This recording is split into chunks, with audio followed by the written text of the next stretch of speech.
Mosses from an Old Manse. By Nathaniel Hawthorne. The Old Manse. The author makes the reader acquainted with his abode. Between two tall gateposts of rough-hewn stone, the gate itself having fallen from its hinges at some unknown epoch, we beheld the grey front of the old parsonage, terminating the vista of an avenue of black ash trees. It was now a 12-month since the funeral procession of the venerable clergyman, its last inhabitant, had turned from that gateway towards the village burying ground. The wheel track leading to the door, as well as the whole breadth of the avenue, was almost overgrown with grass, affording dainty mouthfuls to 2 or 3 vagrant cows and an old white horse who had his own living to pick up along the roadside. The glimmering shadows that lay half asleep between the door of the house and the public highway were a kind of spiritual medium, seen through which the edifice had not quite the aspect of belonging to the material world.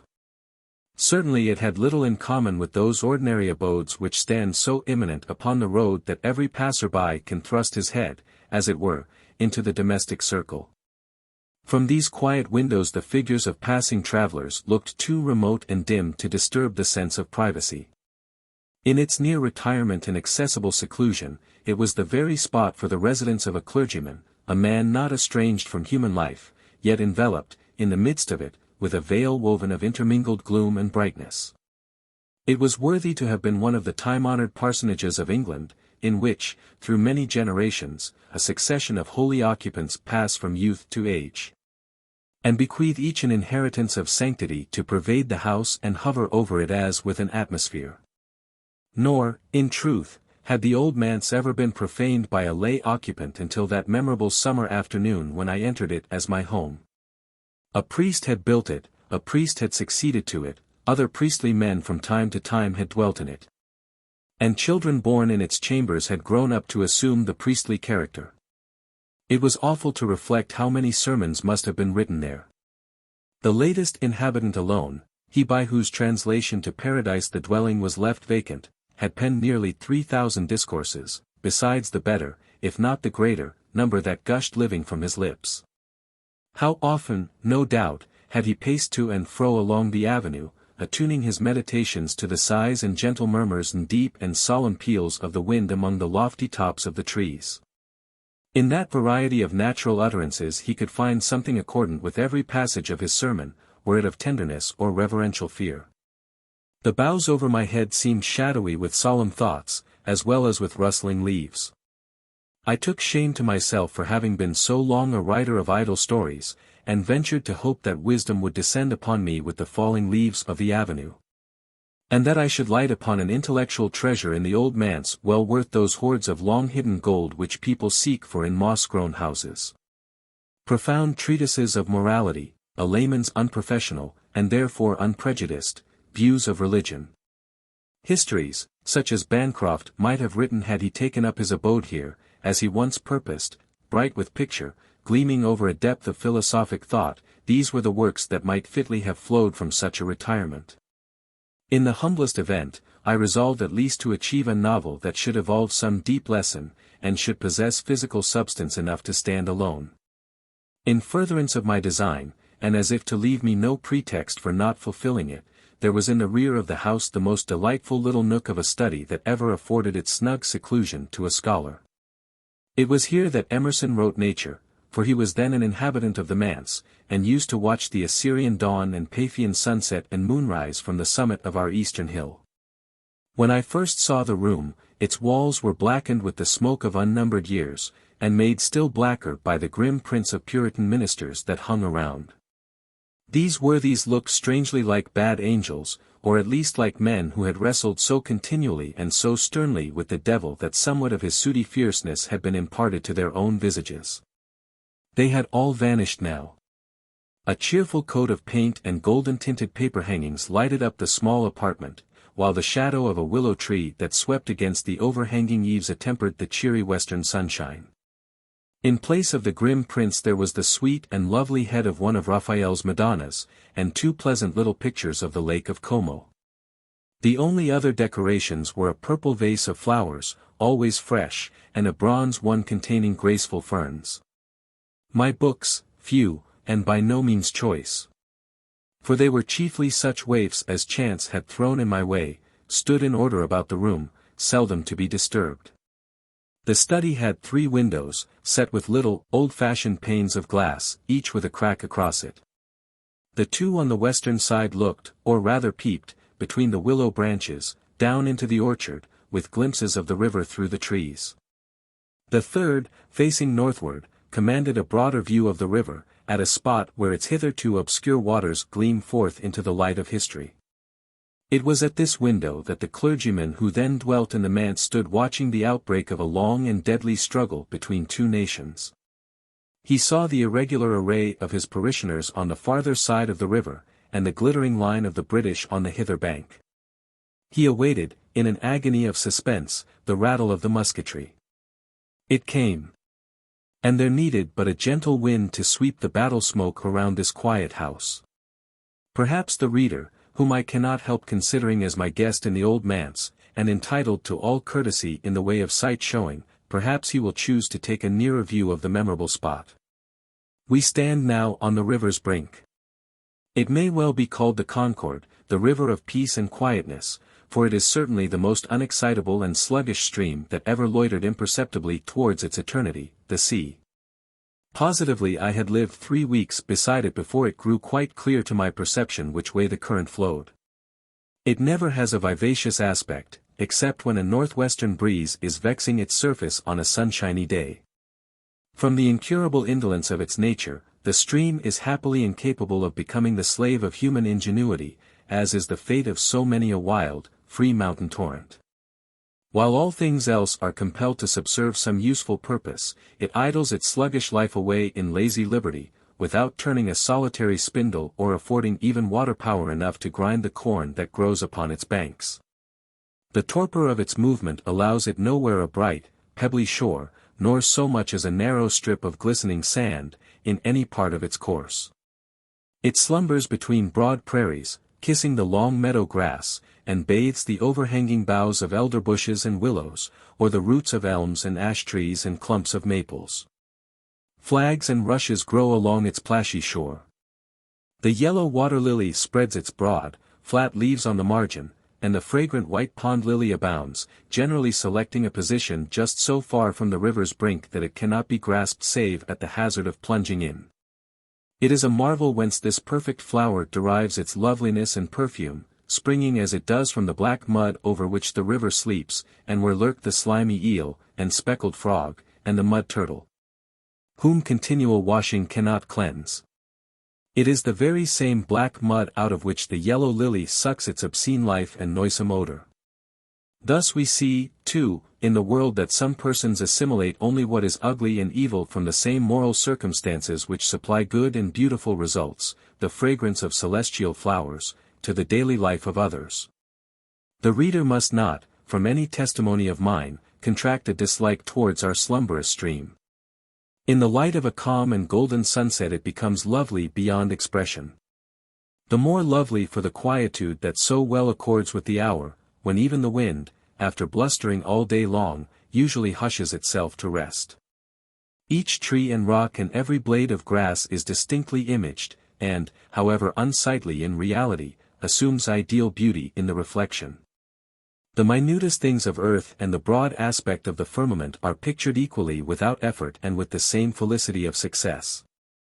All the sky glows downward at our feet.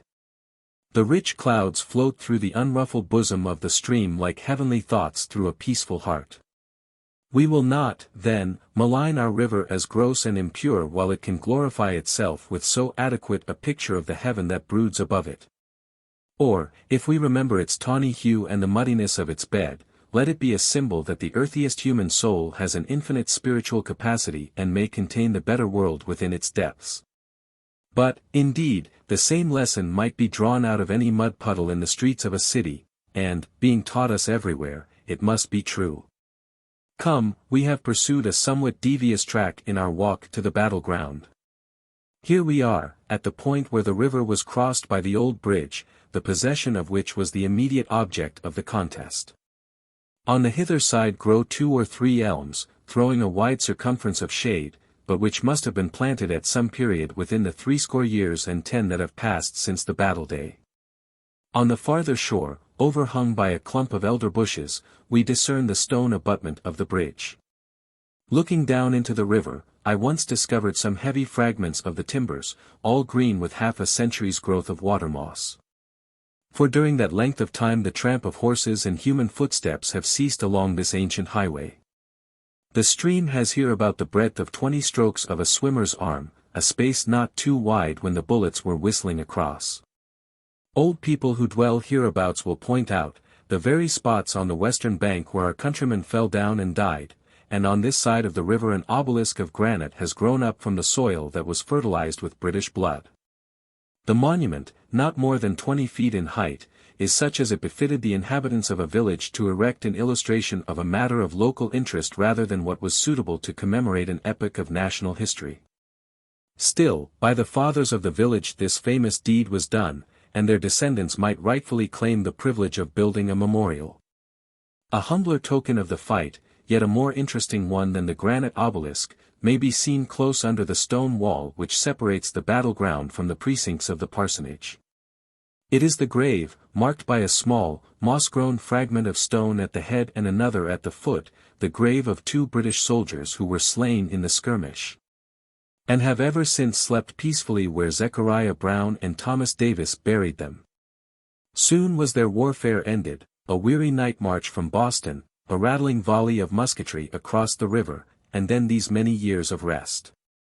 In the long procession of slain invaders who passed into eternity from the battlefields of the Revolution, these 2 nameless soldiers led the way.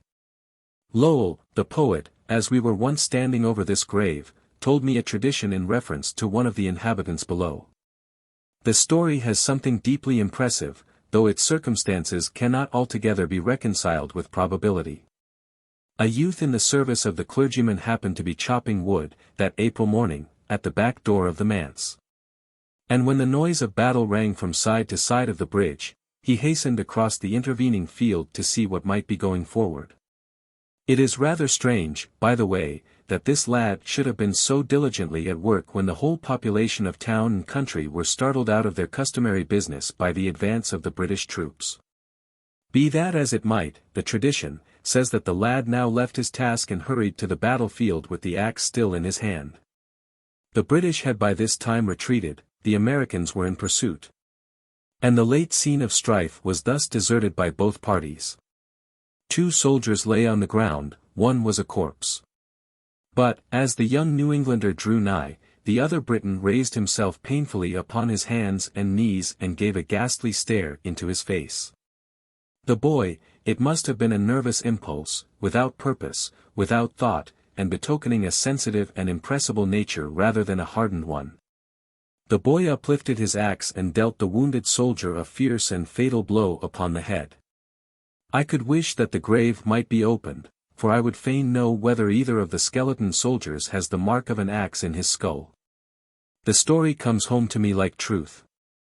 Oftentimes, as an intellectual and moral exercise, I have sought to follow that poor youth through his subsequent career and observe how his soul was tortured by the blood stain. Contracted as it had been before the long custom of war had robbed human life of its sanctity and while it still seemed murderous to slay a brother man. This one circumstance has borne more fruit for me than all that history tells us of the fight. Many strangers come in the summertime to view the battleground. For my own part, I have never found my imagination much excited by this or any other scene of historic celebrity, nor would the placid margin of the river have lost any of its charm for me, had men never fought and died there. There is a wilder interest in the tract of land perhaps 100 yards in breadth, which extends between the battlefield and the northern face of our Old Manse, with its contiguous avenue and orchard. Here, in some unknown age, before the white man came, stood an Indian village, convenient to the river, whence its inhabitants must have drawn so large a part of their substance. The site is identified by the spear and arrowheads, the chisels, and other implements of war, labor, and the chase, which the plough turns up from the soil. You see a splinter of stone, half hidden beneath a sod. It looks like nothing worthy of note, but, if you have faith enough to pick it up, behold a relic. Thoreau, who has a strange faculty of finding what the Indians have left behind them, first set me on the search. And I afterwards enriched myself with some very perfect specimens, so rudely wrought that it seemed almost as if chance had fashioned them. Their great charm consists in this rudeness and in the individuality of each article, so different from the productions of civilized machinery, which shapes everything on one pattern. There is exquisite delight, too, in picking up for oneself an arrowhead that was dropped centuries ago and has never been handled since, and which we thus receive directly from the hand of the red hunter, who purposed to shoot it at his game or at an enemy. Such an incident builds up again the Indian village and its encircling forest, and recalls to life the painted chiefs and warriors, the squaws at their household toil, and the children sporting among the wigwams, while the little wind-rocked pap-post swings from the branch of a tree. It can hardly be told whether it is a joy or a pain, after such a momentary vision, to gaze around in the broad daylight of reality and see stone fences, white houses, potato fields, and men doggedly hoeing in their shirt sleeves and homespun pantaloons. But this is nonsense. The Old Manse is better than 1,000 wigwams. The Old Manse. We had almost forgotten it, but will return thither through the orchard. This was set out by the last clergyman, in the decline of his life, when the neighbors laughed at the hoary-headed man for planting trees from which he could have no prospect of gathering fruit. Even had that been the case, there was only so much the better motive for planting them, in the pure and unselfish hope of benefiting his successors, an end so seldom achieved by more ambitious efforts. But the old minister, before reaching his patriarchal age of 90, ate the apples from this orchard during many years, and added silver and gold to his annual stipend by disposing of the superfluity. It is pleasant to think of him walking among the trees in the quiet afternoons of early autumn and picking up here and there a windfall, while he observes how heavily the branches are weighed down, and computes the number of empty flour barrels that will be filled by their burden. He loved each tree, doubtless, as if it had been his own child. An orchard has a relation to mankind, and readily connects itself with matters of the heart. The trees possess a domestic character. They have lost the wild nature of their forest kindred, and have grown humanized by receiving the care of man as well as by contributing to his wants. There is so much individuality of character, too, among apple trees, that it gives them all additional claim to be the objects of human interest. One is harsh and crabbed in its manifestations, another gives us fruit as mild as charity. One is churlish and illiberal, evidently grudging the few apples that it bears, another exhausts itself in free-hearted benevolence. The variety of grotesque shapes into which apple trees contort themselves has its effect on those who get acquainted with them. They stretch out their crooked branches, and take such hold of the imagination, that we remember them as humorists and odd fellows. And what is more melancholy than the old apple trees that linger about the spot where once stood a homestead, but where there is now only a ruined chimney rising out of a grassy and weed-grown cellar? They offer their fruit to every wayfarer, apples that are bitter-sweet with the moral of time's vicissitude. I have met with no other such pleasant trouble in the world as that of finding myself, with only the 2 or 3 mouths which it was my privilege to feed, the sole inheritor of the old clergyman's wealth of fruits. Throughout the summer there were cherries and currants, and then came autumn, with his immense burden of apples, dropping them continually from his overladen shoulders as he trudged along. In the stillest afternoon, if I listened, the thump of a great apple was audible, falling without a breath of wind, from the mere necessity of perfect ripeness. And, besides, there were pear trees, that flung down bushels upon bushels of heavy pears, and peach trees, which, in a good year, tormented me with peaches, neither to be eaten nor kept, nor, without labor and perplexity, to be given away. The idea of an infinite generosity and exhaustless bounty on the part of our Mother Nature was well worth obtaining through such cares as these. That feeling can be enjoyed in perfection only by the natives of summer islands, where the breadfruit, the cocoa, the palm, and the orange grow spontaneously and hold forth the ever-ready meal. But likewise almost as well by a man long habituated to city life, who plunges into such a solitude as that of the Old Manse, where he plucks the fruit of trees that he did not plant, and which therefore, to my heterodox taste, bear the closest resemblance to those that grew in Eden. It has been an apothegm these 5,000 years, that toil sweetens the bread it earns. For my part, speaking from hard experience, acquired while belaboring the rugged furrows of Brook Farm, I relish best the free gifts of Providence. Not that it can be disputed that the light toil requisite to cultivate a moderately sized garden imparts such zest to kitchen vegetables as is never found in those of the market gardener. Childless men, if they would know something of the bliss of paternity, should plant a seed, be it squash, bean, Indian corn, or perhaps a mere flower or worthless weed, should plant it with their own hands, and nurse it from infancy to maturity altogether by their own care. If there be not too many of them, each individual plant becomes an object of separate interest. My garden, that skirted the avenue of the manse, was of precisely the right extent. An hour or two of morning labor was all that it required. But I used to visit and revisit it a dozen times a day, and stand in deep contemplation over my vegetable progeny with a love that nobody could share or conceive of who had never taken part in the process of creation. It was one of the most bewitching sights in the world to observe a hill of beans thrusting aside the soil, or a row of early peas just peeping forth sufficiently to trace a line of delicate green. Later in the season the hummingbirds were attracted by the blossoms of a peculiar variety of bean, and they were a joy to me, those little spiritual visitants, for deigning to sip airy food out of my nectar cups. Multitudes of bees used to bury themselves in the yellow blossoms of the summer squashes. This, too, was a deep satisfaction. Although, when they had laden themselves with sweets, they flew away to some unknown hive, which would give back nothing in requital of what my garden had contributed. But I was glad thus to fling a benefaction upon the passing breeze with the certainty that somebody must profit by it and that there would be a little more honey in the world to allay the sourness and bitterness which mankind is always complaining of. Yes, indeed, my life was the sweeter for that honey. Speaking of summer squashes, I must say a word of their beautiful and varied forms. They presented an endless diversity of urns and vases, shallow or deep, scalloped or plain, molded in patterns which a sculptor would do well to copy, since art has never invented anything more graceful. 100 squashes in the garden were worth, in my eyes at least, of being rendered indestructible in marble. If ever Providence, but I know it never will, should assign me a superfluity of gold, part of it shall be expended for a service of plate, or most delicate porcelain, to be wrought into the shapes of summer squashes gathered from vines which I will plant with my own hands. As dishes for containing vegetables, they would be peculiarly appropriate. But not merely the squeamish love of the beautiful was gratified by my toil in the kitchen garden.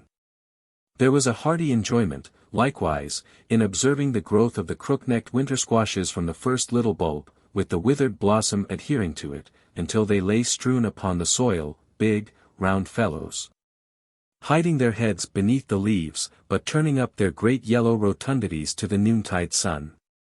Gazing at them, I felt that by my agency something worth living for had been done.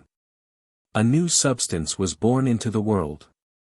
They were real and tangible existences, which the mind could seize hold of and rejoice in.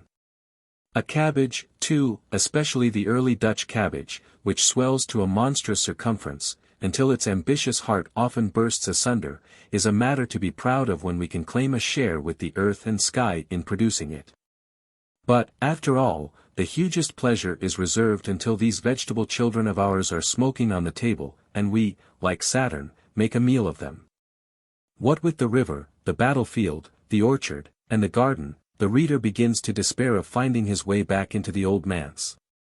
But, in agreeable weather, it is the truest hospitality to keep him out of doors. I never grew quite acquainted with my habitation till a long spell of sulky rain had confined me beneath its roof. There could not be a more somber aspect of external nature than as then seen from the windows of my study. The great willow tree had caught and retained among its leaves a whole cataract of water, to be shaken down at intervals by the frequent gusts of wind. All day long, and for a week together, the rain was dripping and splashing from the eaves and bubbling and foaming into the tubs beneath the spouts. The old, unpainted shingles of the house and outbuildings were black with moisture, and the mosses of ancient growth upon the walls looked green and fresh, as if they were the newest things and afterthought of time. The usually mirrored surface of the river was blurred by an infinity of raindrops, the whole landscape had a completely water-soaked appearance, conveying the impression that the earth was wet through like a sponge. While the summit of a wooded hill, about a mile distant, was enveloped in a dense mist, where the demon of the tempest seemed to have his abiding place and to be plotting still direr inclemencies. Nature has no kindness, no hospitality, during a rain. In the fiercest beat of sunny days she retains a secret mercy, and welcomes the wayfarer to shady nooks of the woods whither the sun cannot penetrate. But she provides no shelter against her storms. It makes us shiver to think of those deep, umbrageous recesses, those overshadowing banks, where we found such enjoyment during the sultry afternoons. Not a twig of foliage there but would dash a little shower into our faces. Looking reproachfully towards the impenetrable sky, if sky there be above that dismal uniformity of cloud, we are apt to murmur against the whole system of the universe. Since it involves the extinction of so many summer days in so short a life by the hissing and spluttering rain. In such spells of weather, and it is to be supposed such weather came, Eve's bower in paradise must have been but a cheerless and aguish kind of shelter, nowise comparable to the old parsonage, which had resources of its own to beguile the week's imprisonment. The idea of sleeping on a couch of wet roses. Happy the man who in a rainy day can betake himself to a huge garret, stored, like that of the manse, with lumber that each generation has left behind it from a period before the Revolution. Our garret was an arched hall, dimly illuminated through small and dusty windows. It was but a twilight at the best.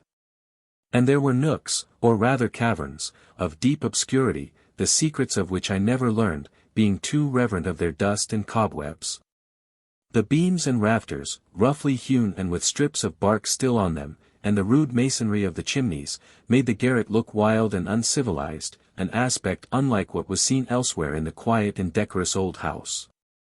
But on one side there was a little whitewashed apartment, which bore the traditionary title of the Saint's Chamber, because holy men in their youth had slept, and studied, and prayed there.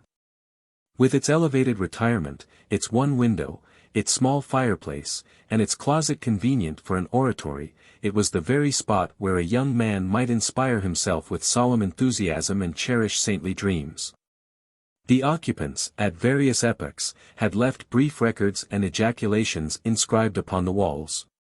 There, too, hung a tattered and shriveled roll of canvas, which on inspection proved to be the forcibly wrought picture of a clergyman, in wig, band, and gown, holding a Bible in his hand.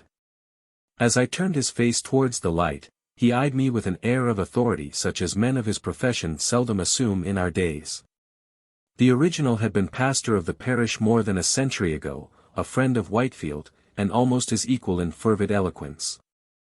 I bowed before the effigy of the dignified divine, and felt as if I had now met face to face with the ghost by whom, as there was reason to apprehend, the manse was haunted. Houses of any antiquity in New England are so invariably possessed with spirits that the matter seems hardly worth alluding to.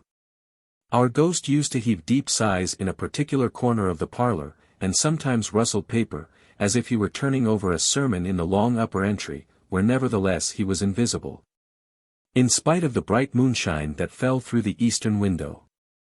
Not improbably he wished me to edit and publish a selection from a chest full of manuscript discourses that stood in the garret. Once, while Hillard and other friends sat talking with us in the twilight, there came a rustling noise as of a minister's silk gown, sweeping through the very midst of the company, so closely as almost to brush against the chairs. Still there was nothing visible. A yet stranger business was that of a ghostly servant maid, who used to be heard in the kitchen at deepest midnight, grinding coffee, cooking, ironing, performing, in short, all kinds of domestic labor. Although no traces of anything accomplished could be detected the next morning. Some neglected duty of her servitude, some ill-starched ministerial band, disturbed the poor damsel in her grave and kept her at work without any wages. But to return from this digression. A part of my predecessor's library was stored in the garret, no unfit receptacle indeed for such dreary trash as comprised the greater number of volumes. The old books would have been worth nothing at an auction. In this venerable garret, however, they possessed an interest, quite apart from their literary value, as heirlooms, many of which had been transmitted down through a series of consecrated hands from the days of the mighty Puritan divines. Autographs of famous names were to be seen in faded ink on some of their fly-leaves. And there were marginal observations or interpolated pages closely covered with manuscript in illegible shorthand, perhaps concealing matter of profound truth and wisdom. The world will never be the better for it. A few of the books were Latin folios, written by Catholic authors, others demolished papistry, as with a sledgehammer, in plain English. A dissertation on the Book of Job, which only Job himself could have had patience to read, filled at least a score of small, thick-set quartos, at the rate of 2 or 3 volumes to a chapter. Then there was a vast folio body of divinity, too corpulent a body, it might be feared, to comprehend the spiritual element of religion. Volumes of this form dated back 200 years or more, and were generally bound in black leather, exhibiting precisely such an appearance as we should attribute to books of enchantment. Others equally antique were of a size proper to be carried in the large waistcoat pockets of old times, diminutive, but as black as their bulkier brethren, and abundantly interfused with Greek and Latin quotations. These little old volumes impressed me as if they had been intended for very large ones, but had been unfortunately blighted at an early stage of their growth. The rain pattered upon the roof and the sky gloomed through the dusty garret windows while I burrowed among these venerable books in search of any living thought which should burn like a coal of fire or glow like an inextinguishable gem beneath the dead trumpery that had long hidden it. But I found no such treasure, all was dead alike, and I could not but muse deeply and wonderingly upon the humiliating fact that the works of man's intellect decay like those of his hands. Thought grows mouldy. What was good and nourishing food for the spirits of one generation affords no sustenance for the next. Books of religion, however, cannot be considered a fair test of the enduring and vivacious properties of human thought, because such books so seldom really touch upon their ostensible subject, and have, therefore, so little business to be written at all. So long as an unlettered soul can attain to saving grace, there would seem to be no deadly error in holding theological libraries to be accumulations of, for the most part, stupendous impertinence. Many of the books had accrued in the latter years of the last clergyman's lifetime. These threatened to be of even less interest than the elder works a century hence to any curious inquirer who should then rummage then as I was doing now. Volumes of the Liberal Preacher and Christian Examiner, occasional sermons, controversial pamphlets, tracts, and other productions of a like fugitive nature, took the place of the thick and heavy volumes of pastime.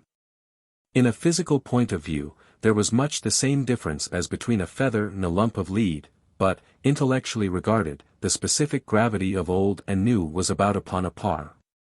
Both also were alike frigid. The elder books nevertheless seem to have been earnestly written, and might be conceived to have possessed warmth at some former period, although, with the lapse of time, the heated masses had cooled down even to the freezing point. The frigidity of the modern productions, on the other hand, was characteristic and inherent, and evidently had little to do with the writer's qualities of mind and heart. In fine, of this whole dusty heap of literature I tossed aside all the sacred part, and felt myself none the less a Christian for eschewing it. There appeared no hope of either mounting to the better world on a Gothic staircase of ancient folios or of flying thither on the wings of a modern tract. Nothing, strange to say, retained any sap except what had been written for the passing day and year, without the remotest pretension or idea of permanence. There were a few old newspapers, and still older almanacs, which reproduced to my mental eye the epochs when they had issued from the press with a distinctness that was altogether unaccountable. It was as if I had found bits of magic looking-glass among the books with the images of a vanished century in them. I turned my eyes towards the tattered picture above mentioned, and asked of the austere divine wherefore it was that he and his brethren, after the most painful rummaging and groping into their minds, had been able to produce nothing half so real as these newspaper scribblers and almanac makers had thrown off in the effervescence of a moment. The portrait responded not, so I sought an answer for myself. It is the age itself that writes newspapers and almanacs, which therefore have a distinct purpose and meaning at the time, and a kind of intelligible truth for all times. Whereas most other works, being written by men who, in the very act, set themselves apart from their age, are likely to possess little significance when new, and none at all when old. Genius, indeed, melts many ages into one, and thus effects something permanent, yet still with a similarity of office to that of the more ephemeral writer. A work of genius is but the newspaper of a century, or perchance of 100 centuries. Lightly as I have spoken of these old books, there yet lingers with me a superstitious reverence for literature of all kinds. A bound volume has a charm in my eyes similar to what scraps of manuscript possess for the good Mussulman. He imagines that those wind-wafted records are perhaps hallowed by some sacred verse, and that every new book or antique one may contain the open sesame, the spell to disclose treasures hidden in some unsuspected cave of truth. Thus it was not without sadness that I turned away from the library of the Old Manse. Blessed was the sunshine when it came again at the close of another stormy day, beaming from the edge of the western horizon. While the massive firmament of clouds threw down all the gloom it could, but served only to kindle the golden light into a more brilliant glow by the strongly contrasted shadows. Heaven smiled at the earth, so long unseen, from beneath its heavy eyelid. Tomorrow for the hilltops and the woodpaths. Or it might be that Ellery Charming came up the avenue to join me in a fishing excursion on the river. Strange and happy times were those when we cast aside all irksome forms and straight-laced habitudes and delivered ourselves up to the free air, to live like the Indians or any less conventional race during one bright semicircle of the sun. Rowing our boat against the current, between wide meadows, we turned aside into the Assabeth. A more lovely stream than this, for a mile above its junction with the Concord, has never flowed on earth, nowhere, indeed, except to lave the interior regions of a poet's imagination. It is sheltered from the breeze by woods and a hillside. So that elsewhere there might be a hurricane, and here scarcely a ripple across the shaded water. The current lingers along so gently that the mere force of the boatman's will seem sufficient to propel his craft against it. It comes flowing softly through the midmost privacy and deepest heart of a wood which whispers it to be quiet, while the stream whispers back again from its sedgy borders, as if river and wood were hushing one another to sleep. Yes. The river sleeps along its course and dreams of the sky and of the clustering foliage, amid which fall showers of broken sunlight, imparting specks of vivid cheerfulness, in contrast with the quiet depth of the prevailing tint. Of all this scene, the slumbering river has a dream picture in its bosom.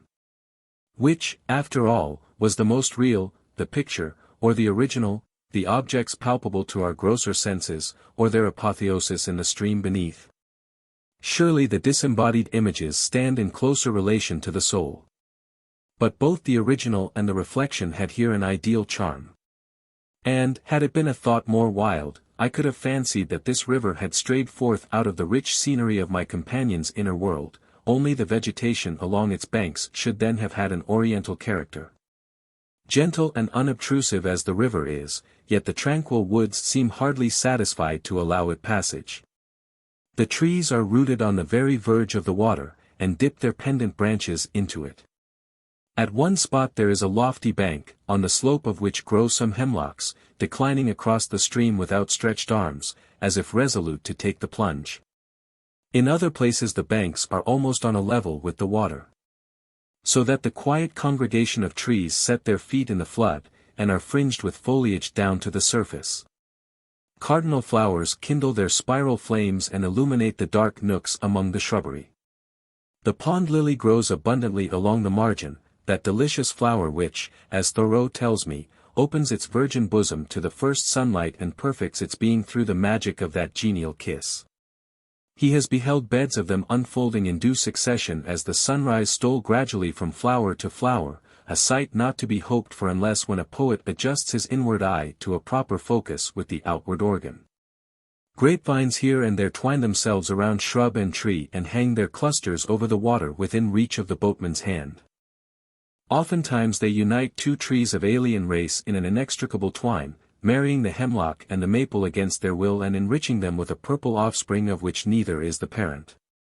One of these ambitious parasites has climbed into the upper branches of a tall white pine, and is still ascending from bough to bough. unsatisfied till it shall crown the tree's airy summit with a wreath of its broad foliage and a cluster of its grapes. The winding course of the stream continually shut out the scene behind us and revealed as calm and lovely a one before. We glided from depth to depth, and breathed new seclusion at every turn. The shy kingfisher flew from the withered branch close at hand to another at a distance, uttering a shrill cry of anger or alarm. Ducks that had been floating there since the preceding eve were startled at our approach and skimmed along the glassy river, breaking its dark surface with a bright streak. The pickerel leaped from among the lily pads. The turtle, sunning itself upon a rock or at the root of a tree, slid suddenly into the water with a plunge. The painted Indian who paddled his canoe along the Assabet 300 years ago could hardly have seen a wilder gentleness displayed upon its banks and reflected in its bosom than we did. Nor could the same Indian have prepared his noontide meal with more simplicity.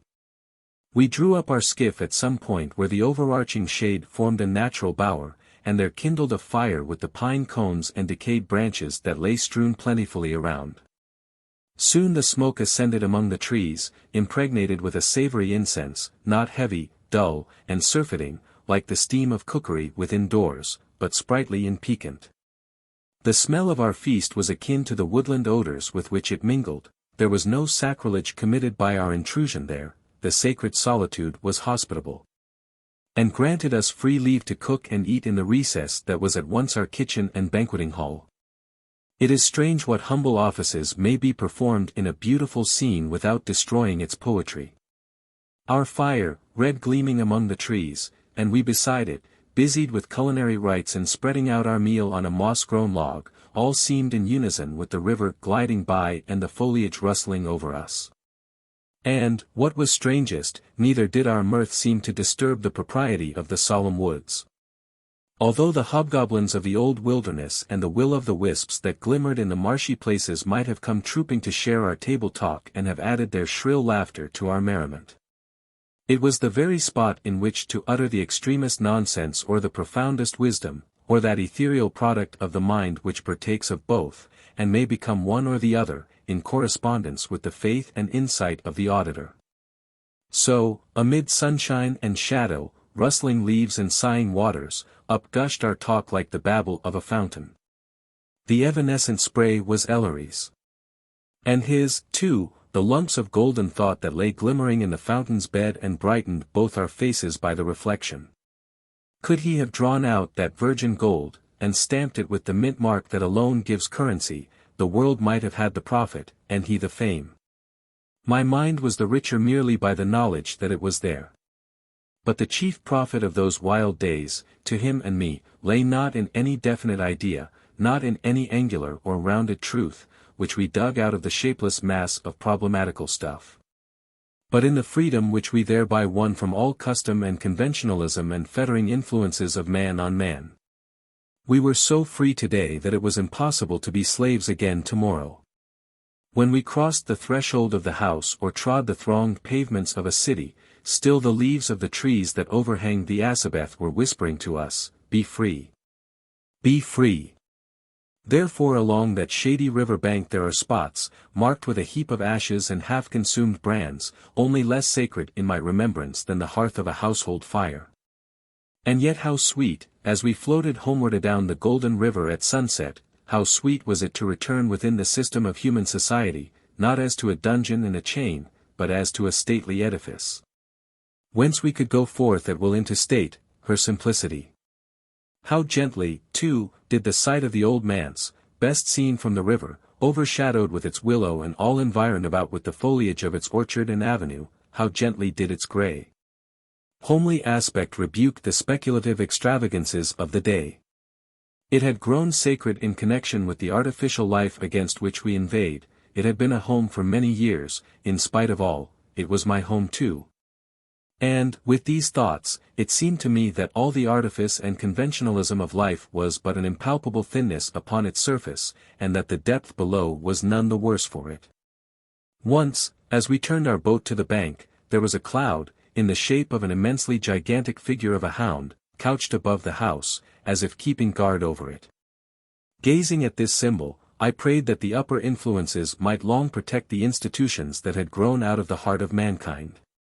If ever my readers should decide to give up civilized life, cities, houses, and whatever moral or material enormities in addition to these the perverted ingenuity of our race has contrived, let it be in the early autumn.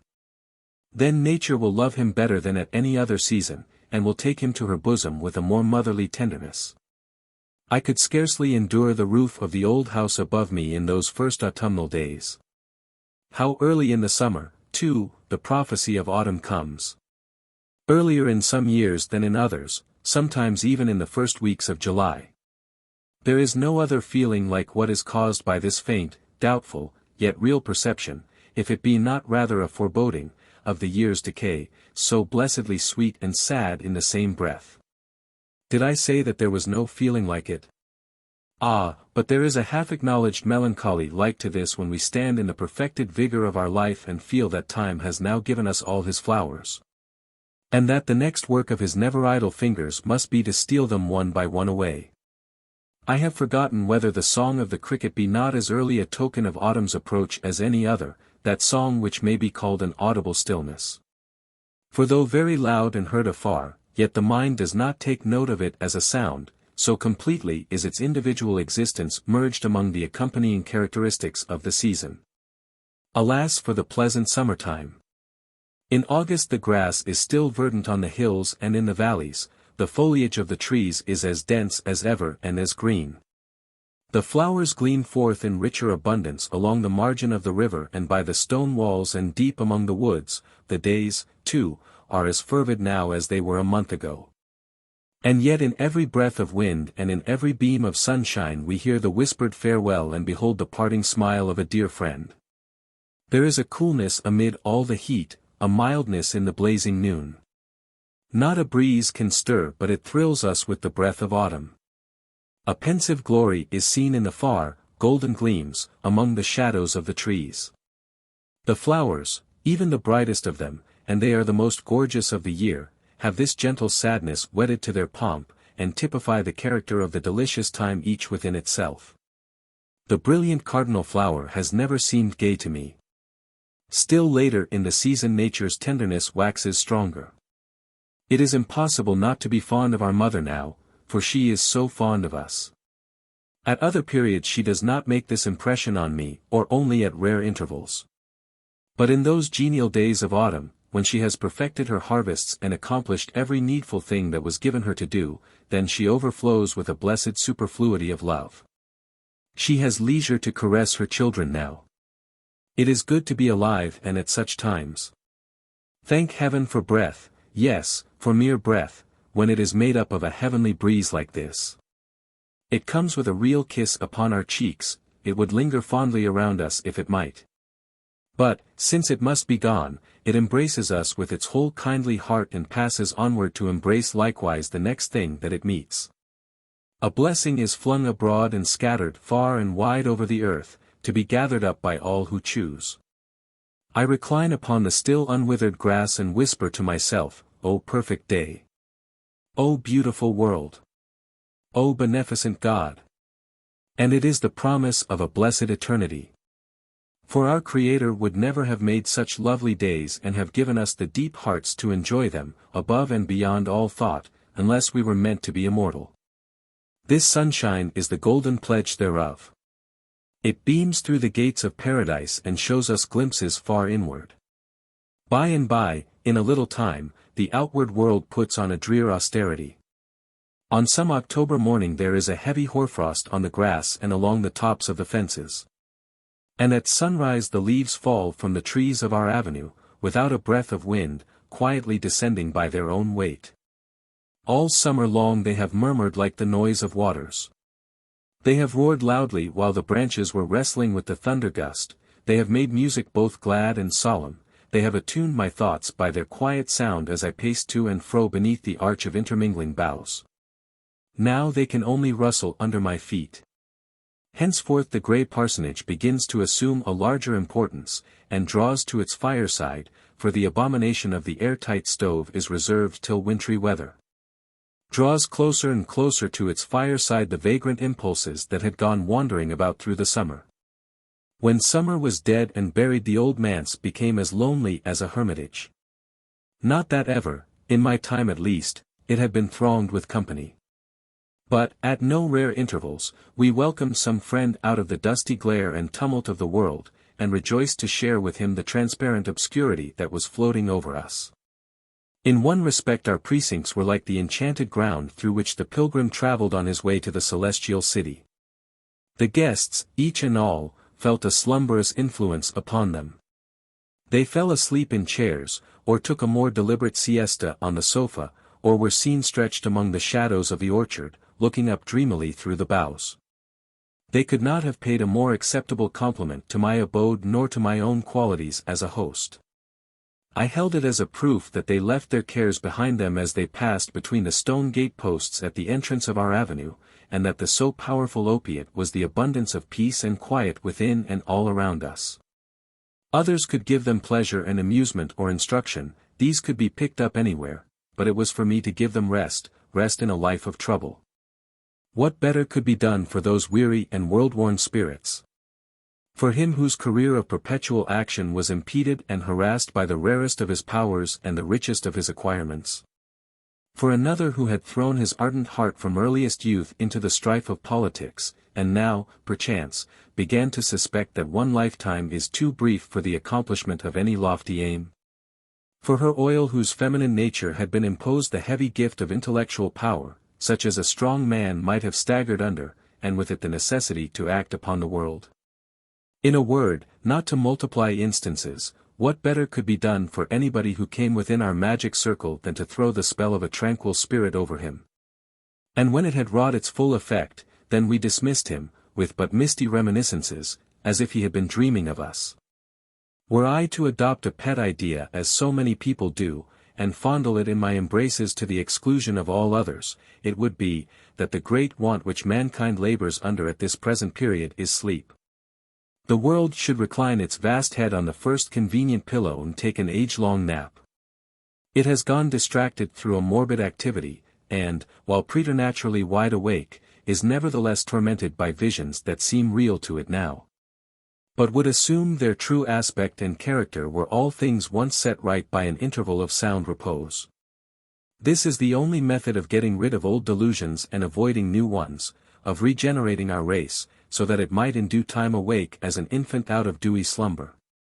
Of restoring to us the simple perception of what is right and a single-hearted desire to achieve it, both of which have long been lost in consequence of this weary activity of brain and torpor or passion of the heart that now afflict the universe.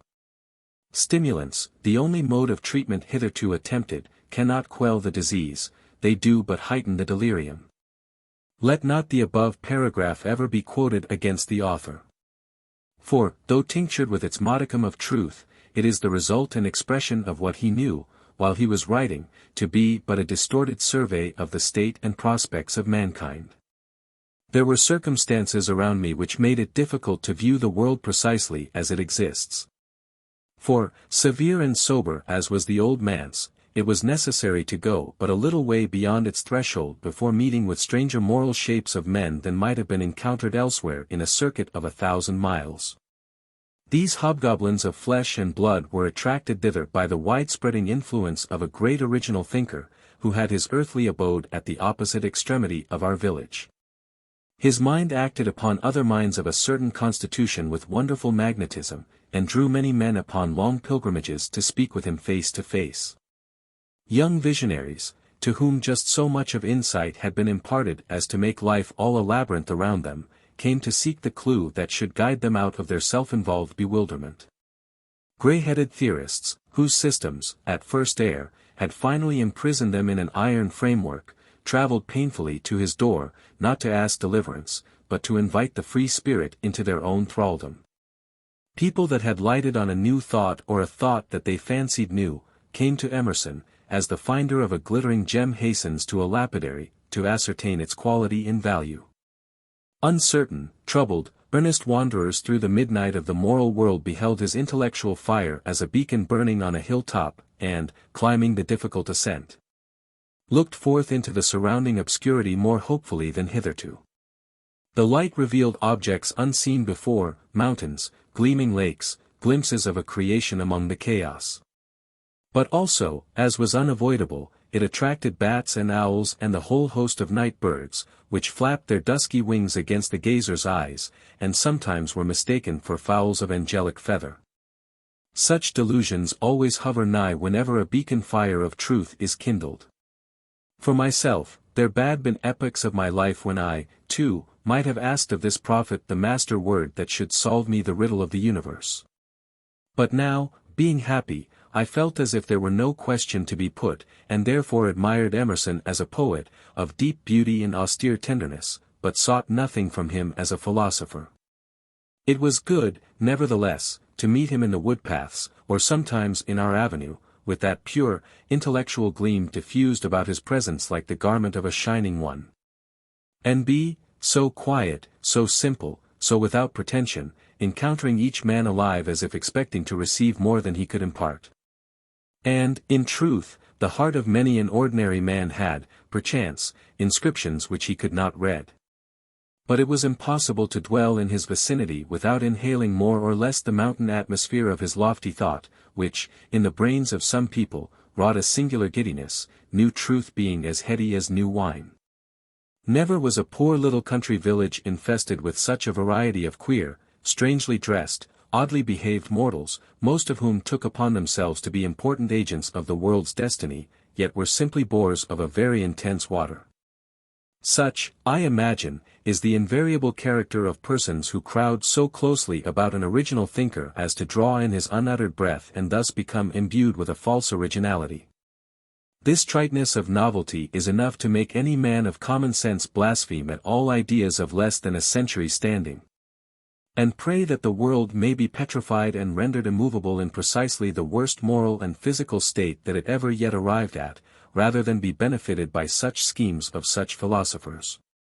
And now I begin to feel, and perhaps should have sooner felt, that we have talked enough of the Old Manse.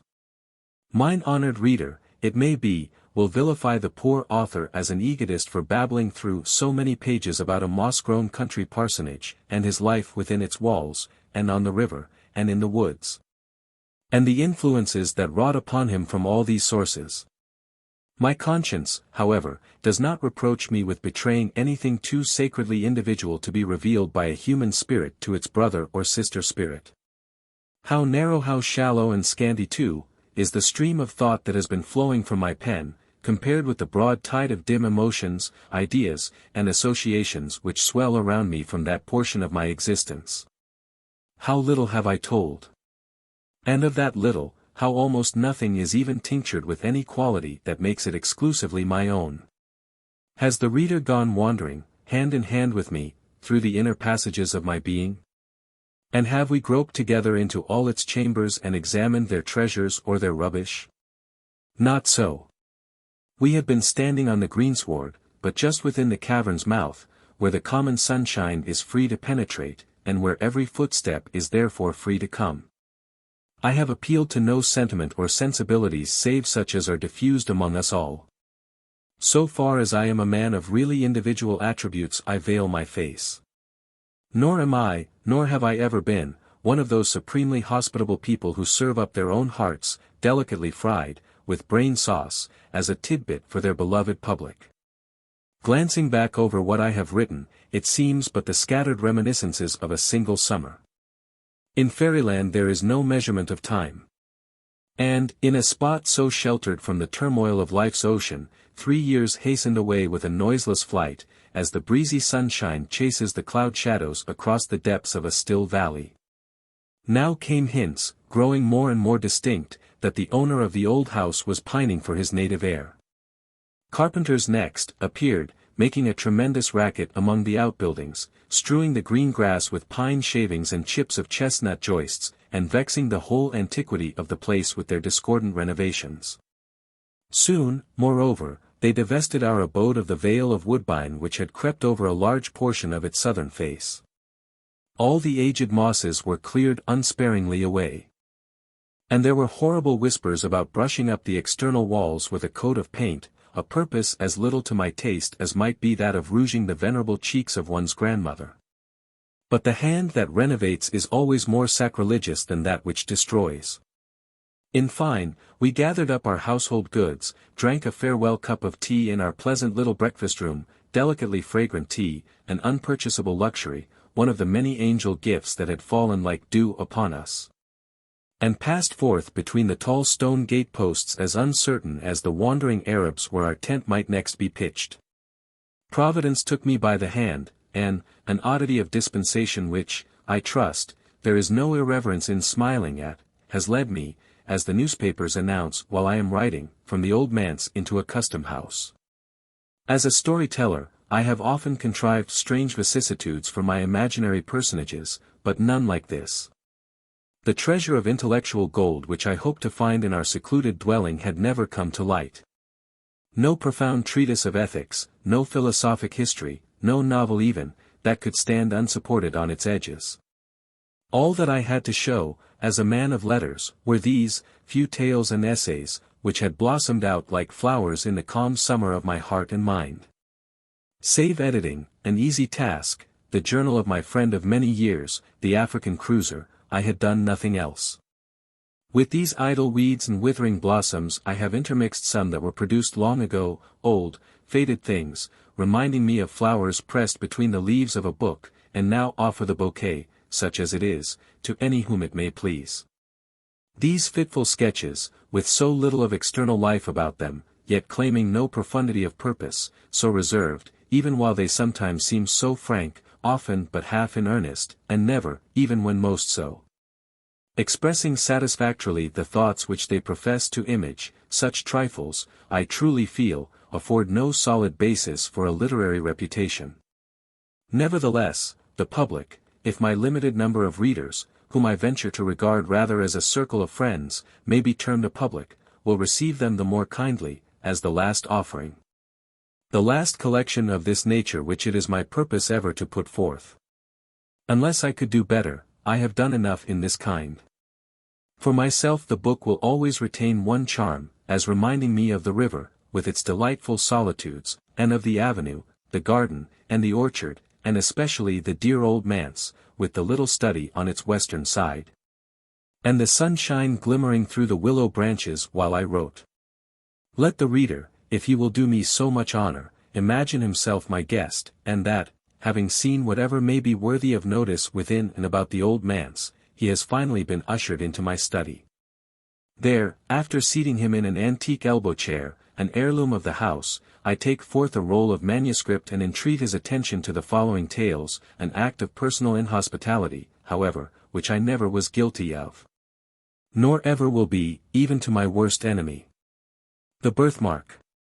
In the latter part of the last century there lived a man of science, an eminent proficient in every branch of natural philosophy, who not long before our story opens had made experience of a spiritual affinity more attractive than any chemical one. He had left his laboratory to the care of an assistant, cleared his fine countenance from the furnace smoke, washed the stain of acids from his fingers, and persuaded a beautiful woman to become his wife. In those days when the comparatively recent discovery of electricity and other kindred mysteries of nature seemed to open paths into the region of miracle, it was not unusual for the love of science to rival the love of woman in its depth and absorbing energy. The higher intellect, the imagination, the spirit, and even the heart might all find their congenial element in pursuits which, as some of their ardent votaries believed, would ascend from one step of powerful intelligence to another, until the philosopher should lay his hand on the secret of creative force and perhaps make new worlds for himself. We know not whether Aylmer possessed this degree of faith in man's ultimate control over nature. He had devoted himself, however, too unreservedly to scientific studies ever to be weaned from them by any second passion. His love for his young wife might prove the stronger of the two, but it could only be by intertwining itself with his love of science, and uniting the strength of the latter to his own. Such a union accordingly took place, and was attended with truly remarkable consequences and a deeply impressive moral. One day, very soon after their marriage, Aylmer sat gazing at his wife with a trouble in his countenance that grew stronger until he spoke. "Georgiana," said he, "has it never occurred to you that the mark upon your cheek might be removed?" "No, indeed," said she, smiling, but perceiving the seriousness of his manner, she blushed deeply. To tell you the truth, it has been so often called a charm that I was simple enough to imagine it might be so. Ah, upon another face perhaps it might, replied her husband, but never on yours. No, dearest Georgiana, you came so nearly perfect from the hand of nature that this slightest possible defect, which we hesitate whether to term a defect or a beauty, shocks me, as being the visible mark of earthly imperfection. Shocks you, my husband, cried Georgiana, deeply hurt, at first reddening with momentary anger, but then bursting into tears. Then why did you take me from my mother's side? You cannot love what shocks you. To explain this conversation it must be mentioned that in the center of Georgiana's left cheek there was a singular mark, deeply interwoven, as it were, with the texture and substance of her face.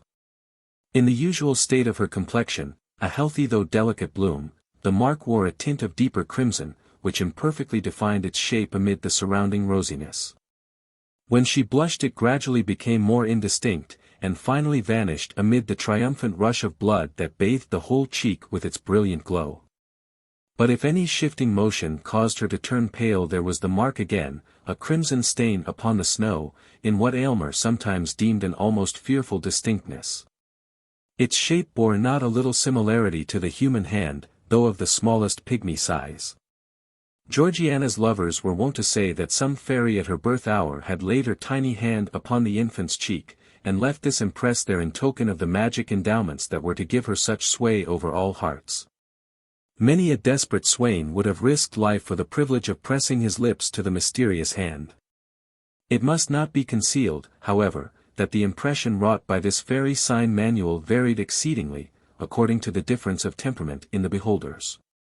Some fastidious persons, but they were exclusively of her own sex, affirmed that the bloody hand, as they chose to call it, quite destroyed the effect of Georgiana's beauty, and rendered her countenance even hideous.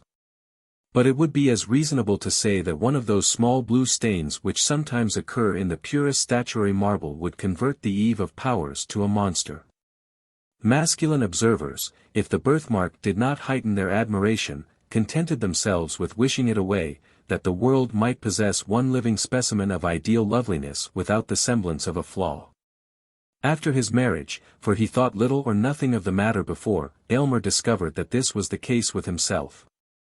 Had she been less beautiful, if envy's self could have found aught else to sneer at, he might have felt his affection heightened by the prettiness of this mimic hand, now vaguely portrayed, now lost. Now stealing forth again and glimmering to and fro with every pulse of emotion that throbbed within her heart. But seeing her otherwise so perfect, he found this one defect grow more and more intolerable with every moment of their united lives. It was the fatal flaw of humanity which nature, in one shape or another, stamps ineffaceably on all her productions, either to imply that they are temporary and finite, or that their perfection must be wrought by toil and pain. The crimson hand expressed the ineludible gripe in which mortality clutches the highest and purest of earthly mold, degrading them into kindred with the lowest, and even with the very brutes, like whom their visible frames return to dust. In this manner, selecting it as the symbol of his wife's liability to sin, sorrow, decay, and death, Aylmer's somber imagination was not long in rendering the birthmark a frightful object.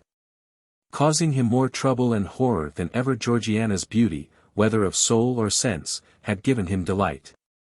At all the seasons which should have been their happiest, he invariably and without intending it, nay, in spite of a purpose to the contrary, reverted to this one disastrous topic. Trifling as it at first appeared, it so connected itself with innumerable trains of thought and modes of feeling that it became the central point of all. With the morning twilight Aylmer opened his eyes upon his wife's face and recognized the symbol of imperfection. And when they sat together at the evening hearth his eyes wandered stealthily to her cheek, and beheld, flickering with the blaze of the wood fire, the spectral hand that wrote mortality where he would fain have worshipped. Georgiana soon learned to shudder at his gaze. It needed but a glance with the peculiar expression that his face often wore to change the roses of her cheek into a death-like paleness, amid which the crimson hand was brought strongly out, like a bas-relief of ruby on the whitest marble. Late one night when the lights were growing dim, so as hardly to betray the stain on the poor wife's cheek, she herself, for the first time, voluntarily took up the subject. "Do you remember, my dear Aylmer," said she, with a feeble attempt at a smile, "have you any recollection of a dream last night about this odious hand?" "None. None whatever," replied Aylmer, starting. But then he added, in a dry, cold tone, affected for the sake of concealing the real depth of his emotion, "I might well dream of it, for before I fell asleep it had taken a pretty firm hold of my fancy." "And you did dream of it?" continued Georgiana, hastily, for she dreaded lest a gush of tears should interrupt what she had to say. "A terrible dream. I wonder that you can forget it. Is it possible to forget this one expression? It is in her heart now, we must have it out. Reflect, my husband, for by all means I would have you recall that dream. The mind is in a sad state when sleep, the all-involving, cannot confine her spectres within the dim region of her sway, but suffers them to break forth, affrighting this actual life with secrets that perchance belong to a deeper one." Aylmer now remembered his dream. He had fancied himself with his servant Aminadab, attempting an operation for the removal of the birthmark. But the deeper went the knife, the deeper sank the hand, until at length its tiny grasp appeared to have caught hold of Georgiana's heart, whence, however, her husband was inexorably resolved to cut or wrench it away. When the dream had shaped itself perfectly in his memory, Aylmer sat in his wife's presence with a guilty feeling. Truth often finds its way to the mind close muffled in robes of sleep, and then speaks with uncompromising directness of matters in regard to which we practice an unconscious self-deception during our waking moments. Until now he had not been aware of the tyrannizing influence acquired by one idea over his mind, and of the lengths which he might find in his heart to go for the sake of giving himself peace. "Aylmer," resumed Georgiana, solemnly, "I know not what may be the cost to both of us to rid me of this fatal birthmark. Perhaps its removal may cause cureless deformity, or it may be the stain goes as deep as life itself. Again, do we know that there is a possibility, on any terms, of unclasping the firm gripe of this little hand which was laid upon me before I came into the world?" "Dearest Georgiana, I have spent much thought upon the subject," hastily interrupted Aylmer. "I am convinced of the perfect practicability of its removal. If there be the remotest possibility of it," continued Georgiana, "let the attempt be made at whatever risk. Danger is nothing to me. For life, while this hateful mark makes me the object of your horror and disgust, life is a burden which I would fling down with joy. Either remove this dreadful hand, or take my wretched life. You have deep science. All the world bears witness of it. You have achieved great wonders. Cannot you remove this little mark, which I cover with the tips of 2 small fingers? Is this beyond your power, for the sake of your own peace, and to save your poor wife from madness?" "Noblest, dearest, tenderest wife," cried Aylmer, rapturously, "doubt not my power. I have already given this matter the deepest thought which might almost have enlightened me to create a being less perfect than yourself. Georgiana, you have led me deeper than ever into the heart of science. I feel myself fully competent to render this dear cheek as faultless as its fellow, and then, most beloved, what will be my triumph when I shall have corrected what nature left imperfect in her fairest work? Even Pygmalion, when his sculptured woman assumed life, felt not greater ecstasy than mine will be." "It is resolved, then," said Georgiana, faintly smiling. "And, Aylmer, spare me not, though you should find the birthmark take refuge in my heart at last." Her husband tenderly kissed her cheek, her right cheek, not that which bore the impress of the crimson hand.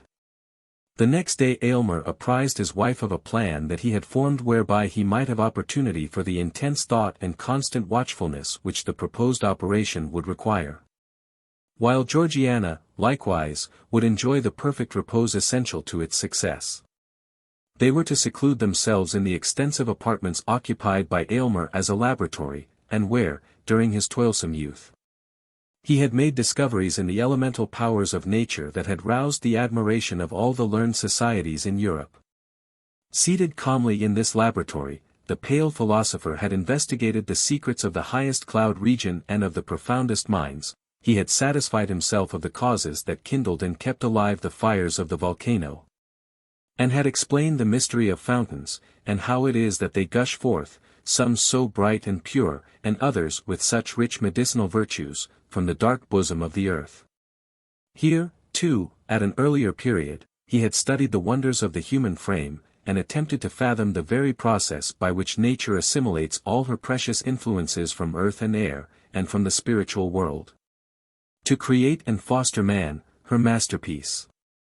The latter pursuit, however, Aylmer had long laid aside in unwilling recognition of the truth, against which all seekers sooner or later stumble, that our great creative mother, while she amuses us with apparently working in the broadest sunshine, is yet severely careful to keep her own secrets, and, in spite of her pretended openness, shows us nothing but results.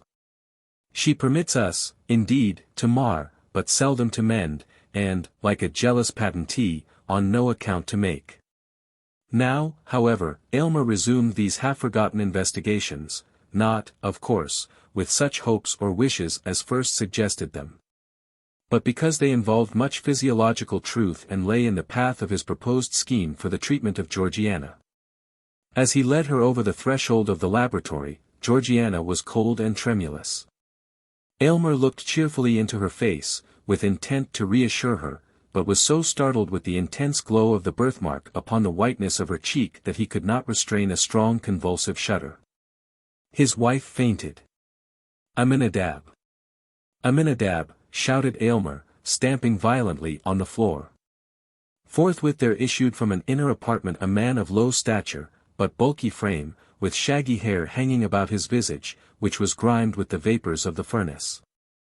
This personage had been Aylmer's underworker during his whole scientific career, and was admirably fitted for that office by his great mechanical readiness, and the skill with which, while incapable of comprehending a single principle, he executed all the details of his master's experiments.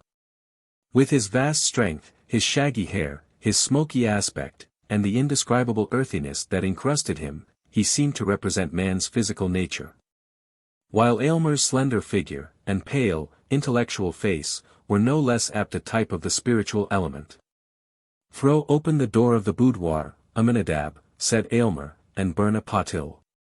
"Yes, master," answered Aminadab, looking intently at the lifeless form of Georgiana, and then he muttered to himself, "If she were my wife, I'd never part with that birthmark." When Georgiana recovered consciousness she found herself breathing an atmosphere of penetrating fragrance, the gentle potency of which had recalled her from her death-like faintness. The scene around her looked like enchantment. Aylmer had converted those smoky, dingy, somber rooms, where he had spent his brightest years in recondite pursuits, into a series of beautiful apartments not unfit to be the secluded abode of a lovely woman. The walls were hung with gorgeous curtains, which imparted the combination of grandeur and grace that no other species of adornment can achieve. And as they fell from the ceiling to the floor, their rich and ponderous folds, concealing all angles and straight lines, appeared to shut in the scene from infinite space. For aught Georgiana knew, it might be a pavilion among the clouds. And Aylmer, excluding the sunshine, which would have interfered with his chemical processes, had supplied its place with perfumed lamps, emitting flames of various hue, but all uniting in a soft, empurpled radiance. He now knelt by his wife's side, watching her earnestly, but without alarm, for he was confident in his science, and felt that he could draw a magic circle round her within which no evil might intrude. "Where am I?" "Ah, I remember," said Georgiana, faintly, and she placed her hand over her cheek to hide the terrible mark from her husband's eyes. "Fear not, dearest," exclaimed he. "Do not shrink from me. Believe me, Georgiana, I even rejoice in this single imperfection, since it will be such a rapture to remove it." "Oh, spare me," sadly replied his wife. "Pray do not look at it again. I never can forget that convulsive shudder." In order to soothe Georgiana, and, as it were, to release her mind from the burden of actual things, Aylmer now put in practice some of the light and playful secrets which science had taught him among its profounder lore. Airy figures, absolutely bodiless ideas, and forms of unsubstantial beauty came and danced before her, imprinting their momentary footsteps on beams of light. Though she had some indistinct idea of the method of these optical phenomena, still the illusion was almost perfect enough to warrant the belief that her husband possessed sway over the spiritual world. Then again, when she felt a wish to look forth from her seclusion, immediately, as if her thoughts were answered, the procession of external existence flitted across a screen. The scenery and the figures of actual life were perfectly represented, but with that bewitching, yet indescribable difference which always makes a picture, an image, or a shadow so much more attractive than the original. When wearied of this, Aylmer bade her cast her eyes upon a vessel containing a quantity of earth. She did so, with little interest at first, but was soon startled to perceive the germ of a plant shooting upward from the soil. Then came the slender stalk, the leaves gradually unfolded themselves, and amid them was a perfect and lovely flower. "It is magical," cried Georgiana. "I dare not touch it." "Nay, pluck it," answered Aylmer, "pluck it, and inhale its brief perfume while you may. The flower will wither in a few moments and leave nothing save its brown seed vessels, but thence may be perpetuated a race as ephemeral as itself." But Georgiana had no sooner touched the flower than the whole plant suffered a blight, its leaves turning coal-black as if by the agency of fire. "There was too powerful a stimulus," said Aylmer, thoughtfully. To make up for this abortive experiment, he proposed to take her portrait by a scientific process of his own invention. It was to be effected by rays of light striking upon a polished plate of metal. Georgiana assented. But, on looking at the result, was affrighted to find the features of the portrait blurred and indefinable, while the minute figure of a hand appeared where the cheek should have been. Aylmer snatched the metallic plate and threw it into a jar of corrosive acid. Soon, however, he forgot these mortifying failures. In the intervals of studying chemical experiment he came to her flushed and exhausted, but seemed invigorated by her presence, and spoke in glowing language of the resources of his art. He gave a history of the long dynasty of the alchemists, who spent so many ages in quest of the universal solvent by which the golden principle might be elicited from all things vile and base.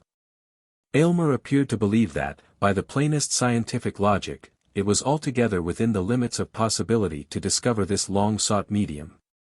But, he added, a philosopher who should go deep enough to acquire the power would attain too lofty a wisdom to stoop to the exercise of it. Not less singular were his opinions in regard to the elixir vitae. He more than intimated that it was at his option to concoct a liquid that should prolong life for years, perhaps interminably.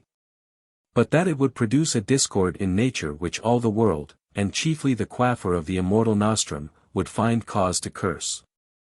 "Aylmer, are you in earnest?" asked Georgiana, looking at him with amazement and fear. "It is terrible to possess such power, or even to dream of possessing it."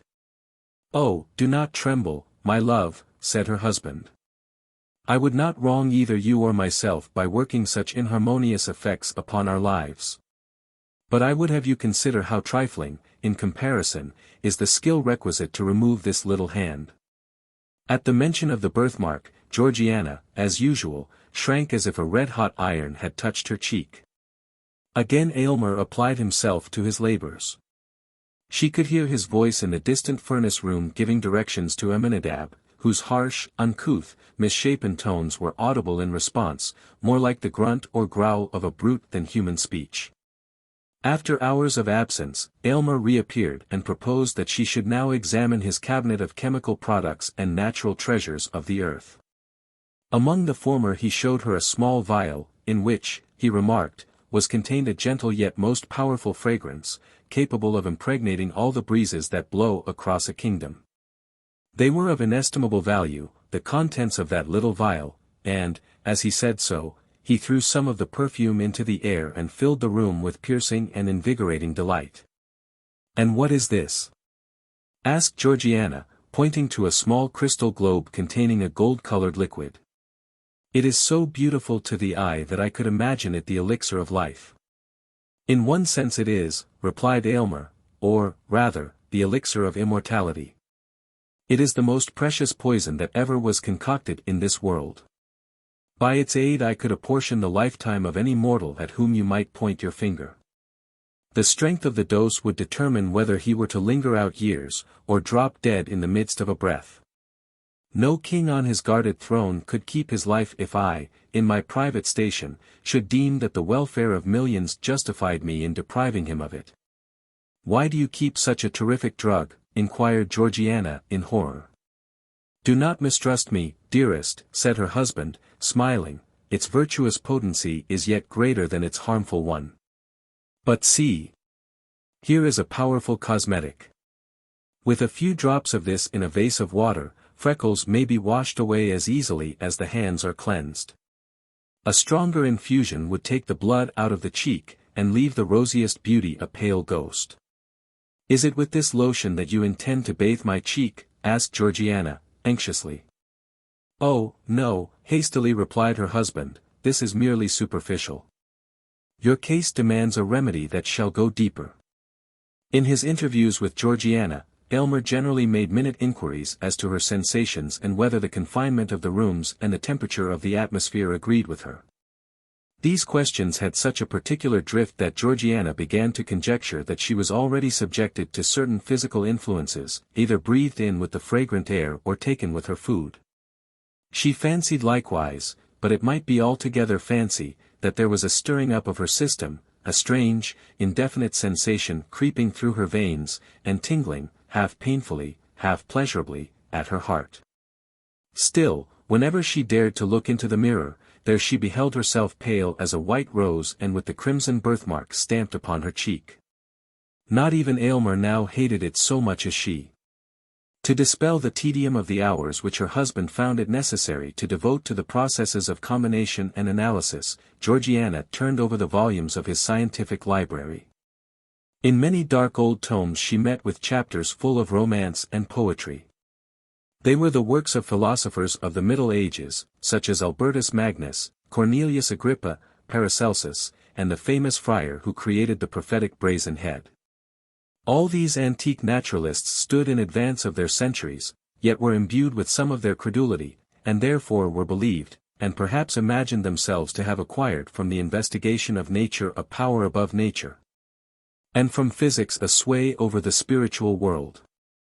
Hardly less curious and imaginative were the early volumes of the Transactions of the Royal Society, in which the members, knowing little of the limits of natural possibility, were continually recording wonders or proposing methods whereby wonders might be wrought.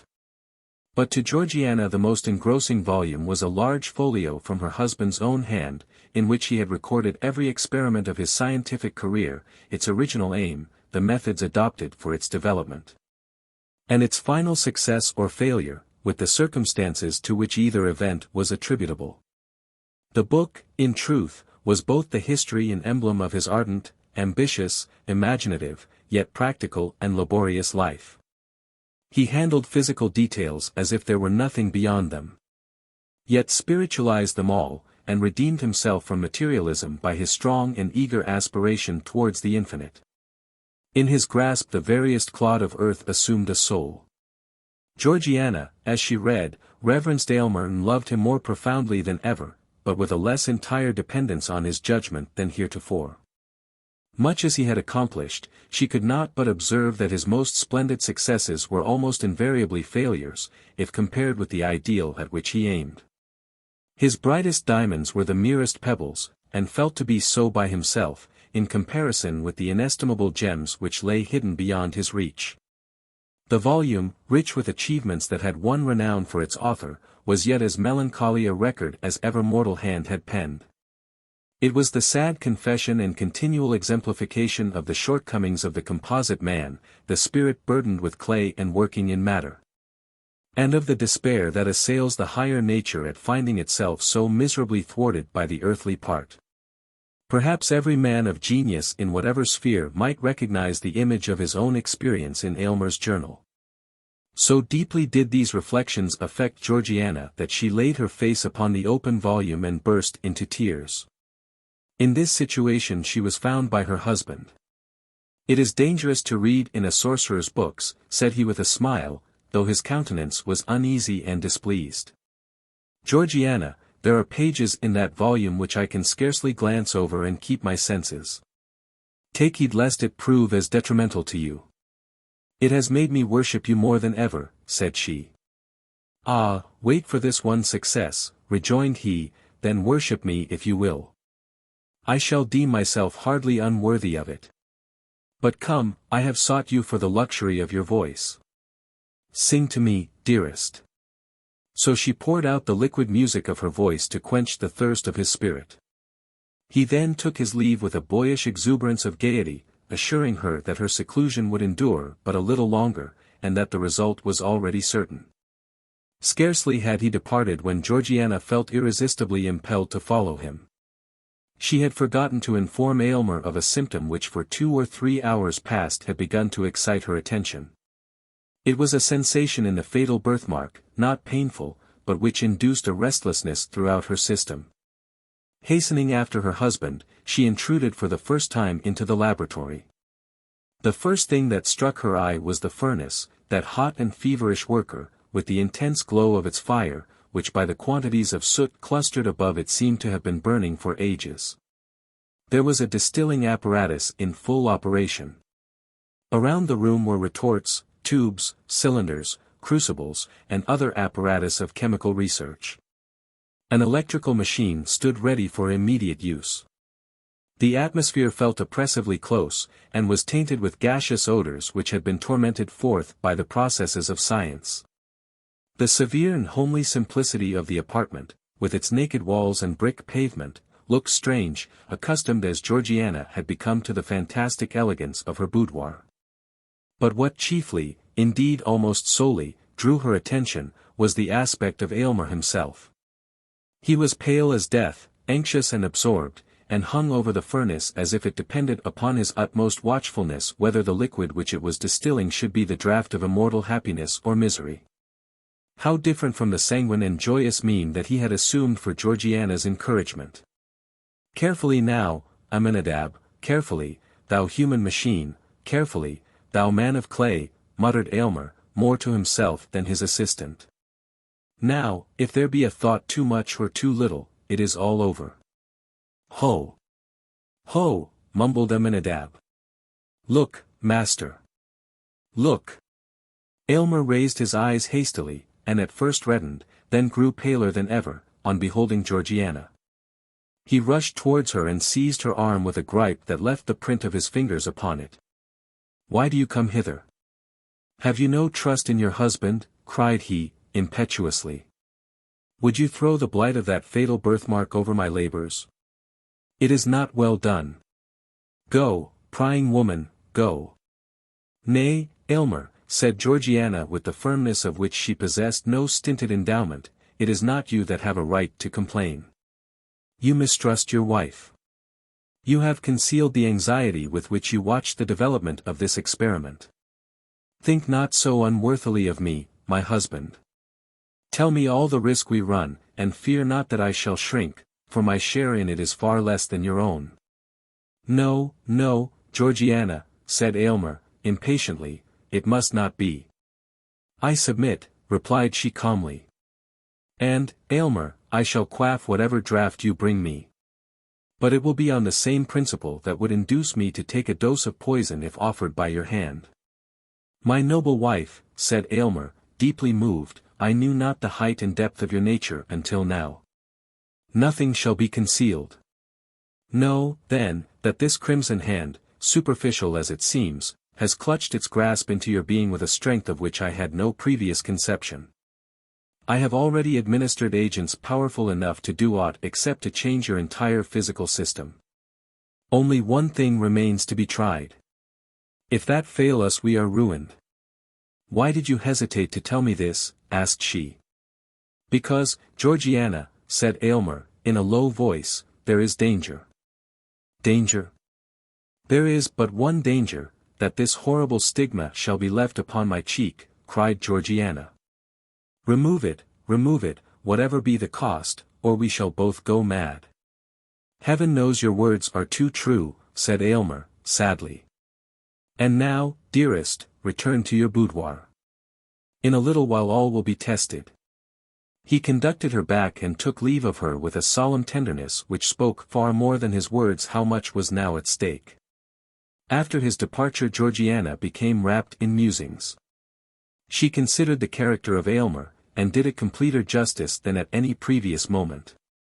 Her heart exulted, while it trembled, at his honorable love, so pure and lofty that it would accept nothing less than perfection nor miserably make itself contented with an earthlier nature than he had dreamed of.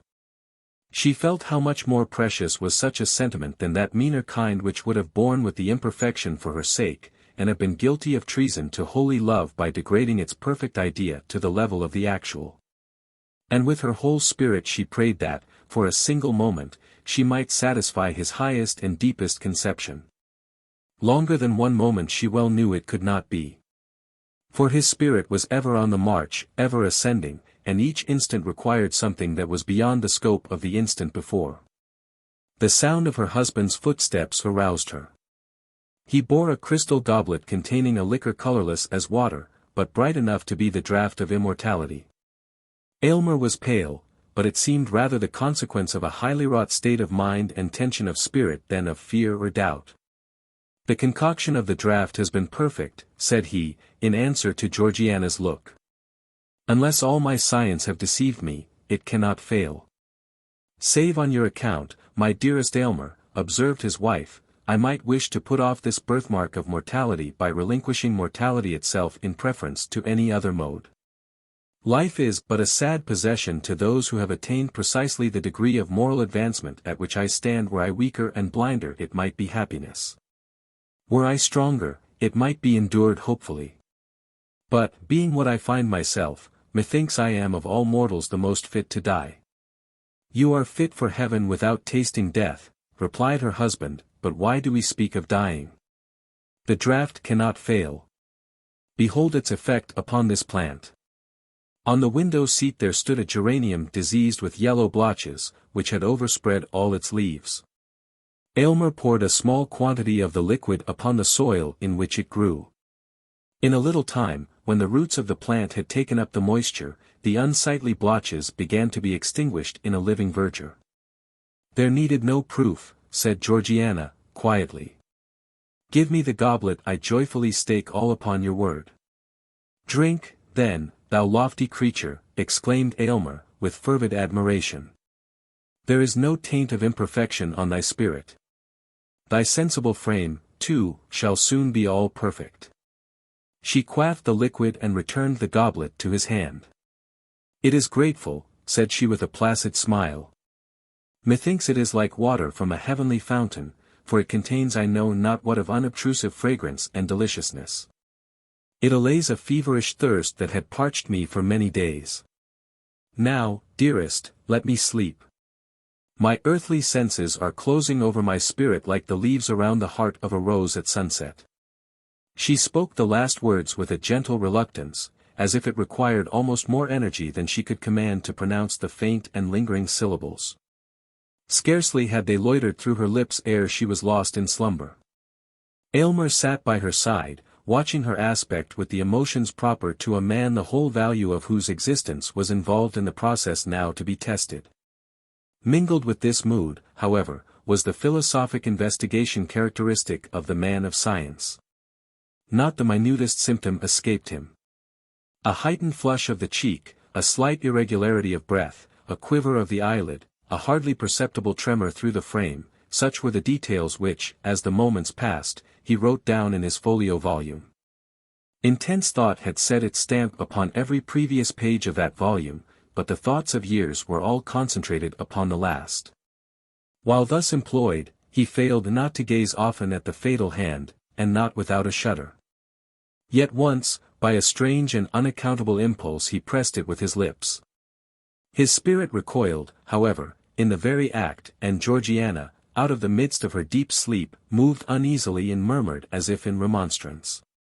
Again Aylmer resumed his watch. Nor was it without avail. The crimson hand, which at first had been strongly visible upon the marble paleness of Georgiana's cheek, now grew more faintly outlined. She remained not less pale than ever. But the birthmark with every breath that came and went, lost somewhat of its former distinctness. Its presence had been awful, its departure was more awful still. Watch the stain of the rainbow fading out the sky, and you will know how that mysterious symbol passed away. By heaven!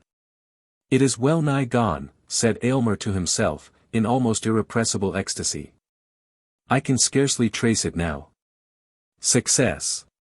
Success! And now it is like the faintest rose color. The lightest flush of blood across her cheek would overcome it. But she is so pale. He drew aside the window curtain and suffered the light of natural day to fall into the room and rest upon her cheek. At the same time he heard a gross, hoarse chuckle, which he had long known as his servant Aminadab's expression of delight. Ah, Claude! Ah, earthly mass, cried Aylmer, laughing in a sort of frenzy, you have served me well. Matter and spirit, earth and heaven, have both done their part in this. Laugh, thing of the senses. You have earned the right to laugh. These exclamations broke Georgiana's sleep. She slowly unclosed her eyes and gazed into the mirror which her husband had arranged for that purpose. A faint smile flitted over her lips when she recognized how barely perceptible was now that crimson hand which had once blazed forth with such disastrous brilliancy as to scare away all their happiness. But then her eyes sought Aylmer's face with a trouble and anxiety that he could by no means account for. My poor Aylmer, murmured she. Poor. Nay, richest, happiest, most favored. Exclaimed he. My peerless bride, it is successful. You are perfect. My poor Aylmer, she repeated, with a more than human tenderness, you have aimed loftily, you have done nobly. Do not repent that with so high and pure a feeling, you have rejected the best the earth could offer. Aylmer, dearest Aylmer, I am dying. Alas! It was too true. The fatal hand had grappled with the mystery of life, and was the bond by which an angelic spirit kept itself in union with a mortal frame. As the last crimson tint of the birthmark, that sole token of human imperfection, faded from her cheek, the parting breath of the now perfect woman passed into the atmosphere, and her soul, lingering a moment near her husband, took its heavenward flight. Then a hoarse, chuckling laugh was heard again. Thus ever does the gross fatality of earth exult in its invariable triumph over the immortal essence which, in this dim sphere of half-development, demands the completeness of a higher state. Yet, had Aylmer reached a profounder wisdom, he need not thus have flung away the happiness which would have woven his mortal life of the selfsame texture with the celestial. The momentary circumstance was too strong for him. He failed to look beyond the shadowy scope of time, and, living once for all in eternity, to find the perfect future in the present. A select party. The man of fancy made an entertainment at one of his castles in the air, and invited a select number of distinguished personages to favor him with their presence. The mansion, though less splendid than many that have been situated in the same region, was nevertheless of a magnificence such as is seldom witnessed by those acquainted only with terrestrial architecture. Its strong foundations and massive walls were quarried out of a ledge of heavy and somber clouds which had hung brooding over the earth, apparently as dense and ponderous as its own granite, throughout a whole autumnal day. Perceiving that the general effect was gloomy, so that the airy castle looked like a feudal fortress, or a monastery of the Middle Ages, or a state prison of our own times, rather than the home of pleasure and repose which he intended it to be, the owner, regardless of expense, resolved to gild the exterior from top to bottom. Fortunately, there was just then a flood of evening sunshine in the air. This being gathered up and poured abundantly upon the roof and walls, imbued them with a kind of solemn cheerfulness. While the cupolas and pinnacles were made to glitter with the purest gold, and all the 100 windows gleamed with a glad light, as if the edifice itself were rejoicing in its heart. And now, if the people of the lower world chanced to be looking upward out of the turmoil of their petty perplexities, they probably mistook the castle in the air for a heap of sunset clouds, to which the magic of light and shade had imparted the aspect of a fantastically constructed mansion. To such beholders it was unreal, because they lacked the imaginative faith. Had they been worthy to pass within its portal, they would have recognized the truth, that the dominions which the spirit conquers for itself among unrealities become 1,000 times more real than the earth whereon they stamp their feet, saying, "This is solid and substantial. This may be called a fact." At the appointed hour, the host stood in his great saloon to receive the company. It was a vast and noble room, the vaulted ceiling of which was supported by double rows of gigantic pillars that had been hewn entire out of masses of variegated clouds. So brilliantly were they polished, and so exquisitely wrought by the sculptor's skill, as to resemble the finest specimens of emerald, porphyry, opal, and chrysolite, thus producing a delicate richness of effect which their immense size rendered not incompatible with grandeur. To each of these pillars a meteor was suspended.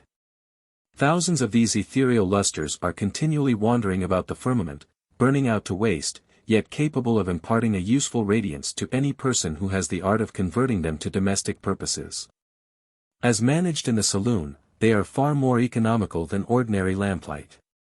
Such, however, was the intensity of their blaze that it had been found expedient to cover each meteor with a globe of evening mist, thereby muffling the too potent glow and soothing it into a mild and comfortable splendor. It was like the brilliancy of a powerful yet chastened imagination, a light which seemed to hide whatever was unworthy to be noticed and give effect to every beautiful and noble attribute. The guests, therefore, as they advanced up the center of the saloon, appeared to better advantage than ever before in their lives. The first that entered, with old-fashioned punctuality, was a venerable figure in the costume of bygone days, with his white hair flowing down over his shoulders and a reverend beard upon his breast.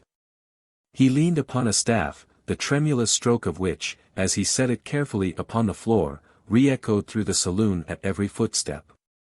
Recognizing at once this celebrated personage, whom it had cost him a vast deal of trouble and research to discover, the host advanced nearly 3/4 of the distance down between the pillars to meet and welcome him. "Venerable sir," said the man of fancy, bending to the floor, "the honor of this visit would never be forgotten were my term of existence to be as happily prolonged as your own." The old gentleman received the compliment with gracious condescension. He then thrust up his spectacles over his forehead and appeared to take a critical survey of the saloon. "Never within my recollection," observed he, "have I entered a more spacious and noble hall. But are you sure that it is built of solid materials and that the structure will be permanent?" "Oh, never fear, my venerable friend," replied the host.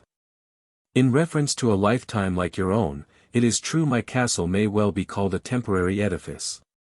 But it will endure long enough to answer all the purposes for which it was erected. But we forget that the reader has not yet been made acquainted with the guest. It was no other than that universally accredited character so constantly referred to in all seasons of intense cold or heat. He that remembers the hot Sunday and the cold Friday. The witness of a past age whose negative reminiscences find their way into every newspaper. Yet whose antiquated and dusky abode is so overshadowed by accumulated years and crowded back by modern edifices that none but the man of fancy could have discovered it. It was, in short, that twin brother of time, and great-grandsire of mankind, and hand-and-glove associate of all forgotten men and things, the oldest inhabitant. The host would willingly have drawn him into conversation, but succeeded only in eliciting a few remarks as to the oppressive atmosphere of this present summer evening compared with one which the guest had experienced about 80 years ago. The old gentleman, in fact, was a good deal overcome by his journey among the clouds, which, to a frame so earth-encrusted by long continuance in a lower region, was unavoidably more fatiguing than to younger spirits. He was therefore conducted to an easy chair, well cushioned and stuffed with vaporous softness, and left to take a little repose. The man of fancy now discerned another guest, who stood so quietly in the shadow of one of the pillars that he might easily have been overlooked. "My dear sir," exclaimed the host, grasping him warmly by the hand, "allow me to greet you as the hero of the evening. Pray do not take it as an empty compliment. For, if there were not another guest in my castle, it would be entirely pervaded with your presence." "I thank you," answered the unpretending stranger, "but, though you happen to overlook me, I have not just arrived. I came very early. And, with your permission, shall remain after the rest of the company have retired." And who does the reader imagine was this unobtrusive guest? It was the famous performer of acknowledged impossibilities, a character of superhuman capacity and virtue, and, if his enemies are to be credited, of no less remarkable weaknesses and defects. With a generosity with which he alone sets us an example, we will glance merely at his nobler attributes. He it is, then, who prefers the interests of others to his own and a humble station to an exalted one. Careless of fashion, custom, the opinions of men, and the influence of the press, he assimilates his life to the standard of ideal rectitude, and thus proves himself the one independent citizen of our free country. In point of ability, many people declare him to be the only mathematician capable of squaring the circle, the only mechanic acquainted with the principle of perpetual motion, the only scientific philosopher who can compel water to run uphill. The only writer of the age whose genius is equal to the production of an epic poem, and, finally, so various are his accomplishments, the only professor of gymnastics who has succeeded in jumping down his own throat. With all these talents, however, he is so far from being considered a member of good society, that it is the severest censure of any fashionable assemblage to affirm that this remarkable individual was present. Public orators, lecturers, and theatrical performers particularly eschew his company. For especial reasons, we are not at liberty to disclose his name, and shall mention only one other trait, a most singular phenomenon in natural philosophy, that, when he happens to cast his eyes upon a looking-glass, he beholds nobody reflected there. Several other guests now made their appearance, and among them, chattering with immense volubility, a brisk little gentleman of universal vogue in private society, and not unknown in the public journals under the title of Monsieur Ondit. The name would seem to indicate a Frenchman, but, whatever be his country, he is thoroughly versed in all the languages of the day, and can express himself quite as much to the purpose in English as in any other tongue. No sooner were the ceremonies of salutation over than this talkative little person put his mouth to the host's ear and whispered 3 secrets of state, an important piece of commercial intelligence, and a rich item of fashionable scandal. He then assured the man of fancy that he would not fail to circulate in the society of the lower world a minute description of this magnificent castle in the air and of the festivities at which he had the honor to be a guest. So saying, Monsieur Ondit made his bow and hurried from one to another of the company, with all of whom he seemed to be acquainted and to possess some topic of interest or amusement for every individual. Coming at last to the oldest inhabitant, who was slumbering comfortably in the easy chair, he applied his mouth to that venerable ear. "What do you say?" cried the old gentleman, starting from his nap and putting up his hand to serve the purpose of an ear trumpet. Monsieur Ondit bent forward again and repeated his communication. "Never within my memory," exclaimed the oldest inhabitant, lifting his hands in astonishment, "has so remarkable an incident been heard of." Now came in the clerk of the weather, who had been invited out of deference to his official station, although the host was well aware that his conversation was likely to contribute but little to the general enjoyment. He soon, indeed, got into a corner with his acquaintance of long ago, the oldest inhabitant, and began to compare notes with him in reference to the great storms, gales of wind, and other atmospherical facts that had occurred during a century past. It rejoiced the man of fancy that his venerable and much respected guest had met with so congenial an associate. Entreating them both to make themselves perfectly at home, he now turned to receive the wandering Jew. This personage, however, had latterly grown so common, by mingling in all sorts of society and appearing at the beck of every entertainer, that he could hardly be deemed a proper guest in a very exclusive circle. Besides, being covered with dust from his continual wanderings along the highways of the world, he really looked out of place in a dress party. So that the host felt relieved of an incommodity when the restless individual in question, after a brief stay, took his departure on a ramble towards Oregon. The portal was now thronged by a crowd of shadowy people with whom the man of fancy had been acquainted in his visionary youth. He had invited them hither for the sake of observing how they would compare, whether advantageously or otherwise, with the real characters to whom his maturer life had introduced him. They were beings of crude imagination, such as glide before a young man's eye and pretend to be actual inhabitants of the earth, the wise and witty with whom he would hereafter hold intercourse. The generous and heroic friends whose devotion would be requited with his own, the beautiful dream woman who would become the helpmate of his human toils and sorrows and at once the source and partaker of his happiness. Alas! It is not good for the full-grown man to look too closely at these old acquaintances, but rather to reverence them at a distance through the medium of years that have gathered duskily between. There was something laughably untrue in their pompous stride and exaggerated sentiment. They were neither human nor tolerable likenesses of humanity, but fantastic maskers, rendering heroism and nature alike ridiculous by the grave absurdity of their pretensions to such attributes, and as for the peerless dream lady, behold! There advanced up the saloon, with a movement like a jointed doll, a sort of wax figure of an angel, a creature as cold as moonshine, an artifice in petticoats, with an intellect of pretty phrases and only the semblance of a heart. Yet in all these particulars the true type of a young man's imaginary mistress. Hardly could the host's punctilious courtesy restrain a smile as he paid his respects to this unreality and met the sentimental glance with which the dreams sought to remind him of their former love passages. "No, no, fair lady," murmured he betwixt sighing and smiling, "my taste is changed, I have learned to love what nature makes better than my own creations in the guise of womanhood." "Ah, false one," shrieked the dream lady, pretending to faint, but dissolving into thin air, out of which came the deplorable murmur of her voice, "your inconstancy has annihilated me." "So be it," said the cruel man of fancy to himself.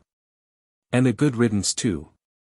Together with these shadows, and from the same region, there came an uninvited multitude of shapes which at any time during his life had tormented the man of fancy in his moods of morbid melancholy or had haunted him in the delirium of fever.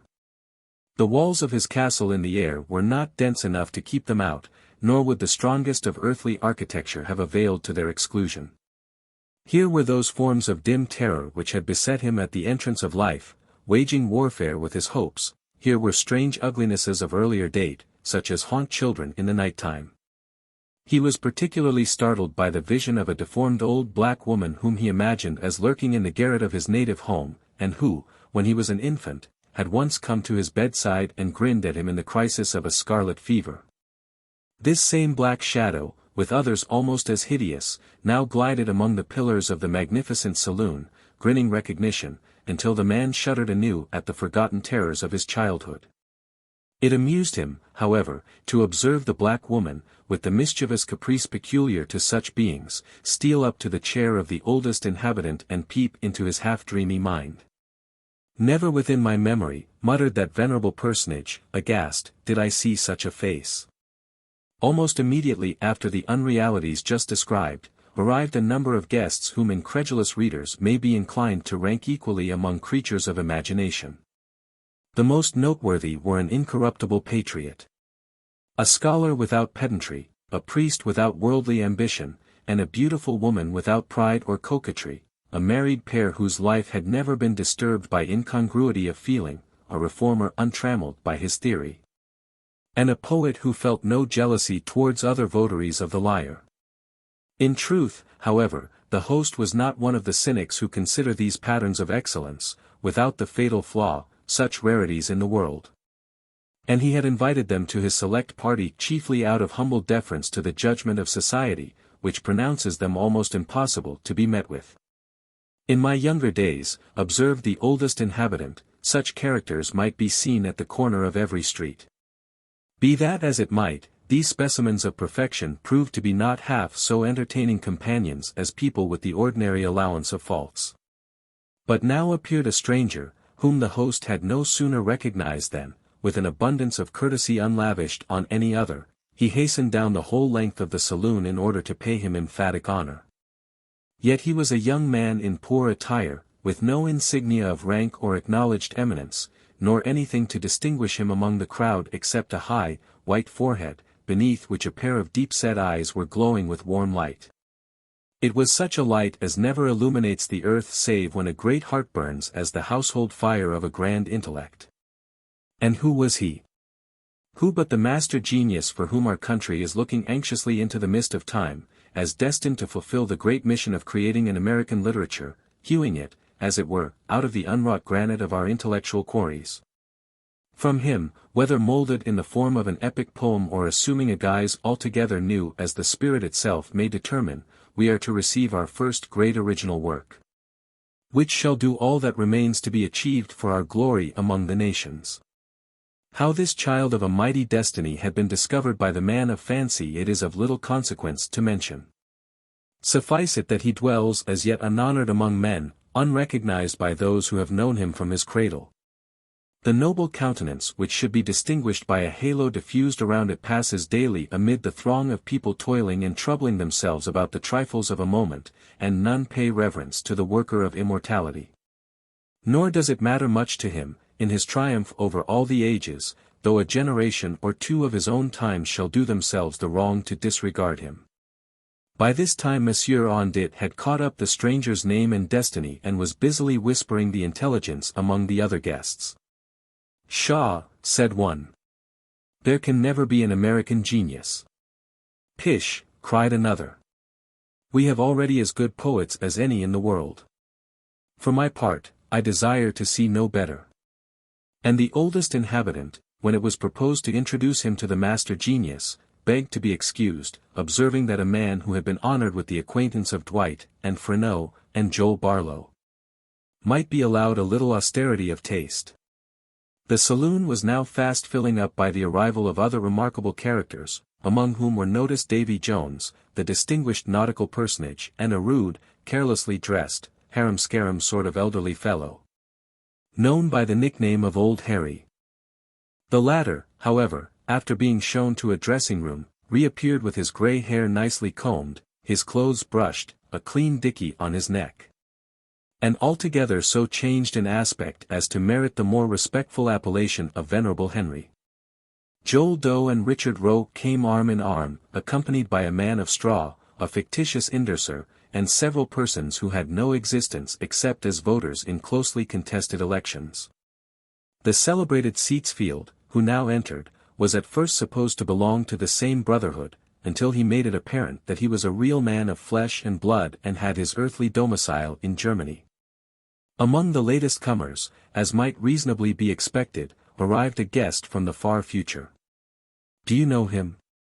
Do you know him?" whispered Monsieur Ondit, who seemed to be acquainted with everybody. "He is the representative of posterity, the man of an age to come." "And how came he here?" asked a figure who was evidently the prototype of the fashion plate in a magazine, and might be taken to represent the vanities of the passing moment. "The fellow infringes upon our rights by coming before his time." "But you forget where we are," answered the man of fancy, who overheard the remark. "The lower earth, it is true, will be forbidden ground to him for many long years hence. But a castle in the air is a sort of no man's land, where posterity may make acquaintance with us on equal terms." No sooner was his identity known than a throng of guests gathered about posterity, all expressing the most generous interest in his welfare, and many boasting of the sacrifices which they had made, or were willing to make, in his behalf. Some, with as much secrecy as possible, desired his judgment upon certain copies of verses or great manuscript rolls of prose. Others accosted him with the familiarity of old friends, taking it for granted that he was perfectly cognizant of their names and characters. At length, finding himself thus beset, posterity was put quite beside his patience. "Gentlemen, my good friends," cried he, breaking loose from a misty poet who strove to hold him by the button, "I pray you to attend to your own business, and leave me to take care of mine. I expect to owe you nothing, unless it be certain national debts, and other encumbrances and impediments, physical and moral, which I shall find it troublesome enough to remove from my path. As to your verses, pray read them to your contemporaries. Your names are as strange to me as your faces, and even were it otherwise, let me whisper you a secret, the cold, icy memory which one generation may retain of another is but a poor recompense to barter life for. Yet, if your heart is set on being known to me, the surest, the only method is, to live truly and wisely for your own age, whereby, if the native force be in you, you may likewise live for posterity." "It is nonsense," murmured the oldest inhabitant, who, as a man of the past, felt jealous that all notice should be withdrawn from himself to be lavished on the future, "sheer nonsense, to waste so much thought on what only is to be." To divert the minds of his guests, who were considerably abashed by this little incident, the man of fancy led them through several apartments of the castle, receiving their compliments upon the taste and varied magnificence that were displayed in each. One of these rooms was filled with moonlight, which did not enter through the window, but was the aggregate of all the moonshine that is scattered around the earth on a summer night while no eyes are awake to enjoy its beauty. Airy spirits had gathered it up, wherever they found it gleaming on the broad bosom of a lake, or silvering the meanders of a stream, or glimmering among the wind-stirred boughs of a wood, and had garnered it in this one spacious hall. Along the walls, illuminated by the mild intensity of the moonshine, stood a multitude of ideal statues, the original conceptions of the great works of ancient or modern art, which the sculptors did but imperfectly succeed in putting into marble. For it is not to be supposed that the pure idea of an immortal creation ceases to exist, it is only necessary to know where they are deposited in order to obtain possession of them. In the alcoves of another vast apartment was arranged a splendid library, the volumes of which were inestimable, because they consisted, not of actual performances, but of the works which the authors only planned, without ever finding the happy season to achieve them.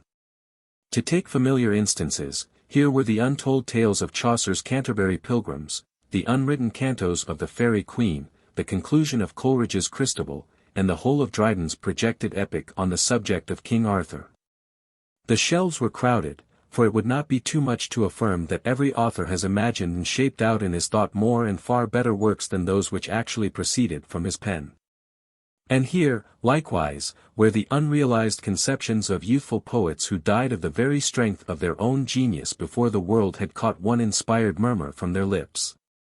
When the peculiarities of the library and statue gallery were explained to the oldest inhabitant, he appeared infinitely perplexed, and exclaimed, with more energy than usual, that he had never heard of such a thing within his memory, and, moreover, did not at all understand how it could be.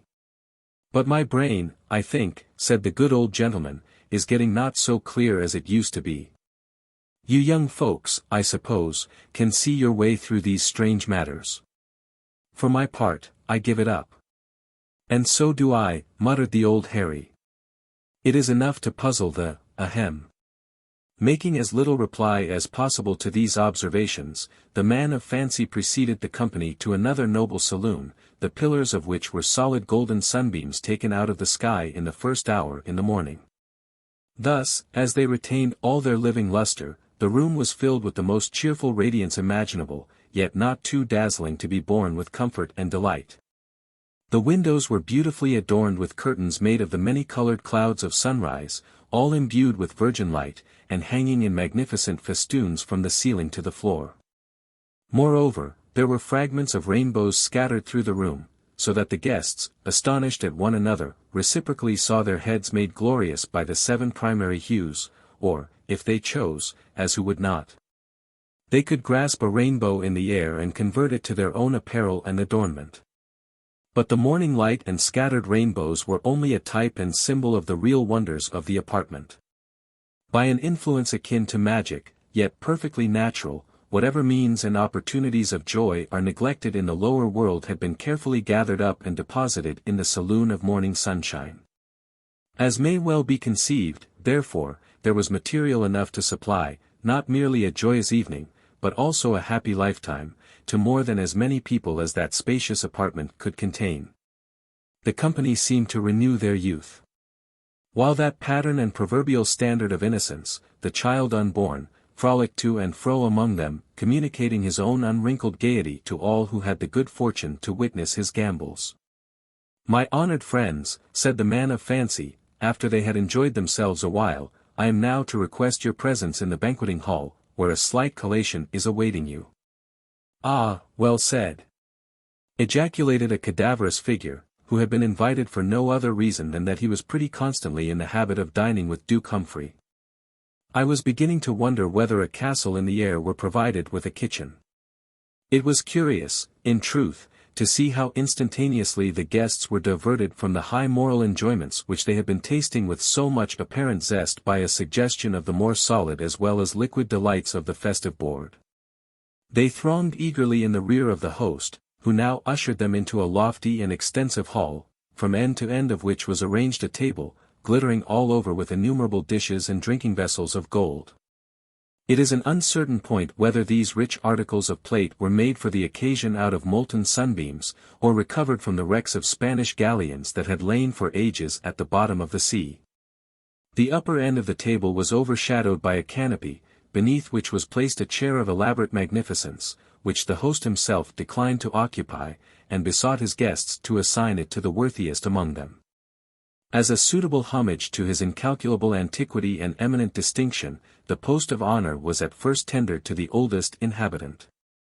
He, however, eschewed it, and requested the favor of a bowl of gruel at a side table, where he could refresh himself with a quiet nap. There was some little hesitation as to the next candidate, until posterity took the master genius of our country by the hand and led him to the chair of state beneath the princely canopy. When once they beheld him in his true place, the company acknowledged the justice of the selection by a long thunderroll of vehement applause. Then was served up a banquet, combining, if not all the delicacies of the season, yet all the rarities which careful purveyors had met with in the flesh, fish, and vegetable markets of the land of nowhere. The bill of fare being unfortunately lost, we can only mention a phoenix, roasted in its own flames, cold-potted birds of paradise, ice creams from the Milky Way, and whipped syllabubs and flummery from the paradise of fools. Whereof there was a very great consumption. As for drinkables, the temperance people contented themselves with water as usual, but it was the water of the fountain of youth. The ladies sipped nepenthe. The lovelorn, the careworn, and the sorrow-stricken were supplied with brimming goblets of lethe. And it was shrewdly conjectured that a certain golden vase, from which only the more distinguished guests were invited to partake, contained nectar that had been mellowing ever since the days of classical mythology. The cloth being removed, the company, as usual, grew eloquent over their liquor and delivered themselves of a succession of brilliant speeches, the task of reporting which we resigned to the more adequate ability of Councillor Gill, whose indispensable co-operation the man of fancy had taken the precaution to secure. When the festivity of the banquet was at its most ethereal point, the clerk of the weather was observed to steal from the table and thrust his head between the purple and golden curtains of one of the windows. "My fellow guests," he remarked aloud, after carefully noting the signs of the night, "I advise such of you as live at a distance to be going as soon as possible, for a thunderstorm is certainly at hand." "Mercy on me!" cried Mother Carey, who had left her brood of chickens and come hither in gossamer drapery, with pink silk stockings. "How shall I ever get home?" All now was confusion and hasty departure, with but little superfluous leave-taking. The oldest inhabitant, however, true to the rule of those long-past days in which his courtesy had been studied, paused on the threshold of the meteor-lighted hall to express his vast satisfaction at the entertainment. "Never, within my memory," observed the gracious old gentleman, "has it been my good fortune to spend a pleasanter evening or in more select society." The wind here took his breath away, whirled his three-cornered hat into infinite space, and drowned what further compliments it had been his purpose to bestow. Many of the company had bespoken will-o'-the-wisps to convoy them home. And the host, in his general beneficence, had engaged the man in the moon, with an immense horn lantern, to be the guide of such desolate spinsters as could do no better for themselves. But a blast of the rising tempest blew out all their lights in the twinkling of an eye. How, in the darkness that ensued, the guests contrived to get back to earth, or whether the greater part of them contrived to get back at all, or are still wandering among clouds, mists, and puffs of tempestuous wind, bruised by the beams and rafters of the overthrown castle in the air, and deluded by all sorts of unrealities, are points that concern themselves much more than the writer or the public. People should think of these matters before they trust themselves on a pleasure party into the realm of nowhere. Young Goodman Brown. Young Goodman Brown came forth at sunset into the street at Salem village, but put his head back, after crossing the threshold, to exchange a parting kiss with his young wife. And Faith, as the wife was aptly named, thrust her own pretty head into the street, letting the wind play with the pink ribbons of her cap while she called to Goodman Brown. "Dearest heart," whispered she, softly and rather sadly, when her lips were close to his ear, "prithee put off your journey until sunrise and sleep in your own bed tonight. A lone woman is troubled with such dreams and such thoughts that she's afeard of herself sometimes. Pray tarry with me this night, dear husband, of all nights in the year. My love and my faith, replied young Goodman Brown, of all nights in the year, this one night must I tarry away from thee. My journey, as thou callest it, forth and back again, must needs be done, twixt now and sunrise. What, my sweet, pretty wife, dost thou doubt me already, and we but 3 months married? Then God bless you, said Faith, with the pink ribbons, and may you find all well when you come back. Amen, cried Goodman Brown. Say thy prayers, dear Faith, and go to bed at dusk, and no harm will come to thee. So they parted. And the young man pursued his way until, being about to turn the corner by the meeting-house, he looked back and saw the head of Faith still peeping after him with a melancholy air, in spite of her pink ribbons. Poor little Faith! Thought he, for his heart smote him. What a wretch am I to leave her on such an errand! She talks of dreams, too. Methought as she spoke there was trouble in her face, as if a dream had warned her what work is to be done tonight. But no, no. 'Twould kill her to think it. Well, she's a blessed angel on earth, and after this one night I'll cling to her skirts and follow her to heaven. With this excellent resolve for the future, Goodman Brown felt himself justified in making more haste on his present evil purpose. He had taken a dreary road, darkened by all the gloomiest trees of the forest, which barely stood aside to let the narrow path creep through, and closed immediately behind. It was all as lonely as could be. And there is this peculiarity in such a solitude, that the traveller knows not who may be concealed by the innumerable trunks and the thick boughs overhead, so that with lonely footsteps he may yet be passing through an unseen multitude. There may be a devilish Indian behind every tree, said Goodman Brown to himself, and he glanced fearfully behind him as he added, what if the devil himself should be at my very elbow? His head being turned back, he passed a crook of the road, and, looking forward again, beheld the figure of a man, in grave and decent attire, seated at the foot of an old tree. He arose at Goodman Brown's approach and walked onward side by side with him. You are late, Goodman Brown, said he. The clock of the Old South was striking as I came through Boston, and that is full 15 minutes agone. Faith kept me back a while, replied the young man, with a tremor in his voice, caused by the sudden appearance of his companion, though not wholly unexpected. It was now deep dusk in the forest, and deepest in that part of it where these two were journeying. As nearly as could be discerned, the second traveller was about 50 years old, apparently in the same rank of life as Goodman Brown, and bearing a considerable resemblance to him, though perhaps more in expression than features. Still they might have been taken for father and son. And yet, though the elder person was as simply clad as the younger, and as simple in manner too, he had an indescribable air of one who knew the world, and who would not have felt abashed at the governor's dinner table or in King William's court. Were it possible that his affairs should call him thither. But the only thing about him that could be fixed upon as remarkable was his staff, which bore the likeness of a great black snake, so curiously wrought that it might almost be seen to twist and wriggle itself like a living serpent. This, of course, must have been an ocular deception, assisted by the uncertain light. Come, Goodman Brown, cried his fellow traveller, this is a dull pace for the beginning of a journey. Take my staff, if you are so soon weary.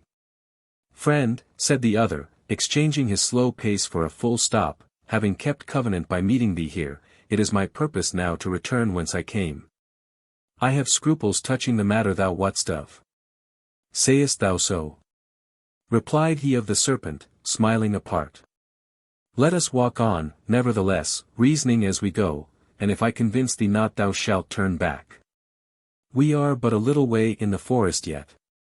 Too far. Too far. Exclaimed the goodman, unconsciously resuming his walk. My father never went into the woods on such an errand, nor his father before him. We have been a race of honest men and good Christians since the days of the martyrs.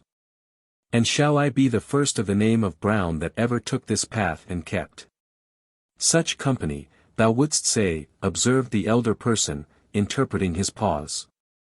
Well said, Goodman Brown. I have been as well acquainted with your family as with ever a one among the Puritans, and that's no trifle to say. I helped your grandfather, the constable, when he lashed the Quaker woman so smartly through the streets of Salem. And it was I that brought your father a pitch-pine knot, kindled at my own hearth, to set fire to an Indian village, in King Philip's War. They were my good friends, both. And many a pleasant walk have we had along this path, and returned merrily after midnight. I would fain be friends with you for their sake. If it be as thou sayest, replied Goodman Brown, I marvel they never spoke of these matters. Or, verily, I marvel not, seeing that the least rumor of the sort would have driven them from New England. We are a people of prayer, and good works to boot, and abide no such wickedness. Wickedness or not, said the traveller with the twisted staff, I have a very general acquaintance here in New England. The deacons of many a church have drunk the communion wine with me, the selectmen of divers towns make me their chairman. And the majority of the great and general court are firm supporters of my interest. The governor and I, too, but these are state secrets. Can this be so? Cried Goodman Brown, with a stare of amazement at his undisturbed companion. Howbeit, I have nothing to do with the governor and council, they have their own ways, and are no rule for a simple husbandman like me. But, were I to go on with thee, how should I meet the eye of that good old man, our minister, at Salem village? Oh, his voice would make me tremble both Sabbath day and lecture day. Thus far the elder traveller had listened with due gravity. But now burst into a fit of irrepressible mirth, shaking himself so violently that his snake-like staff actually seemed to wriggle in sympathy. Ha! Ha! Ha! Shouted he again and again. Then composing himself, well, go on, Goodman Brown, go on. But, prithee, don't kill me with laughing. Well, then, to end the matter at once, said Goodman Brown, considerably nettled, there is my wife, Faith. It would break her dear little heart, and I'd rather break my own. Nay, if that be the case, answered the other, e'en go thy ways, Goodman Brown. I would not for 20 old women like the one hobbling before us that Faith should come to any harm. As he spoke he pointed his staff at a female figure on the path, in whom Goodman Brown recognized a very pious and exemplary dame, who had taught him his catechism in youth, and was still his moral and spiritual adviser. Jointly with the minister and Deacon Gookin. A marvel, truly, that Goody Cloyes should be so far in the wilderness at nightfall, said he. But with your leave, friend, I shall take a cut through the woods until we have left this Christian woman behind. Being a stranger to you, she might ask whom I was consorting with and whither I was going. Be it so, said his fellow traveller. Betake you to the woods, and let me keep the path. Accordingly the young man turned aside, but took care to watch his companion, who advanced softly along the road until he had come within a staff's length of the old dame. She, meanwhile, was making the best of her way, with singular speed for so aged a woman, and mumbling some indistinct words, a prayer, doubtless, as she went. The traveller put forth his staff and touched her withered neck with what seemed the serpent's tail. The devil, screamed the pious old lady. Then Goody Cloyes knows her old friend? Observed the traveller, confronting her and leaning on his writhing stick. Ah, forsooth, and is it your worship indeed, cried the good dame. Yea, truly is it, and in the very image of my old gossip, Goodman Brown, the grandfather of the silly fellow that now is. But, would your worship believe it? My broomstick hath strangely disappeared, stolen, as I suspect, by that unhanged witch, Goody Cory, and that, too, when I was all anointed with the juice of smallage, and cinquefoil, and wolf's bane. Mingled with fine wheat in the fat of a newborn babe, said the shape of old Goodman Brown. Ah, your worship knows the recipe, cried the old lady, cackling aloud.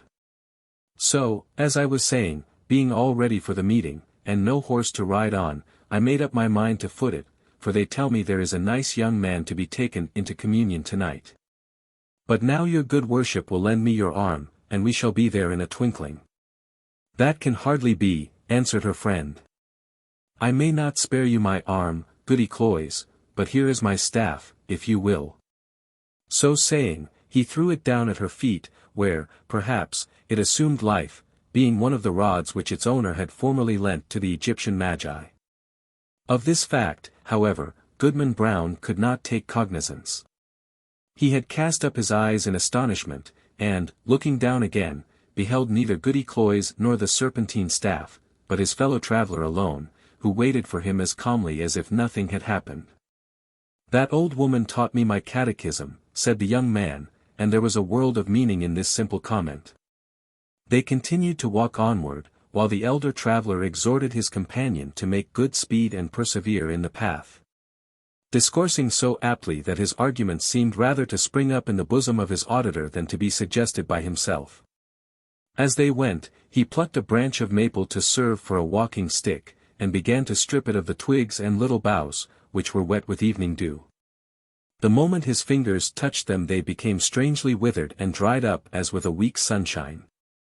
Thus the pair proceeded, at a good free pace, until suddenly, in a gloomy hollow of the road, Goodman Brown sat himself down on the stump of a tree and refused to go any farther.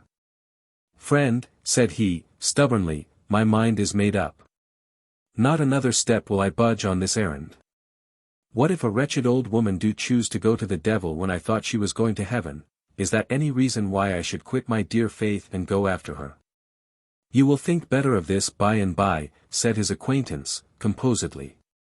"Sit here and rest yourself a while, and when you feel like moving again, there is my staff to help you along."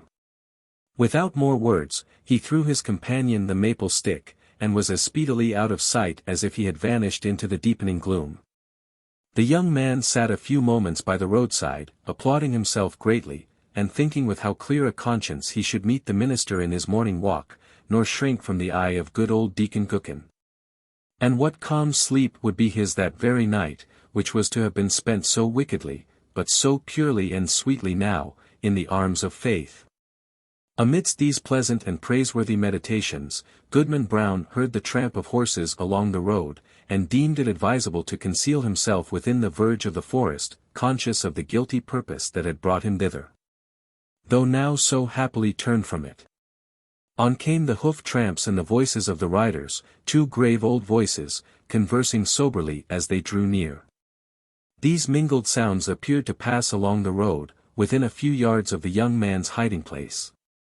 But, owing doubtless to the depth of the gloom at that particular spot, neither the travellers nor their steeds were visible. Though their figures brushed the small boughs by the wayside, it could not be seen that they intercepted, even for a moment, the faint gleam from the strip of bright sky athwart which they must have passed. Goodman Brown alternately crouched and stood on tiptoe, pulling aside the branches and thrusting forth his head as far as he durst without discerning so much as a shadow. It vexed him the more, because he could have sworn, were such a thing possible, that he recognized the voices of the minister and Deacon Gookin, jogging along quietly, as they were wont to do, when bound to some ordination or ecclesiastical council. While yet within hearing, one of the riders stopped to pluck a switch. "Of the two, Reverend Sir," said the voice like the deacon's, "I had rather miss an ordination dinner than tonight's meeting. They tell me that some of our community are to be here from Falmouth and beyond, and others from Connecticut and Rhode Island, besides several of the Indian powwows, who, after their fashion, know almost as much deviltry as the best of us. Moreover, there is a goodly young woman to be taken into communion." "Mighty well, Deacon Gookin," replied the solemn old tones of the minister. "Spur up, or we shall be late. Nothing can be done, you know, until I get on the ground." The hoofs clattered again, and the voices, talking so strangely in the empty air, passed on through the forest, where no church had ever been gathered or solitary Christian prayed. Whither, then, could these holy men be journeying so deep into the heathen wilderness? Young Goodman Brown caught hold of a tree for support, being ready to sink down on the ground, faint and overburdened with the heavy sickness of his heart. He looked up to the sky, doubting whether there really was a heaven above him. Yet there was the blue arch, and the stars brightening in it. "With heaven above and faith below, I will yet stand firm against the devil," cried Goodman Brown. While he still gazed upward into the deep arch of the firmament and had lifted his hands to pray, a cloud, though no wind was stirring, hurried across the zenith and hid the brightening stars. The blue sky was still visible, except directly overhead, where this black mass of cloud was sweeping swiftly northward. Aloft in the air, as if from the depths of the cloud, came a confused and doubtful sound of voices.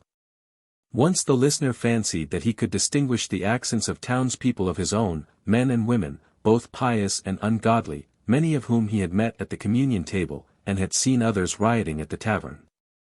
The next moment, so indistinct were the sounds, he doubted whether he had heard aught but the murmur of the old forest, whispering without a wind.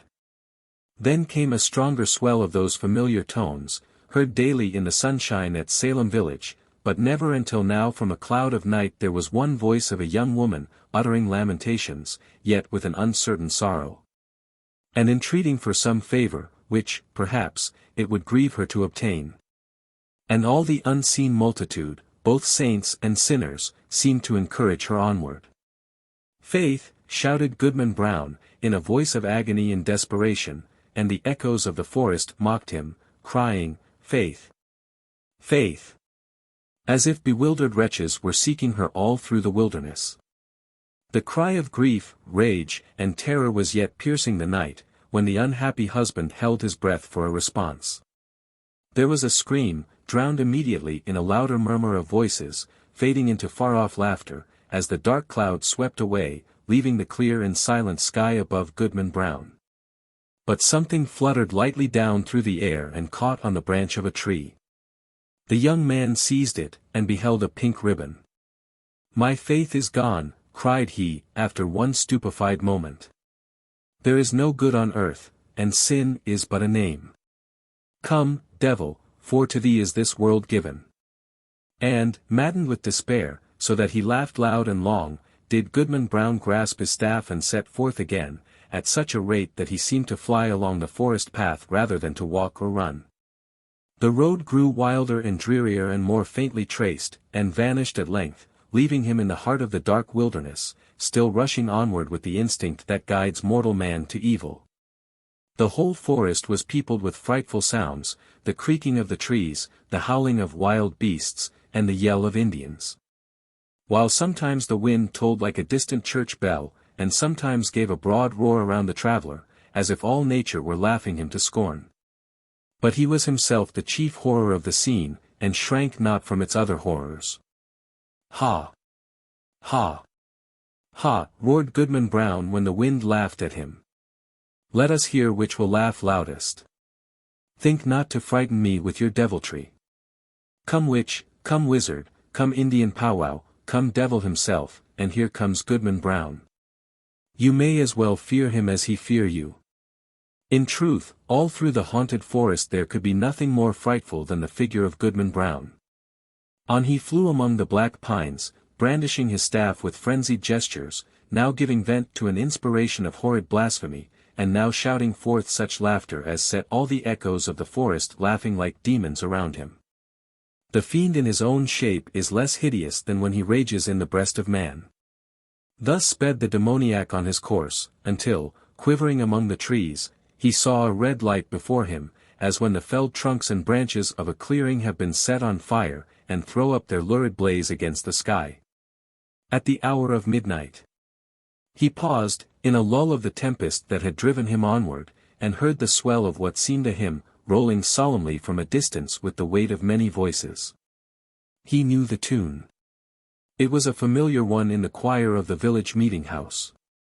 The verse died heavily away, and was lengthened by a chorus, not of human voices, but of all the sounds of the benighted wilderness pealing in awful harmony together.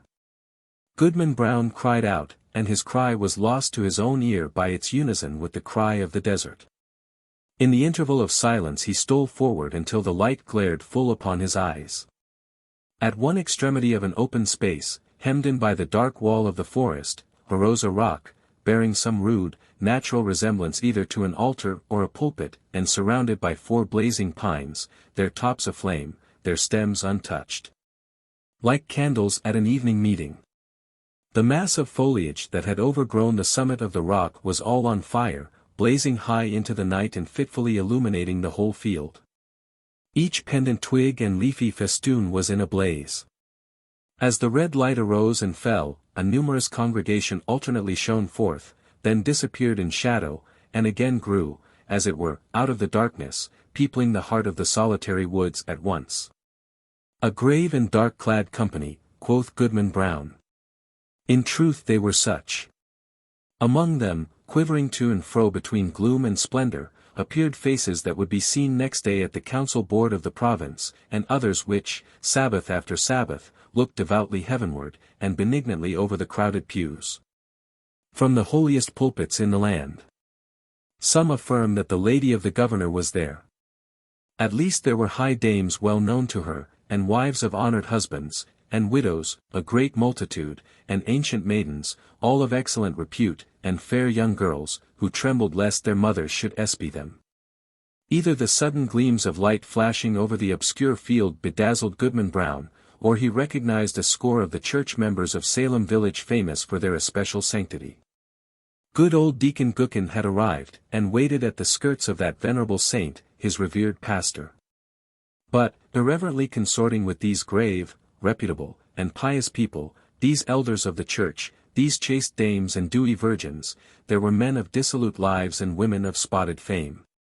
Wretches given over to all mean and filthy vice, and suspected even of horrid crimes.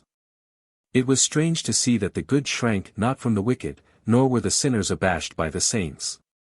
Scattered also among their pale-faced enemies were the Indian priests, or powwows, who had often scared their native forest with more hideous incantations than any known to English witchcraft.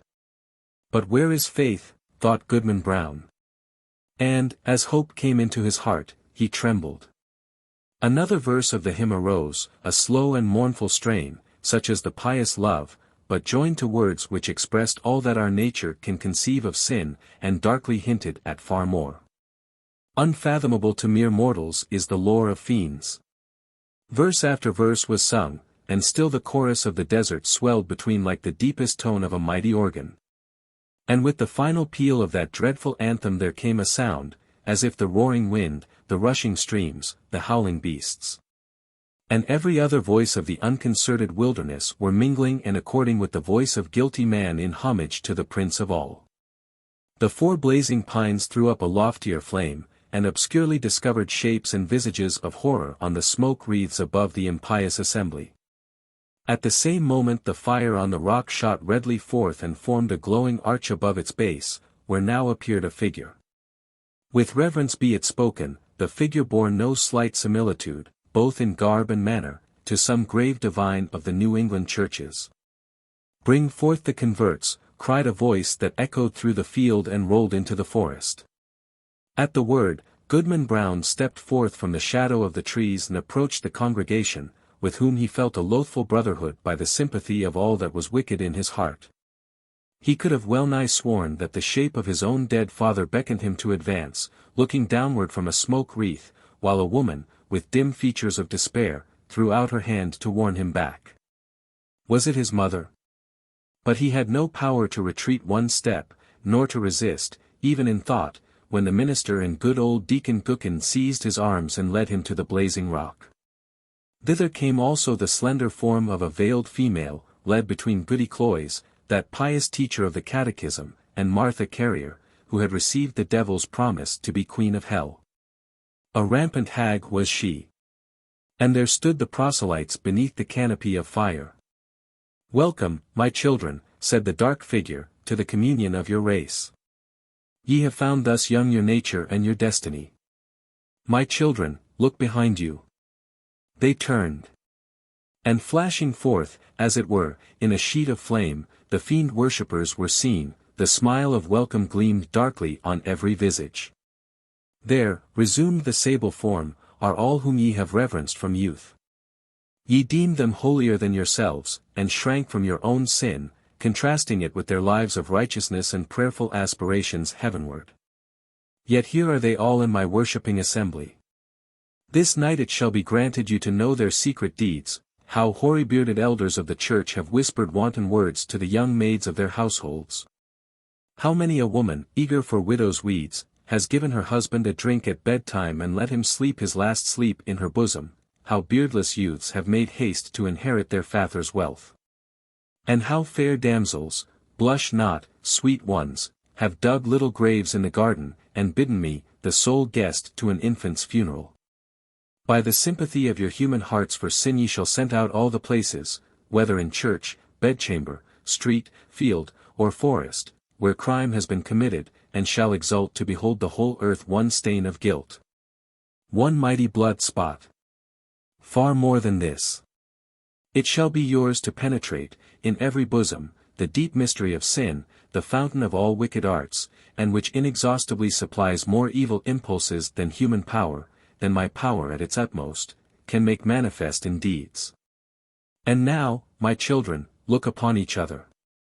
They did so, and, by the blaze of the hell-kindled torches, the wretched man beheld his faith, and the wife her husband, trembling before that unhallowed altar. Lo, there ye stand, my children, said the figure, in a deep and solemn tone, almost sad with its despairing awfulness, as if his once angelic nature could yet mourn for our miserable race.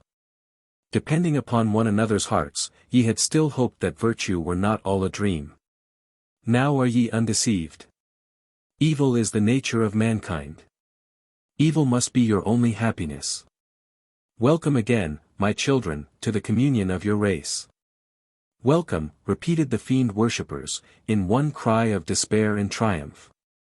And there they stood, the only pair, as it seemed, who were yet hesitating on the verge of wickedness in this dark world. A basin was hollowed, naturally, in the rock. Did it contain water, reddened by the lurid light? Or was it blood? Or, perchance, a liquid flame?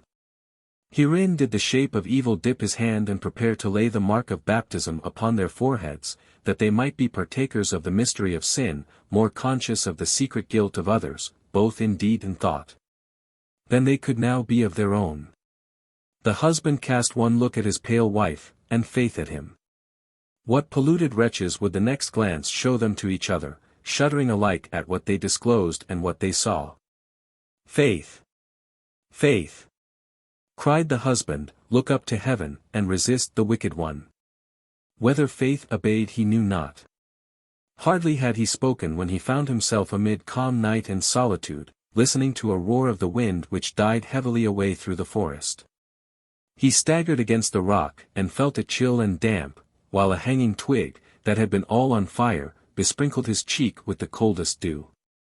The next morning young Goodman Brown came slowly into the street of Salem village, staring around him like a bewildered man. The good old minister was taking a walk along the graveyard to get an appetite for breakfast and meditate his sermon, and bestowed a blessing, as he passed, on Goodman Brown. He shrank from the venerable saint as if to avoid an anathema. Old Deacon Gookin was at domestic worship, and the holy words of his prayer were heard through the open window. What God doth the wizard pray to, quoth Goodman Brown. Goody Cloyes, that excellent old Christian, stood in the early sunshine at her own lattice, catechizing a little girl who had brought her a pint of morning's milk.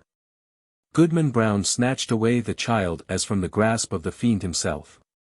Turning the corner by the meeting house, he spied the head of Faith, with the pink ribbons, gazing anxiously forth, and bursting into such joy at sight of him that she skipped along the street and almost kissed her husband before the whole village. But Goodman Brown looked sternly and sadly into her face, and passed on without a greeting. Had Goodman Brown fallen asleep in the forest and only dreamed a wild dream of a witch meeting? Be it so if you will, but, alas! It was a dream of evil omen for young Goodman Brown. A stern, a sad, a darkly meditative, a distrustful, if not a desperate man did he become from the night of that fearful dream. On the Sabbath day, when the congregation were singing a holy psalm, he could not listen because an anthem of sin rushed loudly upon his ear and drowned all the blessed strain. When the minister spoke from the pulpit with power and fervid eloquence, and, with his hand on the open Bible, of the sacred truths of our religion, and of saint-like lives and triumphant deaths, and of future bliss or misery unutterable, then did Goodman Brown turn pale, dreading lest the roof should thunder down upon the grey blasphemer and his hearers.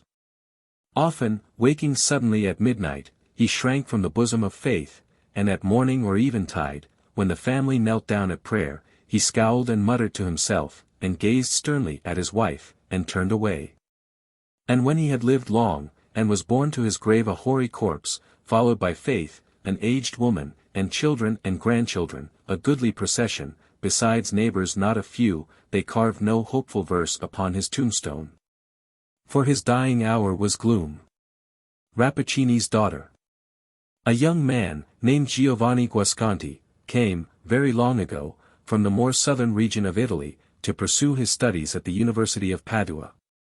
Giovanni, who had but a scanty supply of gold ducats in his pocket, took lodgings in a high and gloomy chamber of an old edifice which looked not unworthy to have been the palace of a Paduan noble, and which, in fact, exhibited over its entrance the armorial bearings of a family long since extinct. The young stranger, who was not unstudied in the great poem of his country, recollected that one of the ancestors of this family, and perhaps an occupant of this very mansion, had been pictured by Dante as a partaker of the immortal agonies of his Inferno. These reminiscences and associations, together with the tendency to heartbreak natural to a young man for the first time out of his native sphere, caused Giovanni to sigh heavily as he looked around the desolate and ill-furnished apartment. "Holy Virgin, Signor," cried old Dame Lisabetta, who, won by the youth's remarkable beauty of person, was kindly endeavoring to give the chamber a habitable air, what a sigh was that to come out of a young man's heart. "Do you find this old mansion gloomy? For the love of heaven, then, put your head out of the window, and you will see as bright sunshine as you have left in Naples." Guasconti mechanically did as the old woman advised, but could not quite agree with her that the Paduan sunshine was as cheerful as that of southern Italy.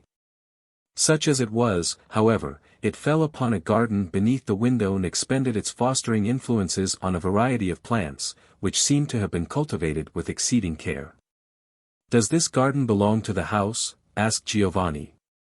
"Heaven forbid, Signor, unless it were fruitful of better pot herbs than any that grow there now," answered old Lisabetta. "No. That garden is cultivated by the own hands of Signor Giacomo Rappaccini, the famous doctor. I warrant him, has been heard of as far as Naples. It is said that he distills these plants into medicines that are as potent as a charm. Oftentimes you may see the senior doctor at work, and perchance the signora, his daughter, too, gathering the strange flowers that grow in the garden." The old woman had now done what she could for the aspect of the chamber, and, commending the young man to the protection of the saints, took her departure. Giovanni still found no better occupation than to look down into the garden beneath his window. From its appearance, he judged it to be one of those botanic gardens which were of earlier date in Padua than elsewhere in Italy or in the world. Or, not improbably, it might once have been the pleasure place of an opulent family. For there was the ruin of a marble fountain in the center, sculptured with rare art, but so woefully shattered that it was impossible to trace the original design from the chaos of remaining fragments. The water, however, continued to gush and sparkle into the sunbeams as cheerfully as ever. A little gurgling sound ascended to the young man's window, and made him feel as if the fountain were an immortal spirit that sung its song unceasingly and without heeding the vicissitudes around it. While one century embodied it in marble and another scattered the perishable garniture on the soil. All about the pool into which the water subsided grew various plants, that seemed to require a plentiful supply of moisture for the nourishment of gigantic leaves, and in some instances, flowers gorgeously magnificent. There was one shrub in particular, set in a marble vase in the midst of the pool, that bore a profusion of purple blossoms, each of which had the luster and richness of a gem. And the whole together made a show so resplendent that it seemed enough to illuminate the garden, even had there been no sunshine. Every portion of the soil was peopled with plants and herbs, which, if less beautiful, still bore tokens of assiduous care, as if all had their individual virtues, known to the scientific mind that fostered them. Some were placed in urns, rich with old carving, and others in common garden pots. Some crept serpent-like along the ground or climbed on high, using whatever means of ascent was offered them. One plant had wreathed itself round a statue of Vertumnus, which was thus quite veiled and shrouded in a drapery of hanging foliage, so happily arranged that it might have served a sculptor for a study. While Giovanni stood at the window he heard a rustling behind a screen of leaves, and became aware that a person was at work in the garden. His figure soon emerged into view, and showed itself to be that of no common laborer, but a tall, emaciated, sallow, and sickly-looking man, dressed in a scholar's garb of black. He was beyond the middle term of life, with grey hair, a thin, grey beard, and a face singularly marked with intellect and cultivation, but which could never, even in his more youthful days, have expressed much warmth of heart.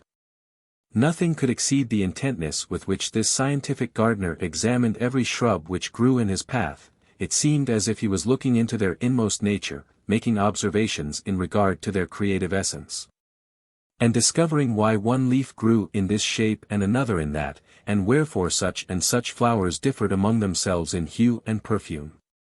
Nevertheless, in spite of this deep intelligence on his part, there was no approach to intimacy between himself and these vegetable existences. On the contrary, he avoided their actual touch or the direct inhaling of their odors with a caution that impressed Giovanni most disagreeably. For the man's demeanor was that of one walking among malignant influences, such as savage beasts, or deadly snakes, or evil spirits, which, should he allow them one moment of license, would wreak upon him some terrible fatality. It was strangely frightful to the young man's imagination to see this air of insecurity in a person cultivating a garden, that most simple and innocent of human toils, and which had been alike the joy and labor of the unfallen parents of the race. Was this garden, then, the Eden of the present world? And this man, with such a perception of harm in what his own hands caused to grow, was he the Adam? The distrustful gardener, while plucking away the dead leaves or pruning the too luxuriant growth of the shrubs, defended his hands with a pair of thick gloves. Nor were these his only armor. When, in his walk through the garden, he came to the magnificent plant that hung its purple gems beside the marble fountain, he placed a kind of mask over his mouth and nostrils, as if all this beauty did but conceal a deadlier malice. But, finding his task still too dangerous, he drew back, removed the mask, and called loudly, but in the infirm voice of a person affected with inward disease, "Beatrice! Beatrice! Here am I, my father. What would you?" cried a rich and youthful voice from the window of the opposite house, a voice as rich as a tropical sunset, and which made Giovanni, though he knew not why, think of deep hues of purple or crimson and of perfumes heavily delectable. "Are you in the garden?" "Yes, Beatrice," answered the gardener, "and I need your help." Soon there emerged from under a sculptured portal the figure of a young girl, arrayed with as much richness of taste as the most splendid of the flowers, beautiful as the day, and with a bloom so deep and vivid that one shade more would have been too much. She looked redundant with life, health, and energy, all of which attributes were bound down and compressed, as it were and girdled tensely, in their luxuriance, by her virgin zone. Yet Giovanni's fancy must have grown morbid while he looked down into the garden. For the impression which the fair stranger made upon him was as if here were another flower, the human sister of those vegetable ones, as beautiful as they, more beautiful than the richest of them, but still to be touched only with a glove, nor to be approached without a mask. As Beatrice came down the garden path, it was observable that she handled and inhaled the odor of several of the plants which her father had most sedulously avoided. "Here, Beatrice," said the latter, "see how many needful offices require to be done to our chief treasure. Yet, shattered as I am, my life might pay the penalty of approaching it so closely as circumstances demand. Henceforth, I fear, this plant must be consigned to your sole charge." "And gladly will I undertake it," cried again the rich tones of the young lady, as she bent towards the magnificent plant and opened her arms as if to embrace it. "Yes, my sister, my splendor, it shall be Beatrice's task to nurse and serve thee, and thou shalt reward her with thy kisses and perfumed breath, which to her is as the breath of life." Then, with all the tenderness in her manner that was so strikingly expressed in her words, she busied herself with such attentions as the plant seemed to require. And Giovanni, at his lofty window, rubbed his eyes and almost doubted whether it were a girl tending her favorite flower, or one sister performing the duties of affection to another. The scene soon terminated. Whether Dr. Rappaccini had finished his labors in the garden, or that his watchful eye had caught the stranger's face, he now took his daughter's arm and retired. Night was already closing in. Oppressive exhalations seemed to proceed from the plants and steal upward past the open window, and Giovanni, closing the lattice, went to his couch and dreamed of a rich flower and beautiful girl. Flower and maiden were different, and yet the same, and fraught with some strange peril in either shape. But there is an influence in the light of morning that tends to rectify whatever errors of fancy, or even of judgment, we may have incurred during the sun's decline, or among the shadows of the night, or in the less wholesome glow of moonshine. Giovanni's first movement, on starting from sleep, was to throw open the window and gaze down into the garden which his dreams had made so fertile of mysteries. He was surprised and a little ashamed to find how real and matter-of-fact an affair it proved to be, in the first rays of the sun which gilded the dewdrops that hung upon leaf and blossom, and, while giving a brighter beauty to each rare flower, brought everything within the limits of ordinary experience. The young man rejoiced that, in the heart of the barren city, he had the privilege of overlooking this spot of lovely and luxuriant vegetation. It would serve, he said to himself, as a symbolic language to keep him in communion with nature. Neither the sickly and thought-worn Dr. Giacomo Rappaccini, it is true, nor his brilliant daughter, were now visible. So that Giovanni could not determine how much of the singularity which he attributed to both was due to their own qualities and how much to his wonder-working fancy, but he was inclined to take a most rational view of the whole matter. In the course of the day he paid his respects to Signor Pietro Baglioni, professor of medicine in the university, a physician of eminent repute to whom Giovanni had brought a letter of introduction. The professor was an elderly personage, apparently of genial nature, and habits that might almost be called jovial. He kept the young man to dinner, and made himself very agreeable by the freedom and liveliness of his conversation, especially when warmed by a flask or two of Tuscan wine. Giovanni, conceiving that men of science, inhabitants of the same city, must needs be on familiar terms with one another, took an opportunity to mention the name of Dr. Rappaccini. But the professor did not respond with so much cordiality as he had anticipated. Ill would it become a teacher of the divine art of medicine, said Professor Pietro Baglioni, in answer to a question of Giovanni, to withhold due and well-considered praise of a physician so eminently skilled as Rappaccini. But, on the other hand, I should answer it but scantily to my conscience were I to permit a worthy youth like yourself, Signor Giovanni, the son of an ancient friend, to imbibe erroneous ideas respecting a man who might hereafter chance to hold your life and death in his hands. The truth is, our worshipful Dr. Rappaccini has as much science as any member of the faculty, with perhaps one single exception, in Padua, or all Italy, but there are certain grave objections to his professional character. And what are they? Asked the young man. Has my friend Giovanni any disease of body or heart, that he is so inquisitive about physicians? Said the professor, with a smile. But as for Rappaccini, it is said of him, and I, who know the man well, can answer for its truth, that he cares infinitely more for science than for mankind. His patients are interesting to him only as subjects for some new experiment. He would sacrifice human life, his own among the rest, or whatever else was dearest to him, for the sake of adding so much as a grain of mustard seed to the great heap of his accumulated knowledge. Methinks he is an awful man indeed, remarked Guasconti, mentally recalling the cold and purely intellectual aspect of Rappaccini. And yet, worshipful professor, is it not a noble spirit? Are there many men capable of so spiritual a love of science? God forbid, answered the professor, somewhat testily, at least, unless they take sounder views of the healing art than those adopted by Rappaccini. It is his theory that all medicinal virtues are comprised within those substances which we term vegetable poisons.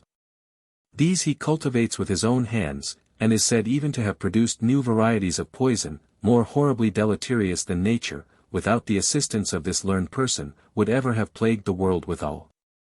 That the senior doctor does less mischief than might be expected with such dangerous substances is undeniable. Now and then, it must be owned, he has effected, or seemed to effect, a marvelous cure. But, to tell you my private mind, Signor Giovanni, he should receive little credit for such instances of success, they being probably the work of chance, but should be held strictly accountable for his failures, which may justly be considered his own work. The youth might have taken Baglioni's opinions with many grains of allowance had he known that there was a professional warfare of long continuance between him and Dr. Rappaccini, in which the latter was generally thought to have gained the advantage. If the reader be inclined to judge for himself, we refer him to certain black-letter tracts on both sides, preserved in the medical department of the University of Padua. I know not, most learned professor, returned Giovanni, after musing on what had been said of Rappaccini's exclusive zeal for science, I know not how dearly this physician may love his art, but surely there is one object more dear to him. He has a daughter. Aha, cried the professor, with a laugh. So now our friend Giovanni's secret is out. You have heard of this daughter, whom all the young men in Padua are wild about, though not half a dozen have ever had the good hap to see her face. I know little of the Signora Beatrice save that Rappaccini is said to have instructed her deeply in his science, and that, young and beautiful as fame reports her, she is already qualified to fill a professor's chair.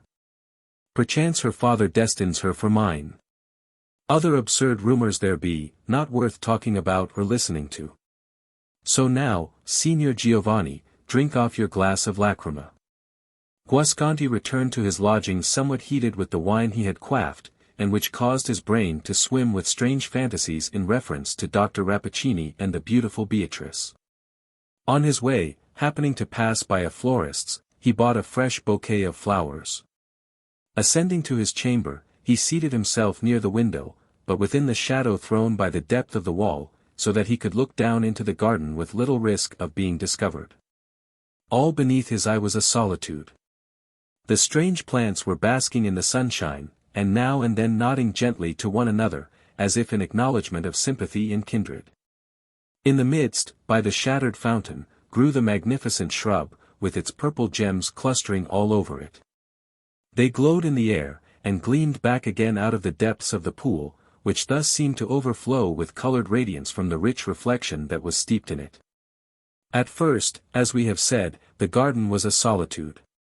Soon, however, as Giovanni had half hoped, half feared, would be the case, a figure appeared beneath the antique sculptured portal, and came down between the rows of plants, inhaling their various perfumes as if she were one of those beings of old classic fable that lived upon sweet odors. On again beholding Beatrice, the young man was even startled to perceive how much her beauty exceeded his recollection of it. So brilliant, so vivid, was its character, that she glowed amid the sunlight, and, as Giovanni whispered to himself, positively illuminated the more shadowy intervals of the garden path. Her face being now more revealed than on the former occasion, he was struck by its expression of simplicity and sweetness, qualities that had not entered into his idea of her character, and which made him ask anew what manner of mortal she might be. Nor did he fail again to observe, or imagine, an analogy between the beautiful girl and the gorgeous shrub that hung its gem-like flowers over the fountain, a resemblance which Beatrice seemed to have indulged a fantastic humor in heightening, both by the arrangement of her dress and the selection of its hues. Approaching the shrub, she threw open her arms, as with a passionate ardor, and drew its branches into an intimate embrace, so intimate that her features were hidden in its leafy bosom and her glistening ringlets all intermingled with the flowers. "Give me thy breath, my sister," exclaimed Beatrice, "for I am faint with common air. And give me this flower of thine, which I separate with gentlest fingers from the stem and place it close beside my heart." With these words the beautiful daughter of Rappaccini plucked one of the richest blossoms of the shrub, and was about to fasten it in her bosom. But now, unless Giovanni's draughts of wine had bewildered his senses, a singular incident occurred. A small orange-colored reptile, of the lizard or chameleon species, chanced to be creeping along the path, just at the feet of Beatrice. It appeared to Giovanni, but, at the distance from which he gazed, he could scarcely have seen anything so minute, it appeared to him, however, that a drop or two of moisture from the broken stem of the flower descended upon the lizard's head. For an instant the reptile contorted itself violently, and then lay motionless in the sunshine. Beatrice observed this remarkable phenomenon and crossed herself, sadly, but without surprise. Nor did she therefore hesitate to arrange the fatal flower in her bosom. There it blushed, and almost glimmered with the dazzling effect of a precious stone, adding to her dress and aspect the one appropriate charm which nothing else in the world could have supplied. But Giovanni, out of the shadow of his window, bent forward and shrank back, and murmured and trembled. "Am I awake? Have I my senses?" said he to himself. "What is this being? Beautiful shall I call her, or inexpressibly terrible?" Beatrice now strayed carelessly through the garden, approaching closer beneath Giovanni's window, so that he was compelled to thrust his head quite out of its concealment in order to gratify the intense and painful curiosity which she excited. At this moment there came a beautiful insect over the garden wall. It had, perhaps, wandered through the city, and found no flowers or verdure among those antique haunts of men until the heavy perfumes of RAPPACCINI'S shrubs had lured it from afar. Without alighting on the flowers, this winged brightness seemed to be attracted by Beatrice, and lingered in the air and fluttered about her head. Now, here it could not be but that Giovanni Guasconti's eyes deceived him. Be that as it might, he fancied that, while Beatrice was gazing at the insect with childish delight, it grew faint and fell at her feet, its bright wings shivered. It was dead, from no cause that he could discern, unless it were the atmosphere of her breath.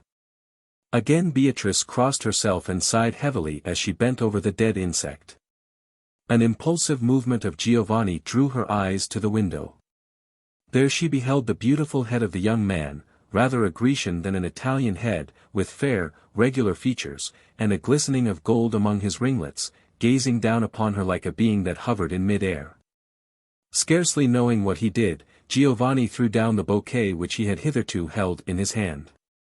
"Signora," said he, "there are pure and healthful flowers. Wear them for the sake of Giovanni Guasconti." "Thanks, signor," replied Beatrice, with her rich voice, that came forth as it were like a gush of music, and with a mirthful expression half childish and half womanlike. "I accept your gift, and would fain recompense it with this precious purple flower, but if I toss it into the air it will not reach you. So Signor Guasconti must even content himself with my thanks." She lifted the bouquet from the ground, and then, as if inwardly ashamed at having stepped aside from her maidenly reserve to respond to a stranger's greeting, passed swiftly homeward through the garden. But few as the moments were, it seemed to Giovanni, when she was on the point of vanishing beneath the sculptured portal, that his beautiful bouquet was already beginning to wither in her grasp. It was an idle thought. There could be no possibility of distinguishing a faded flower from a fresh one at so great a distance. For many days after this incident the young man avoided the window that looked into RAPPACCINI'S garden, as if something ugly and monstrous would have blasted his eyesight had he been betrayed into a glance. He felt conscious of having put himself, to a certain extent, within the influence of an unintelligible power by the communication which he had opened with Beatrice. The wisest course would have been, if his heart were in any real danger, to quit his lodgings and Padua itself at once. The next wiser, to have accustomed himself, as far as possible, to the familiar and daylight view of Beatrice, thus bringing her rigidly and systematically within the limits of ordinary experience. Least of all, while avoiding her sight. Ought Giovanni to have remained so near this extraordinary being that the proximity and possibility even of intercourse should give a kind of substance and reality to the wild vagaries which his imagination ran riot continually in producing? Guasconti had not a deep heart, or, at all events, its depths were not sounded now, but he had a quick fancy, and an ardent southern temperament, which rose every instant to a higher fever pitch. Whether or no Beatrice possessed those terrible attributes, that fatal breath, the affinity with those so beautiful and deadly flowers which were indicated by what Giovanni had witnessed, she had at least instilled a fierce and subtle poison into his system. It was not love, although her rich beauty was a madness to him, nor horror, even while he fancied her spirit to be imbued with the same baneful essence that seemed to pervade her physical frame.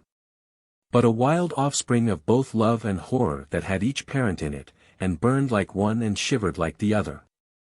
Giovanni knew not what to dread, still less did he know what to hope. Yet hope and dread kept a continual warfare in his breast, alternately vanquishing one another and starting up afresh to renew the contest. Blessed are all simple emotions, be they dark or bright. It is the lurid intermixture of the two that produces the illuminating blaze of the infernal regions.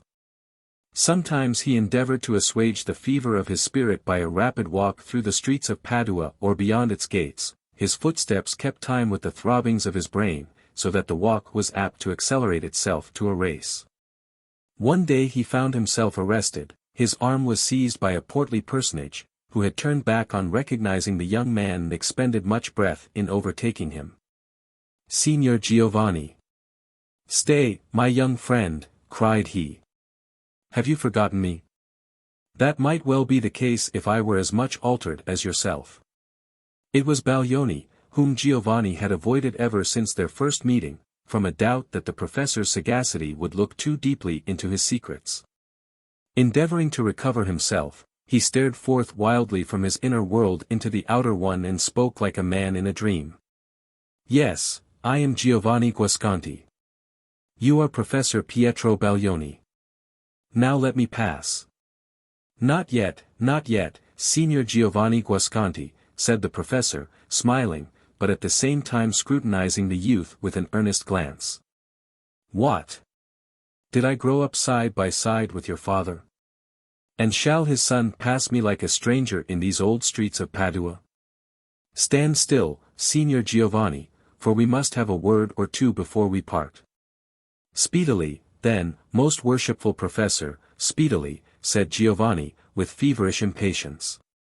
"Does not your worship see that I am in haste?" Now, while he was speaking there came a man in black along the street, stooping and moving feebly like a person in inferior health. His face was all overspread with a most sickly and sallow hue, but yet so pervaded with an expression of piercing and active intellect that an observer might easily have overlooked the merely physical attributes and have seen only this wonderful energy. As he passed, this person exchanged a cold and distant salutation with Baglioni, but fixed his eyes upon Giovanni with an intentness that seemed to bring out whatever was within him worthy of notice. Nevertheless, there was a peculiar quietness in the look, as if taking merely a speculative, not a human interest, in the young man. "It is Dr. Rappaccini," whispered the professor when the stranger had passed. "Has he ever seen your face before?" "Not that I know," answered Giovanni, starting at the name. "He has seen you." "He must have seen you," said Baglioni, hastily. "For some purpose or other, this man of science is making a study of you. I know that look of his. It is the same that coldly illuminates his face as he bends over a bird, a mouse, or a butterfly, which, in pursuance of some experiment, he has killed by the perfume of a flower, a look as deep as nature itself, but without nature's warmth of love. Signor Giovanni, I will stake my life upon it, you are the subject of one of Rappaccini's experiments." "Will you make a fool of me?" cried Giovanni, passionately. "That, Signor Professor, were an untoward experiment." "Patience. Patience," replied the imperturbable professor. "I tell thee, my poor Giovanni, that Rappaccini has a scientific interest in thee. Thou hast fallen into fearful hands. And the Signora Beatrice, what part does she act in this mystery?" But Guasconti, finding Baglioni's pertinacity intolerable, here broke away, and was gone before the professor could again seize his arm. He looked after the young man intently and shook his head. "This must not be," said Baglioni to himself. "The youth is the son of my old friend, and shall not come to any harm from which the arcana of medical science can preserve him. Besides, it is too insufferable an impertinence in Rappaccini, thus to snatch the lad out of my own hands, as I may say, and make use of him for his infernal experiments. This daughter of his. It shall be looked to. Perchance, most learned Rappaccini, I may foil you where you little dream of it. Meanwhile Giovanni had pursued a circuitous route, and at length found himself at the door of his lodgings. As he crossed the threshold he was met by old Lisabetta, who smirked and smiled, and was evidently desirous to attract his attention, vainly, however, as the ebullition of his feelings had momentarily subsided into a cold and dull vacuity. He turned his eyes full upon the withered face that was puckering itself into a smile, but seemed to behold it not. The old dame, therefore, laid her grasp upon his cloak. "Signor! Signor!" whispered she, still with a smile over the whole breadth of her visage, so that it looked not unlike a grotesque carving in wood, darkened by centuries. "Listen, signor. There is a private entrance into the garden." "What do you say?" exclaimed Giovanni, turning quickly about, as if an inanimate thing should start into feverish life. "A private entrance into Dr. Rappaccini's garden?" "Hush! Hush! Not so loud," whispered Lisabetta, putting her hand over his mouth. "Yes. Into the worshipful doctor's garden, where you may see all his fine shrubbery. Many a young man in Padua would give gold to be admitted among those flowers." Giovanni put a piece of gold into her hand. "Show me the way," said he. A surmise, probably excited by his conversation with Baglioni, crossed his mind, that this interposition of old Lisabetta might perchance be connected with the intrigue, whatever were its nature, in which the professor seemed to suppose that Dr. Rappaccini was involving him. But such a suspicion, though it disturbed Giovanni, was inadequate to restrain him. The instant that he was aware of the possibility of approaching Beatrice, it seemed an absolute necessity of his existence to do so. It mattered not whether she were angel or demon, he was irrevocably within her sphere, and must obey the law that whirled him onward, in ever-lessening circles, towards a result which he did not attempt to foreshadow. And yet, strange to say, there came across him a sudden doubt whether this intense interest on his part were not delusory. Whether it were really of so deep and positive a nature as to justify him in now thrusting himself into an incalculable position, whether it were not merely the fantasy of a young man's brain, only slightly or not at all connected with his heart. He paused, hesitated, turned half about, but again went on. His withered guide led him along several obscure passages, and finally undid a door, through which, as it was opened, there came the sight and sound of rustling leaves, with the broken sunshine glimmering among them. Giovanni stepped forth, and, forcing himself through the entanglement of a shrub that wreathed its tendrils over the hidden entrance, stood beneath his own window in the open area of Dr. Rappaccini's garden. How often is it the case that, when impossibilities have come to pass and dreams have condensed their misty substance into tangible realities, we find ourselves calm, and even coldly self-possessed. Amid circumstances which it would have been a delirium of joy or agony to anticipate. Fate delights to thwart us thus. Passion will choose his own time to rush upon the scene, and lingers sluggishly behind when an appropriate adjustment of events would seem to summon his appearance. So was it now with Giovanni. Day after day his pulses had throbbed with feverish blood at the improbable idea of an interview with Beatrice, and of standing with her, face to face, in this very garden, basking in the oriental sunshine of her beauty, and snatching from her full gaze the mystery which he deemed the riddle of his own existence. But now there was a singular and untimely equanimity within his breast. He threw a glance around the garden to discover if Beatrice or her father were present, and, perceiving that he was alone, began a critical observation of the plants. The aspect of one and all of them dissatisfied him, their gorgeousness seemed fierce, passionate, and even unnatural. There was hardly an individual shrub which a wanderer, straying by himself through a forest, would not have been startled to find growing wild, as if an unearthly face had glared at him out of the thicket. Several also would have shocked a delicate instinct by an appearance of artificialness indicating that there had been such commixture, and, as it were, adultery, of various vegetable species, that the production was no longer of God's making, but the monstrous offspring of man's depraved fancy, glowing with only an evil mockery of beauty. They were probably the result of experiment, which in one or two cases had succeeded in mingling plants individually lovely into a compound possessing the questionable and ominous character that distinguished the whole growth of the garden. In fine, Giovanni recognized but 2 or 3 plants in the collection, and those of a kind that he well knew to be poisonous. While busy with these contemplations he heard the rustling of a silken garment, and, turning, beheld Beatrice emerging from beneath the sculptured portal. Giovanni had not considered with himself what should be his deportment. Whether he should apologize for his intrusion into the garden, or assume that he was there with the privity at least, if not by the desire, of Dr. Rappaccini or his daughter. But Beatrice's manner placed him at his ease, though leaving him still in doubt by what agency he had gained admittance. She came lightly along the path and met him near the broken fountain. There was surprise in her face, but brightened by a simple and kind expression of pleasure. "You are a connoisseur in flowers, signor," said Beatrice, with a smile, alluding to the bouquet which he had flung her from the window. "It is no marvel, therefore, if the sight of my father's rare collection has tempted you to take a nearer view. If he were here, he could tell you many strange and interesting facts as to the nature and habits of these shrubs. For he has spent a lifetime in such studies, and this garden is his world."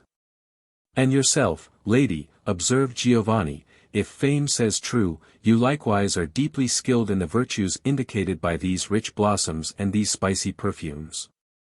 Would you deign to be my instructress, I should prove an apter scholar than if taught by Signor Rappaccini himself." "Are there such idle rumors?" asked Beatrice, with the music of a pleasant laugh. "Do people say that I am skilled in my father's science of plants? What a jest is there! No, though I have grown up among these flowers, I know no more of them than their hues and perfume.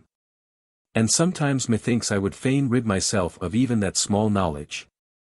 There are many flowers here, and those not the least brilliant, that shock and offend me when they meet my eye. But pray, signor, do not believe these stories about my science.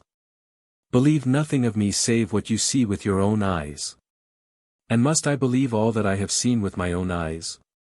asked Giovanni, pointedly, while the recollection of former scenes made him shrink.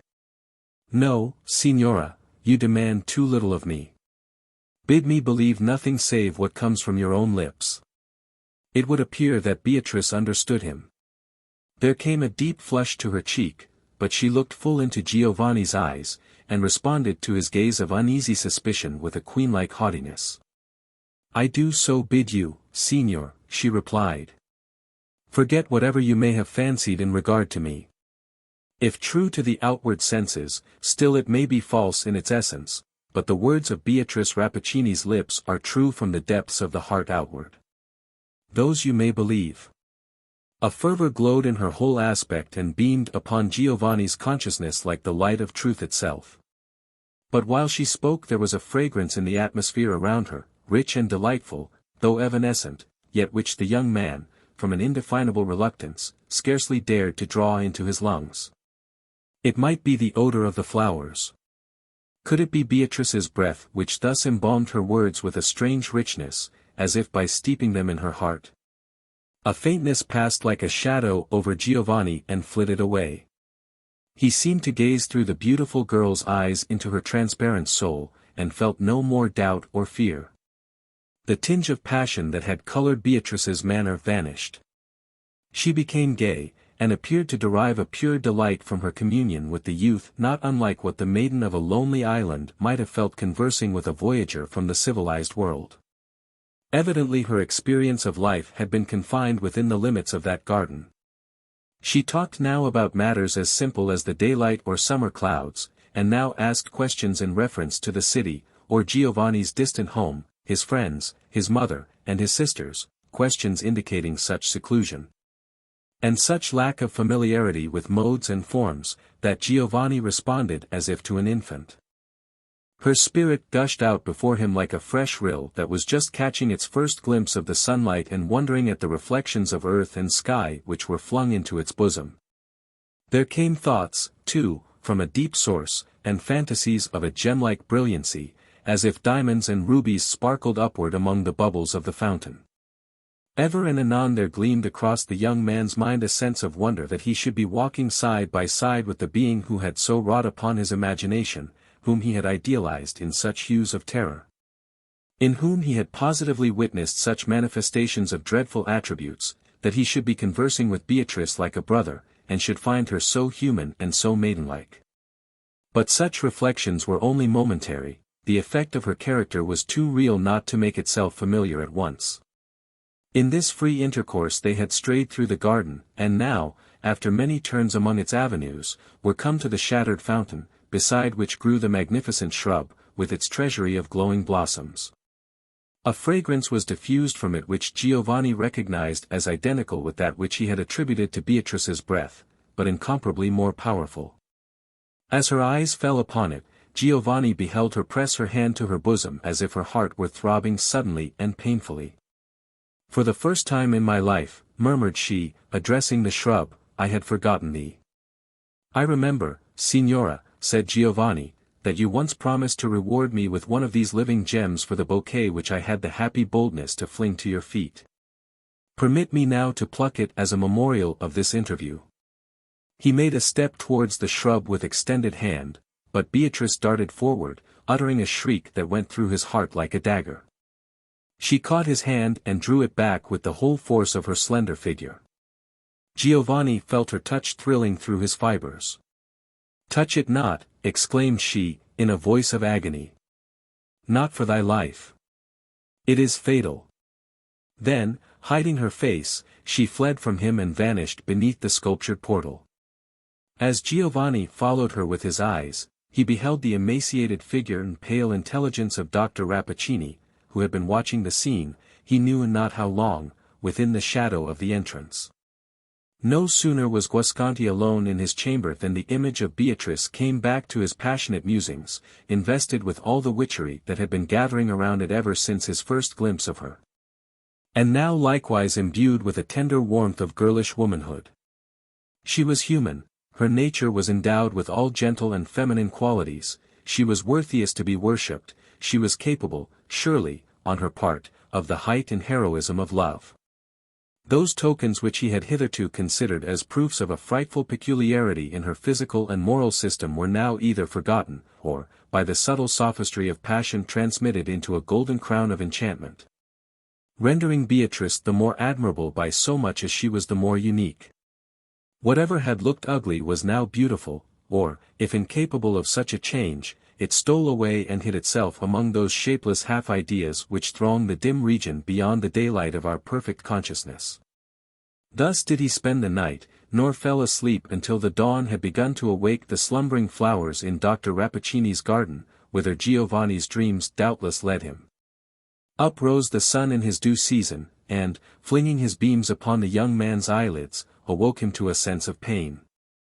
When thoroughly aroused, he became sensible of a burning and tingling agony in his hand, in his right hand, the very hand which Beatrice had grasped in her own when he was on the point of plucking one of the gem-like flowers. On the back of that hand there was now a purple print like that of 4 small fingers, and the likeness of a slender thumb upon his wrist. Oh, how stubbornly does love, or even that cunning semblance of love which flourishes in the imagination, but strikes no depth of root into the heart. How stubbornly does it hold its faith until the moment comes when it is doomed to vanish into thin mist. Giovanni wrapped a handkerchief about his hand and wondered what evil thing had stung him, and soon forgot his pain in a reverie of Beatrice. After the first interview, a second was in the inevitable course of what we call fate. A third, a fourth. And a meeting with Beatrice in the garden was no longer an incident in Giovanni's daily life, but the whole space in which he might be said to live, for the anticipation and memory of that ecstatic hour made up the remainder. Nor was it otherwise with the daughter of Rappaccini. She watched for the youth's appearance, and flew to his side with confidence as unreserved as if they had been playmates from early infancy, as if they were such playmates still. If, by any unwonted chance, he failed to come at the appointed moment, she stood beneath the window and sent up the rich sweetness of her tones to float around him in his chamber and echo and reverberate throughout his heart, "Giovanni! Giovanni! Why tarriest thou? Come down! And down he hastened into that Eden of poisonous flowers.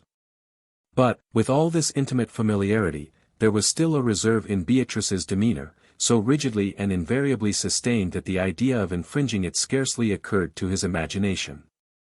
By all appreciable signs, they loved. They had looked love with eyes that conveyed the holy secret from the depths of one soul into the depths of the other, as if it were too sacred to be whispered by the way. They had even spoken love in those gushes of passion when their spirits darted forth in articulated breath like tongues of long-hidden flame. And yet there had been no seal of lips, no clasp of hands, nor any slightest caress such as love claims and hallows. He had never touched one of the gleaming ringlets of her hair. Her garment, so marked was the physical barrier between them, had never been waved against him by a breeze. On the few occasions when Giovanni had seemed tempted to overstep the limit, Beatrice grew so sad, so stern, and withal wore such a look of desolate separation, shuddering at itself, that not a spoken word was requisite to repel him.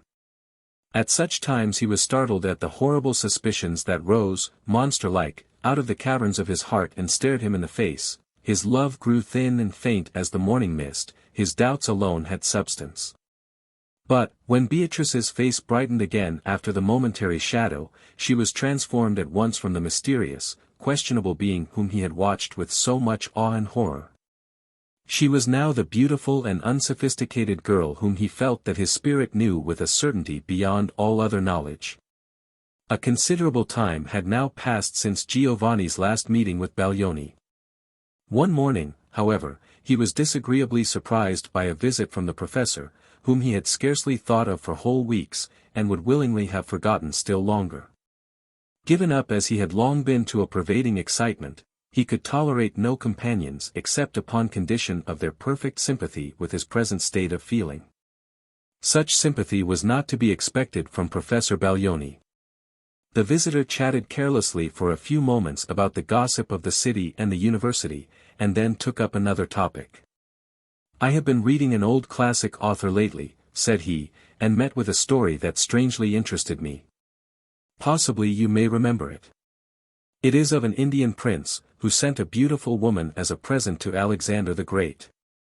She was as lovely as the dawn and gorgeous as the sunset. But what especially distinguished her was a certain rich perfume in her breath, richer than a garden of Persian roses. Alexander, as was natural to a youthful conqueror, fell in love at first sight with this magnificent stranger. But a certain sage physician, happening to be present, discovered a terrible secret in regard to her." "And what was that?" asked Giovanni, turning his eyes downward to avoid those of the professor. "That this lovely woman," continued Baglioni, with emphasis, "had been nourished with poisons from her birth upward, until her whole nature was so imbued with them that she herself had become the deadliest poison in existence. Poison was her element of life. With that rich perfume of her breath she blasted the very air. Her love would have been poison, her embrace death. Is not this a marvelous tale?" "A childish fable," answered Giovanni, nervously starting from his chair. "I marvel how your worship finds time to read such nonsense among your graver studies. By the by," said the professor, looking uneasily about him, "what singular fragrance is this in your apartment? Is it the perfume of your gloves? It is faint, but delicious, and yet, after all, by no means agreeable.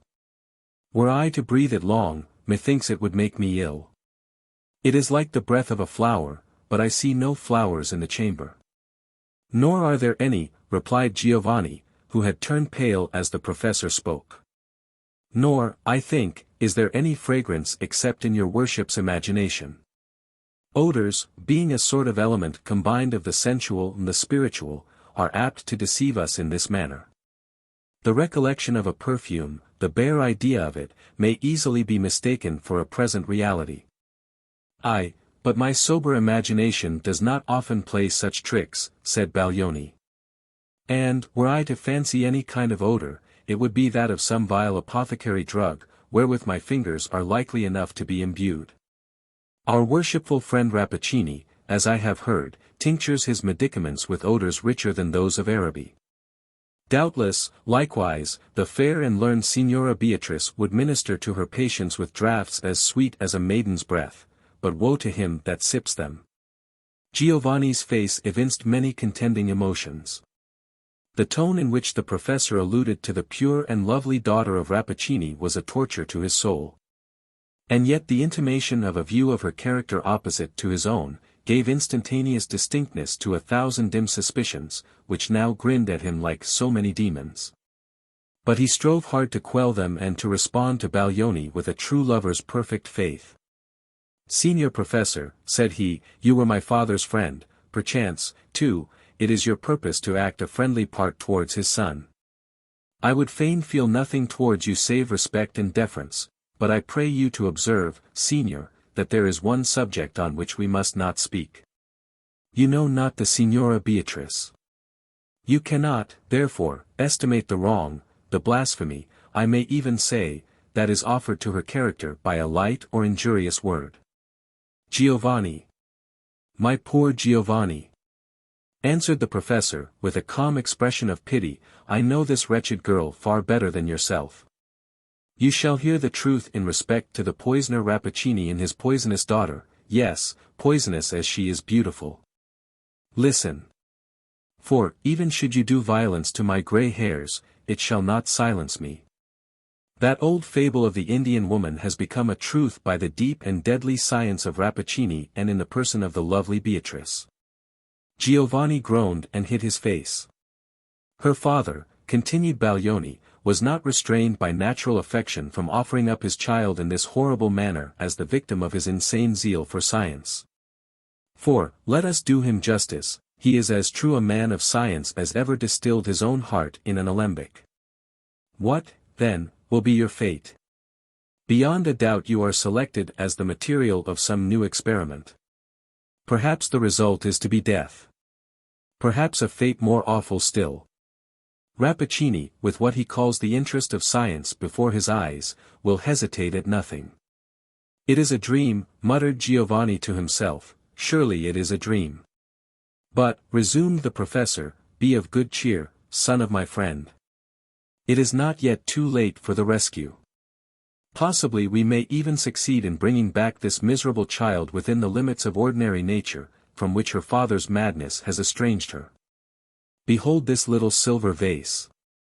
It was wrought by the hands of the renowned Benvenuto Cellini, and is well worthy to be a love gift to the fairest dame in Italy.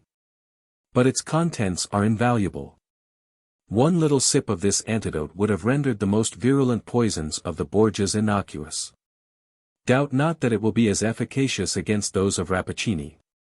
Bestow the vase, and the precious liquid within it, on your Beatrice, and hopefully await the result." Baglioni laid a small, exquisitely wrought silver vial on the table and withdrew, leaving what he had said to produce its effect upon the young man's mind. "We will thwart Rappaccini yet," thought he, chuckling to himself, as he descended the stairs, "but, let us confess the truth of him, he is a wonderful man indeed. A vile empiric, however, in his practice, and therefore not to be tolerated by those who respect the good old rules of the medical profession." Throughout Giovanni's whole acquaintance with Beatrice, he had occasionally, as we have said, been haunted by dark surmises as to her character. Yet so thoroughly had she made herself felt by him as a simple, natural, most affectionate, and guileless creature, that the image now held up by Professor Baglioni looked as strange and incredible as if it were not in accordance with his own original conception. True, there were ugly recollections connected with his first glimpses of the beautiful girl. He could not quite forget the bouquet that withered in her grasp, and the insect that perished amid the sunny air, by no ostensible agency save the fragrance of her breath.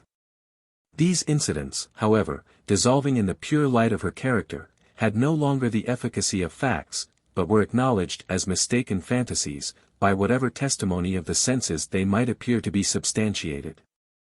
There is something truer and more real than what we can see with the eyes and touch with the finger. On such better evidence had Giovanni founded his confidence in Beatrice, though rather by the necessary force of her high attributes than by any deep and generous faith on his part.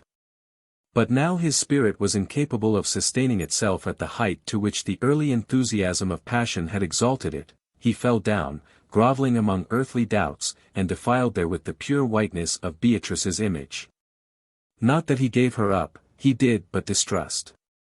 He resolved to institute some decisive test that should satisfy him, once for all, whether there were those dreadful peculiarities in her physical nature which could not be supposed to exist without some corresponding monstrosity of soul.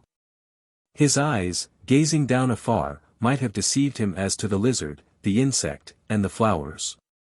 But if he could witness, at the distance of a few paces, the sudden blight of one fresh and healthful flower in Beatrice's hand, there would be room for no further question. With this idea he hastened to the florist's and purchased a bouquet that was still gemmed with the morning dewdrops. It was now the customary hour of his daily interview with Beatrice. Before descending into the garden, Giovanni failed not to look at his figure in the mirror, a vanity to be expected in a beautiful young man, yet, as displaying itself at that troubled and feverish moment. The token of a certain shallowness of feeling and insincerity of character. He did gaze, however, and said to himself that his features had never before possessed so rich a grace, nor his eyes such vivacity, nor his cheeks so warm a hue of superabundant life. At least, thought he, her poison has not yet insinuated itself into my system. I am no flower to perish in her grasp. With that thought he turned his eyes on the bouquet, which he had never once laid aside from his hand. A thrill of indefinable horror shot through his frame on perceiving that those dewy flowers were already beginning to droop. They wore the aspect of things that had been fresh and lovely yesterday. Giovanni grew white as marble, and stood motionless before the mirror, staring at his own reflection there as at the likeness of something frightful. He remembered Baglioni's remark about the fragrance that seemed to pervade the chamber. It must have been the poison in his breath. Then he shuddered at himself. Recovering from his stupor, he began to watch with curious eye a spider that was busily at work hanging its web from the antique cornice of the apartment. Crossing and recrossing the artful system of interwoven lines, as vigorous and active a spider as ever dangled from an old ceiling. Giovanni bent towards the insect, and emitted a deep, long breath. The spider suddenly ceased its toil. The web vibrated with a tremor originating in the body of the small artisan. Again Giovanni sent forth a breath, deeper, longer, and imbued with a venomous feeling out of his heart. He knew not whether he were wicked, or only desperate. The spider made a convulsive gripe with his limbs and hung dead across the window. Accursed! Accursed, muttered Giovanni, addressing himself. Hast thou grown so poisonous that this deadly insect perishes by thy breath? At that moment a rich, sweet voice came floating up from the garden. Giovanni! Giovanni! It is past the hour. Why tarriest thou? Come down. Yes, muttered Giovanni again. She is the only being whom my breath may not slay. Would that it might. He rushed down, and in an instant was standing before the bright and loving eyes of Beatrice. A moment ago his wrath and despair had been so fierce that he could have desired nothing so much as to wither her by a glance. But with her actual presence there came influences which had too real an existence to be at once shaken off, recollections of the delicate and benign power of her feminine nature, which had so often enveloped him in a religious calm. Recollections of many a holy and passionate outgush of her heart, when the pure fountain had been unsealed from its depths and made visible in its transparency to his mental eye. Recollections which, had Giovanni known how to estimate them, would have assured him that all this ugly mystery was but an earthly illusion, and that, whatever mist of evil might seem to have gathered over her, the real Beatrice was a heavenly angel. Incapable as he was of such high faith, still her presence had not utterly lost its magic. Giovanni's rage was quelled into an aspect of sullen insensibility. Beatrice, with a quick spiritual sense, immediately felt that there was a gulf of blackness between them which neither he nor she could pass. They walked on together, sad and silent, and came thus to the marble fountain and to its pool of water on the ground, in the midst of which grew the shrub that bore gem-like blossoms. Giovanni was affrighted at the eager enjoyment, the appetite, as it were, with which he found himself inhaling the fragrance of the flowers. "Beatrice," asked he, abruptly, "whence came this shrub?" "My father created it," answered she, with simplicity. "Created it? Created it," repeated Giovanni. "What mean you, Beatrice?" "He is a man fearfully acquainted with the secrets of nature," replied Beatrice. "And, at the hour when I first drew breath, this plant sprang from the soil, the offspring of his science, of his intellect, while I was but his earthly child. Approach it not," continued she, observing with terror that Giovanni was drawing nearer to the shrub. "It has qualities that you little dream of. But I, dearest Giovanni, I grew up and blossomed with the plant and was nourished with its breath. It was my sister, and I loved it with a human affection, for, alas, hast thou not suspected it, there was an awful doom." Here Giovanni frowned so darkly upon her that Beatrice paused and trembled. But her faith in his tenderness reassured her, and made her blush that she had doubted for an instant. "There was an awful doom," she continued, "the effect of my father's fatal love of science, which estranged me from all society of my kind. Until heaven sent thee, dearest Giovanni, oh, how lonely was thy poor Beatrice." "Was it a hard doom?" asked Giovanni, fixing his eyes upon her. "Only of late have I known how hard it was," answered she, tenderly. "Oh, yes. But my heart was torpid, and therefore quiet." Giovanni's rage broke forth from his sullen gloom like a lightning flash out of a dark cloud. "Accursed one," cried he, with venomous scorn and anger. "And, finding thy solitude wearisome, thou hast severed me likewise from all the warmth of life and enticed me into thy region of unspeakable horror." "Giovanni," exclaimed Beatrice, turning her large bright eyes upon his face. The force of his words had not found its way into her mind, she was merely thunderstruck. "Yes, poisonous thing," repeated Giovanni, beside himself with passion. "Thou hast done it. Thou hast blasted me. Thou hast filled my veins with poison. Thou hast made me as hateful, as ugly, as loathsome and deadly a creature as thyself, a world's wonder of hideous monstrosity. Now, if our breath be happily as fatal to ourselves as to all others, let us join our lips in one kiss of unutterable hatred, and so die." "What has befallen me?" murmured Beatrice, with a low moan out of her heart. "Holy Virgin, pity me, a poor heart-broken child." Dost thou pray?" cried Giovanni, still with the same fiendish scorn. "Thy very prayers, as they come from thy lips, taint the atmosphere with death. Yes, yes, let us pray. Let us to church and dip our fingers in the holy water at the portal. They that come after us will perish as by a pestilence. Let us sign crosses in the air. It will be scattering curses abroad in the likeness of holy symbols." "Giovanni," said Beatrice, calmly, for her grief was beyond passion, "why dost thou join thyself with me thus in those terrible words? I, it is true, am the horrible thing thou namest me. But thou, what hast thou to do, save with one other shudder at my hideous misery to go forth out of the garden and mingle with thy race, and forget there ever crawled on earth such a monster as poor Beatrice? Dost thou pretend ignorance?" asked Giovanni, scowling upon her. "Behold!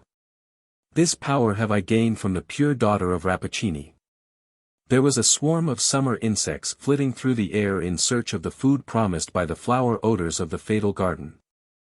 They circled round Giovanni's head, and were evidently attracted towards him by the same influence which had drawn them for an instant within the sphere of several of the shrubs.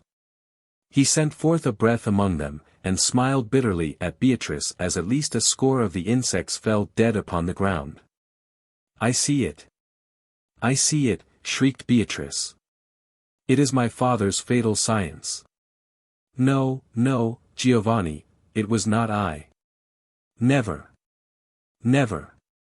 I dreamed only to love thee and be with thee a little time, and so to let thee pass away, leaving but thine image in mine heart. For, Giovanni, believe it, though my body be nourished with poison, my spirit is God's creature, and craves love as its daily food.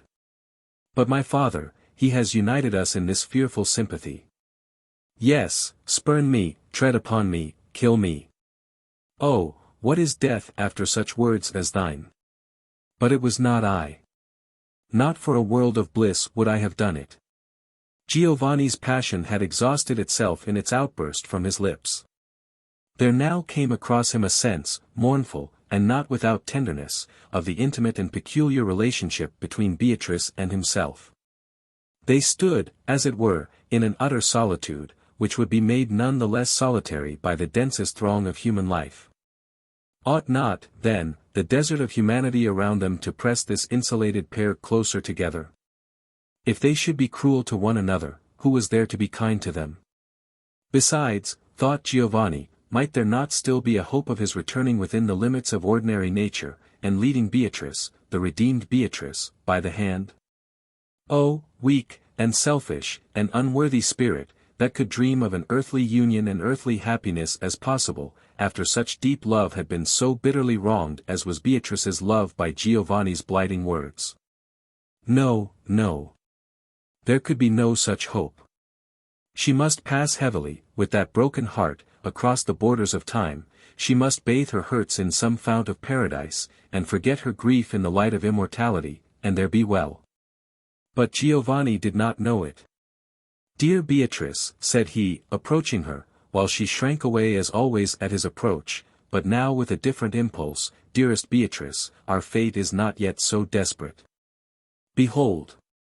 There is a medicine, potent, as a wise physician has assured me, and almost divine in its efficacy. It is composed of ingredients the most opposite to those by which thy awful father has brought this calamity upon thee and me. It is distilled of blessed herbs.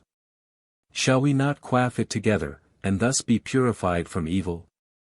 "Give it me," said Beatrice, extending her hand to receive the little silver vial which Giovanni took from his bosom. She added, with a peculiar emphasis, "I will drink, but do thou await the result." She put Baglioni's antidote to her lips, and, at the same moment, the figure of Rappaccini emerged from the portal and came slowly towards the marble fountain. As he drew near, the pale man of science seemed to gaze with a triumphant expression at the beautiful youth and maiden. As might an artist who should spend his life in achieving a picture or a group of statuary and finally be satisfied with his success. He paused, his bent form grew erect with conscious power, he spread out his hands over them in the attitude of a father imploring a blessing upon his children, but those were the same hands that had thrown poison into the stream of their lives. Giovanni trembled. Beatrice shuddered nervously, and pressed her hand upon her heart. "My daughter," said Rappaccini, "thou art no longer lonely in the world. Pluck one of those precious gems from thy sister's shrub and bid thy bridegroom wear it in his bosom. It will not harm him now. My science and the sympathy between thee and him have so wrought within his system that he now stands apart from common men, as thou dost, daughter of my pride and triumph, from ordinary women. Pass on, then, through the world, most dear to one another and dreadful to all besides." "My father," said Beatrice, feebly, and still as she spoke she kept her hand upon her heart, "wherefore didst thou inflict this miserable doom upon thy child?" "Miserable!" exclaimed Rappaccini. "What mean you, foolish girl? Dost thou deem it misery to be endowed with marvelous gifts against which no power nor strength could avail an enemy, misery, to be able to quell the mightiest with a breath, misery, to be as terrible as thou art beautiful? Wouldst thou, then, have preferred the condition of a weak woman, exposed to all evil and capable of none?" "I would fain have been loved, not feared," murmured Beatrice, sinking down upon the ground. "But now it matters not. I am going, father, where the evil which thou hast striven to mingle with my being will pass away like a dream, like the fragrance of these poisonous flowers, which will no longer taint my breath among the flowers of Eden. Farewell, Giovanni.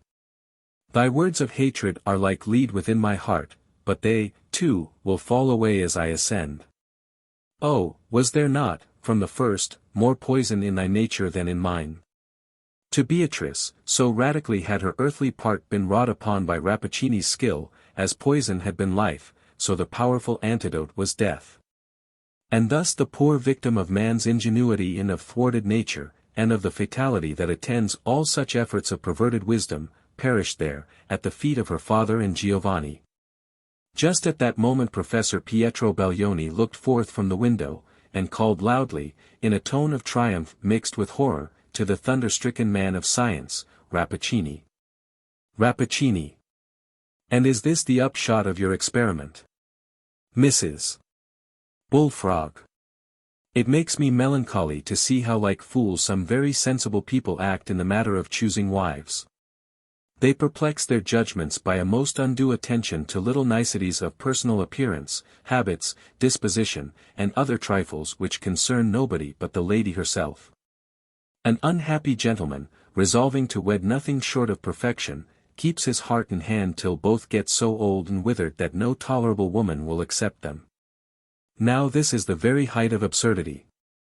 A kind Providence has so skillfully adapted sex to sex and the mass of individuals to each other, that, with certain obvious exceptions, any male and female may be moderately happy in the married state. The true rule is to ascertain that the match is fundamentally a good one, and then to take it for granted that all minor objections, should there be such, will vanish, if you let them alone. Only put yourself beyond hazard as to the real basis of matrimonial bliss, and it is scarcely to be imagined what miracles, in the way of recognizing smaller incongruities, connubial love will effect. For my own part one freely confess that, in my bachelorship, I was precisely such an over-curious simpleton as I now advise the reader not to be. My early habits had gifted me with a feminine sensibility and too exquisite refinement. I was the accomplished graduate of a dry goods store, where, by dint of ministering to the whims of fine ladies, and suiting silken hose to delicate limbs, and handling satins, ribbons, chintz as calicoes, tapes, gauze, and cambric needles, I grew up a very ladylike sort of a gentleman. It is not assuming too much to affirm that the ladies themselves were hardly so ladylike as Thomas Bullfrog. So painfully acute was my sense of female imperfection, and such varied excellence did I require in the woman whom I could love, that there was an awful risk of my getting no wife at all, or of being driven to perpetrate matrimony with my own image in the looking-glass. Besides the fundamental principle already hinted at, I demanded the fresh bloom of youth, pearly teeth, glossy ringlets, and the whole list of lovely items, with the utmost delicacy of habits and sentiments, a silken texture of mind, and, above all, a virgin heart. In a word, if a young angel just from paradise, yet dressed in earthly fashion, had come and offered me her hand, it is by no means certain that I should have taken it. There was every chance of my becoming a most miserable old bachelor, when, by the best luck in the world, I made a journey into another state, and was smitten by, and smote again, and wooed, won, and married, the present Mrs. Bullfrog, all in the space of a fortnight. Owing to these extempore measures, I not only gave my bride credit for certain perfections which have not as yet come to light, but also overlooked a few trifling defects, which, however, glimmered on my perception long before the close of the honeymoon. Yet, as there was no mistake about the fundamental principle aforesaid, I soon learned, as will be seen, to estimate Mrs. Bullfrog's deficiencies and superfluities at exactly their proper value. The same morning that Mrs. Bullfrog and I came together as a unit, we took 2 seats in the stage-coach and began our journey towards my place of business. There being no other passengers, we were as much alone and as free to give vent to our raptures as if I had hired a hack for the matrimonial jaunt. My bride looked charmingly in a green silk calash and riding habit of police cloth. And whenever her red lips parted with a smile, each tooth appeared like an inestimable pearl. Such was my passionate warmth that, we had rattled out of the village, gentle reader, and were lonely as Adam and Eve in paradise. I plead guilty to no less freedom than a kiss. The gentle eye of Mrs. Bullfrog scarcely rebuked me for the profanation. Emboldened by her indulgence, I threw back the calash from her polished brow, and suffered my fingers, white and delicate as her own, to stray among those dark and glossy curls which realized my daydreams of rich hair. "My love," said Mrs. Bullfrog tenderly, "you will disarrange my curls." "Oh, no, my sweet Laura," replied, still playing with the glossy ringlet. Even your fair hand could not manage a curl more delicately than mine. I propose myself the pleasure of doing up your hair in papers every evening at the same time with my own. Mr. Bullfrog, repeated she, you must not disarrange my curls. This was spoken in a more decided tone than I had happened to hear, until then, from my gentlest of all gentle brides. At the same time she put up her hand and took mine prisoner. But merely drew it away from the forbidden ringlet, and then immediately released it. Now, I am a fidgety little man, and always love to have something in my fingers. So that, being debarred from my wife's curls, I looked about me for any other plaything. On the front seat of the coach there was one of those small baskets in which travelling ladies who are too delicate to appear at a public table generally carry a supply of gingerbread, biscuits and cheese, cold ham, and other light refreshments. Merely to sustain nature to the journey's end. Such airy diet will sometimes keep them in pretty good flesh for a week together. Laying hold of this same little basket, I thrust my hand under the newspaper with which it was carefully covered. "What's this, my dear?" cried I. For the black neck of a bottle had popped out of the basket. "A bottle of Calidore, Mr. Bullfrog," said my wife, coolly taking the basket from my hands and replacing it on the front seat. There was no possibility of doubting my wife's word. But I never knew genuine Calidore, such as I use for my own complexion, to smell so much like cherry brandy. I was about to express my fears that the lotion would injure her skin, when an accident occurred which threatened more than a skin-deep injury. Our Jehu had carelessly driven over a heap of gravel and fairly capsized the coach, with the wheels in the air and our heels where our heads should have been. What became of my wits I cannot imagine. They have always had a perverse trick of deserting me just when they were most needed, but so it chanced, that in the confusion of our overthrow I quite forgot that there was a Mrs. Bullfrog in the world. Like many men's wives, the good lady served her husband as a stepping-stone. I had scrambled out of the coach and was instinctively settling my cravat, when somebody brushed roughly by me, and I heard a smart thwack upon the coachman's ear. "Take that, you villain," cried a strange, hoarse voice. "You have ruined me, you blackguard. I shall never be the woman I have been." And then came a second thwack, aimed at the driver's other ear. But which missed it, and hit him on the nose, causing a terrible effusion of blood. Now, who or what fearful apparition was inflicting this punishment on the poor fellow remained an impenetrable mystery to me. The blows were given by a person of grisly aspect, with a head almost bald, and sunken cheeks, apparently of the feminine gender, though hardly to be classed in the gentler sex. There being no teeth to modulate the voice, it had a mumbled fierceness, not passionate, but stern, which absolutely made me quiver like calf's foot jelly. Who could the phantom be? The most awful circumstance of the affair is yet to be told, for this ogre, or whatever it was, had a riding habit like Mrs. Bullfrog's, and also a green silk calash dangling down her back by the strings. In my terror and turmoil of mind I could imagine nothing less than that the old Nick, at the moment of our overturn, had annihilated my wife and jumped into her petticoats. This idea seemed the most probable, since I could nowhere perceive Mrs. Bullfrog alive, nor, though I looked very sharply about the coach, could I detect any traces of that beloved woman's dead body. There would have been a comfort in giving her Christian burial. "Come, sir, bestir yourself. Help this rascal to set up the coach," said the hobgoblin to me, then, with a terrific screech at 3 countrymen at a distance, "Here, you fellows, ain't you ashamed to stand off when a poor woman is in distress?"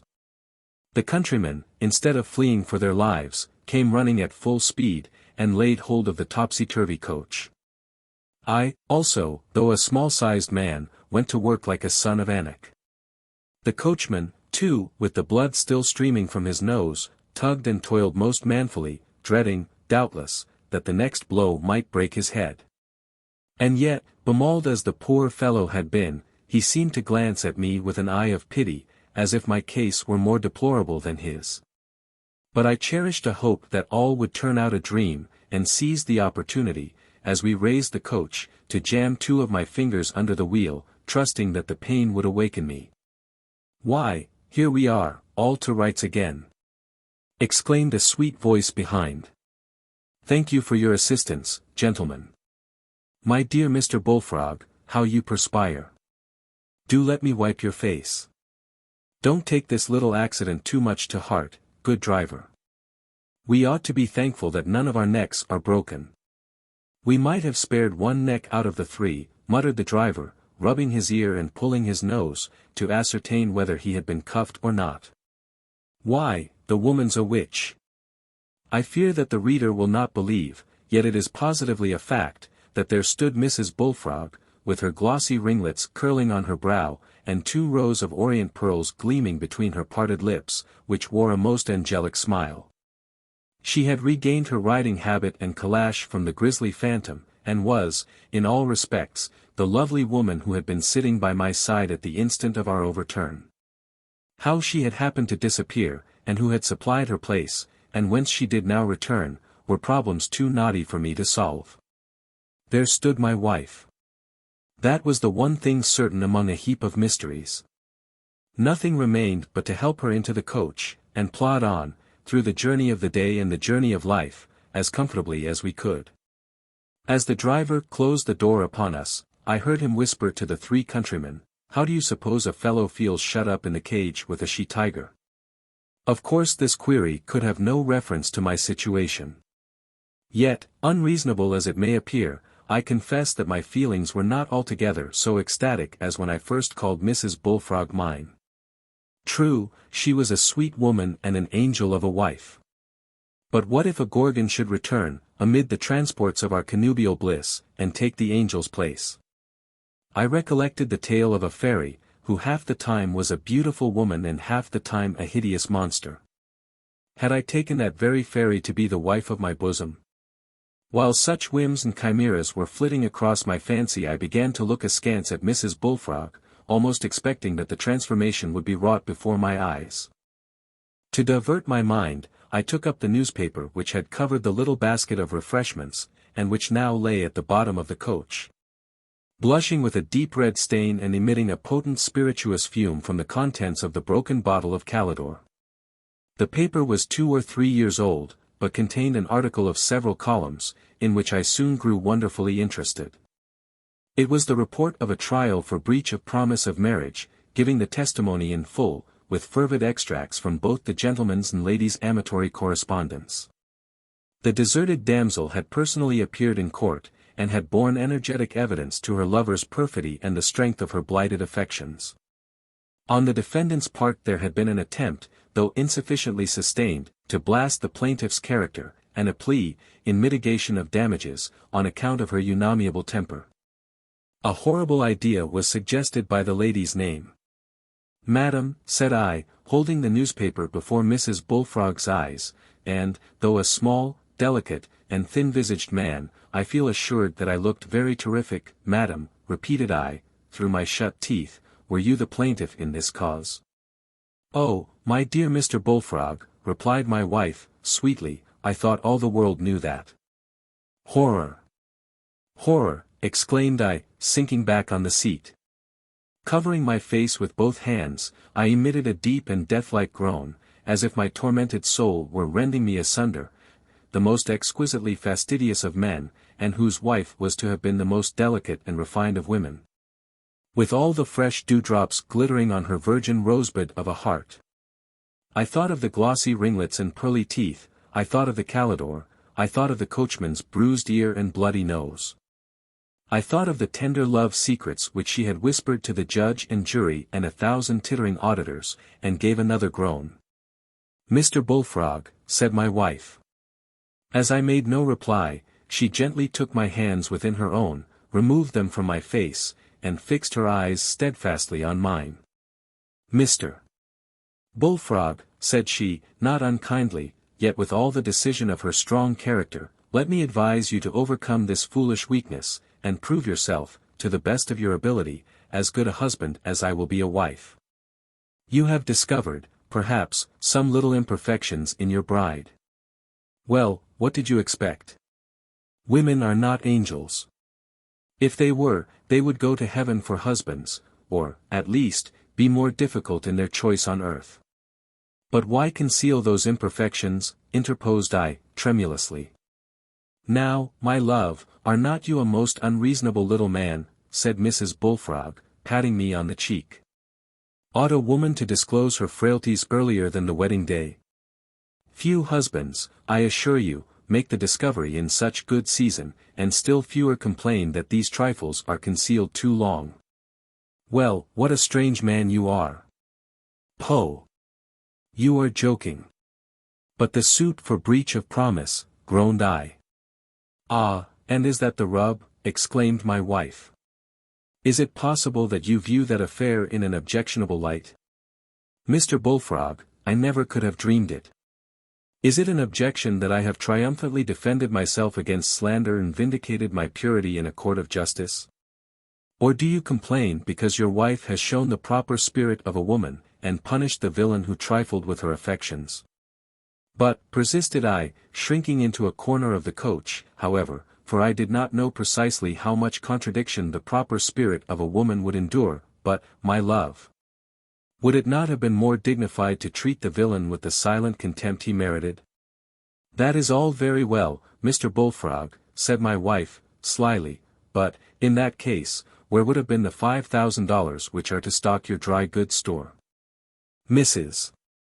Bullfrog, upon your honor, demanded I, as if my life hung upon her words, is there no mistake about those $5,000? Upon my word and honor there is none, replied she. The jury gave me every cent the rascal had. And I have kept it all for my dear Bullfrog. Then, thou dear woman, cried I, with an overwhelming gush of tenderness, let me fold thee to my heart. The basis of matrimonial bliss is secure, and all thy little defects and frailties are forgiven. Nay, since the result has been so fortunate, I rejoice at the wrongs which drove thee to this blessed lawsuit. Happy Bullfrog that I am. Fire worship. It is a great revolution in social and domestic life, and no less so in the life of a secluded student, this almost universal exchange of the open fireplace for the cheerless and ungenial stove. On such a morning as now lowers around our old grey parsonage, I missed the bright face of my ancient friend, who was wont to dance upon the hearth and play the part of more familiar sunshine. It is sad to turn from the cloudy sky and sombre landscape, from yonder hill, with its crown of rusty, black pines, the foliage of which is so dismal in the absence of the sun. That bleak pastureland, and the broken surface of the potato field, with the brown clods partly concealed by the snowfall of last night. The swollen and sluggish river, with ice-encrusted borders, dragging its bluish-gray stream along the verge of our orchard like a snake half torpid with the cold. It is sad to turn from an outward scene of so little comfort and find the same sullen influences brooding within the precincts of my study. Where is that brilliant guest, that quick and subtle spirit, whom Prometheus lured from heaven to civilize mankind and cheer them in their wintry desolation? That comfortable inmate, whose smile, during 8 months of the year, was our sufficient consolation for summer's lingering advance and early flight. Alas! Blindly inhospitable, grudging the food that kept him cheery and mercurial, we have thrust him into an iron prison, and compel him to smoulder away his life on a daily pittance which once would have been too scanty for his breakfast. Without a metaphor, we now make our fire in an airtight stove, and supply it with some half a dozen sticks of wood between dawn and nightfall. I never shall be reconciled to this enormity. Truly may it be said that the world looks darker for it. In one way or another, here and there and all around us, the inventions of mankind are fast blotting the picturesque, the poetic, and the beautiful out of human life. The domestic fire was a type of all these attributes, and seemed to bring might and majesty, and wild nature and a spiritual essence, into our inmost home. And yet to dwell with us in such friendliness that its mysteries and marvels excited no dismay. The same mild companion that smiled so placidly in our faces was he that comes roaring out of Etna and rushes madly up the sky like a fiend breaking loose from torment and fighting for a place among the upper angels. He it is, too, that leaps from cloud to cloud amid the crashing thunderstorm. It was he whom the Geber worshipped with no unnatural idolatry. And it was he who devoured London and Moscow and many another famous city, and who loves to riot through our own dark forests and sweep across our prairies, and to whose ravenous maw, it is said, the universe shall one day be given as a final feast. Meanwhile he is the great artisan and laborer by whose aid men are enabled to build a world within a world, or, at least, to smooth down the rough creation which nature flung to it. He forges the mighty anchor and every lesser instrument. He drives the steamboat and drags the rail car. And it was he, this creature of terrible might, and so many-sided utility and all-comprehensive destructiveness, that used to be the cheerful, homely friend of our wintry days, and whom we have made the prisoner of this iron cage. How kindly he was! And, though the tremendous agent of change, yet bearing himself with such gentleness, so rendering himself a part of all lifelong and age-coeval associations, that it seemed as if he were the great conservative of nature. While a man was true to the fireside, so long would he be true to country and law, to the God whom his fathers worshipped, to the wife of his youth, and to all things else which instinct or religion has taught us to consider sacred. With how sweet humility did this elemental spirit perform all needful offices for the household in which he was domesticated. He was equal to the concoction of a grand dinner, yet scorned not to roast a potato or toast a bit of cheese. How humanely did he cherish the schoolboy's icy fingers, and thaw the old man's joints with a genial warmth which almost equaled the glow of youth. And how carefully did he dry the cowhide boots that had trudged through mud and snow, and the shaggy outside garment stiff with frozen sleet. Taking heed, likewise, to the comfort of the faithful dog who had followed his master through the storm. When did he refuse a coal to light a pipe, or even a part of his own substance to kindle a neighbor's fire? And then, at twilight, when laborer, or scholar, or mortal of whatever age, sex, or degree, drew a chair beside him and looked into his glowing face, how acute, how profound, how comprehensive was his sympathy with the mood of each and all. He pictured forth their very thoughts. To the youthful he showed the scenes of the adventurous life before them, to the aged the shadows of departed love and hope. And, if all earthly things had grown distasteful, he could gladden the fireside muser with golden glimpses of a better world. And, amid this varied communion with the human soul, how busily would the sympathizer, the deep moralist, the painter of magic pictures, be causing the teakettle to boil. Nor did it lessen the charm of his soft, familiar courtesy and helpfulness that the mighty spirit, where opportunity offered him, would run riot through the peaceful house, wrap its inmates in his terrible embrace, and leave nothing of them save their whitened bones.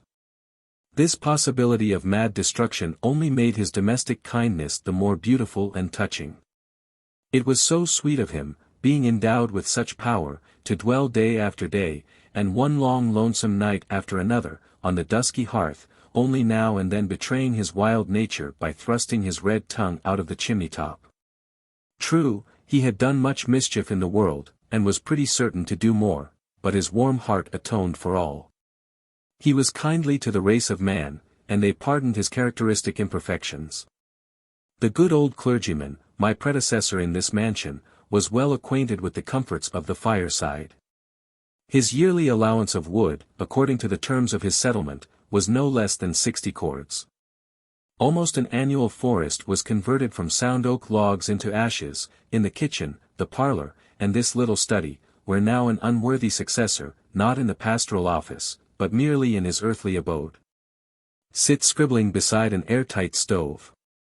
I love to fancy one of those fireside days while the good man, a contemporary of the Revolution, was in his early prime, some 65 years ago.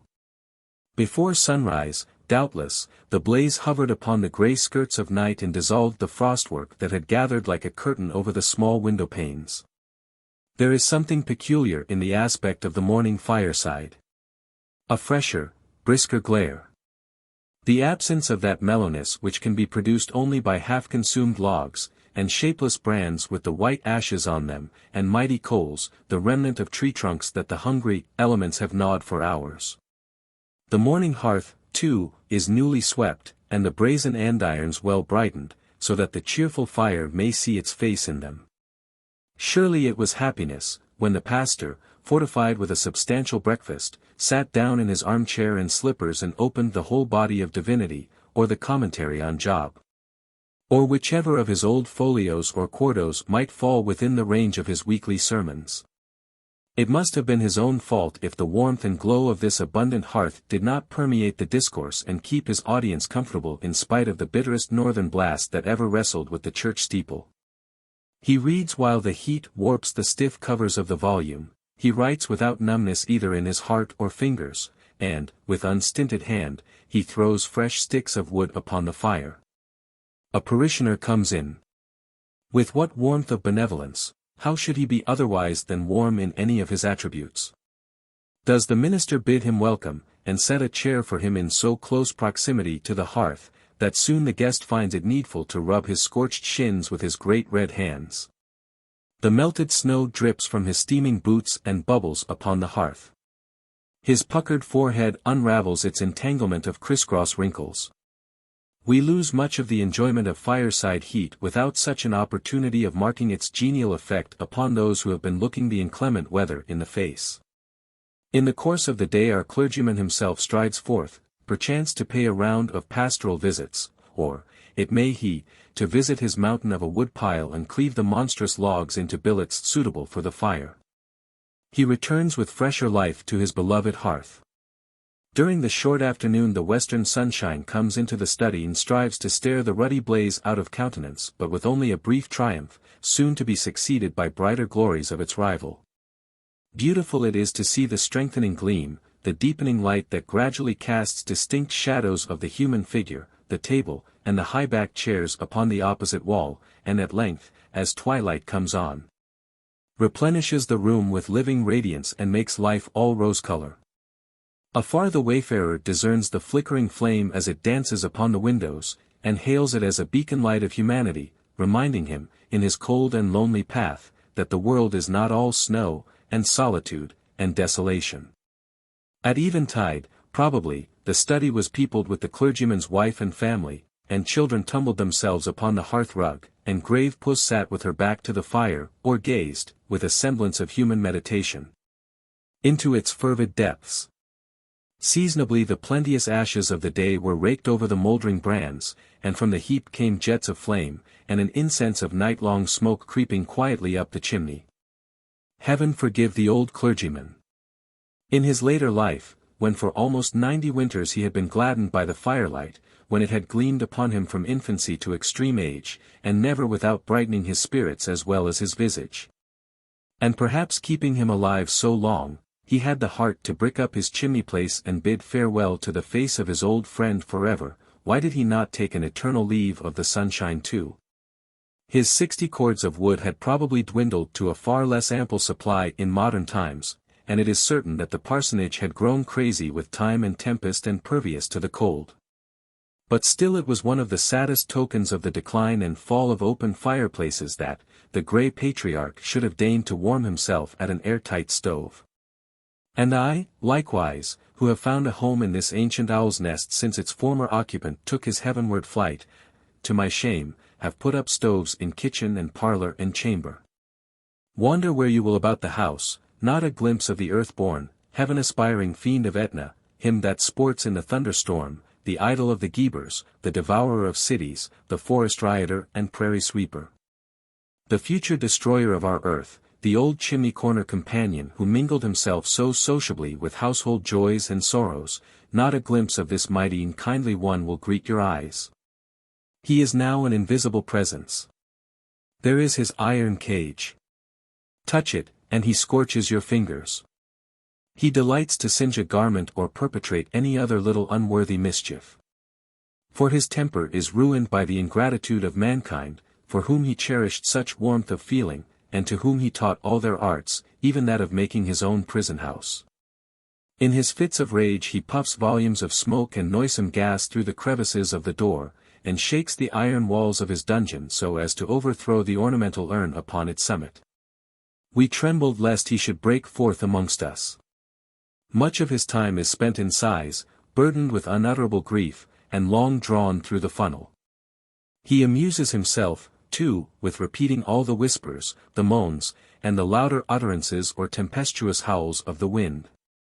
So that the stove becomes a microcosm of the aerial world. Occasionally there are strange combinations of sounds, voices talking almost articulately within the hollow chest of iron. Insomuch that fancy beguiles me with the idea that my firewood must have grown in that infernal forest of lamentable trees which breathed their complaints to Dante. When the listener is half asleep he may readily take these voices for the conversation of spirits and assign them an intelligible meaning. Anon there is a pattering noise, drip, drip, drip, as if a summer shower were falling within the narrow circumference of the stove. These barren and tedious eccentricities are all that the airtight stove can bestow in exchange for the invaluable moral influences which we have lost by our desertion of the open fireplace. Alas! Is this world so very bright that we can afford to choke up such a domestic fountain of gladsomeness, and sit down by its darkened source without being conscious of a gloom? It is my belief that social intercourse cannot long continue what it has been, now that we have subtracted from it so important and vivifying an element as firelight. The effects will be more perceptible on our children and the generations that shall succeed them than on ourselves, the mechanism of whose life may remain unchanged, though its spirit be far other than it was. The sacred trust of the household fire has been transmitted in unbroken succession from the earliest ages, and faithfully cherished in spite of every discouragement such as the curfew law of the Norman conquerors. Until in these evil days physical science has nearly succeeded in extinguishing it.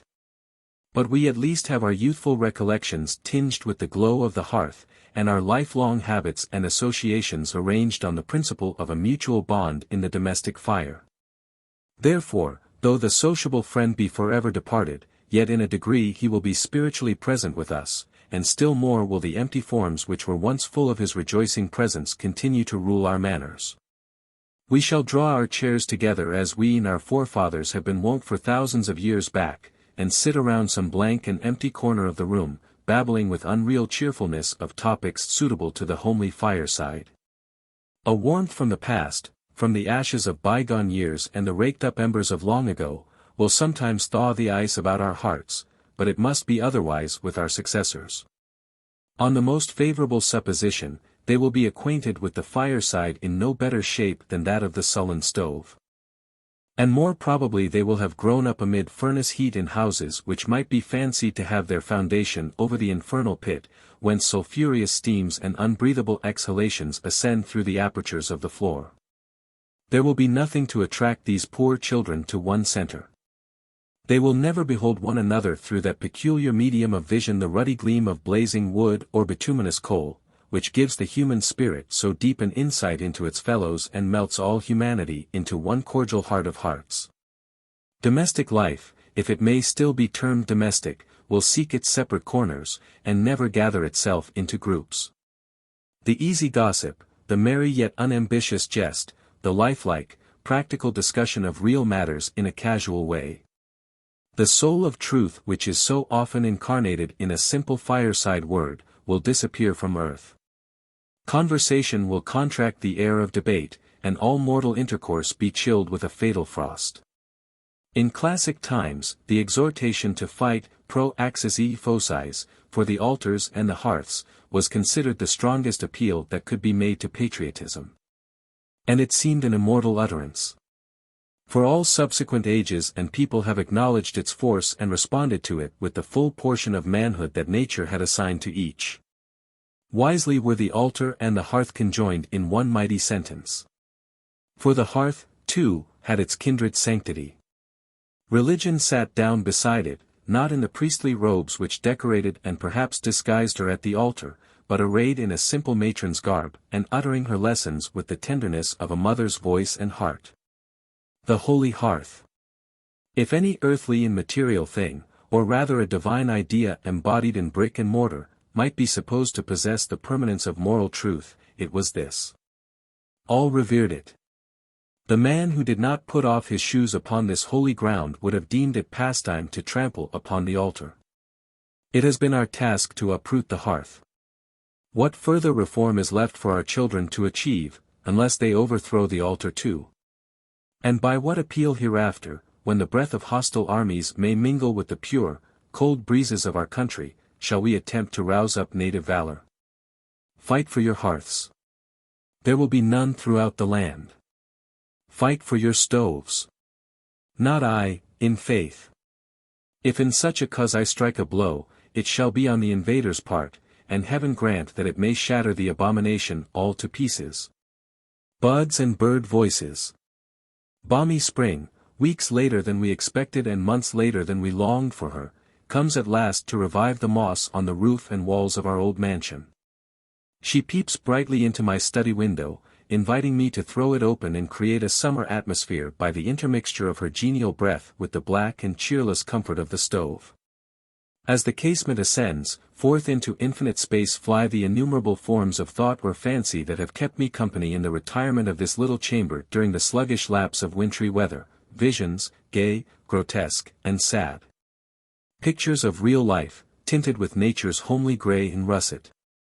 Scenes in dreamland, bedizened with rainbow hues which faded before they were well laid on, all these may vanish now, and leave me to mold a fresh existence out of sunshine. Brooding meditation may flap her dusky wings and take her owl-like right. Blinking amid the cheerfulness of noontide. Such companions befit the season of frosted window panes and crackling fires, when the blast howls through the black ash trees of our avenue and the drifting snowstorm chokes up the wood paths and fills the highway from stone wall to stone wall. In the spring and summer time all somber thoughts should follow the winter northward with the somber and thoughtful crows. The old paradisiacal economy of life is again in force. We live, not to think or to labor, but for the simple end of being happy. Nothing for the present hour is worthy of man's infinite capacity save to imbibe the warm smile of heaven and sympathize with the reviving earth. The present spring comes onward with fleeter footsteps, because winter lingered so unconscionably long that with her best diligence she can hardly retrieve half the allotted period of her reign. It is but a fortnight since I stood on the brink of our swollen river and beheld the accumulated ice of 4 frozen months go down the stream. Except in streaks here and there upon the hillsides, the whole visible universe was then covered with deep snow, the nethermost layer of which had been deposited by an early December storm. It was a sight to make the beholder torpid, in the impossibility of imagining how this vast white napkin was to be removed from the face of the corpse-like world in less time than had been required to spread it there. But who can estimate the power of gentle influences, whether amid material desolation or the moral winter of man's heart?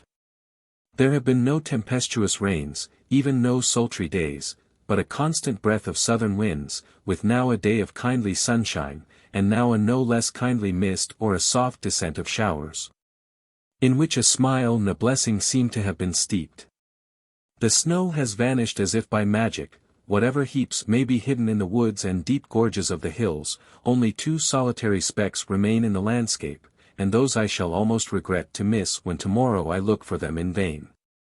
Never before, methinks, has spring pressed so closely on the footsteps of retreating winter. Along the roadside the green blades of grass have sprouted on the very edge of the snowdrifts. The pastures and mowing fields have not yet assumed a general aspect of verdure, but neither have they the cheerless brown tint which they wear in latter autumn when vegetation has entirely ceased. There is now a faint shadow of life, gradually brightening into the warm reality. Some tracks in a happy exposure, as, for instance, yonder southwestern slope of an orchard, in front of that old red farmhouse beyond the river, such patches of land already wear a beautiful and tender green, to which no future luxuriance can add a charm. It looks unreal, a prophecy, a hope, a transitory effect of sonic peculiar light, which will vanish with the slightest motion of the eye. But beauty is never a delusion. Not these verdant tracts, but the dark and barren landscape all around them, is a shadow and a dream. Each moment wins sane portion of the earth from death to life. A sudden gleam of verdure brightens along the sunny slope of a bank which an instant ago was brown and bare. You look again, and behold an apparition of green grass. The trees in our orchard and elsewhere are as yet naked, but already appear full of life and vegetable blood. It seems as if by one magic touch they might instantaneously burst into full foliage, and that the wind which now sighs through their naked branches might make sudden music amid innumerable leaves. The moss-grown willow tree which for 40 years past has overshadowed these western windows will be among the first to put on its green attire. There are some objections to the willow. It is not a dry and cleanly tree, and impresses the beholder with an association of sliminess. No trees, I think, are perfectly agreeable as companions unless they have glossy leaves, dry bark, and a firm and hard texture of trunk and branches. But the willow is almost the earliest to gladden us with the promise and reality of beauty in its graceful and delicate foliage, and the last to scatter its yellow yet scarcely withered leaves upon the ground. All through the winter, too, its yellow twigs give it a sunny aspect, which is not without a cheering influence even in the greyest and gloomiest day. Beneath a clouded sky it faithfully remembers the sunshine. Our old house would lose a charm were the willow to be cut down, with its golden crown over the snow-covered roof and its heap of summer verdure. The lilac shrubs under my study windows are likewise almost in leaf. In 2 or 3 days more I may put forth my hand and pluck the topmost bough in its freshest green. These lilacs are very aged, and have lost the luxuriant foliage of their prime. The heart, or the judgment, or the moral sense, or the taste is dissatisfied with their present aspect. Old age is not venerable when it embodies itself in lilacs, rose bushes, or any other ornamental shrub. It seems as if such plants, as they grow only for beauty, ought to flourish always in immortal youth, or, at least, to die before their sad decrepitude. Trees of beauty are trees of paradise, and therefore not subject to decay by their original nature, though they have lost that precious birthright by being transplanted to an earthly soil. There is a kind of ludicrous unfitness in the idea of a time-stricken and grandfatherly lilac bush. The analogy holds good in human life. Persons who can only be graceful and ornamental, who can give the world nothing but flowers, should die young, and never be seen with gray hair and wrinkles, any more than the flower shrubs with mossy bark and blighted foliage. Like the lilacs under my window. Not that beauty is worthy of less than immortality, no, the beautiful should live forever, and thence, perhaps, the sense of impropriety when we see it triumphed over by time. Apple trees, on the other hand, grow old without reproach. Let them live as long as they may, and contort themselves into whatever perversity of shape they please, and deck their withered limbs with a springtime gaudiness of pink blossoms. Still they are respectable, even if they afford us only an apple or two in a season. Those few apples, or, at all events, the remembrance of apples in bygone years, are the atonement which utilitarianism inexorably demands for the privilege of lengthened life. Human flower shrubs, if they will grow old on earth, should, besides their lovely blossoms, bear some kind of fruit that will satisfy earthly appetites, else neither man nor the decorum of nature will deem it fit that the moss should gather on them. One of the first things that strikes the attention when the white sheet of winter is withdrawn is the neglect and disarray that lay hidden beneath it. Nature is not cleanly according to our prejudices. The beauty of preceding years, now transformed to brown and blighted deformity, obstructs the brightening loveliness of the present hour. Our avenue is strewn with the whole crop of autumn's withered leaves. There are quantities of decayed branches which one tempest after another has flung down, black and rotten, and 1 or 2 with the ruin of a bird's nest clinging to them. In the garden are the dried bean vines, the brown stalks of the asparagus bed, and melancholy old cabbages which were frozen into the soil before their unthrifty cultivator could find time to gather them. How invariably, throughout all the forms of life, do we find these intermingled memorials of death? On the soil of thought and in the garden of the heart, as well as in the sensual world, he withered leaves, the ideas and feelings that we have done with. There is no wind strong enough to sweep them away. Infinite space will not garner then from our sight. What mean they? Why may we not be permitted to live and enjoy, as if this were the first life and our own the primal enjoyment, instead of treading always on these dry hones and mouldering relics? From the aged accumulation of which springs all that now appears so young and new. Sweet must have been the springtime of Eden, when no earlier year had strewn its decay upon the virgin turf and no former experience had ripened into summer and faded into autumn in the hearts of its inhabitants. That was a world worth living in. Oh then murmurer, it is out of the very wantonness of such a life that then feignest these idle lamentations. There is no decay. Each human soul is the first created inhabitant of its own Eden. We dwell in an old moss-covered mansion, and tread in the worn footprints of the past, and have a grey clergyman's ghost for our daily and nightly inmate. Yet all these outward circumstances are made less than visionary by the renewing power of the Spirit. Should the Spirit ever lose this power, should the withered leaves, and the rotten branches, and the moss-covered house, and the ghost of the grey past ever become its realities, and the verdure and the freshness merely its faint dream, then let it pray to be released from earth. It will need the air of heaven to revive its pristine energies. What an unlooked-for flight was this from our shadowy avenue of black ash and balm of Gilead trees into the infinite. Now we have our feet again upon the turf. Nowhere does the grass spring up so industriously as in this homely yard, along the base of the stone wall, and in the sheltered nooks of the buildings, and especially around the southern doorstep. A locality which seems particularly favorable to its growth, for it is already tall enough to bend over and wave in the wind. I observe that several weeds, and most frequently a plant that stains the fingers with its yellow juice, have survived and retained their freshness and sap throughout the winter. One knows not how they have deserved such an exception from the common lot of their race.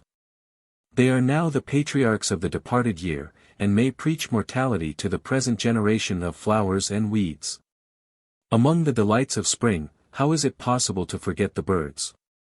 Even the crows were welcome as the sable harbingers of a brighter and livelier race.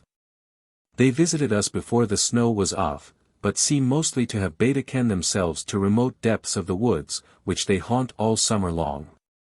Many a time shall I disturb them there, and feel as if I had intruded among a company of silent worshippers, as they sit in Sabbath stillness among the tree-tops. Their voices, when they speak, are in admirable accordance with the tranquil solitude of a summer afternoon, and resounding so far above the head, their loud clamor increases the religious quiet of the scene instead of breaking it. A crow, however, has no real pretensions to religion, in spite of his gravity of mien and black attire. He is certainly a thief, and probably an infidel. The gulls are far more respectable, in a moral point of view. These denizens of sea-beaten rocks and haunters of the lonely beach come up our inland river at this season, and soar high overhead, flapping their broad wings in the upper sunshine. They are among the most picturesque of birds, because they so float and rest upon the air as to become almost stationary parts of the landscape. The imagination has time to grow acquainted with them, they have not flitted away in a moment. You go up among the clouds and greet these lofty flighted gulls, and repose confidently with them upon the sustaining atmosphere. Ducks have their haunts along the solitary places of the river, and alight in flocks upon the broad bosom of the overflowed meadows. Their flight is too rapid and determined for the eye to catch enjoyment from it, although it never fails to stir up the heart with the sportsman's ineradicable instinct. They have now gone farther northward, but will visit us again in autumn. The smaller birds, the little songsters of the woods, and those that haunt man's dwellings and claim human friendship by building their nests under the sheltering eaves or among the orchard trees. These require a touch more delicate and a gentler heart than mine to do them justice. Their outburst of melody is like a brook let loose from wintry chains. We need not deem it a too high and solemn word to call it a hymn of praise to the Creator. Since nature, who pictures the reviving year in so many sights of beauty, has expressed the sentiment of renewed life in no other sound save the notes of these blessed birds. Their music, however, just now, seems to be incidental, and not the result of a set purpose.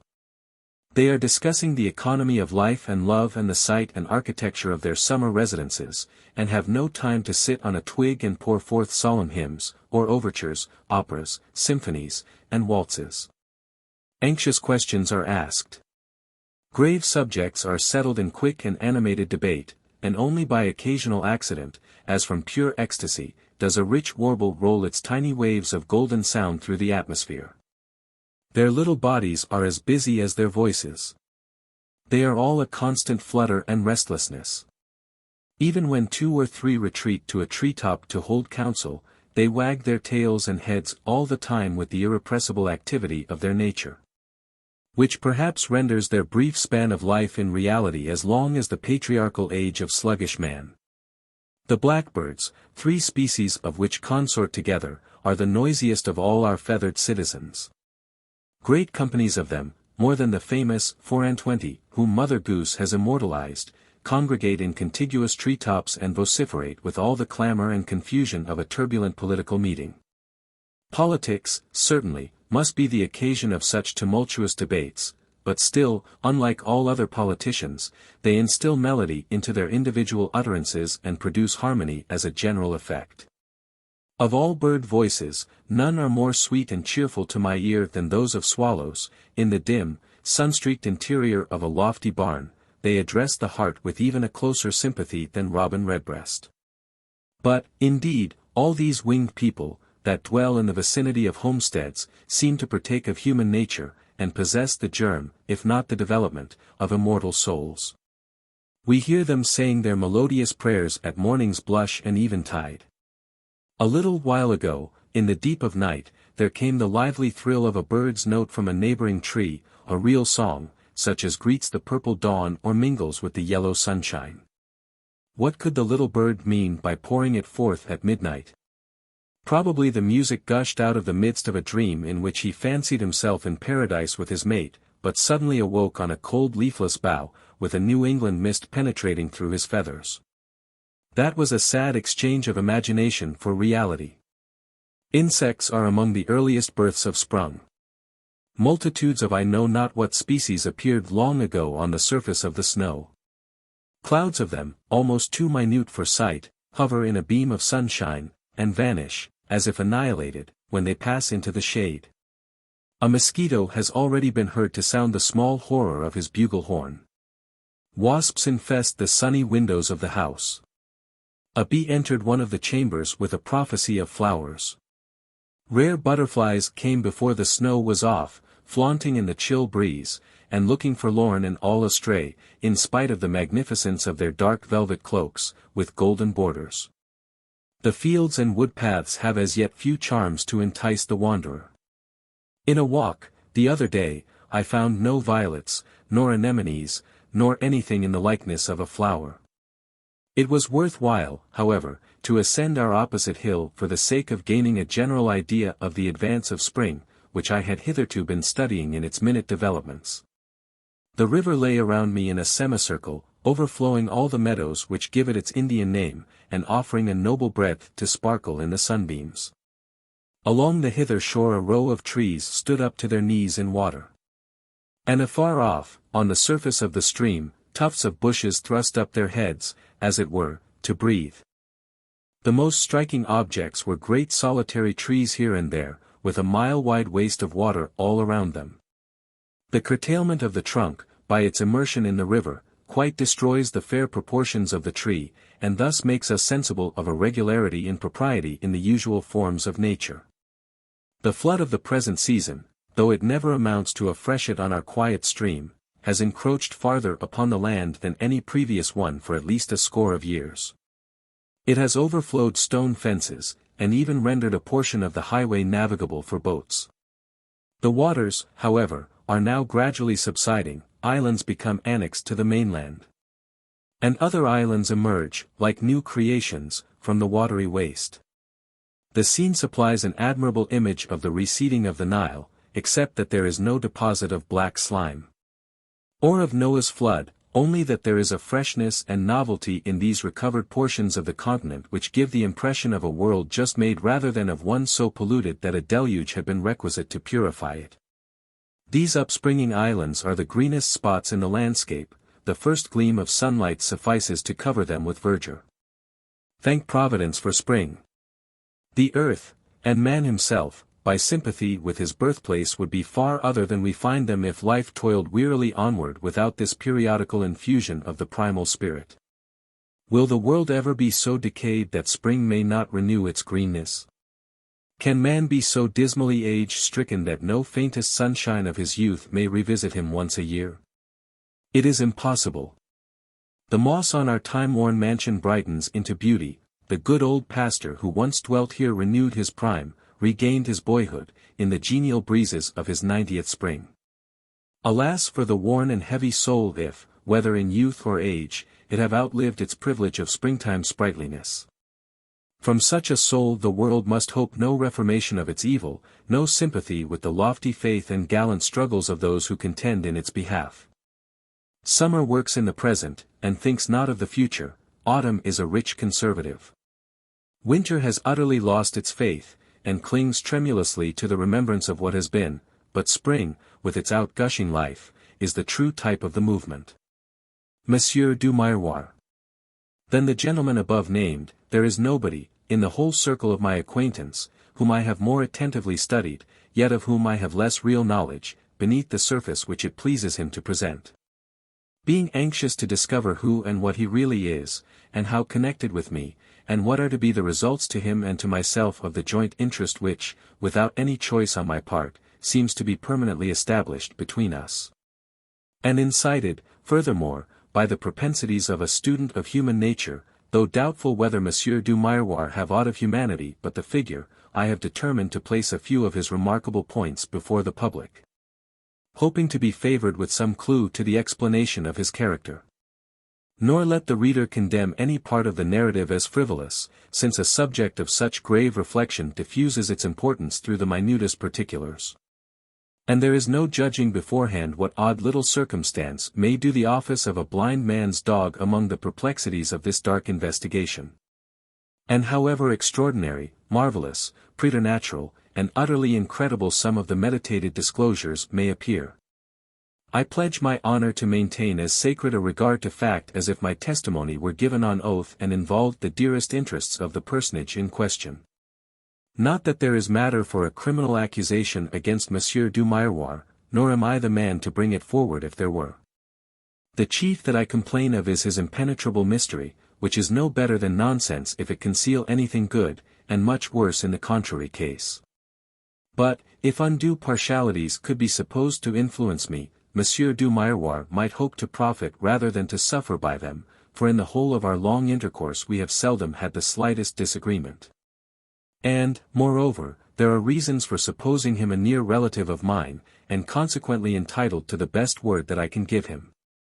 He bears indisputably a strong personal resemblance to myself, and generally puts on mourning at the funerals of the family. On the other hand, his name would indicate a French descent. In which case, infinitely preferring that my blood should flow from a bold British and pure Puritan source, I beg leave to disclaim all kindred with Monsieur du Miroir. Some genealogists trace his origin to Spain, and dub him a knight of the Order of the Caballeros de los Espadas, one of whom was overthrown by Don Quixote. But what says Monsieur du Miroir himself of his paternity and his fatherland? Not a word did he ever say about the matter, and herein, perhaps, lies one of his most especial reasons for maintaining such a vexatious mystery, that he lacks the faculty of speech to expound it. His lips are sometimes seen to move. His eyes and countenance are alive with shifting expression, as if corresponding by visible hieroglyphics to his modulated breath, and anon he will seem to pause with as satisfied an air as if he had been talking excellent sense. Good sense or bad, Monsieur du Miroir is the sole judge of his own conversational powers, never having whispered so much as a syllable that reached the ears of any other auditor. Is he really dumb? Or is all the world deaf? Or is it merely a piece of my friend's waggery, meant for nothing but to make fools of us? If so, he has the joke all to himself. This dumb devil which possesses Monsieur du Miroir is, I am persuaded, the sole reason that he does not make me the most flattering protestations of friendship. In many particulars, indeed, as to all his cognizable and not preternatural points, except that, once in a great while, I speak a word or two, there exists the greatest apparent sympathy between us. Such is his confidence in my taste that he goes astray from the general fashion and copies all his dresses after mine. I never try on a new garment without expecting to meet Monsieur du Miroir in one of the same pattern. He has duplicates of all my waistcoats and cravats, shirt bosoms of precisely a similar plate, and an old coat for private wear, manufactured, I suspect, by a Chinese tailor, in exact imitation of a beloved old coat of mine, with a facsimile, stitch by stitch, of a patch upon the elbow. In truth, the singular and minute coincidences that occur, both in the accidents of the passing day and the serious events of our lives, remind me of those doubtful legends of lovers, or twin children, twins of fate, who have lived, enjoyed, suffered, and died in unison, each faithfully repeating the last tremor of the other's breath, though separated by vast tracts of sea and land. Strange to say, my incommodities belong equally to my companion, though the burden is nowise alleviated by his participation. The other morning, after a night of torment from the toothache, I met Monsieur du Miroir with such a swollen anguish in his cheek that my own pangs were redoubled, as were also his, if I might judge by a fresh contortion of his visage. All the inequalities of my spirits are communicated to him, causing the unfortunate Monsieur du Miroir to mope and scowl through a whole summer's day, or to laugh as long, for no better reason than the gay or gloomy crotchets of my brain. Once we were joint sufferers of a 3-month sickness, and met like mutual ghosts in the first days of convalescence. Whenever I have been in love, Monsieur du Miroir has looked passionate and tender. And never did my mistress discard me, but this too susceptible gentleman grew lackadaisical.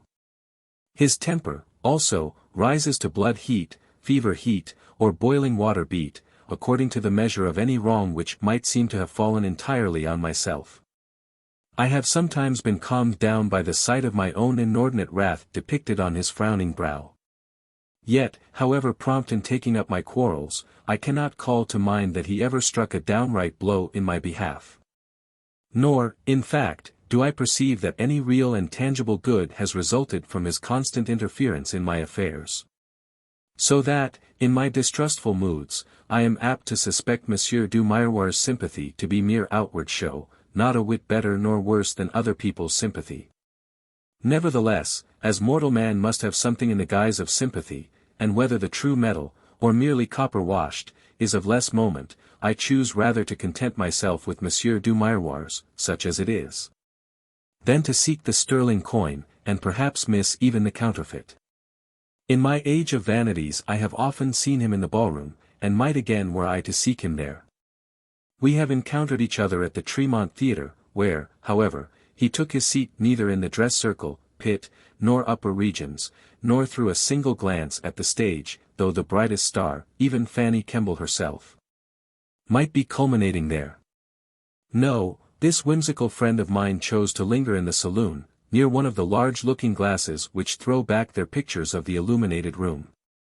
He is so full of these unaccountable eccentricities that I never like to notice Monsieur du Miroir, nor to acknowledge the slightest connection with him, in places of public resort. He, however, has no scruple about claiming my acquaintance, even when his common sense, if he had any, might teach him that I would as willingly exchange a nod with the old Nick. It was but the other day that he got into a large brass kettle at the entrance of a hardware store, and thrust his head, the moment afterwards, into a bright, new warming pan, whence he gave me a most merciless look of recognition. He smiled, and so did I, but these childish tricks make decent people rather shy of Monsieur du Miroir, and subject him to more dead cuts than any other gentleman in town. One of this singular person's most remarkable peculiarities is his fondness for water, wherein he excels any temperance man whatever. His pleasure, it must be owned, is not so much to drink it, in which respect a very moderate quantity will answer his occasions, as to souse himself over head and ears wherever he may meet with it. Perhaps he is a merman, or born of a mermaid's marriage with a mortal, and thus amphibious by hereditary right, like the children which the old river deities, or nymphs of fountains, gave to earthly love. When no cleaner bathing place happened to be at hand, I have seen the foolish fellow in a horse pond. Sometimes he refreshes himself in the trough of a town pump, without caring what the people think about him. Often, while carefully picking my way along the street after a heavy shower, I have been scandalized to see Monsieur du Miroir, in full dress, paddling from one mud puddle to another, and plunging into the filthy depths of each. Seldom have I peeped into a well without discerning this ridiculous gentleman at the bottom, whence he gazes up, as through a long telescopic tube, and probably makes discoveries among the stars by daylight. Wandering along lonesome paths or in pathless forests, when I have come to virgin fountains of which it would have been pleasant to deem myself the first discoverer, I have started to find Monsieur du Miroir there before me. The solitude seemed lonelier for his presence. I have leaned from a precipice that frowns over Lake George, which the French call nature's font of sacramental water, and used it in their log churches here and their cathedrals beyond the sea, and seen him far below in that pure element. At Niagara, too, where I would gladly have forgotten both myself and him, I could not help observing my companion in the smooth water on the very verge of the cataract just above the Table Rock. Were I to reach the sources of the Nile, I should expect to meet him there. Unless he be another ladder lad, whose garments the depth of ocean could not moisten, it is difficult to conceive how he keeps himself in any decent pickle. Though I am bound to confess that his clothes seem always as dry and comfortable as my own. But, as a friend, I could wish that he would not so often expose himself in liquor. All that I have hitherto related may be classed among those little personal oddities which agreeably diversify the surface of society, and, though they may sometimes annoy us, yet keep our daily intercourse fresher and livelier than if they were done away. By an occasional hint, however, I have endeavored to pave the way for stranger things to come, which, had they been disclosed at once, Monsieur du Miroir might have been deemed a shadow, and myself a person of no veracity. And this truthful history a fabulous legend. But, now that the reader knows me worthy of his confidence, I will begin to make him stare. To speak frankly, then, I could bring the most astounding proofs that Monsieur du Miroir is at least a conjurer, if not one of that unearthly tribe with whom conjurers deal. He has inscrutable methods of conveying himself from place to place with the rapidity of the swiftest steamboat or rail car. Brick walls and oaken doors and iron bolts are no impediment to his passage. Here in my chamber, for instance, as the evening deepens into night, I sit alone, the key turned and withdrawn from the lock, the keyhole stuffed with paper to keep out a peevish little blast of wind. Yet, lonely as I seem, were I to lift one of the lamps and step 5 paces eastward, Monsieur du Miroir would be sure to meet me with a lamp also in his hand. And were I to take the stage-coach tomorrow, without giving him the least hint of my design, and post onward till the week's end, at whatever hotel I might find myself I should expect to share my private apartment with this inevitable Monsieur du Miroir. Or, out of a mere wayward fantasy, were I to go, by moonlight, and stand beside the stone pout of the Shaker Spring at Canterbury, Monsieur du Miroir would set forth on the same fool's errand, and would not fail to meet me there. Shall I heighten the reader's wonder? While writing these latter sentences, I happened to glance towards the large, round globe of one off the brass andirons, and lo! A miniature apparition of Monsieur du Miroir, with his face widened and grotesquely contorted, as if he were making fun of my amazement. But he has played so many of these jokes that they begin to lose their effect. Once, presumptuous that he was, he stole into the heaven of a young lady's eyes, so that, while I gazed and was dreaming only of herself, I found him also in my dream. Years have so changed him since that he need never hope to enter those heavenly orbs again. From these veritable statements it will be readily concluded that, had Monsieur du Miroir played such pranks in old witch times, matters might have gone hard with him. At least if the constable and posse comitatus could have executed a warrant, or the jailer had been cunning enough to keep him. But it has often occurred to me as a very singular circumstance, and as betokening either a temperament morbidly suspicious or some weighty cause of apprehension, that he never trusts himself within the grasp even of his most intimate friend. If you step forward to meet him, he readily advances; if you offer him your hand, he extends his own with an air of the utmost frankness, but, though you calculate upon a hearty shake, you do not get hold of his little finger. Ah, this Monsieur du Miroir is a slippery fellow. These truly are matters of special admiration. After vainly endeavoring, by the strenuous exertion of my own wits, to gain a satisfactory insight into the character of Monsieur du Miroir, I had recourse to certain wise men, and also to books of abstruse philosophy. Seeking who it was that haunted me, and why. I heard long lectures and read huge volumes with little profit beyond the knowledge that many former instances are recorded, in successive ages, of similar connections between ordinary mortals and beings possessing the attributes of Monsieur du Miroir. Some now alive, perhaps, besides myself, have such attendants. Would that Monsieur du Miroir could be persuaded to transfer his attachment to one of those, and allow some other of his race to assume the situation that he now holds in regard to me. If I must needs have so intrusive an intimate, who stares me in the face in my closest privacy, and follows me even to my bedchamber. I should prefer, scandal apart, the laughing bloom of a young girl to the dark and bearded gravity of my present companion. But such desires are never to be gratified. Though the members of Monsieur du Miroir's family have been accused, perhaps justly, of visiting their friends often in splendid halls, and seldom in darksome dungeons, yet they exhibit a rare constancy to the objects of their first attachment. However unlovely in person or unamiable in disposition, however unfortunate, or even infamous, and deserted by all the world besides. So will it be with my associate. Our fates appear inseparably blended.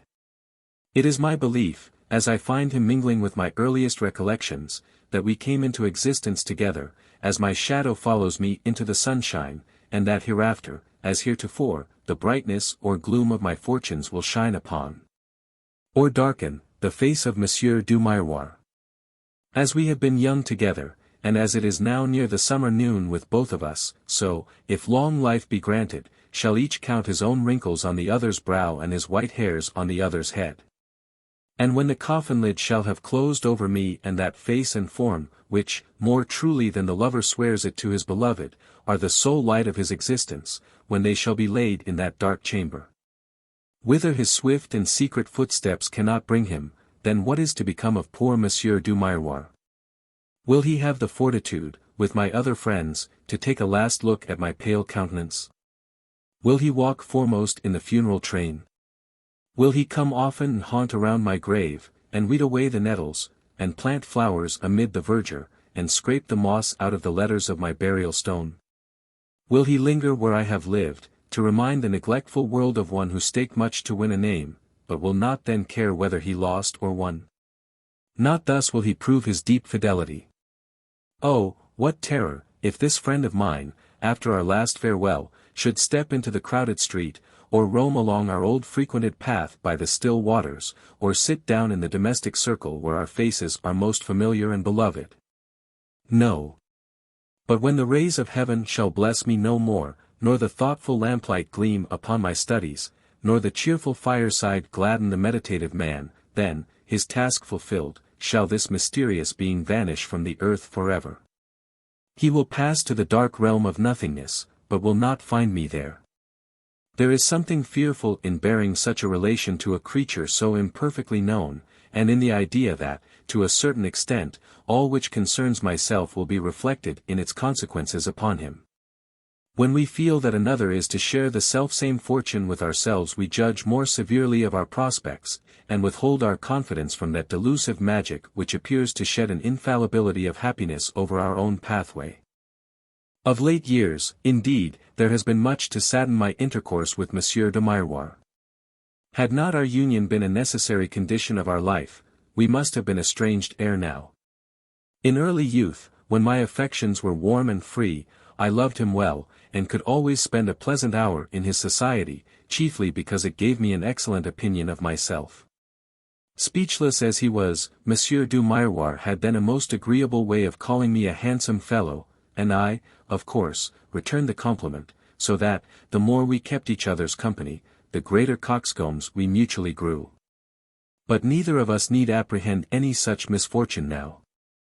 When we chance to meet, for it is chance oftener than design, each glances sadly at the other's forehead, dreading wrinkles there, and at our temples, whence the hair is thinning away too early, and at the sunken eyes, which no longer shed a gladsome light over the whole face. I involuntarily peruse him as a record of my heavy youth, which has been wasted in sluggishness for lack of hope and impulse, or equally thrown away in toil that had no wise motive and has accomplished no good end.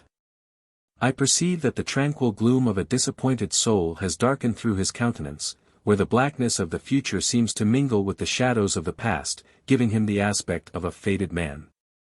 Is it too wild a thought that my fate may have assumed this image of myself, and therefore haunts me with such inevitable pertinacity, originating every act which it appears to imitate? while it deludes me by pretending to share the events of which it is merely the emblem and the prophecy. I must banish this idea, or it will throw too deep an awe round my companion. At our next meeting, especially if it be at midnight or in solitude, I fear that I shall glance aside and shudder. In which case, as Monsieur du Miroir is extremely sensitive to ill treatment, he also will avert his eyes and express horror or disgust. But no, this is unworthy of me. As of old I sought his society for the bewitching dreams of woman's love which he inspired, and because I fancied a bright fortune in his aspect. So now will I hold daily and long communion with him for the sake of the stern lessons that he will teach my manhood. With folded arms we will sit face to face, and lengthen out our silent converse till a wiser cheerfulness shall have been wrought from the very texture of despondency. He will say, perhaps indignantly, that it befits only him to mourn for the decay of outward grace, which, while he possessed it, was his all. But have not you, he will ask, a treasure in reserve, to which every year may add far more value than age or death itself can snatch from that miserable clay?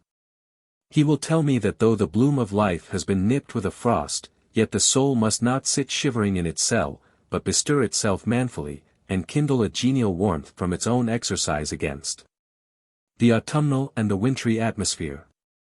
And I, in return, will bid him be of good cheer, nor take it amiss that I must blanch his locks and wrinkle him up like a wilted apple. Since it shall be my endeavor so to beautify his face with intellect and mild benevolence that he shall profit immensely by the change. But here a smile will glimmer somewhat sadly over Monsieur du Miroir's visage. When this subject shall have been sufficiently discussed we may take up others as important.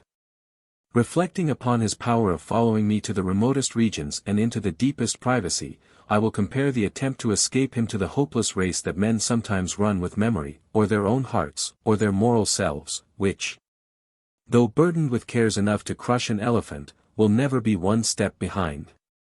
I will be self-contemplative, as nature bids me, and make him the picture or visible type of what I muse upon, that my mind may not wander so vaguely as heretofore, chasing its own shadow through a chaos and catching only the monsters that abide there. Then will we turn our thoughts to the spiritual world, of the reality of which my companion shall furnish me an illustration, if not an argument. For, as we have only the testimony of the eye to Monsieur du Miroir's existence, while all the other senses would fail to inform us that such a figure stands within arm's length, wherefore should there not be beings innumerable close beside us, and filling heaven and earth with their multitude, yet of whom no corporeal perception can take cognizance? A blind man might as reasonably deny that Monsieur du Miroir exists, as we, because the Creator has hitherto withheld the spiritual perception, can therefore contend that there are no spirits. Oh, there are. And, at this moment, when the subject of which I write has grown strong within me and surrounded itself with those solemn and awful associations which might have seemed most alien to it, I could fancy that Monsieur du Miroir himself is a wanderer from the spiritual world, with nothing human except his delusive garment of visibility. Methinks I should tremble now were his wizard power of gliding through all impediments in search of me to place him suddenly before my eyes. Ha! What is yonder?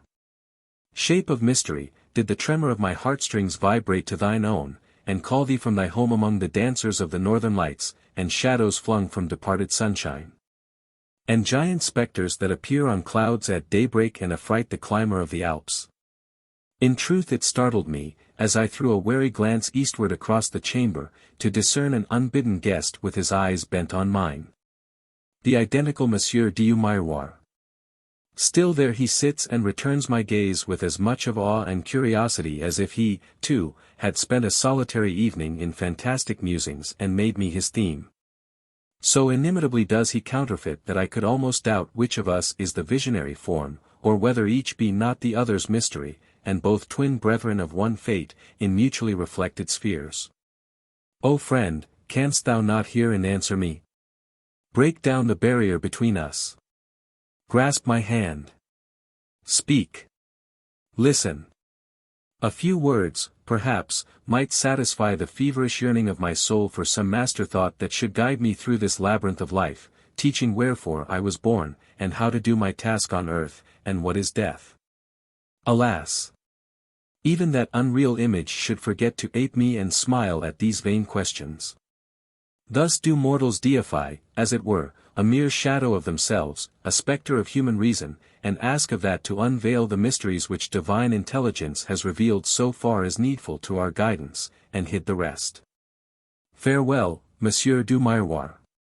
Of you, perhaps, as of many men, it may be doubted whether you are the wiser, though your whole business is reflection. The Hall of Fantasy. It has happened to me, on various occasions, to find myself in a certain edifice which would appear to have some of the characteristics of a public exchange. Its interior is a spacious hall, with a pavement of white marble.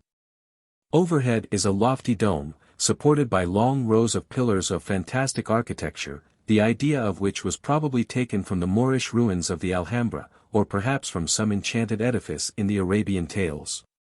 The windows of this hall have a breadth and grandeur of design and an elaborateness of workmanship that have nowhere been equaled, except in the Gothic cathedrals of the Old World. Like their prototypes, too, they admit the light of heaven only through stained and pictured glass, thus filling the hall with many-colored radiance and painting its marble floor with beautiful or grotesque designs. So that its inmates breathe, as it were, a visionary atmosphere, and tread upon the fantasies of poetic minds. These peculiarities, combining a wilder mixture of styles than even an American architect usually recognizes as allowable, Grecian, Gothic, Oriental, and nondescript, cause the whole edifice to give the impression of a dream, which might be dissipated and shattered to fragments by merely stamping the foot upon the pavement.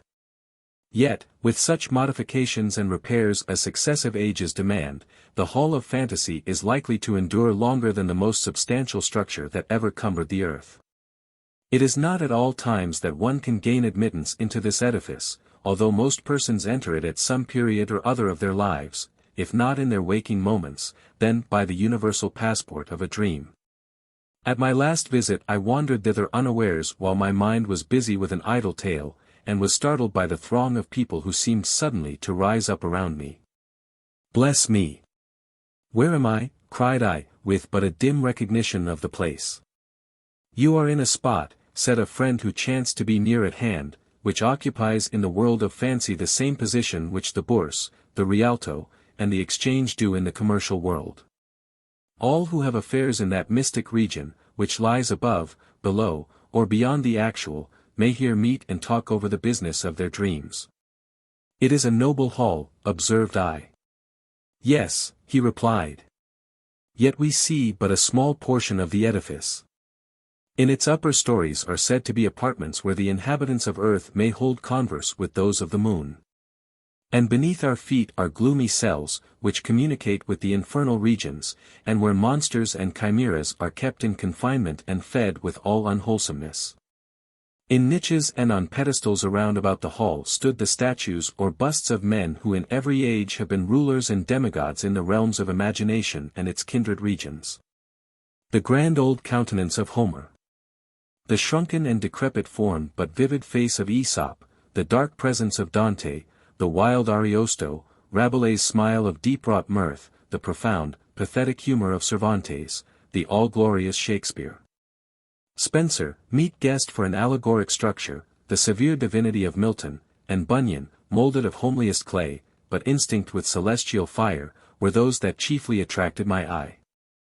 Fielding, Richardson, and Scott occupied conspicuous pedestals. In an obscure and shadowy niche was deposited the bust of our countryman, the author of Arthur Mervyn. Besides these indestructible memorials of real genius, remarked my companion, each century has erected statues of its own ephemeral favorites in wood. I observe a few crumbling relics of such, said I. But ever and anon, I suppose, oblivion comes with her huge broom and sweeps them all from the marble floor. But such will never be the fate of this fine statue of Goethe. Nor of that next to it, Emanuel Swedenborg, said he. Were ever two men of transcendent imagination more unlike? In the center of the hall springs an ornamental fountain, the water of which continually throws itself into new shapes and snatches the most diversified lines from the stained atmosphere around. It is impossible to conceive what a strange vivacity is imparted to the scene by the magic dance of this fountain, with its endless transformations, in which the imaginative beholder may discern what form he will. The water is supposed by some to flow from the same source as the Castalian spring, and is extolled by others as uniting the virtues of the fountain of youth with those of many other enchanted wells long celebrated in tale and song. Having never tasted it, I can bear no testimony to its quality. Did you ever drink this water? I inquired of my friend. A few sips now and then, answered he. But there are men here who make it their constant beverage, or, at least, have the credit of doing so. In some instances it is known to have intoxicating qualities. Pray let us look at these water drinkers, said I. So we passed among the fantastic pillars till we came to a spot where a number of persons were clustered together in the light of one of the great stained windows, which seemed to glorify the whole group as well as the marble that they trod on. Most of them were men of broad foreheads, meditative countenances, and thoughtful, inward eyes, yet it required but a trifle to summon up mirth, peeping out from the very midst of grave and lofty musings. Some strode about, or leaned against the pillars of the hall, alone and in silence. Their faces wore a rapt expression, as if sweet music were in the air around them, or as if their inmost souls were about to float away in song. One or two, perhaps, stole a glance at the bystanders, to watch if their poetic absorption were observed. Others stood talking in groups, with a liveliness of expression, a ready smile, and a light, intellectual laughter, which showed how rapidly the shafts of wit were glancing to and fro among them. A few held higher converse, which caused their calm and melancholy souls to beam moonlight from their eyes. As I lingered near them, for I felt an inward attraction towards these men, as if the sympathy of feeling, if not of genius, had united me to their order, my friend mentioned several of their names. The world has likewise heard those names. With some it has been familiar for years, and others are daily making their way deeper into the universal heart. Thank heaven, observed I to my companion, as we passed to another part of the hall, we have done with this techy, wayward, shy, proud unreasonable set of laurel-gatherers. I love them in their works, but have little desire to meet them elsewhere. You have adopted all old prejudice, I see, replied my friend, who was familiar with most of these worthies, being himself a student of poetry, and not without the poetic flame. But, so far as my experience goes, men of genius are fairly gifted with the social qualities, and in this age there appears to be a fellow feeling among them which had not heretofore been developed. As men, they ask nothing better than to be on equal terms with their fellow men, and as authors, they have thrown aside their proverbial jealousy, and acknowledge a generous brotherhood. The world does not think so, answered I. An author is received in general society pretty much as we honest citizens are in the hall of fantasy. We gaze at him as if he had no business among us, and question whether he is fit for any of our pursuits. Then it is a very foolish question, said he. Now, here are a class of men whom we may daily meet on 'change. Yet what poet in the hall is more a fool of fancy than the sagest of them? He pointed to a number of persons, who, manifest as the fact was, would have deemed it an insult to be told that they stood in the hall of fantasy. Their visages were traced into wrinkles and furrows, each of which seemed the record of some actual experience in life. Their eyes had the shrewd, calculating glance which detects so quickly and so surely all that it concerns a man of business to know about the characters and purposes of his fellow-men. Judging them as they stood, they might be honored and trusted members of the Chamber of Commerce, who had found the genuine secret of wealth and whose sagacity gave them the command of fortune. There was a character of detail and matter of fact in their talk which concealed the extravagance of its purport, insomuch that the wildest schemes had the aspect of everyday realities. Thus the listener was not startled at the idea of cities to be built, as if by magic, in the heart of pathless forests, and of streets to be laid out where now the sea was tossing, and of mighty rivers to be stayed in their courses in order to turn the machinery of a cotton mill. It was only by an effort, and scarcely then, that the mind convinced itself that such speculations were as much matter of fantasy as the old dream of El Dorado, or as Mammon's cave. or any other vision of gold ever conjured up by the imagination of needy poet or romantic adventurer. Upon my word, said I, it is dangerous to listen to such dreamers as these. Their madness is contagious. Yes, said my friend, because they mistake the hall of fantasy for actual brick and mortar, and its purple atmosphere for unsophisticated sunshine. But the poet knows his whereabout, and therefore is less likely to make a fool of himself in real life. Here again, observed I, as we advanced a little farther, we see another order of dreamers, peculiarly characteristic, too, of the genius of our country. These were the inventors of fantastic machines.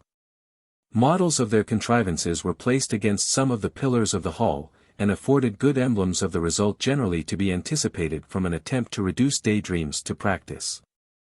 The analogy may hold in morals as well as physics. For instance, here was the model of a railroad through the air and a tunnel under the sea.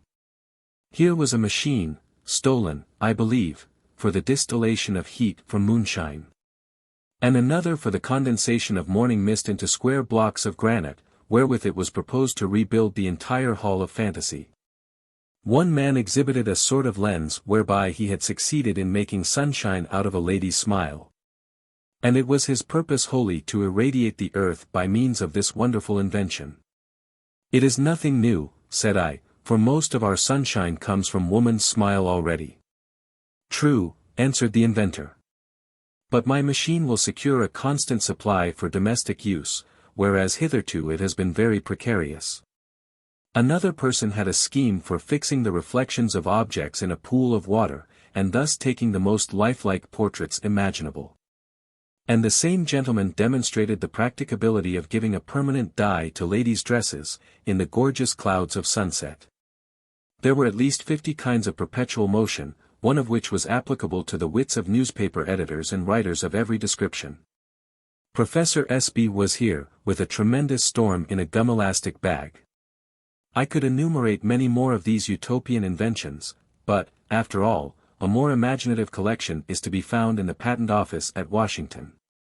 Turning from the inventors, we took a more general survey of the inmates of the hall. Many persons were present whose right of entrance appeared to consist in some crotchet of the brain, which, so long as it might operate, produced a change in their relation to the actual world. It is singular how very few there are who do not occasionally gain admittance on such a score, either in abstracted musings, or momentary thoughts, or bright anticipations, or vivid remembrances. For even the actual becomes ideal, whether in hope or memory, and beguiles the dreamer into the hall of fantasy. Some unfortunates make their whole abode and business here, and contract habits which unfit them for all the real employments of life.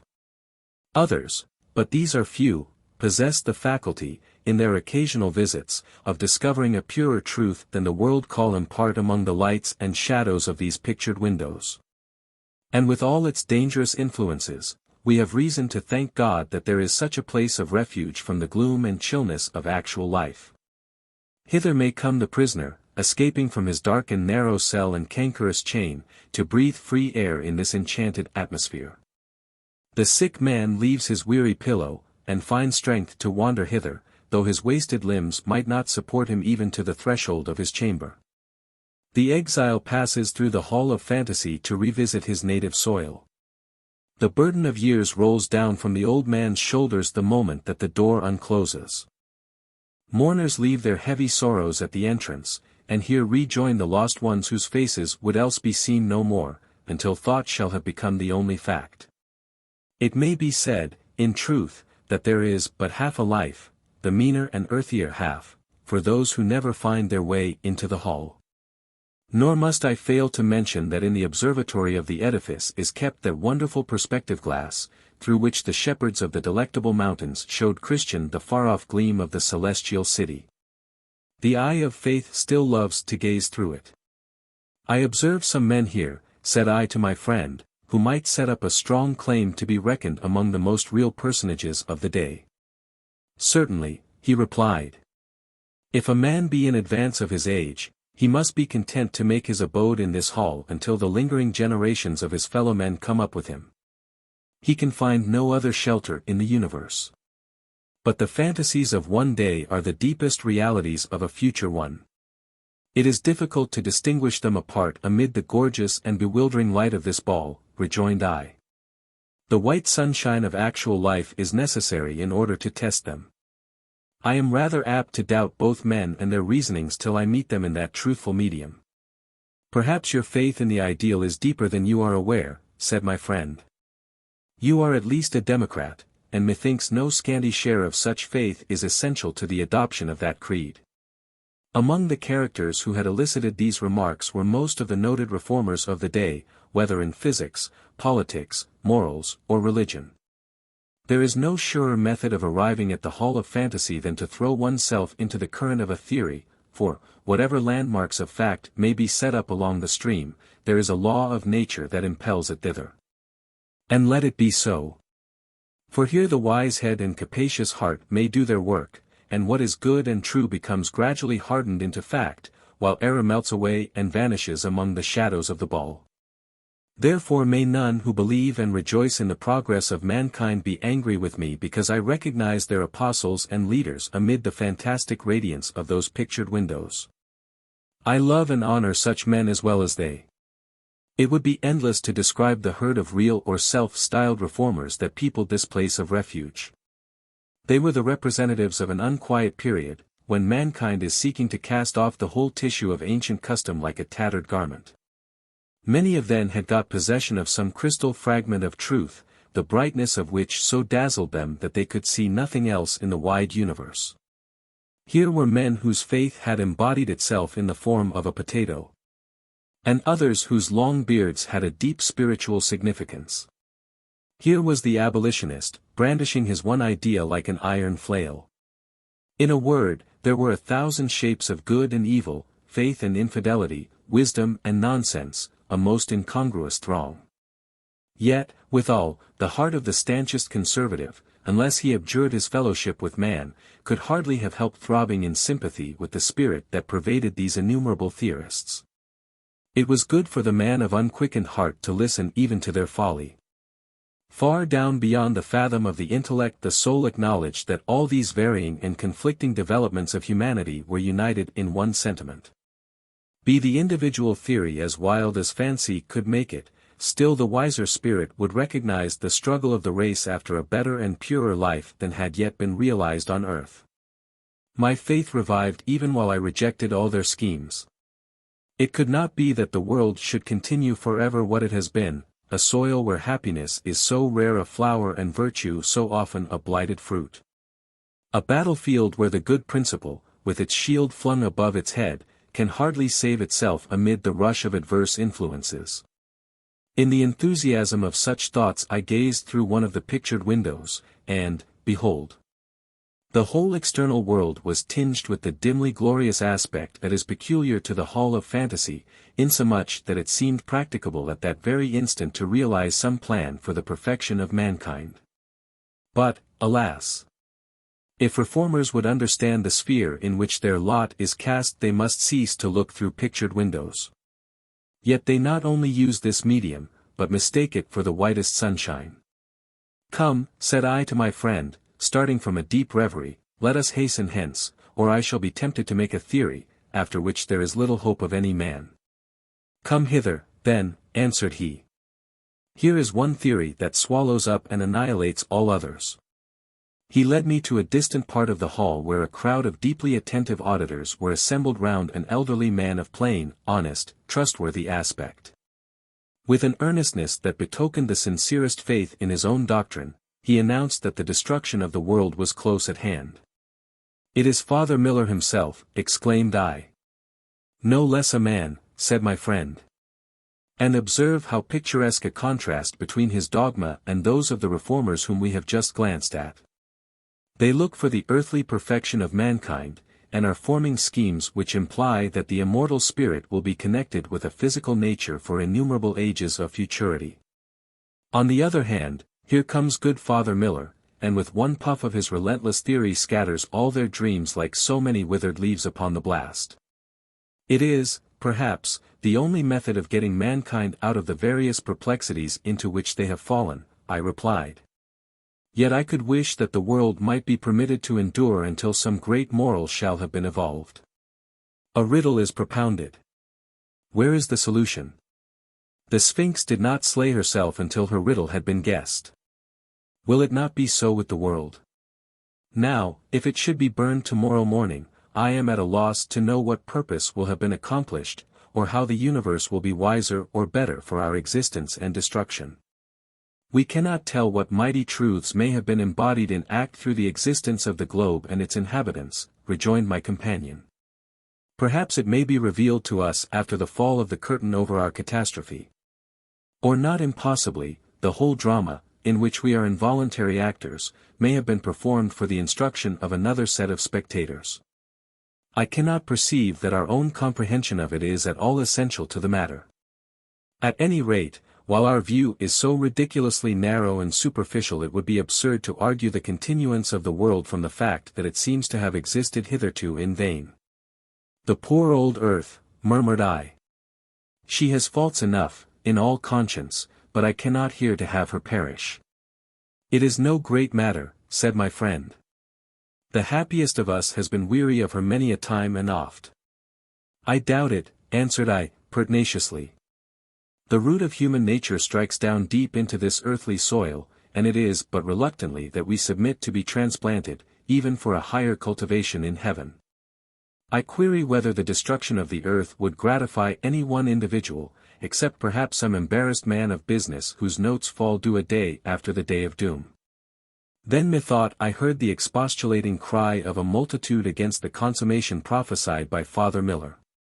The lover wrestled with Providence for his foreshadowed bliss. Parents entreated that the earth's span of endurance might be prolonged by some 70 years, so that their newborn infant should not be defrauded of his lifetime.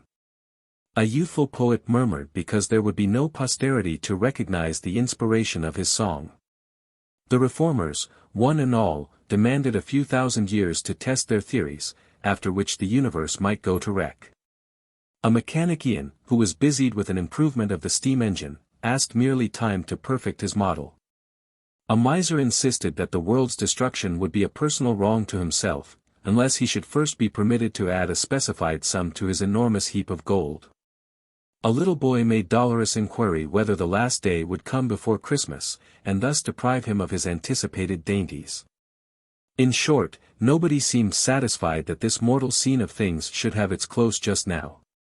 Yet, it must be confessed, the motives of the crowd for desiring its continuance were mostly so absurd, that unless infinite wisdom had been aware of much better reasons, the solid earth must have melted away at once. For my own part, not to speak of a few private and personal ends, I really desired our old mother's prolonged existence for her own dear sake. The poor old earth! I repeated. What I should chiefly regret in her destruction would be that very earthliness which no other sphere or state of existence can renew or compensate. The fragrance of flowers and of new-mown hay. The genial warmth of sunshine, and the beauty of a sunset among clouds, the comfort and cheerful glow of the fireside, the deliciousness of fruits and of all good cheer. The magnificence of mountains, and seas, and cataracts, and the softer charm of rural scenery. Even the fast-falling snow and the grey atmosphere through which it descends, all these and innumerable other enjoyable things of earth must perish with her. Then the country frolics, the homely humour. The broad, open-mouthed roar of laughter, in which body and soul conjoin so heartily. I fear that no other world call show it's anything just like this. As for purely moral enjoyments, the good will find them in every state of being. But where the material and the moral exist together, what is to happen then? And then our mute four-footed friends and the winged songsters of our woods. Might it not be lawful to regret them, even in the hallowed groves of paradise? You speak like the very spirit of earth, imbued with a scent of freshly turned soil, exclaimed my friend. It is not that I so much object to giving up these enjoyments on my own account, continued I, but I hate to think that they will have been eternally annihilated from the list of joys. Nor need they be, he replied. I see no real force in what you say. Standing in this hall of fantasy, we perceive what even the earth-clogged intellect of man can do in creating circumstances which, though we call them shadowy and visionary, are scarcely more so than those that surround us in actual life. Doubt not then that man's disembodied spirit may recreate time and the world for itself, with all their peculiar enjoyments, should there still be human yearnings amid life eternal and infinite. But I doubt whether we shall be inclined to play such a poor scene over again. "Oh, you are ungrateful to our Mother Earth," rejoined I, "come what may, I never will forget her. Neither will it satisfy me to have her exist merely in idea. I want her great, round, solid self to endure interminably, and still to be peopled with the kindly race of man, whom I uphold to be much better than he thinks himself. Nevertheless, I confide the whole matter to Providence, and shall endeavor so to live that the world may come to an end at any moment without leaving me at a loss to find foothold somewhere else." "It is an excellent resolve," said my companion, looking at his watch. "But come, it is the dinner hour. Will you partake of my vegetable diet?" A thing so matter-of-fact as an invitation to dinner, even when the fare was to be nothing more substantial than vegetables and fruit, compelled us forthwith to remove from the hall of fantasy. As we passed out of the portal we met the spirits of several persons who had been sent thither in magnetic sleep. I looked back among the sculptured pillars and at the transformations of the gleaming fountain, and almost desired that the whole of life might be spent in that visionary scene where the actual world, with its hard angles, should never rub against me, and only be viewed through the medium of pictured windows. But for those who waste all their days in the hall of fantasy, good Father Miller's prophecy is already accomplished, and the solid earth has come to an untimely end. Let us be content, therefore, with merely an occasional visit, for the sake of spiritualizing the grossness of this actual life, and prefiguring to ourselves a state in which the idea shall be all in all. The Celestial Railroad. Not a great while ago, passing through the Gate of Dreams, I visited that region of the earth in which lies the famous City of Destruction. It interested me much to learn that by the public spirit of some of the inhabitants a railroad has recently been established between this populous and flourishing town and the Celestial City. Having a little time upon my hands, I resolved to gratify a liberal curiosity by making a trip thither. Accordingly, one fine morning after paying my bill at the hotel, and directing the porter to stow my luggage behind a coach, I took my seat in the vehicle and set out for the station house. It was my good fortune to enjoy the company of a gentleman, one Mr. Smooth-it-away, who, though he had never actually visited the Celestial City, yet seemed as well acquainted with its laws, customs, policy, and statistics, as with those of the City of Destruction, of which he was a native townsman. Being, moreover, a director of the Railroad Corporation and one of its largest stockholders, he had it in his power to give me all desirable information respecting that praiseworthy enterprise. Our coach rattled out of the city, and at a short distance from its outskirts passed over a bridge of elegant construction, but somewhat too slight, as I imagined, to sustain any considerable weight. On both sides lay an extensive quagmire, which could not have been more disagreeable either to sight or smell, had all the kennels of the earth emptied their pollution there. "This," remarked Mr.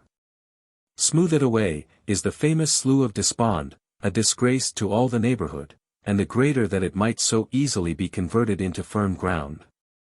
"I have understood," said I, "that efforts have been made for that purpose from time immemorial. Bunyan mentions that above 20,000 cartloads of wholesome instructions have been thrown in here without effect." "Very probably. And what effect could be anticipated from such unsubstantial stuff?" cried Mr. Smooth-it-away. "You observe this convenient bridge. We obtained a sufficient foundation for it by throwing into the slough some editions of books of morality, volumes of French philosophy and German rationalism, tracts, sermons, and essays of modern clergymen. Extracts from Plato, Confucius, and various Hindu sages together with a few ingenious commentaries upon texts of Scripture, all of which by some scientific process, have been converted into a mass like granite. The whole bog might be filled up with similar matter." It really seemed to me, however, that the bridge vibrated and heaved up and down in a very formidable manner, and, in spite of Mr. Smoothitaway's testimony to the solidity of its foundation, should be loath to cross it in a crowded omnibus, especially if each passenger were encumbered with as heavy luggage as that gentleman and myself. Nevertheless we got over without accident, and soon found ourselves at the station house. This very neat and spacious edifice is erected on the site of the little wicket gate, which formerly, as all old pilgrims will recollect, stood directly across the highway, and, by its inconvenient narrowness, was a great obstruction to the traveller of liberal mind and expansive stomach. The reader of John Bunyan will be glad to know that Christian's old friend Evangelist, who was accustomed to supply each pilgrim with a mystic roll, now presides at the ticket office. Some malicious persons, it is true, deny the identity of this reputable character with the evangelist of old times, and even pretend to bring competent evidence of an imposture.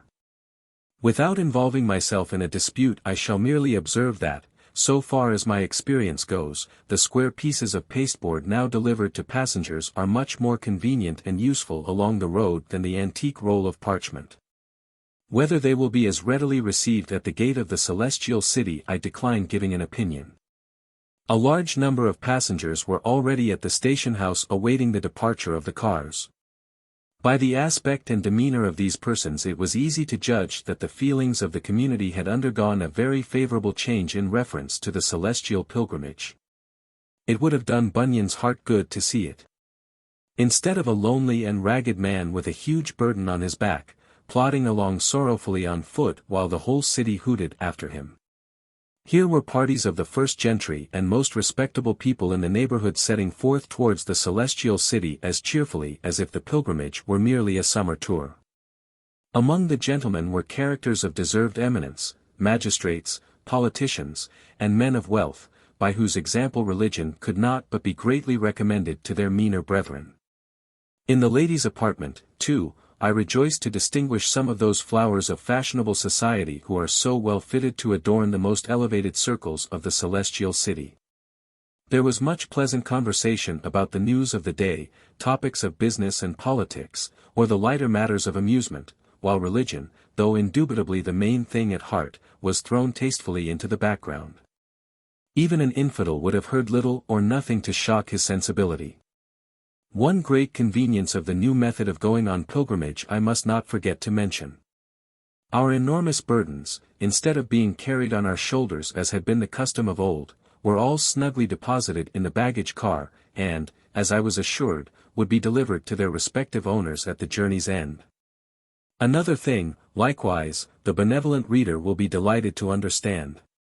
It may be remembered that there was an ancient feud between Prince Beelzebub and the keeper of the wicket gate, and that the adherents of the former distinguished personage were accustomed to shoot deadly arrows at honest pilgrims while knocking at the door. This dispute, much to the credit as well of the illustrious potentate above mentioned as of the worthy and enlightened directors of the railroad, has been pacifically arranged on the principle of mutual compromise. The prince's subjects are now pretty numerously employed about the station house, some in taking care of the baggage, others in collecting fuel, feeding the engines, and such congenial occupations. And I can conscientiously affirm that persons more attentive to their business, more willing to accommodate, or more generally agreeable to the passengers, are not to be found on any railroad. Every good heart must surely exult at so satisfactory an arrangement of an immemorial difficulty. "Where is Mr. Greatheart?" inquired I. "Beyond a doubt the directors have engaged that famous old champion to be chief conductor on the railroad." "Why, no," said Mr. Smoothitaway, with a dry cough. "He was offered the situation of brakeman, but, to tell you the truth, our friend Greatheart has grown preposterously stiff and narrow in his old age. He has so often guided pilgrims over the road on foot that he considers it a sin to travel in any other fashion. Besides, the old fellow had entered so heartily into the ancient feud with Prince Beelzebub that he would have been perpetually at blows or ill language with some of the prince's subjects, and thus have embroiled us anew. So, on the whole, we were not sorry when honest Greatheart went off to the celestial city in a huff and left us at liberty to choose a more suitable and accommodating man. Yonder comes the engineer of the train. You will probably recognize him at once.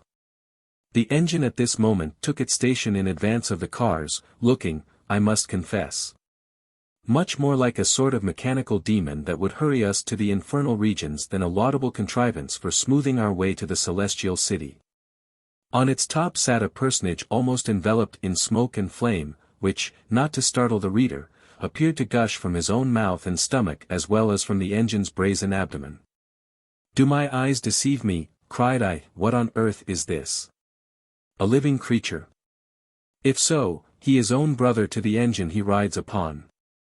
"Poh, poh, you are obtuse," said Mr. Smooth-it-away, with a hearty laugh. "Don't you know Apollyon, Christian's old enemy, with whom he fought so fierce a battle in the Valley of Humiliation? He was the very fellow to manage the engine. And so we have reconciled him to the custom of going on pilgrimage, and engaged him as chief engineer." "Bravo, bravo," exclaimed I, with irrepressible enthusiasm, "this shows the liberality of the age. This proves, if anything can, that all musty prejudices are in a fair way to be obliterated. And how will Christian rejoice to hear of this happy transformation of his old antagonist! I promise myself great pleasure in informing him of it when we reach the celestial city." The passengers being all comfortably seated, we now rattled away merrily, accomplishing a greater distance in 10 minutes than Christian probably trudged over in a day.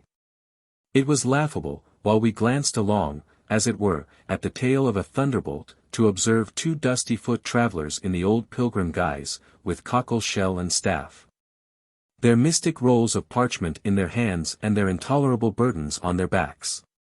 The preposterous obstinacy of these honest people in persisting to groan and stumble along the difficult pathway rather than take advantage of modern improvements, excited great mirth among our wiser brotherhood. We greeted the 2 pilgrims with many pleasant jibes and a roar of laughter, whereupon they gazed at us with such woeful and absurdly compassionate visages that our merriment grew tenfold more obstreperous.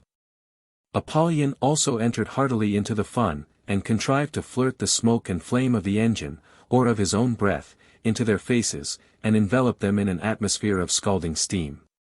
These little practical jokes amused us mightily, and doubtless afforded the pilgrims the gratification of considering themselves martyrs. At some distance from the railroad Mr.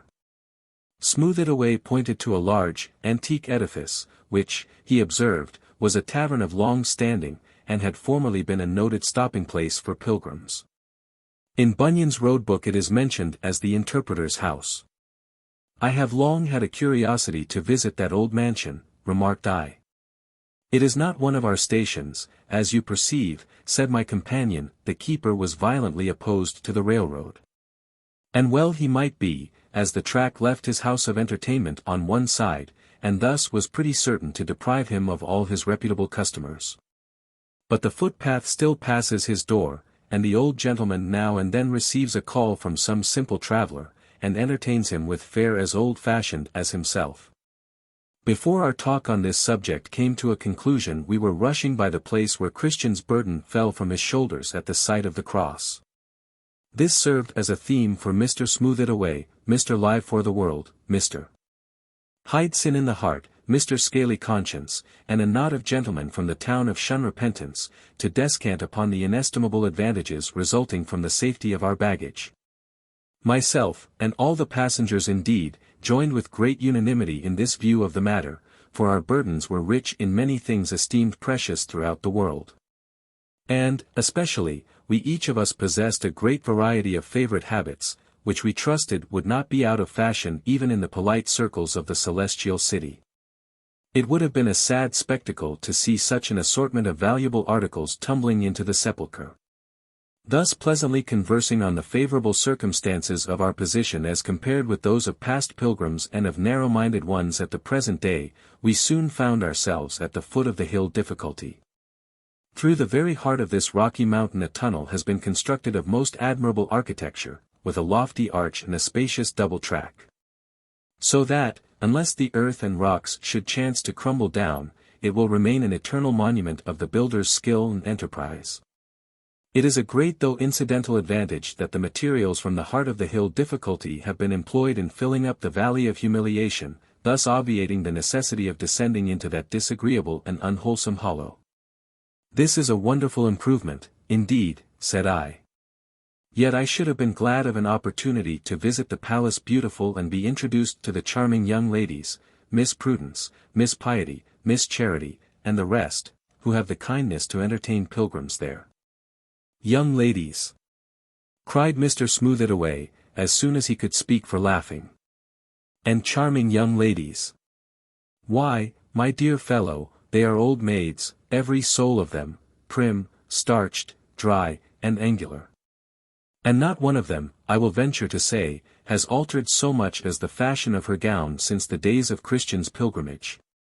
Ah, well, said I, much comforted, then I can very readily dispense with their acquaintance.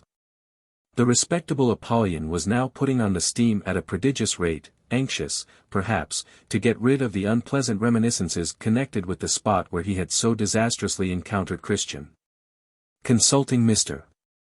Bunyan's road book, I perceived that we must now be within a few miles of the valley of the shadow of death, into which doleful region, at our present speed, we should plunge much sooner than seemed at all desirable. In truth, I expected nothing better than to find myself in the ditch on one side or the quag on the other, but on communicating my apprehensions to Mr. Smooth-it-away, he assured me that the difficulties of this passage, even in its worst condition, had been vastly exaggerated, and that, in its present state of improvement, I might consider myself as safe as on any railroad in Christendom. Even while we were speaking the train shot into the entrance of this dreaded valley. Though I plead guilty to some foolish palpitations of the heart during our headlong rush over the causeway here constructed. Yet it were unjust to withhold the highest encomiums on the boldness of its original conception and the ingenuity of those who executed it. It was gratifying, likewise, to observe how much care had been taken to dispel the everlasting gloom and supply the defect of cheerful sunshine, not a ray of which has ever penetrated among these awful shadows.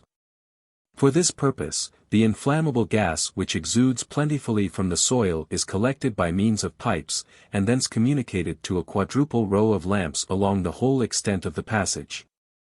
Thus a radiance has been created even out of the fiery and sulphureous curse that rests forever upon the valley, a radiance hurtful, however, to the eyes, and somewhat bewildering. As I discovered by the changes which it wrought in the visages of my companions.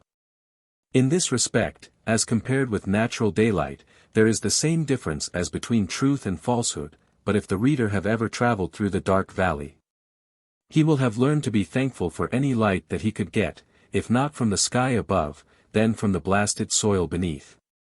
Such was the red brilliancy of these lamps that they appeared to build walls of fire on both sides of the track, between which we held our course at lightning speed, while a reverberating thunder filled the valley with its echoes.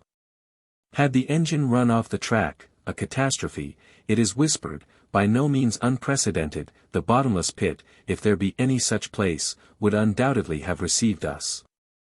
Just as some dismal fooleries of this nature had made my heart quake, there came a tremendous shriek, careering along the valley as if 1,000 devils had burst their lungs to utter it.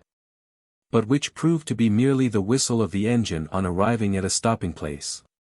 The spot where we had now paused is the same that our friend Bunyan, a truthful man, but infected with many fantastic notions, has designated, in terms plainer than I like to repeat, as the mouth of the infernal region. This, however, must be a mistake, inasmuch as Mr. Smooth-it-away, while we remained in the smoky and lurid cavern, took occasion to prove that Tophet has not even a metaphorical existence. The place, he assured us, is no other than the crater of a half-extinct volcano, in which the directors had caused forges to be set up for the manufacture of railroad iron. Hence, also, is obtained a plentiful supply of fuel for the use of the engines. Whoever had gazed into the dismal obscurity of the broad cavern mouth, whence ever and anon darted huge tongues of dusky flame, and had seen the strange, half-shaped monsters, and visions of faces horribly grotesque, into which the smoke seemed to wreathe itself, and had heard the awful murmurs, and shrieks, and deep, shuddering whispers of the blast, sometimes forming themselves into words almost articulate, would have seized upon Mr. Smooth-it-away's comfortable explanation as greedily as we did. The inhabitants of the cavern, moreover, were unlovely personages, dark, smoke-begrimed, generally deformed, with misshapen feet, and a glow of dusky redness in their eyes as if their hearts had caught fire and were blazing out of the upper windows. It struck me as a peculiarity that the laborers at the forge and those who brought fuel to the engine, when they began to draw short breath, positively emitted smoke from their mouth and nostrils. Among the idlers about the train, most of whom were puffing cigars which they had lighted at the flame of the crater, I was perplexed to notice several who, to my certain knowledge, had heretofore set forth by railroad for the celestial city. They looked dark, wild, and smoky, with a singular resemblance, indeed, to the native inhabitants, like whom, also, they had a disagreeable propensity to ill-natured jibes and sneers, the habit of which had wrought a settled contortion of their visages. Having been on speaking terms with one of these persons, an indolent, good-for-nothing fellow, who went by the name of Take It Easy, I called him, and inquired what was his business there. "Did you not start," said I, "for the celestial city?" "That's a fact," said Mr. Take It Easy, carelessly puffing some smoke into my eyes. "But I heard such bad accounts that I never took pains to climb the hill on which the city stands. No business doing, no fun going on, nothing to drink, and no smoking allowed, and a thrumming of church music from morning till night. I would not stay in such a place if they offered me house room and living free." "But, my good Mr. Take It Easy," cried I, "why take up your residence here, of all places in the world?" "Oh," said the loafer, with a grin, "it is very warm hereabouts, and I meet with plenty of old acquaintances, and altogether the place suits me. I hope to see you back again some day soon. A pleasant journey to you." While he was speaking the bell of the engine rang, and we dashed away after dropping a few passengers, but receiving no new ones. Rattling onward through the valley, we were dazzled with the fiercely gleaming gas lamps, as before. But sometimes, in the dark of intense brightness, grim faces, that bore the aspect and expression of individual sins, or evil passions, seemed to thrust themselves through the veil of light, glaring upon us, and stretching forth a great, dusky hand, as if to impede our progress. I almost thought that they were my own sins that appalled me there. These were freaks of imagination, nothing more, certainly mere delusions, which I ought to be heartily ashamed of. But all through the dark valley I was tormented, and pestered, and dolefully bewildered with the same kind of waking dreams. The mephitic gases of that region intoxicate the brain. As the light of natural day, however, began to struggle with the glow of the lanterns, these vain imaginations lost their vividness, and finally vanished from the first ray of sunshine that greeted our escape from the valley of the shadow of death. Ere we had gone a mile beyond it I could well nigh have taken my oath that this whole gloomy passage was a dream. At the end of the valley, as John Bunyan mentions, is a cavern, where, in his days, dwelt two cruel giants, Pope and Pagan, who had strewn the ground about their residence with the bones of slaughtered pilgrims. These vile old troglodytes are no longer there. But into their deserted cave another terrible giant has thrust himself, and makes it his business to seize upon honest travelers and fatten them for his table with plentiful meals of smoke, mist, moonshine, raw potatoes, and sawdust. He is a German by birth, and is called Giant Transcendentalist. But as to his form, his features, his substance, and his nature generally, it is the chief peculiarity of this huge miscreant that neither he for himself, nor anybody for him, has ever been able to describe them. As we rushed by the cavern's mouth we caught a hasty glimpse of him, looking somewhat like an ill-proportioned figure, but considerably more like a heap of fog and duskiness. He shouted after us, but in so strange a phraseology that we knew not what he meant, nor whether to be encouraged or affrighted. It was late in the day when the train thundered into the ancient city of Vanity, where Vanity Fair is still at the height of prosperity, and exhibits an epitome of whatever is brilliant, gay, and fascinating beneath the sun.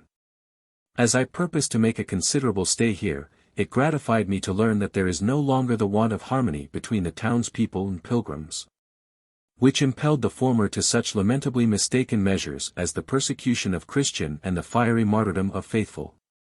On the contrary, as the new railroad brings with it great trade and a constant influx of strangers, the Lord of Vanity Fair is its chief patron, and the capitalists of the city are among the largest stockholders.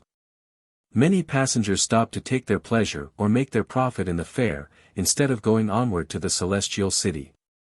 Indeed, such are the charms of the place that people often affirm it to be the true and only heaven, stoutly contending that there is no other, that those who seek further are mere dreamers, and that, if the fabled brightness of the celestial city lay but a bare mile beyond the gates of vanity, they would not be fools enough to go thither.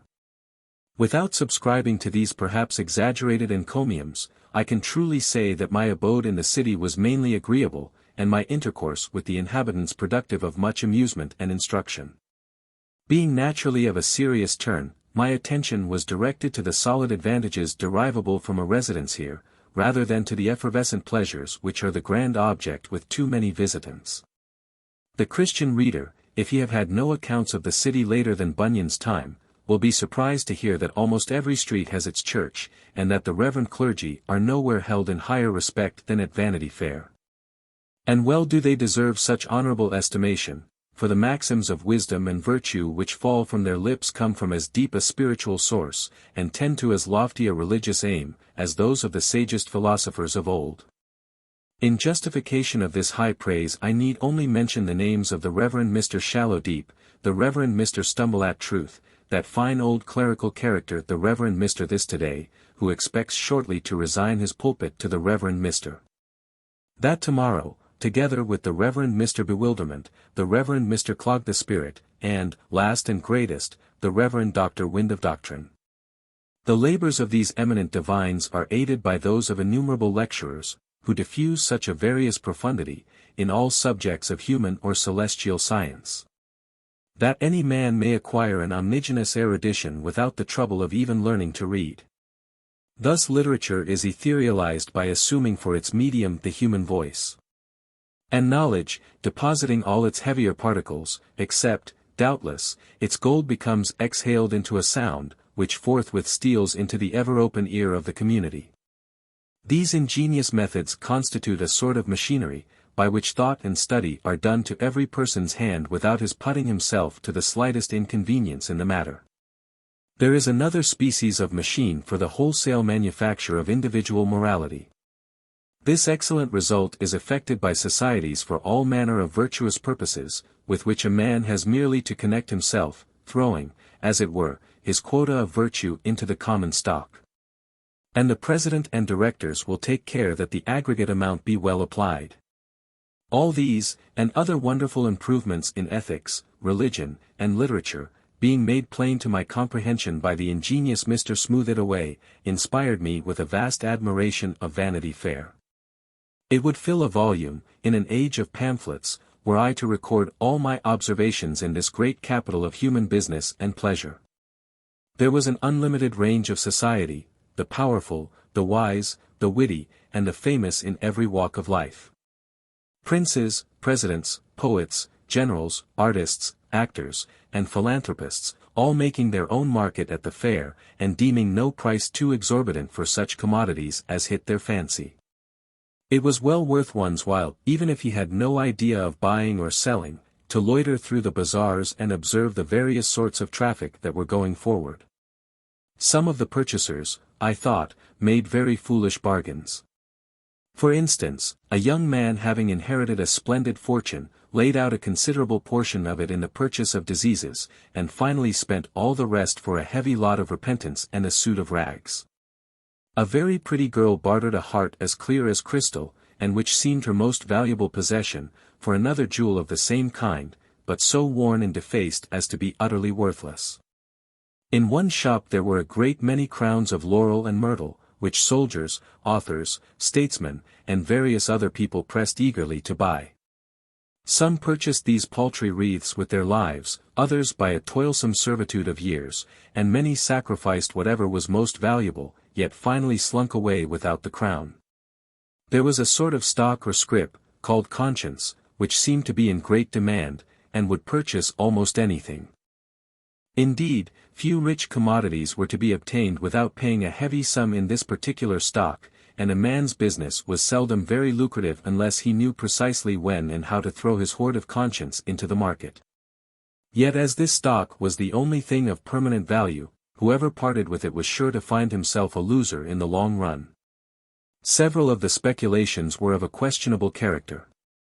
Occasionally a member of Congress recruited his pocket by the sale of his constituents, and I was assured that public officers have often sold their country at very moderate prices. Thousands sold their happiness for a whim.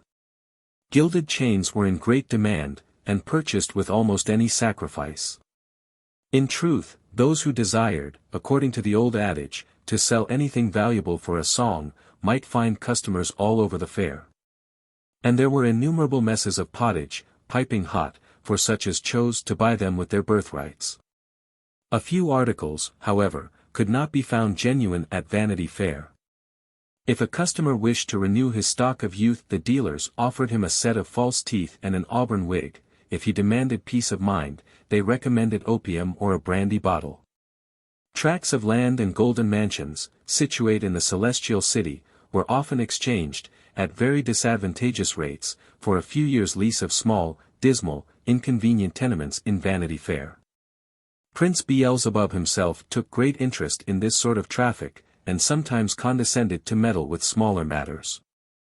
I once had the pleasure to see him bargaining with a miser for his soul, which, after much ingenious skirmishing on both sides, His Highness succeeded in obtaining at about the value of 6d. The prince remarked with a smile, that he was a loser by the transaction. Day after day, as I walked the streets of Vanity, my manners and deportment became more and more like those of the inhabitants. The place began to seem like home.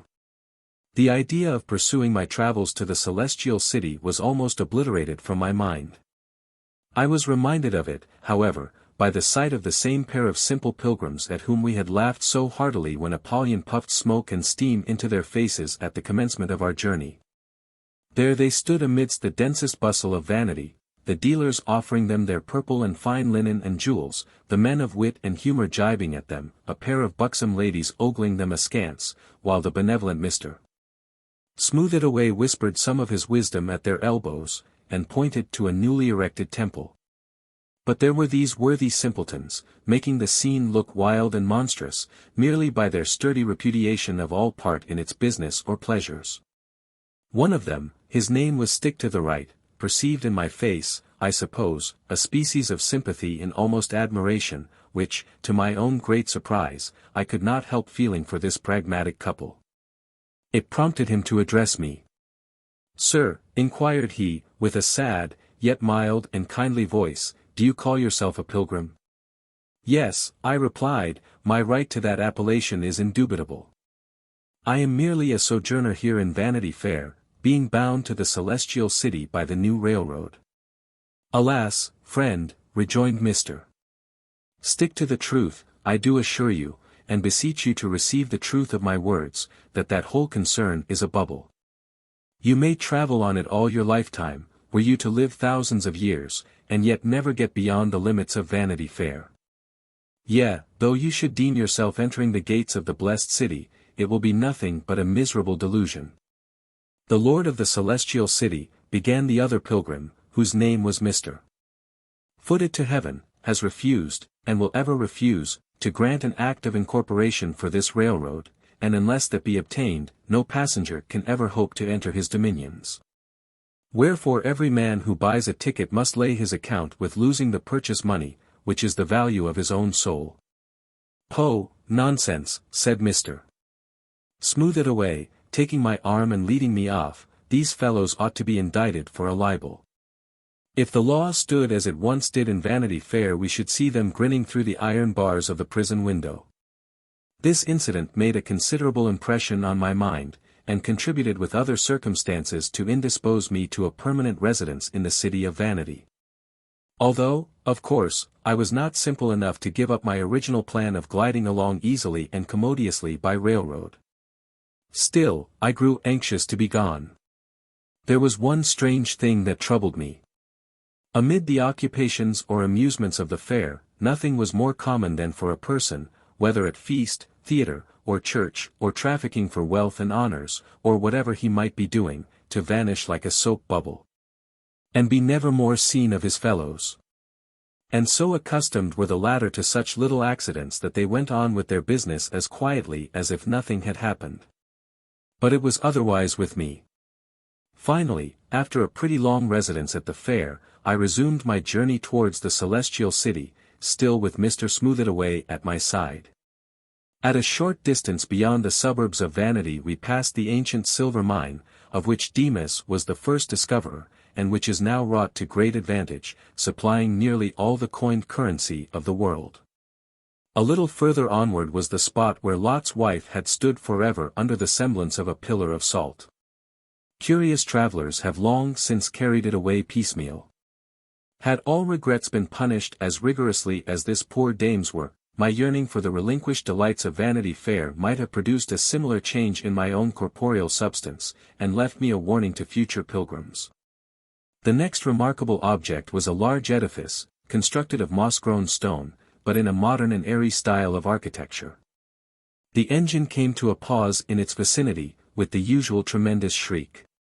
This was formerly the castle of the redoubt Giant Despair, observed Mr. Smooth-it-away, but since his death Mr. Flimsy Faith has repaired it, and keeps an excellent house of entertainment here. It is one of our stopping places. It seems but slightly put together, remarked I, looking at the frail yet ponderous walls. I do not envy Mr. Flimsy Faith his habitation. Some day it will thunder down upon the heads of the occupants. We shall escape at all events, said Mr. Smooth-it-away, for Apollyon is putting on the steam again. The road now plunged into a gorge of the Delectable Mountains, and traversed the field where in former ages the blind men wandered and stumbled among the tombs. One of these ancient tombstones had been thrust across the track by some malicious person, and gave the train of cars a terrible jolt. Far up the rugged side of a mountain I perceived a rusty iron door, half overgrown with bushes and creeping plants, but with smoke issuing from its crevices. Is that, inquired I, the very door in the hillside which the shepherds assured Christian was a byway to hell? That was a joke on the part of the shepherds, said Mr. Smooth-it-away, with a smile. It is neither more nor less than the door of a cavern which they use as a smokehouse for the preparation of mutton hams. My recollections of the journey are now, for a little space, dim and confused, inasmuch as a singular drowsiness here overcame me, owing to the fact that we were passing over the enchanted ground, the air of which encourages a disposition to sleep. I awoke, however, as soon as we crossed the borders of the pleasant land of Beulah. All the passengers were rubbing their eyes, comparing watches, and congratulating one another on the prospect of arriving so seasonably at the journey's end. The sweet breezes of this happy clime came refreshingly to our nostrils. We beheld the glimmering gush of silver fountains, overhung by trees of beautiful foliage and delicious fruit, which were propagated by grafts from the celestial gardens. Once, as we dashed onward like a hurricane, there was a flutter of wings and the bright appearance of an angel in the air, speeding forth on some heavenly mission. The engine now announced the close vicinity of the final station-house by one last and horrible scream, in which there seemed to be distinguishable every kind of wailing and woe, and bitter fierceness of wrath. All mixed up with the wild laughter of a devil or a madman. Throughout our journey, at every stopping-place, Apollyon had exercised his ingenuity in screwing the most abominable sounds out of the whistle of the steam engine. But in this closing effort he outdid himself and created an infernal uproar, which, besides disturbing the peaceful inhabitants of Beulah, must have sent its discord even through the celestial gates. While the horrid clamor was still ringing in our ears we heard an exulting strain, as if 1,000 instruments of music, with height and depth and sweetness in their tones, at once tender and triumphant, were struck in unison. To greet the approach of some illustrious hero, who had fought the good fight and won a glorious victory, and was come to lay aside his battered arms forever. Looking to ascertain what might be the occasion of this glad harmony, I perceived, on alighting from the cars, that a multitude of shining ones had assembled on the other side of the river, to welcome two poor pilgrims, who were just emerging from its depths. They were the same whom Apollyon and ourselves had persecuted with taunts, and jibes, and scalding steam. At the commencement of our journey, the same whose unworldly aspect and impressive words had stirred my conscience amid the wild revellers of Vanity Fair. How amazingly well those men have got on, cried I to Mr. Smoot-Hit, away. I wish we were secure of as good a reception. Never fear, answered my friend. Come, make haste. The ferry boat will be off directly, and in 3 minutes you will be on the other side of the river. No doubt you will find coaches to carry you up to the city gates.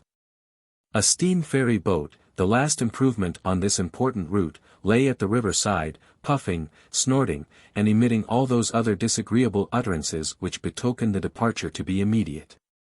I hurried on board with the rest of the passengers, most of whom were in great perturbation, some bawling out for their baggage, some tearing their hair and exclaiming that the boat would explode or sink. Some already pale with the heaving of the stream, some gazing affrighted at the ugly aspect of the steersman, and some still dizzy with the slumberous influences of the enchanted ground. Looking back to the shore, I was amazed to discern Mr.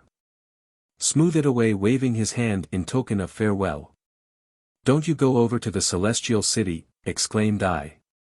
"Oh, no," answered he with a queer smile, and that same disagreeable contortion of visage which I had remarked in the inhabitants of the dark valley.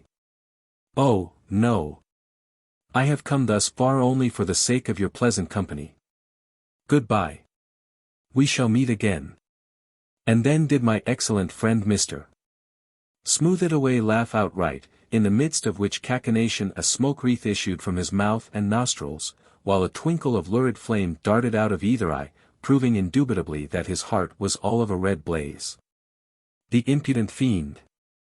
To deny the existence of Tophet, when he felt its fiery tortures raging within his breast. I rushed to the side of the boat, intending to fling myself on shore. But the wheels, as they began their revolutions, threw a dash of spray over me so cold, so deadly cold, with the chill that will never leave those waters until death be drowned in his own river, that with a shiver and a heartquake I awoke. Thank heaven it was a dream. The procession of life. Life figures itself to me as a festal or funereal procession. All of us have our places, and are to move onward under the direction of the chief marshal. The grand difficulty results from the invariably mistaken principles on which the deputy marshals seek to arrange this immense concourse of people. So much more numerous than those that train their interminable length through streets and highways in times of political excitement. Their scheme is ancient, far beyond the memory of man or even the record of history, and has hitherto been very little modified by the innate sense of something wrong, and the dim perception of better methods that have disquieted all the ages through which the procession has taken its march. Its members are classified by the merest external circumstances, and thus are more certain to be thrown out of their true positions than if no principle of arrangement were attempted. In one part of the procession we see men of landed estate or moneyed capital gravely keeping each other company, for the preposterous reason that they chance to have a similar standing in the tax-gatherer's book. Trades and professions march together with scarcely a more real bond of union. In this manner, it cannot be denied, people are disentangled from the mass and separated into various classes according to certain apparent relations. All have some artificial badge which the world, and themselves among the first, learn to consider as a genuine characteristic. Fixing our attention on such outside shows of similarity or difference, we lose sight of those realities by which nature, fortune, fate, or providence has constituted for every man a brotherhood, wherein it is one great office of human wisdom to classify him. When the mind has once accustomed itself to a proper arrangement of the procession of life, or a true classification of society, even though merely speculative, there is thenceforth a satisfaction which pretty well suffices for itself without the aid of any actual reformation in the order of march. For instance, assuming to myself the power of marshalling the aforesaid procession, I direct a trumpeter to send forth a blast loud enough to be heard from hence to China, and a herald, with world-pervading voice, to make proclamation for a certain class of mortals to take their places. What shall be their principle of union? After all, an external one, in comparison with many that might be found, yet far more real than those which the world has selected for a similar purpose. Let all who are afflicted with like physical diseases form themselves into ranks. Our first attempt at classification is not very successful. It may gratify the pride of aristocracy to reflect that disease, more than any other circumstance of human life, pays due observance to the distinctions which rank and wealth, and poverty and lowliness, have established among mankind. Some maladies are rich and precious, and only to be acquired by the right of inheritance or purchased with gold. Of this kind is the gout, which serves as a bond of brotherhood to the purple-visaged gentry, who obey the herald's voice, and painfully hobble from all civilized regions of the globe to take their post in the grand procession. In mercy to their toes, let us hope that the march may not be long. The dyspeptics, too, are people of good standing in the world. For them the earliest salmon is caught in our eastern rivers, and the shy woodcock stains the dry leaves with his blood in his remotest haunts, and the turtle comes from the far Pacific islands to be gobbled up in soup. They can afford to flavor all their dishes with indolence, which, in spite of the general opinion, is a sauce more exquisitely piquant than appetite won by exercise. Apoplexy is another highly respectable disease. We will rank together all who have the symptom of dizziness in the brain, and as fast as any drop by the way supply their places with new members of the Board of Aldermen. On the other hand, here come whole tribes of people whose physical lives are but a deteriorated variety of life, and themselves a meaner species of mankind. So sad an effect has been wrought by the tainted breath of cities, scanty and unwholesome food, destructive modes of labor, and the lack of those moral supports that might partially have counteracted such bad influences. Behold here a train of house painters, all afflicted with a peculiar sort of colic. Next in place we will marshal those workmen in cutlery, who have breathed a fatal disorder into their lungs with the impalpable dust of steel. Tailors and shoemakers, being sedentary men, will chiefly congregate into one part of the procession and march under similar banners of disease. But among them we may observe here and there a sickly student, who has left his health between the leaves of classic volumes, and clerks, likewise, who have caught their deaths on high official stools. And men of genius too, who have written sheet after sheet with pens dipped in their heart's blood. These are a wretched quaking, short-breathed set. But what is this cloud of pale-cheeked, slender girls, who disturb the ear with the multiplicity of their short, dry coughs? They are seamstresses, who have plied the daily and nightly needle in the service of master tailors and close-fisted contractors, until now it is almost time for each to hem the borders of her own shroud. Consumption points their place in the procession. With their sad sisterhood are intermingled many youthful maidens who have sickened in aristocratic mansions, and for whose aid science has unavailingly searched its volumes, and whom breathless love has watched. In our ranks the rich maiden and the poor seamstress may walk arm in arm. We might find innumerable other instances, where the bond of mutual disease, not to speak of nation-sweeping pestilence, embraces high and low, and makes the king a brother of the clown. But it is not hard to own that disease is the natural aristocrat. Let him keep his state, and have his established orders of rank, and wear his royal mantle of the color of a fever flush, and let the noble and wealthy boast their own physical infirmities, and display their symptoms as the badges of high station.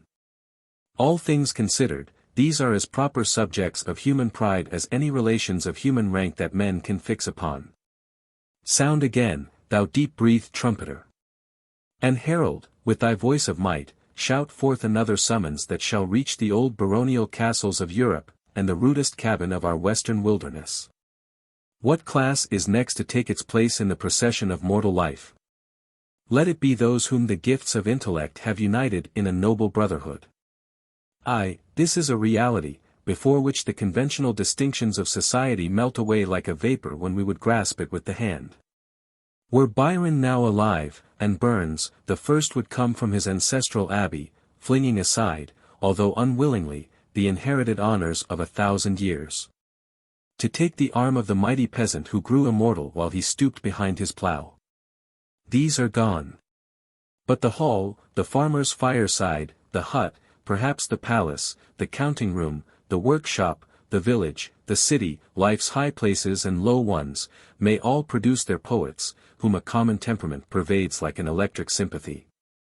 Peer or ploughman, we will muster them pair by pair and shoulder to shoulder. Even society, in its most artificial state, consents to this arrangement.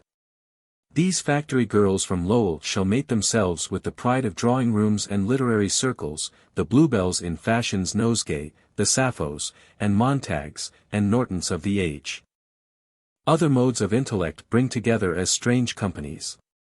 Silk-gowned professor of languages, give your arm to this sturdy blacksmith, and deem yourself honored by the conjunction, though you behold him grimy from the anvil. All varieties of human speech are like his mother tongue to this rare man. Indiscriminately let those take their places, of whatever rank they come, who possess the kingly gifts to lead armies or to sway a people, nature's generals, her lawgivers, her kings. And with them also the deep philosophers who think the thought in one generation that is to revolutionize society in the next. With the hereditary legislator in whom eloquence is a far descended attainment, a rich echo repeated by powerful voices from Cicero downward, we will match some wondrous backwoodsman, who has caught a wild power of language from the breeze among his native forest boughs. But we may safely leave these brethren and sisterhood to settle their own congenialities. Our ordinary distinctions become so trifling, so impalpable, so ridiculously visionary, in comparison with a classification founded on truth, that all talk about the matter is immediately a commonplace. Yet the longer I reflect the less am I satisfied with the idea of forming a separate class of mankind on the basis of high intellectual power. At best it is but a higher development of innate gifts common to all. Perhaps, moreover, he whose genius appears deepest and truest excels his fellows in nothing save the knack of expression. He throws out occasionally a lucky hint at truths of which every human soul is profoundly, though unutterably, conscious. Therefore, though we suffer the brotherhood of intellect to march onward together, it may be doubted whether their peculiar relation will not begin to vanish as soon as the procession shall have passed beyond the circle of this present world. But we do not classify for eternity. And next, let the trumpet pour forth a funereal wail, and the herald's voice give breath in one vast cry to all the groans and grievous utterances that are audible throughout the earth. We appeal now to the sacred bond of sorrow, and summon the great multitude who labor under similar afflictions to take their places in the march. How many a heart that would have been insensible to any other call has responded to the doleful accents of that voice?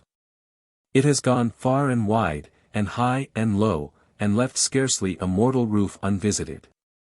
Indeed, the principle is only too universal for our purpose, and, unless we limit it, will quite break up our classification of mankind, and convert the whole procession into a funeral train.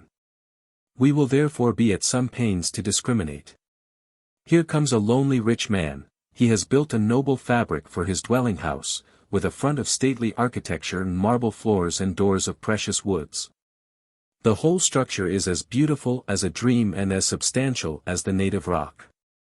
But the visionary shapes of a long posterity, for whose home this mansion was intended, have faded into nothingness since the death of the founder's only son.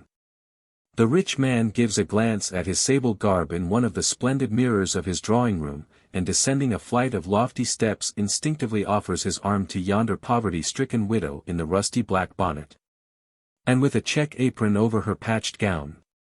The sailor boy, who was her sole earthly stay, was washed overboard in a late tempest.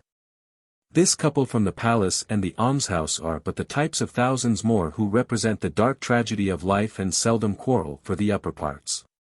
Grief is such a leveler, with its own dignity and its own humility, that the noble and the peasant, the beggar and the monarch, will waive their pretensions to external rank without the officiousness of interference on our part. If pride, the influence of the world's false distinctions, remain in the heart, then sorrow lacks the earnestness which makes it holy and reverend. It loses its reality and becomes a miserable shadow. On this ground we have an opportunity to assign over multitudes who would willingly claim places here to other parts of the procession. If the mourner have anything dearer than his grief, he must seek his true position elsewhere.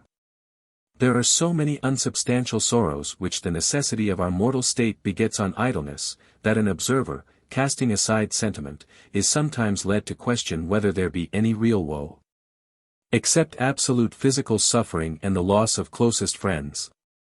A crowd who exhibit what they deem to be broken hearts, and among them many lovelorn maids and bachelors, and men of disappointed ambition in arts or politics, and the poor who were once rich, or who have sought to be rich in vain. The great majority of these may ask admittance into some other fraternity.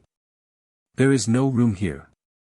Perhaps we may institute a separate class where such unfortunates will naturally fall into the procession. Meanwhile let them stand aside and patiently await their time. If our trumpeter can borrow a note from the doomsday trumpet blast, let him sound it now. The dread alarum should make the earth quake to its center, for the herald is about to address mankind with a summons to which even the purest mortal may be sensible of some faint responding echo in his breast. In many bosoms it will awaken a still small voice more terrible than its own reverberating uproar. The hideous appeal has swept around the globe. Come, all ye guilty ones, and rank yourselves in accordance with the brotherhood of crime. This, indeed, is an awful summons. I almost tremble to look at the strange partnerships that begin to be formed, reluctantly, but by the invincible necessity of like to like in this part of the procession. A forger from the state prison seizes the arm of a distinguished financier. How indignantly does the latter plead his fair reputation upon change, and insist that his operations, by their magnificence of scope, were removed into quite another sphere of morality than those of his pitiful companion. But let him cut the connection if he can. Here comes a murderer with his clanking chains, and pairs himself, horrible to tell, with as pure and upright a man, in all observable respects, as ever partook of the consecrated bread and wine. He is one of those, perchance the most hopeless of all sinners, who practice such an exemplary system of outward duties, that even a deadly crime may be hidden from their own sight and remembrance, under this unreal frostwork. Yet he now finds his place. Why do that pair of flaunting girls, with the pert, affected laugh and the sly leer at the bystanders, intrude themselves into the same rank with yonder decorous matron, and that somewhat prudish maiden? Surely these poor creatures, born to vice as their sole and natural inheritance, can be no fit associates for women who have been guarded round about by all the proprieties of domestic life, and who could not err unless they first created the opportunity. Oh no, it must be merely the impertinence of those unblushing hussies, and we can only wonder how such respectable ladies should have responded to a summons that was not meant for them. We shall make short work of this miserable class, each member of which is entitled to grasp any other member's hand, by that vile degradation wherein guilty error has buried all alike. The foul fiend to whom it properly belongs must relieve us of our loathsome task. Let the bond servants of sin pass on. But neither man nor woman, in whom good predominates, will smile or sneer, nor bid the rogue's march be played, in derision of their array. Feeling within their breasts a shuddering sympathy, which at least gives token of the sin that might have been, they will thank God for any place in the grand procession of human existence, save among those most wretched ones. Many, however, will be astonished at the fatal impulse that drags them thitherward. Nothing is more remarkable than the various deceptions by which guilt conceals itself from the perpetrator's conscience, and oftenest, perhaps, by the splendor of its garments. Statesmen, rulers, generals, and all men who act over an extensive sphere, are most liable to be deluded in this way. They commit wrong, devastation, and murder, on so grand a scale, that it impresses them as speculative rather than actual. But in our procession we find them linked in detestable conjunction with the meanest criminals whose deeds have the vulgarity of petty details. Here the effect of circumstance and accident is done away, and a man finds his rank according to the spirit of his crime, in whatever shape it may have been developed. We have called the evil, now let us call the good. The trumpet's brazen throat should pour heavenly music over the earth, and the herald's voice go forth with the sweetness of an angel's accents, as if to summon each upright man to his reward. But how is this? Does none answer to the call? Not one, for the just, the pure, the true, and all who might most worthily obey it, shrink sadly back, as most conscious of error and imperfection. Then let the summons be to those whose pervading principle is love. This classification will embrace all the truly good, and none in whose souls there exists not something that may expand itself into a heaven, both of well-doing and felicity. The first that presents himself is a man of wealth, who has bequeathed the bulk of his property to a hospital, his ghost, methinks, would have a better right here than his living body. But here they come, the genuine benefactors of their race.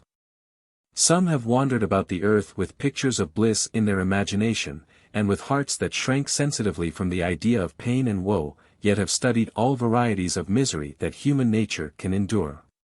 The prison, the insane asylum, the squalid chamber of the almshouse, the manufactory where the demon of machinery annihilates the human soul, and the cotton field where God's image becomes a beast of burden. To these and every other scene where man wrongs or neglects his brother, the apostles of humanity have penetrated. This missionary, black with India's burning sunshine, shall give his arm to a pale-faced brother who has made himself familiar with the infected alleys and loathsome haunts of vice in one of our own cities. The generous founder of a college shall be the partner of a maiden lady of narrow substance, one of whose good deeds it has been to gather a little school of orphan children. If the mighty merchant whose benefactions are reckoned by thousands of dollars deem himself worthy, let him join the procession with her whose love has proved itself by watchings at the sick bed. And all those lowly offices which bring her into actual contact with disease and wretchedness. And with those whose impulses have guided them to benevolent actions, we will rank others to whom Providence has assigned a different tendency and different powers. Men who have spent their lives in generous and holy contemplation for the human race. Those who, by a certain heavenliness of spirit, have purified the atmosphere around them, and thus supplied a medium in which good and high things may be projected and performed, give to these a lofty place among the benefactors of mankind. Although no deed, such as the world calls deeds, may be recorded of them. There are some individuals of whom we cannot conceive it proper that they should apply their hands to any earthly instrument, or work out any definite act. And others, perhaps not less high, to whom it is an essential attribute to labor in body as well as spirit for the welfare of their brethren. Thus, if we find a spiritual sage whose unseen, inestimable influence has exalted the moral standard of mankind, we will choose for his companion some poor laborer who has wrought for love in the potato field of a neighbor poorer than himself. We have summoned this various multitude, and, to the credit of our nature, it is a large one, on the principle of love. It is singular, nevertheless, to remark the shyness that exists among many members of the present class, all of whom we might expect to recognize one another by the freemasonry of mutual goodness, and to embrace like brethren. Giving God thanks for such various specimens of human excellence. But it is far otherwise. Each sect surrounds its own righteousness with a hedge of thorns. It is difficult for the good Christian to acknowledge the good pagan. Almost impossible for the good Orthodox to grasp the hand of the good Unitarian, leaving to their Creator to settle the matters in dispute. And giving their mutual efforts strongly and trustingly to whatever right thing is too evident to be mistaken. Then again, though the heart be large, yet the mind is often of such moderate dimensions as to be exclusively filled up with one idea.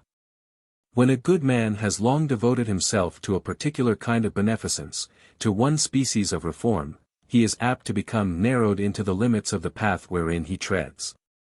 And to fancy that there is no other good to be done on earth but that selfsame good to which he has put his hand, and in the very mode that best suits his own conceptions. All else is worthless. His scheme must be wrought out by the united strength of the whole world's stock of love, or the world is no longer worthy of a position in the universe. Moreover, powerful truth, being the rich grape juice expressed from the vineyard of the ages, has an intoxicating quality, when imbibed by any save a powerful intellect, and often, as it were, impels the quaffer to quarrel in his cups. For such reasons, strange to say, it is harder to contrive a friendly arrangement of these brethren of love and righteousness, in the procession of life, than to unite even the wicked, who, indeed, are chained together by their crimes. The fact is too preposterous for tears, too lugubrious for laughter. But, let good men push and elbow one another as they may during their earthly march, all will be peace among them when the honorable array of their procession shall tread on heavenly ground. There they will doubtless find that they have been working each for the other's cause, and that every well-delivered stroke, which, with an honest purpose any mortal struck, even for a narrow object, was indeed stricken for the universal cause of good. Their own view may be bounded by country, creed, profession, the diversities of individual character, but above them all is the breadth of providence. How many who have deemed themselves antagonists will smile hereafter, when they look back upon the world's wide harvest field, and perceive that, in unconscious brotherhood, they were helping to bind the selfsame sheaf. But, come. The sun is hastening westward, while the march of human life, that never paused before, is delayed by our attempt to rearrange its order. It is desirable to find some comprehensive principle, that shall render our task easier by bringing thousands into the ranks where hitherto we have brought one. Therefore let the trumpet, if possible, split its brazen throat with a louder note than ever, and the herald summon all mortals, who, from whatever cause, have lost, or never found, their proper places in the wold. Obedient to this call, a great multitude come together, most of them with a listless gait, betokening weariness of soul, yet with a gleam of satisfaction in their faces, at a prospect of at length reaching those positions which, hitherto, they have vainly sought. But here will be another disappointment, for we can attempt no more than merely to associate in one fraternity all who are afflicted with the same vague trouble. Some great mistake in life is the chief condition of admittance into this class. Here are members of the learned professions, whom Providence endowed with special gifts for the plough, the forge, and the wheelbarrow, or for the routine of unintellectual business. We will assign to them, as partners in the march, those lowly laborers and handicraftsmen, who have pined, as with a dying thirst, after the unattainable fountains of knowledge. The latter have lost less than their companions. Yet more, because they deem it infinite. Perchance the two species of unfortunates may comfort one another. Here are Quakers with the instinct of battle in them, and men of war who should have worn the broad brim. Authors shall be ranked here whom some freak of nature, making game of her poor children, had imbued with the confidence of genius and strong desire of fame, but has favored with no corresponding power. And others, whose lofty gifts were unaccompanied with the faculty of expression, or any of that earthly machinery by which ethereal endowments must be manifested to mankind. All these, therefore, are melancholy laughingstocks. Next, here are honest and well-intentioned persons, who by a want of tact, by inaccurate perceptions, by a distorting imagination, have been kept continually at cross purposes with the world and bewildered upon the path of life. Let us see if they can confine themselves within the line of our procession. In this class, likewise, we must assign places to those who have encountered that worst of ill success, a higher fortune than their abilities could vindicate. Writers, actors, painters, the pets of a day, but whose laurels wither unrenewed amid their hoary hair. Politicians, whom some malicious contingency of affairs has thrust into conspicuous station, where, while the world stands gazing at them, the dreary consciousness of imbecility makes them curse their birth hour. To such men, we give for a companion him whose rare talents, which perhaps require a revolution for their exercise, are buried in the tomb of sluggish circumstances. Not far from these, we must find room for one whose success has been of the wrong kind. The man who should have lingered in the cloisters of a university, digging new treasures out of the Herculaneum of antique lore, diffusing depth and accuracy of literature throughout his country, and thus making for himself a great and quiet fame. But the outward tendencies around him have proved too powerful for his inward nature, and have drawn him into the arena of political tumult, there to contend at disadvantage, whether front to front, or side by side, with the brawny giants of actual life.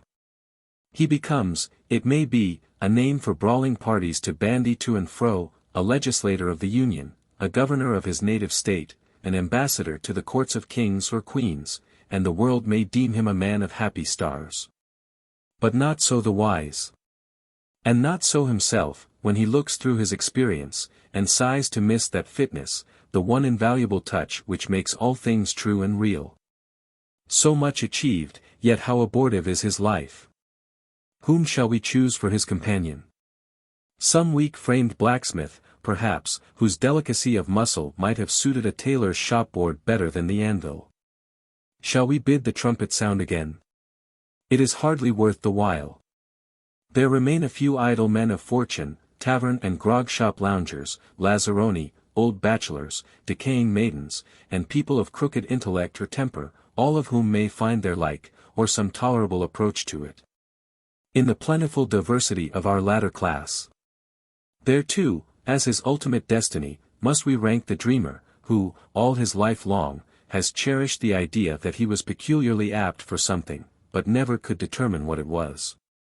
And there the most unfortunate of men, whose purpose it has been to enjoy life's pleasures, but to avoid a manful struggle with its toil and sorrow. The remainder, if any, may connect themselves with whatever rank of the procession they shall find best adapted to their tastes and consciences. The worst possible fate would be to remain behind, shivering in the solitude of time, while all the world is on the move towards eternity. Our attempt to classify society is now complete. The result may be anything but perfect. Yet better, to give it the very lowest praise, than the antique rule of the herald's office, or the modern one of the tax-gatherer, whereby the accidents and superficial attributes with which the real nature of individuals has least to do, are acted upon as the deepest characteristics of mankind. Our task is done. Now let the grand procession move. Yet pause a while. We had forgotten the chief marshal. Hark! That worldwide swell of solemn music, with the clang of a mighty bell breaking forth through its regulated uproar, announces his approach. He comes.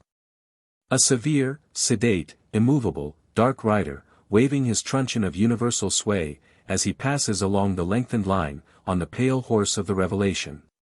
It is Death. Who else could assume the guidance of a procession that comprehends all humanity? And if some, among these many millions, should deem themselves classed amiss, yet let them take to their hearts the comfortable truth that death levels us all into one great brotherhood. And that another state of being will surely rectify the wrong of this.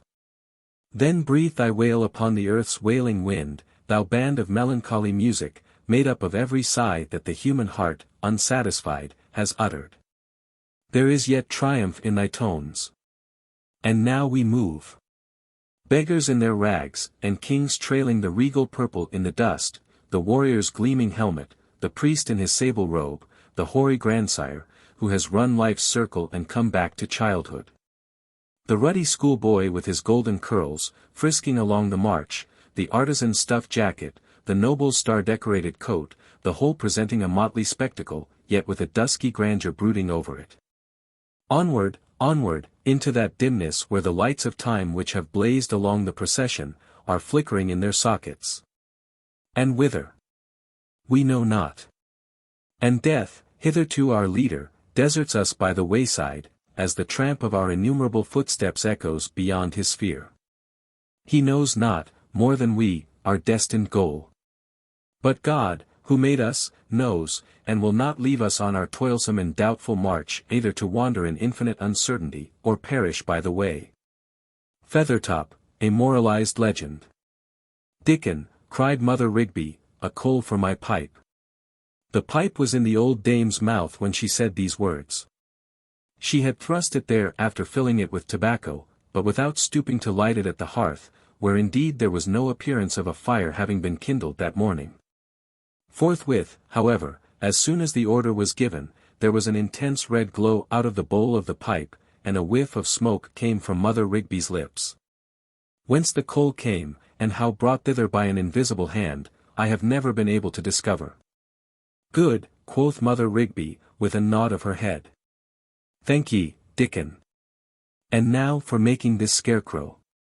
Be within call, Dickon, in case I need you again. The good woman had risen thus early, for as yet it was scarcely sunrise, in order to set about making a scarecrow, which she intended to put in the middle of her corn patch.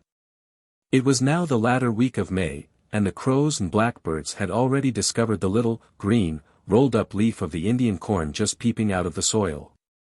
She was determined, therefore, to contrive as lifelike a scarecrow as ever was seen, and to finish it immediately, from top to toe, so that it should begin its sentinel's duty that very morning. Now Mother Rigby, as everybody must have heard, was one of the most cunning and potent witches in New England, and might, with very little trouble, have made a scarecrow ugly enough to frighten the minister himself. But on this occasion, as she had awakened in an uncommonly pleasant humor, and was further dulcified by her pipe tobacco, she resolved to produce something fine, beautiful, and splendid, rather than hideous and horrible. "I don't want to set up a hobgoblin in my own corn patch, and almost at my own doorstep," said Mother Rigby to herself, puffing out a whiff of smoke. "I could do it if I pleased, but I'm tired of doing marvelous things, and so I'll keep within the bounds of everyday business just for variety's sake. Besides, there is no use in scaring the little children for a mile roundabout, though 'tis true I'm a witch." It was settled, therefore, in her own mind, that the scarecrow should represent a fine gentleman of the period, so far as the materials at hand would allow. Perhaps it may be as well to enumerate the chief of the articles that went to the composition of this figure. The most important item of all, probably, although it made so little show, was a certain broomstick, on which Mother Rigby had taken many an airy gallop at midnight, and which now served the scarecrow by way of a spinal column, or, as the unlearned phrase it, a backbone. One of its arms was a disabled flail which used to be wielded by Goodman Rigby, before his spouse worried him out of this troublesome world. The other, if I mistake not, was composed of the pudding stick and a broken rung of a chair, tied loosely together at the elbow. As for its legs, the right was a hoe handle, and the left an undistinguished and miscellaneous stick from the woodpile. Its lungs, stomach, and other affairs of that kind were nothing better than a meal bag stuffed with straw. Thus we have made out the skeleton and entire corporosity of the scarecrow, with the exception of its head. And this was admirably supplied by a somewhat withered and shriveled pumpkin, in which Mother Rigby cut 2 holes for the eyes and a slit for the mouth, leaving a bluish-colored knob in the middle to pass for a nose. It was really quite a respectable face. "I've seen worse ones on human shoulders, at any rate," said Mother Rigby. "And many a fine gentleman has a pumpkin head, as well as my scarecrow." But the clothes, in this case, were to be the making of the man. So the good old woman took down from a peg an ancient plum-colored coat of London make, and with relics of embroidery on its seams, cuffs, pocket flaps, and buttonholes, but lamentably worn and faded, patched at the elbows, tattered at the skirts, and threadbare all over. On the left breast was a round hole, whence either a star of nobility had been rent away, or else the hot heart of some former wearer had scorched it through and through. The neighbors said that this rich garment belonged to the black man's wardrobe, and that he kept it at Mother Rigby's cottage for the convenience of slipping it on whenever he wished to make a grand appearance at the governor's table. To match the coat there was a velvet waistcoat of very ample size, and formerly embroidered with foliage that had been as brightly golden as the maple leaves in October, but which had now quite vanished out of the substance of the velvet. Next came a pair of scarlet breeches, once worn by the French governor of Louisbourg, and the knees of which had touched the lower step of the throne of Louis le Grand. The Frenchman had given these small clothes to an Indian powwow, who parted with them to the old witch for a gill of strong waters, at one of their dances in the forest. Furthermore, Mother Rigby produced a pair of silk stockings and put them on the figure's legs, where they showed as unsubstantial as a dream, with the wooden reality of the 2 sticks making itself miserably apparent through the holes. Lastly, she put her dead husband's wig on the bare scalp of the pumpkin, and surmounted the whole with a dusty 3-cornered hat, in which was stuck the longest tail feather of a rooster. Then the old dame stood the figure up in a corner of her cottage and chuckled to behold its yellow semblance of a visage, with its knobby little nose thrust into the air. It had a strangely self-satisfied aspect, and seemed to say, "Come look at me. And you are well worth looking at, that's a fact," quoth Mother Rigby, in admiration at her own handiwork. "I've made many a puppet since I've been a witch, but methinks this is the finest of them all. 'Tis almost too good for a scarecrow. And, by the by, I'll just fill a fresh pipe of tobacco and then take him out to the corn patch." While filling her pipe the old woman continued to gaze with almost motherly affection at the figure in the corner. To say the truth, whether it were chance, or skill, or downright witchcraft, there was something wonderfully human in this ridiculous shape, bedizened with its tattered finery.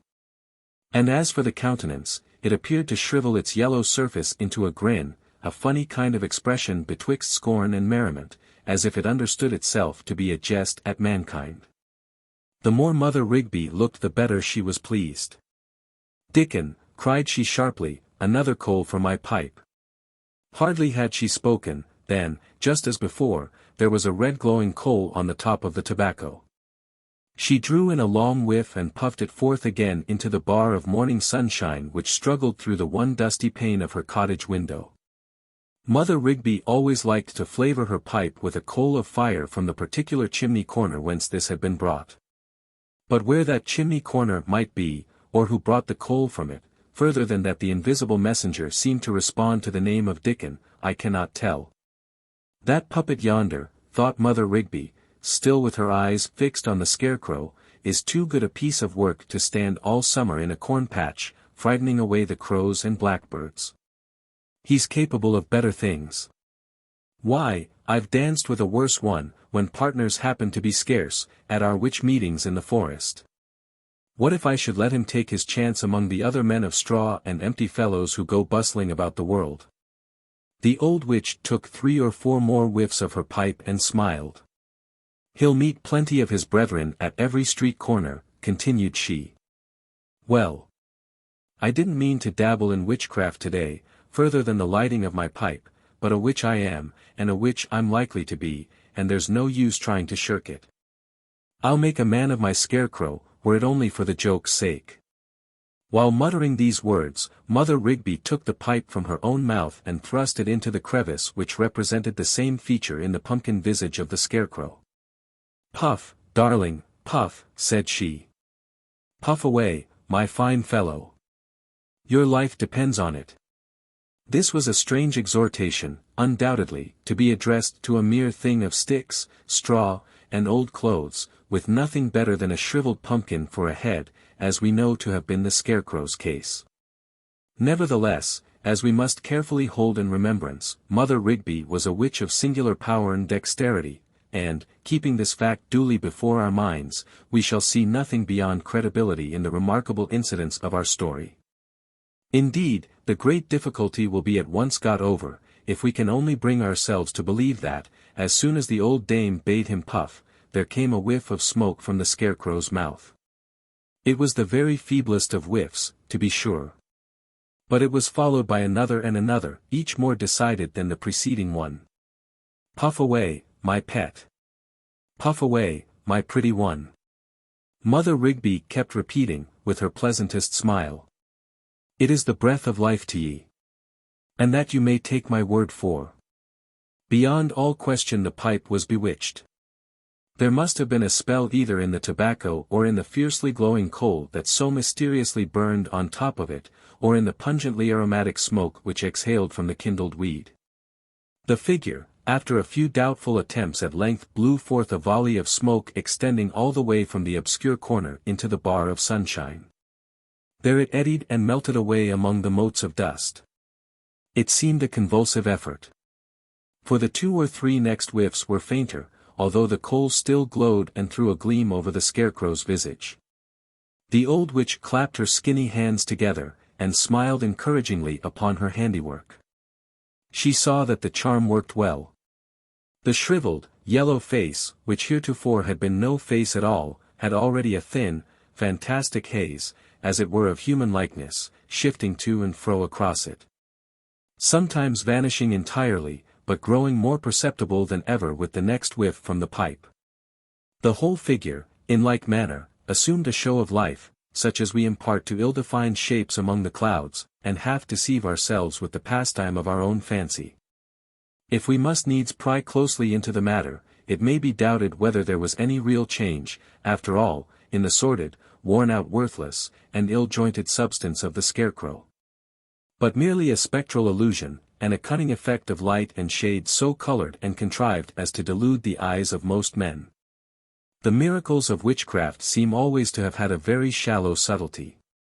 And, at least, if the above explanation do not hit the truth of the process, I can suggest no better. "Well puffed, my pretty lad," still cried old Mother Rigby. "Come, another good stout whiff, and let it be with might and main. Puff for thy life, I tell thee." Puff out of the very bottom of thy heart, if any heart thou hast, or any bottom to it. Well done, again. Thou didst suck in that mouthful as if for the pure love of it. And then the witch beckoned to the scarecrow, throwing so much magnetic potency into her gesture that it seemed as if it must inevitably be obeyed, like the mystic call of the lodestone when it summons the iron. Why lurkest thou in the corner, lazy one, said she. Step forth. Thou hast the world before thee. Upon my word, if the legend were not one which I heard on my grandmother's knee, and which had established its place among things credible before my childish judgment could analyze its probability, I question whether I should have the face to tell it now. In obedience to Mother Rigby's word, and extending its arm as if to reach her outstretched hand, the figure made a step forward, a kind of hitch and jerk, however, rather than a step, then tottered and almost lost its balance. What could the witch expect? It was nothing, after all, but a scarecrow stuck upon two sticks. But the strong-willed old beldam scowled, and beckoned, and flung the energy of her purpose so forcibly at this poor combination of rotten wood, and musty straw, and ragged garments, that it was compelled to show itself a man. In spite of the reality of things. So it stepped into the bar of sunshine. There it stood, poor devil of a contrivance that it was. With only the thinnest vesture of human similitude about it, through which was evident the stiff, rickety, incongruous, faded, tattered, good-for-nothing patchwork of its substance, ready to sink in a heap upon the floor. As conscious of its own unworthiness to be erect. Shall I confess the truth? At its present point of vivification, the scarecrow reminds me of some of the lukewarm and abortive characters, composed of heterogeneous materials, used for the 1000th time, and never worth using, with which romance writers, and myself, no doubt, among the rest, have so overpeopled the world of fiction. But the fierce old hag began to get angry and show a glimpse of her diabolic nature, like a snake's head, peeping with a hiss out of her bosom, at this pusillanimous behavior of the thing which she had taken the trouble to put together. Puff away, wretch, cried she, wrathfully. Puff, puff, puff, thou thing of straw and emptiness. Thou rag or two. Thou meal bag. Thou pumpkin head. Thou nothing. Where shall I find a name vile enough to call thee by? Puff, I say, and suck in thy fantastic life with the smoke. Else I snatch the pipe from thy mouth and hurl thee where that red coal came from. Thus threatened, the unhappy scarecrow had nothing for it but to puff away for dear life. As need was, therefore, it applied itself lustily to the pipe, and sent forth such abundant volleys of tobacco smoke that the small cottage kitchen became all vaporous.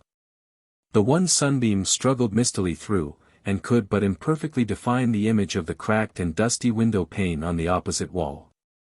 Mother Rigby, meanwhile, with one brown arm akimbo and the other stretched towards the figure, loomed grimly amid the obscurity with such port and expression as when she was wont to heave a ponderous nightmare on her victims and stand at the bedside to enjoy their agony. In fear and trembling did this poor scarecrow puff. But its efforts, it must be acknowledged, served an excellent purpose. For, with each successive whiff, the figure lost more and more of its dizzy and perplexing tenuity and seemed to take denser substance.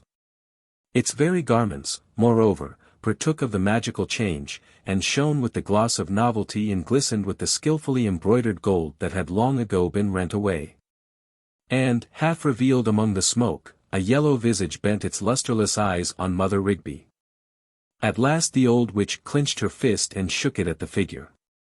Not that she was positively angry, but merely acting on the principle, perhaps untrue, or not the only truth, though as high a one as Mother Rigby could be expected to attain, that feeble and torpid natures, being incapable of better inspiration, must be stirred up by fear. But here was the crisis. Should she fail in what she now sought to effect, it was her ruthless purpose to scatter the miserable simulacre into its original elements. Thou hast a man's aspect, said she, sternly. Have also the echo and mockery of a voice. I bid thee speak.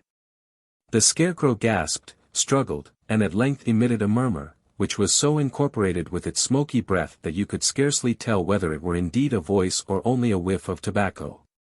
Some narrators of this legend hold the opinion that Mother Rigby's conjurations and the fierceness of her will had compelled a familiar spirit into the figure, and that the voice was his.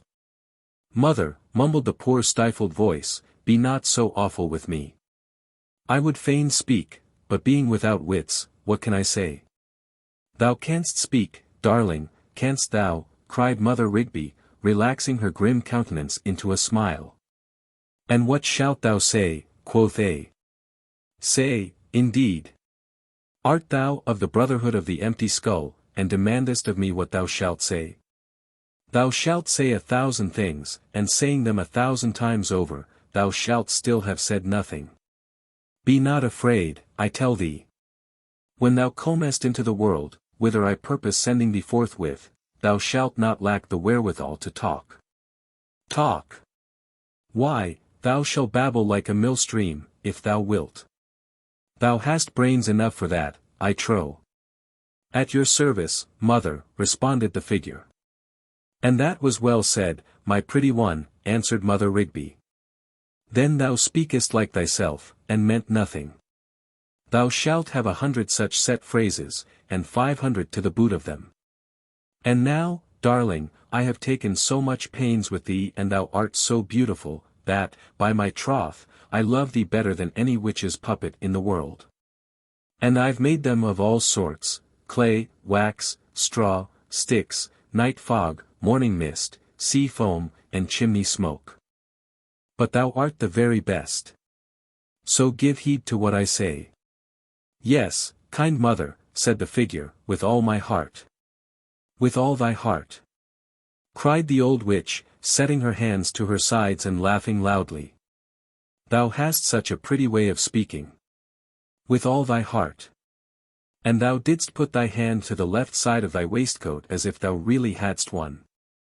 So now, in high good humor with this fantastic contrivance of hers, Mother Rigby told the scarecrow that it must go and play its part in the great world, where not one man in 100, she affirmed, was gifted with more real substance than itself. And, that he might hold up his head with the best of them, she endowed him, on the spot, with an unreckonable amount of wealth.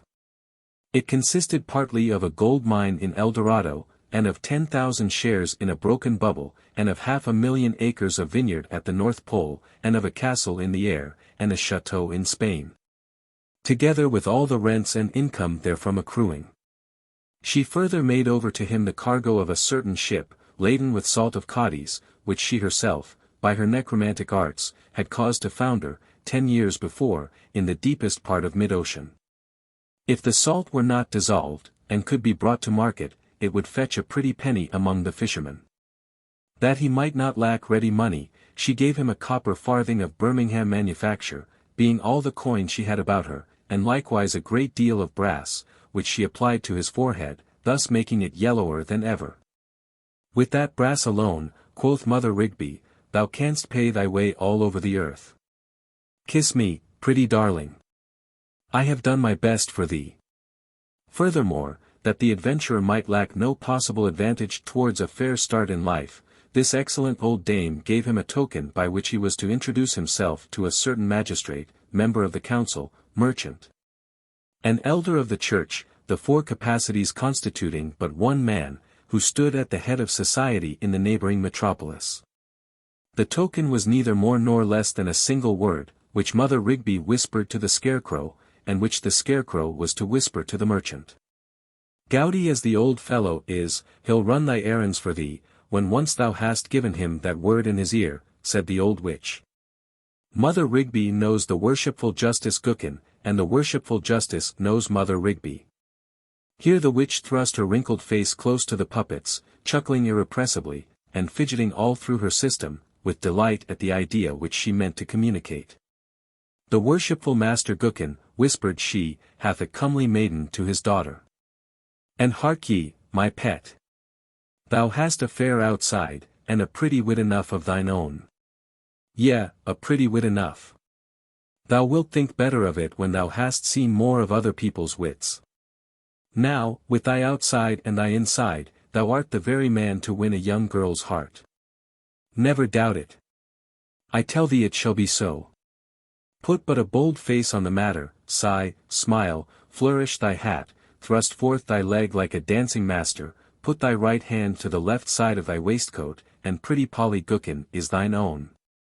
All this while the new creature had been sucking in and exhaling the vapory fragrance of his pipe, and seemed now to continue this occupation as much for the enjoyment it afforded as because it was an essential condition of his existence. It was wonderful to see how exceedingly like a human being it behaved. Its eyes, for it appeared to possess a pair, were bent on Mother Rigby, and at suitable junctures it nodded or shook its head. Neither did it lack words proper for the occasion, really. Indeed. Pray tell me. Is it possible? Upon my word. By no means. Oh. Ah. Hem.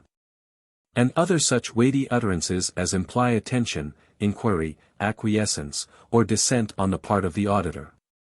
Even had you stood by and seen the scarecrow made, you could scarcely have resisted the conviction that it perfectly understood the cunning counsels which the old witch poured into its counterfeit of an ear.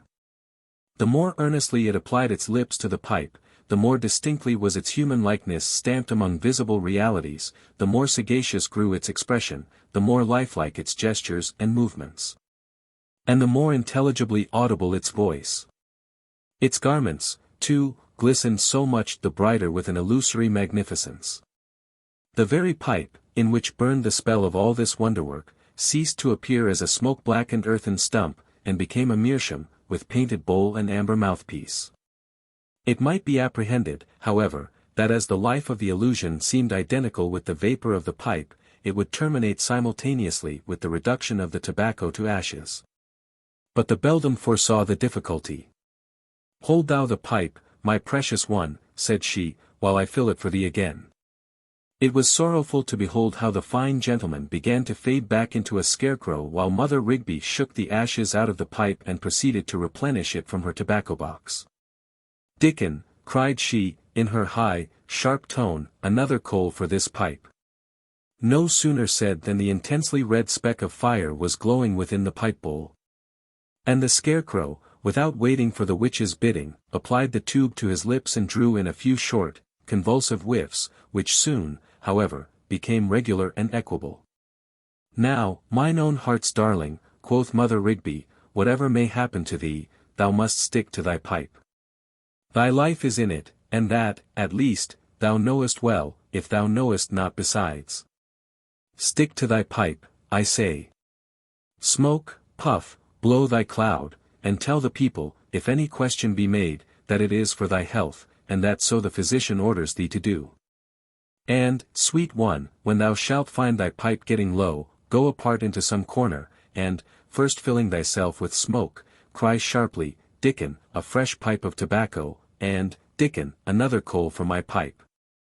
And have it into thy pretty mouth as speedily as may be. Else, instead of a gallant gentleman in a gold-laced coat, thou wilt be but a jumble of sticks and tattered clothes, and a bag of straw, and a withered pumpkin. Now depart, my treasure, and good luck go with thee." "Never fear, mother," said the figure, in a stout voice, and sending forth a courageous whiff of smoke, "I will thrive, if an honest man and a gentleman may." "Oh, thou wilt be the death of me!" cried the old witch, convulsed with laughter. "That was well said. If an honest man and a gentleman may. Thou playest thy part to perfection. Get along with thee for a smart fellow.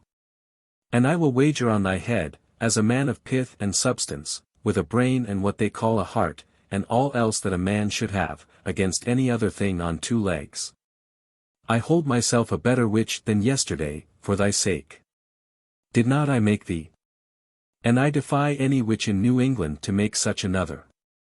Here, take my staff along with thee." The staff, though it was but a plain oaken stick, immediately took the aspect of a gold-headed cane. "That gold head has as much sense in it as thine own," said Mother Rigby, "and it will guide thee straight to worshipful Master Gookin's door.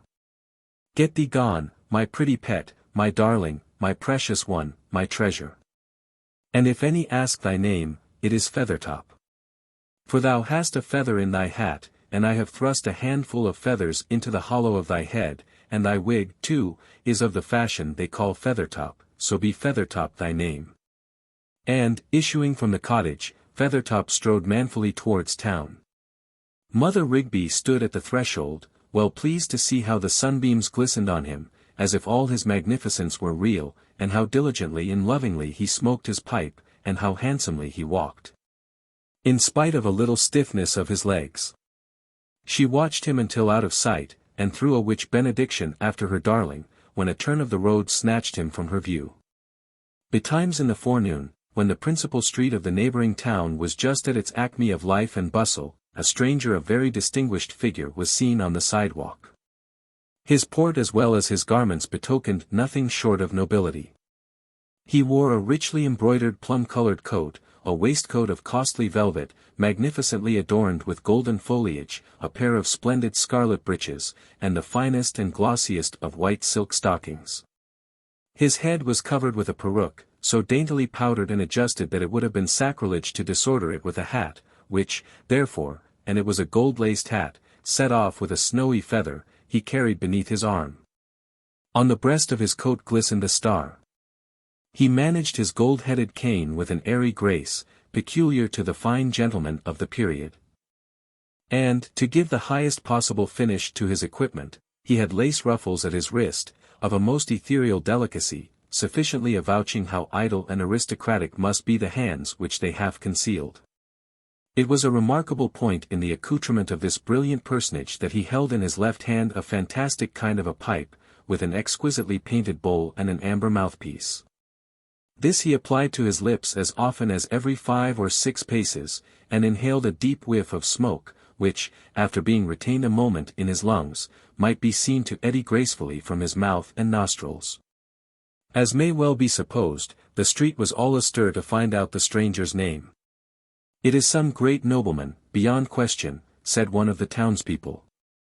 "Do you see the star at his breast?" "Nay, it is too bright to be seen," said another. "Yes, he must needs be a nobleman, as you say.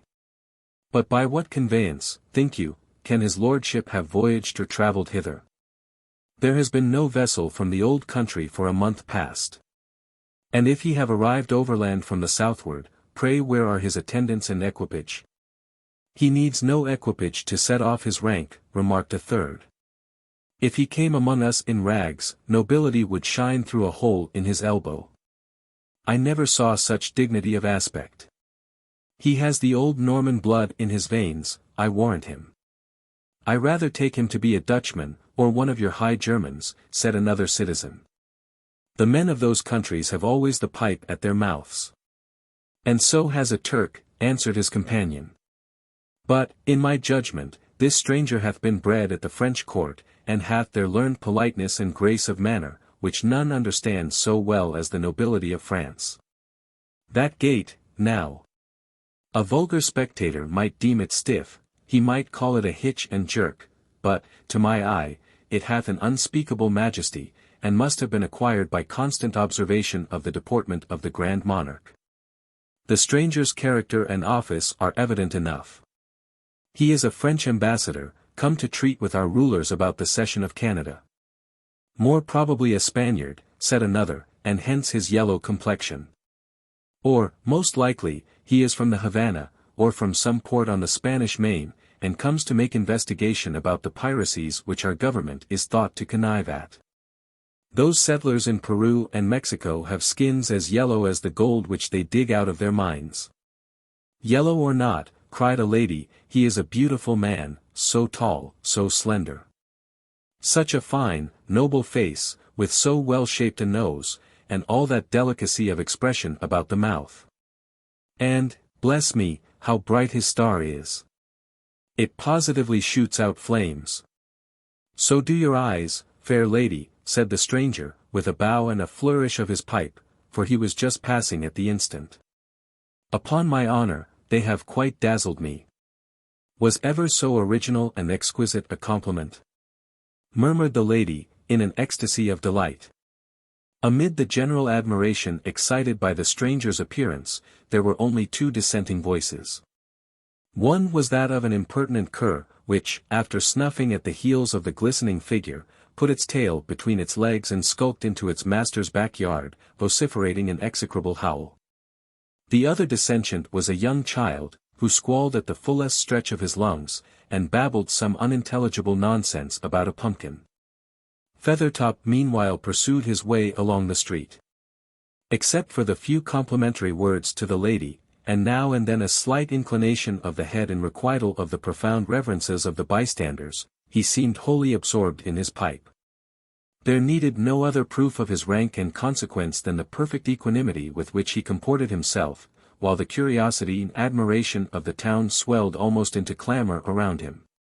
With a crowd gathering behind his footsteps, he finally reached the mansion house of the worshipful Justice GOODMAN, entered the gate, ascended the steps of the front door, and knocked.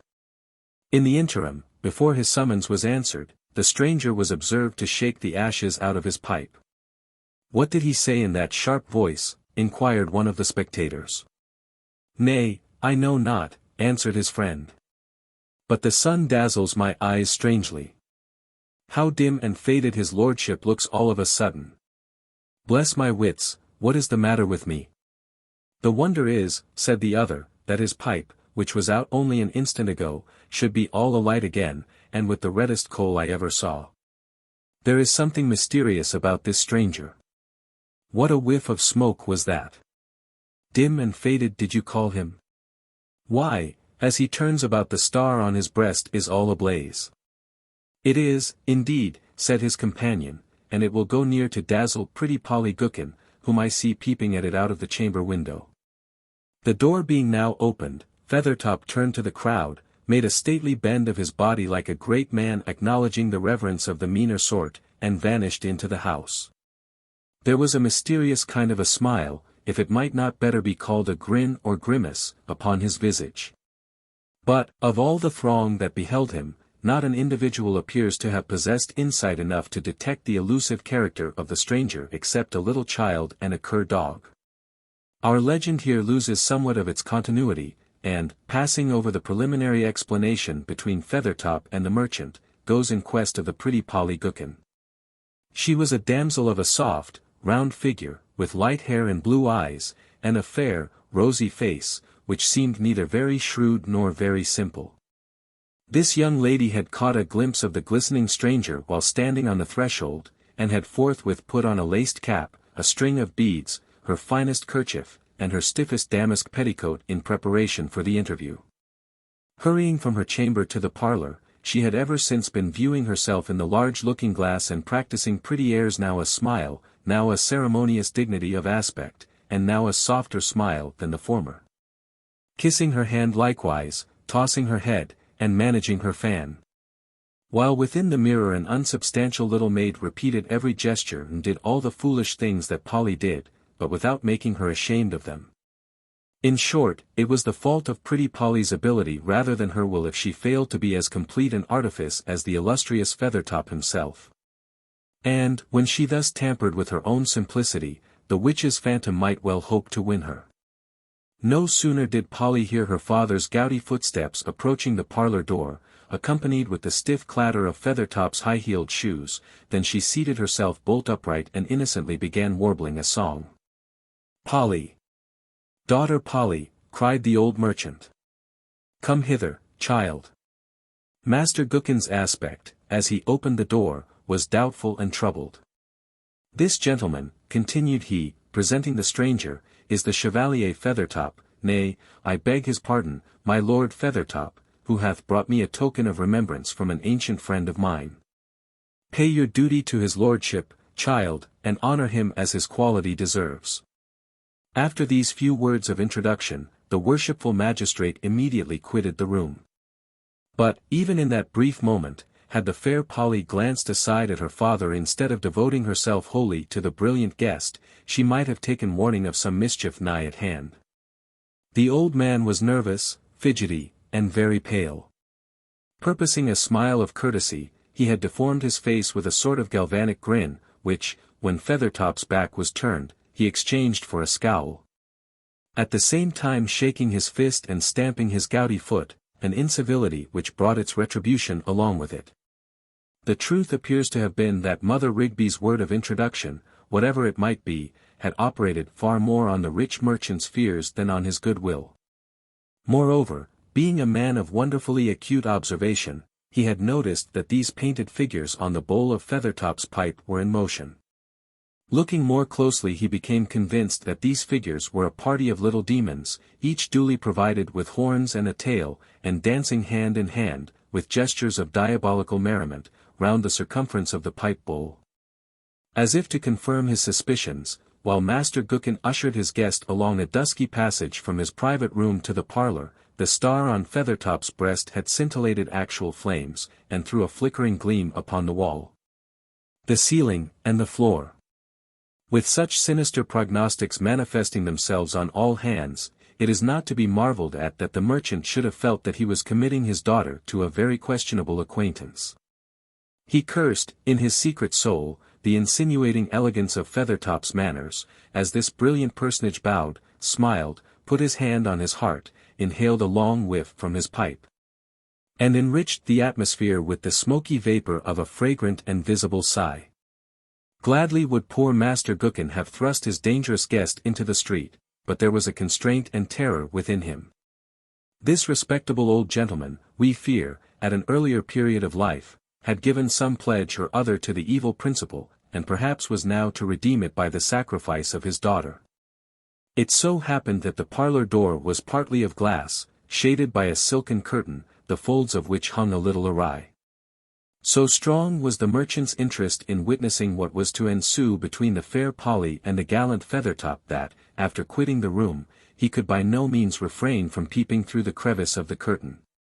But there was nothing very miraculous to be seen, nothing, except the trifles previously noticed, to confirm the idea of a supernatural peril environing the pretty Polly.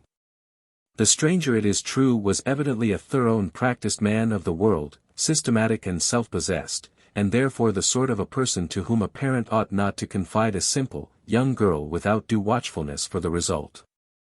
The worthy magistrate, who had been conversant with all degrees and qualities of mankind, could not but perceive every motion and gesture of the distinguished Feathertop came in its proper place, nothing had been left rude or native in him. A well-digested conventionalism had incorporated itself thoroughly with his substance and transformed him into a work of art. Perhaps it was this peculiarity that invested him with a species of ghastliness and awe. It is the effect of anything completely and consummately artificial, in human shape, that the person impresses us as an unreality and as having hardly pith enough to cast a shadow upon the floor. As regarded Feathertop, all this resulted in a wild, extravagant, and fantastical impression, as if his life and being were akin to the smoke that curled upward from his pipe. But pretty Polly Gookin felt not thus. The pair were now promenading the room, Feathertop with his dainty stride and no less dainty grimace, the girl with a native maidenly grace, just touched, not spoiled, by a slightly affected manner, which seemed caught from the perfect artifice of her companion. The longer the interview continued, the more charmed was pretty Polly, until, within the first quarter of an hour, as the old magistrate noted by his watch, she was evidently beginning to be in love.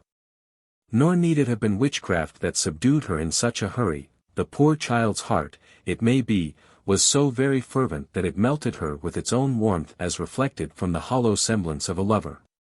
No matter what Feathertop said, his words found depth and reverberation in her ear, no matter what he did, his action was heroic to her eye. And by this time it is to be supposed there was a blush on Polly's cheek, a tender smile about her mouth and a liquid softness in her glance. While the star kept coruscating on Feathertop's breast, and the little demons careered with more frantic merriment than ever about the circumference of his pipe bowl.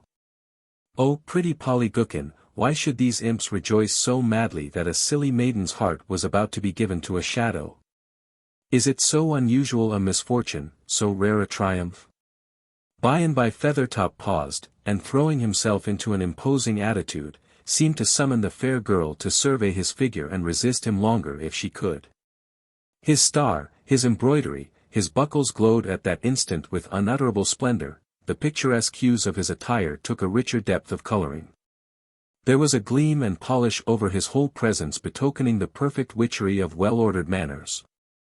The maiden raised her eyes and suffered them to linger upon her companion with a bashful and admiring gaze.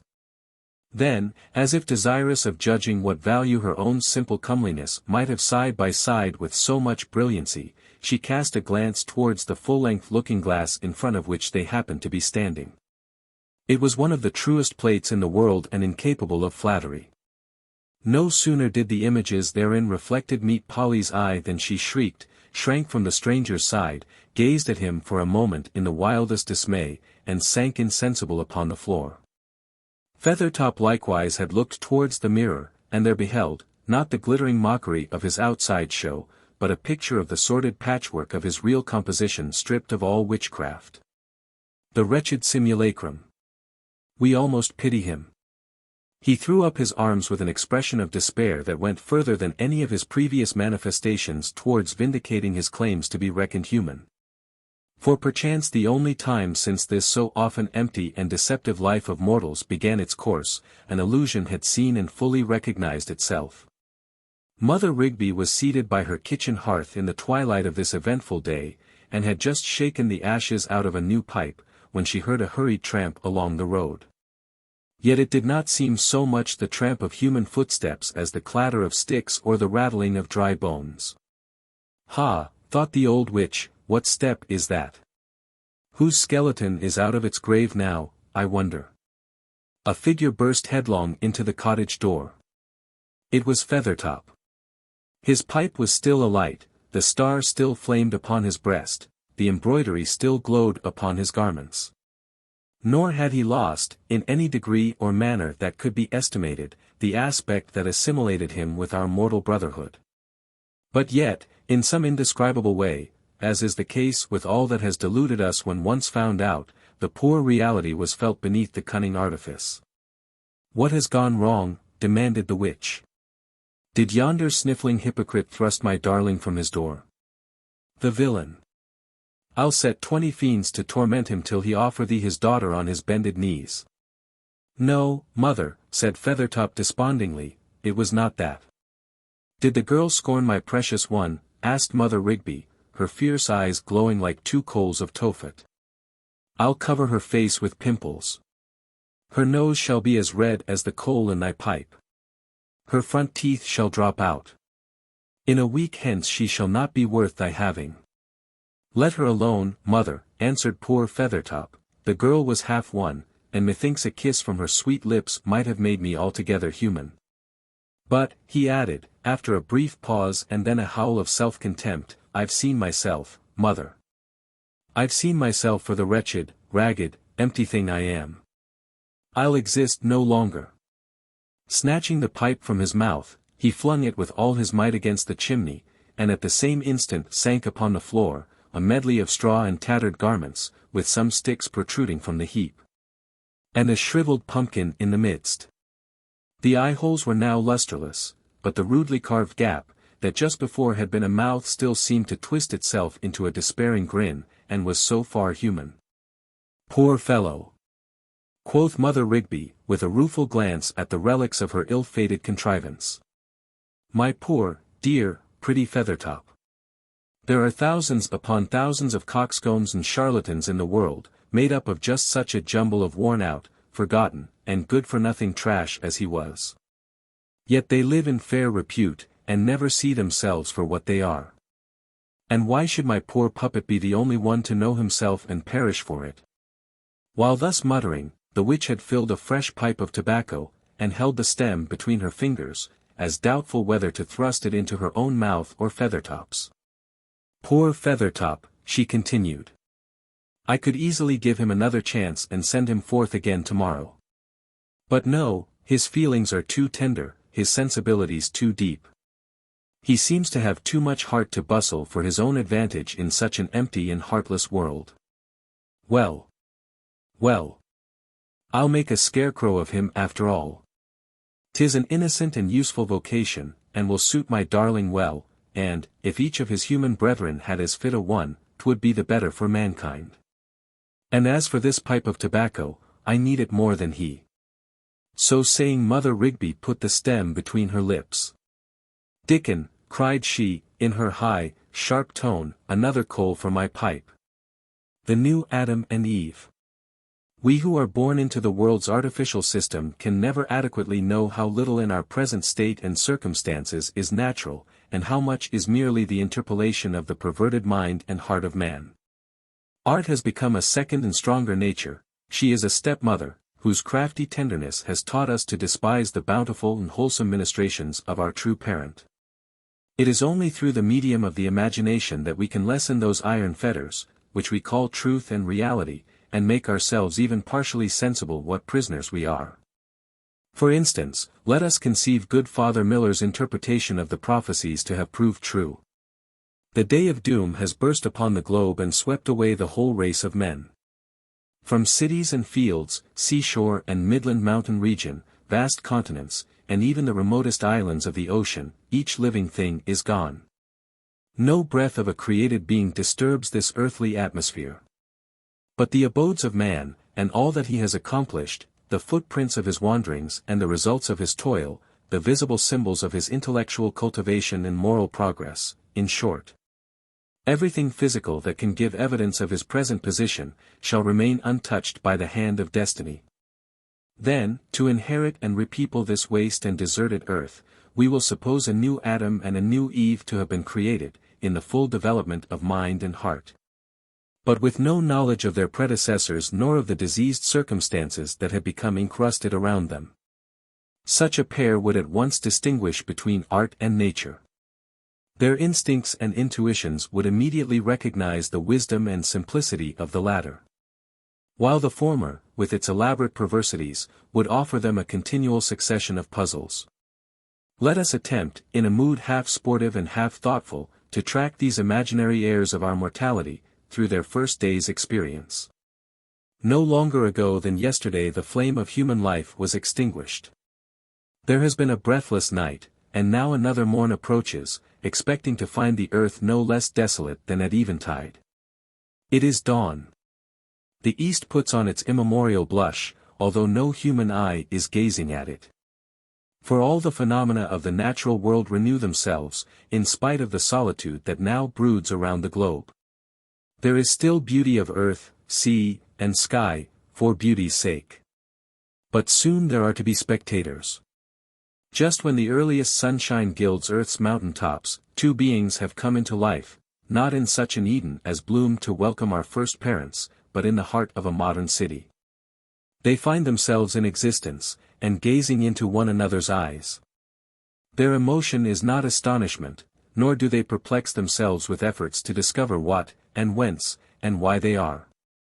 Each is satisfied to be, because the other exists likewise, and their first consciousness is of calm and mutual enjoyment, which seems not to have been the birth of that very moment, but prolonged from a past eternity. Thus content with an inner sphere which they inhabit together, it is not immediately that the outward world can obtrude itself upon their notice. Soon, however, they feel the invincible necessity of this earthly life, and begin to make acquaintance with the objects and circumstances that surround them. Perhaps no other stride so vast remains to be taken as when they first turn from the reality of their mutual glance to the dreams and shadows that perplex them everywhere else. "Sweetest Eve, where are we?" exclaims the new Adam. For speech, or some equivalent mode of expression, is born with them, and comes just as natural as breath. "Methinks I do not recognize this place." "Nor I, dear man," replies the new Eve. "And what a strange place, too. Let me come closer to thy side and behold thee only, for all other sights trouble and perplex my spirit." "Nay, Eve," replies Adam, who appears to have the stronger tendency towards the material world. "It were well that we gain some insight into these matters. We are in an odd situation here. Let us look about us. Assuredly there are sights enough to throw the new inheritors of earth into a state of hopeless perplexity. The long lines of edifices, their windows glittering in the yellow sunrise, and the narrow street between, with its barren pavement tracked and battered by wheels that have now rattled into an irrevocable past. The signs, with their unintelligible hieroglyphics. The squareness and ugliness, and regular or irregular deformity of everything that meets the eye. The marks of wear and tear, and unrenewed decay, which distinguish the works of man from the growth of nature. What is there in all this, capable of the slightest significance to minds that know nothing of the artificial system which is implied in every lamppost and each brick of the houses? Moreover, the utter loneliness and silence, in a scene that originally grew out of noise and bustle, must needs impress a feeling of desolation even upon Adam and Eve, unsuspicious as they are of the recent extinction of human existence. In a forest, solitude would be life; in a city, it is death.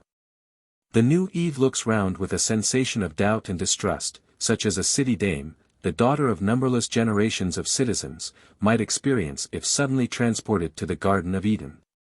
At length her downcast eye discovers a small tuft of grass, just beginning to sprout among the stones of the pavement. She eagerly grasps it, and is sensible that this little herb awakens some response within her heart.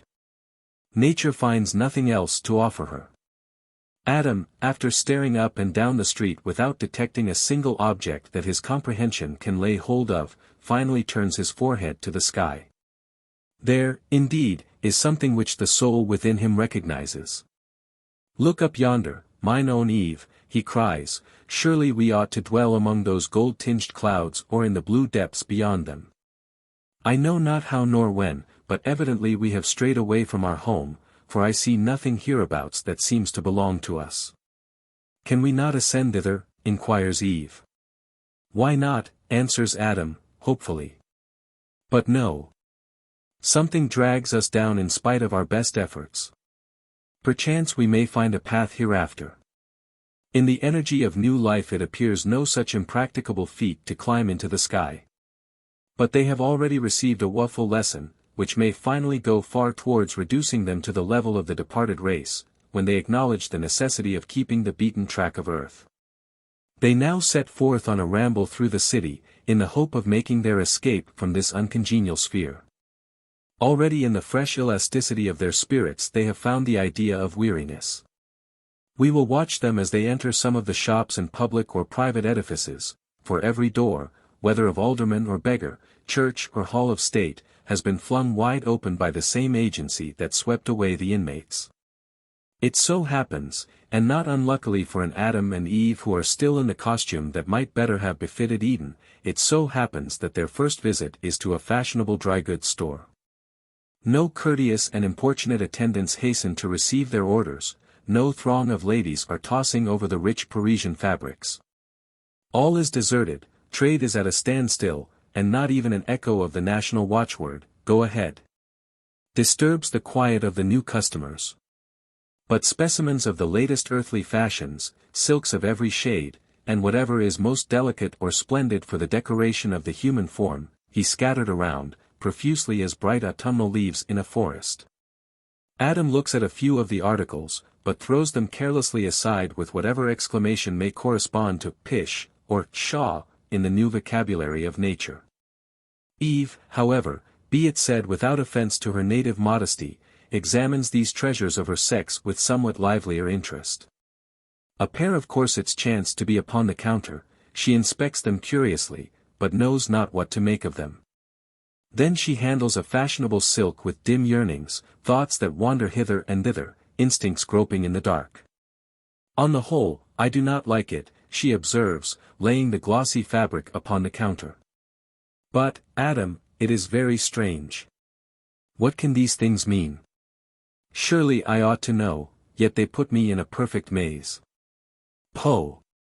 My dear Eve, why trouble thy little head about such nonsense?" cries Adam, in a fit of impatience. "Let us go somewhere else." "But stay, how very beautiful! My loveliest Eve, what a charm you have imparted to that robe by merely throwing it over your shoulders." For Eve, with the taste that nature molded into her composition, has taken a remnant of exquisite silver gauze and drawn it around her forms, with an effect that gives Adam his first idea of the witchery of dress. He beholds his spouse in a new light and with renewed admiration, yet is hardly reconciled to any other attire than her own golden locks. However, emulating Eve's example, he makes free with a mantle of blue velvet, and puts it on so picturesquely that it might seem to have fallen from heaven upon his stately figure. Thus garbed they go in search of new discoveries. They next wander into a church, not to make a display of their fine clothes, but attracted by its spire pointing upwards to the sky, whither they have already yearned to climb. As they enter the portal, a clock, which it was the last earthly act of the sexton to wind up, repeats the hour in deep reverberating tones. For time has survived his former progeny, and, with the iron tongue that man gave him, is now speaking to his 2 grandchildren. They listen, but understand him not. Nature would measure time by the succession of thoughts and acts which constitute real life, and not by hours of emptiness. They pass up the church aisle, and raise their eyes to the ceiling. Had our Adam and Eve become mortal in some European city, and strayed into the vastness and sublimity of an old cathedral, they might have recognized the purpose for which the deep-souled founders reared it. Like the dim awfulness of an ancient forest, its very atmosphere would have incited them to prayer. Within the snug walls of a metropolitan church there can be no such influence. Yet some odor of religion is still lingering here, the bequest of pious souls, who had grace to enjoy a foretaste of immortal life. Perchance they breathe a prophecy of a better world to their successors, who have become obnoxious to all their own cares and calamities in the present one. Eve, something impels me to look upward, says Adam. But it troubles me to see this roof between us and the sky. Let us go forth, and perhaps we shall discern a great face looking down upon us. Yes, a great face, with a beam of love brightening over it, like sunshine, responds Eve. Surely we have seen such a countenance somewhere. They go out of the church, and kneeling at its threshold give way to the spirit's natural instinct of adoration towards a beneficent Father.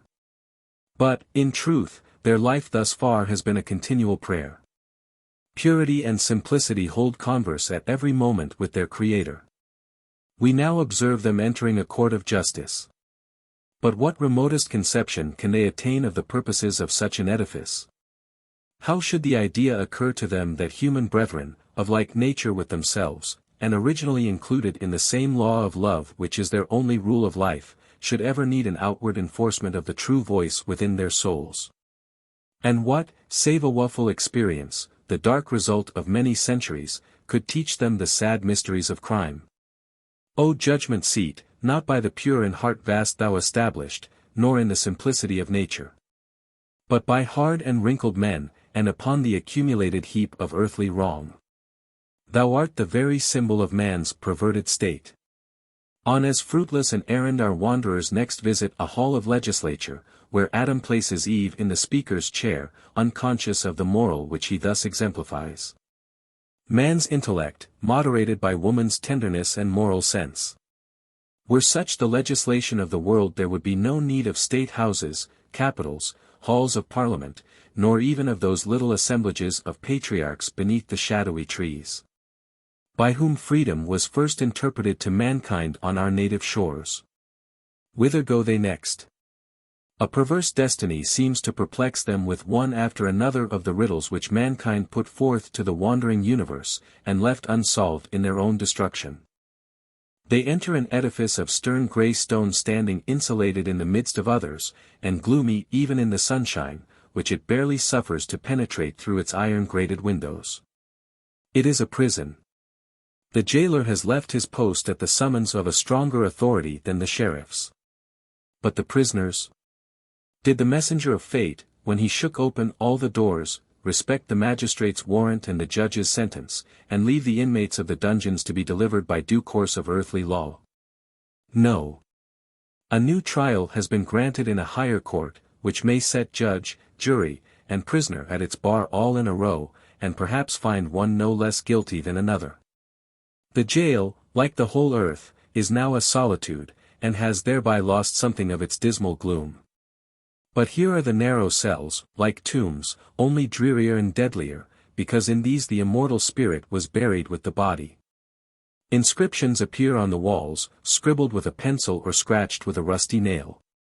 Brief words of agony, perhaps, or guilt's desperate defiance to the world, or merely a record of a date by which the writer strove to keep up with the march of life. There is not a living eye that could now decipher these memorials. Nor is it while so fresh from their Creator's hand that the new denizens of earth, no, nor their descendants for 1,000 years, could discover that this edifice was a hospital for the direst disease which could afflict their predecessors. Its patients bore the outward marks of that leprosy with which all were more or less infected. They were sick, and so were the purest of their brethren, with the plague of sin. A deadly sickness, indeed. Feeling its symptoms within the breast, men concealed it with fear and shame, and were only the more cruel to those unfortunates whose pestiferous sores were flagrant to the common eye. Nothing save a rich garment could ever hide the plague spot. In the course of the world's lifetime, every remedy was tried for its cure and extirpation, except the single one, the flower that grew in heaven and was sovereign for all the miseries of earth. Man never had attempted to cure sin by love. Had he but once made the effort, it might well have happened that there would have been no more need of the dark lazar house into which Adam and Eve have wandered. Hasten forth with your native innocence, lest the damps of these still conscious walls infect you likewise, and thus another fallen race be propagated. Passing from the interior of the prison into the space within its outward wall, Adam pauses beneath a structure of the simplest contrivance, yet altogether unaccountable to him. It consists merely of two upright posts, supporting a transverse beam, from which dangles a cord. "Eve, Eve," cries Adam, shuddering with a nameless horror. "What can this thing be?" "I know not," answers Eve, "but, Adam, my heart is sick. There seems to be no more sky, no more sunshine." Well might Adam shudder and poor Eve be sick at heart. For this mysterious object was the type of mankind's whole system in regard to the great difficulties which God had given to be solved, a system of fear and vengeance, never successful, yet followed to the last.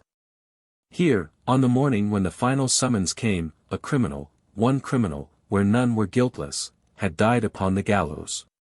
Had the world heard the footfall of its own approaching doom, it would have been no inappropriate act thus to close the record of its deeds by one so characteristic. The two pilgrims now hurry from the prison. Had they known how the former inhabitants of earth were shut up in artificial error and cramped and chained by their perversions, they might have compared the whole moral world to a prison house, and have deemed the removal of the race a general jail delivery. They next enter, unannounced, but they might have rung at the door in vain, a private mansion, one of the stateliest in Beacon Street. A wild and plaintive strain of music is quivering through the house, now rising like a solemn organ peal, and now dying into the faintest murmur. As if some spirit that had felt an interest in the departed family were bemoaning itself in the solitude of hall and chamber. Perhaps a virgin, the purest of mortal race, has been left behind to perform a requiem for the whole kindred of humanity. Not so. These are the tones of an Aeolian harp, through which nature pours the harmony that lies concealed in her every breath, whether of summer breeze or tempest. Adam and Eve are lost in rapture, unmingled with surprise. The passing wind, that stirred the harp strings, has been hushed, before they can think of examining the splendid furniture, the gorgeous carpets, and the architecture of the rooms. These things amuse their unpracticed eyes, but appeal to nothing within their hearts. Even the pictures upon the walls scarcely excite a deeper interest. For there is something radically artificial and deceptive in painting with which minds in the primal simplicity cannot sympathize. The unbidden guests examine a row of family portraits, but are too dull to recognize them as men and women, beneath the disguise of a preposterous garb, and with features and expression debased. Because inherited through ages of moral and physical decay. Chance, however, presents them with pictures of human beauty, fresh from the hand of nature. As they enter a magnificent apartment they are astonished, but not affrighted, to perceive two figures advancing to meet them. Is it not awful to imagine that any life, save their own, should remain in the wide world? "How is this?" exclaims Adam. "My beautiful Eve, are you in two places at once?" "And you, Adam," answers Eve, doubtful, yet delighted. "Surely that noble and lovely form is yours. Yet here you are by my side. I am content with one, methinks there should not be two." This miracle is wrought by a tall looking-glass, the mystery of which they soon fathom, because nature creates a mirror for the human face in every pool of water, and for her own great features in waveless lakes. Pleased and satisfied with gazing at themselves, they now discover the marble statue of a child in a corner of the room so exquisitely idealized that it is almost worthy to be the prophetic likeness of their firstborn.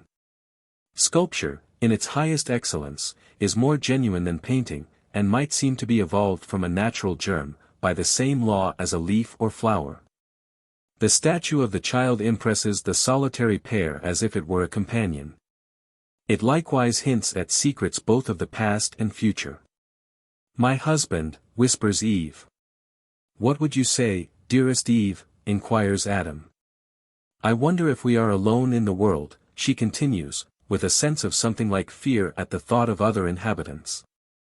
"This lovely little form. Did it ever breathe?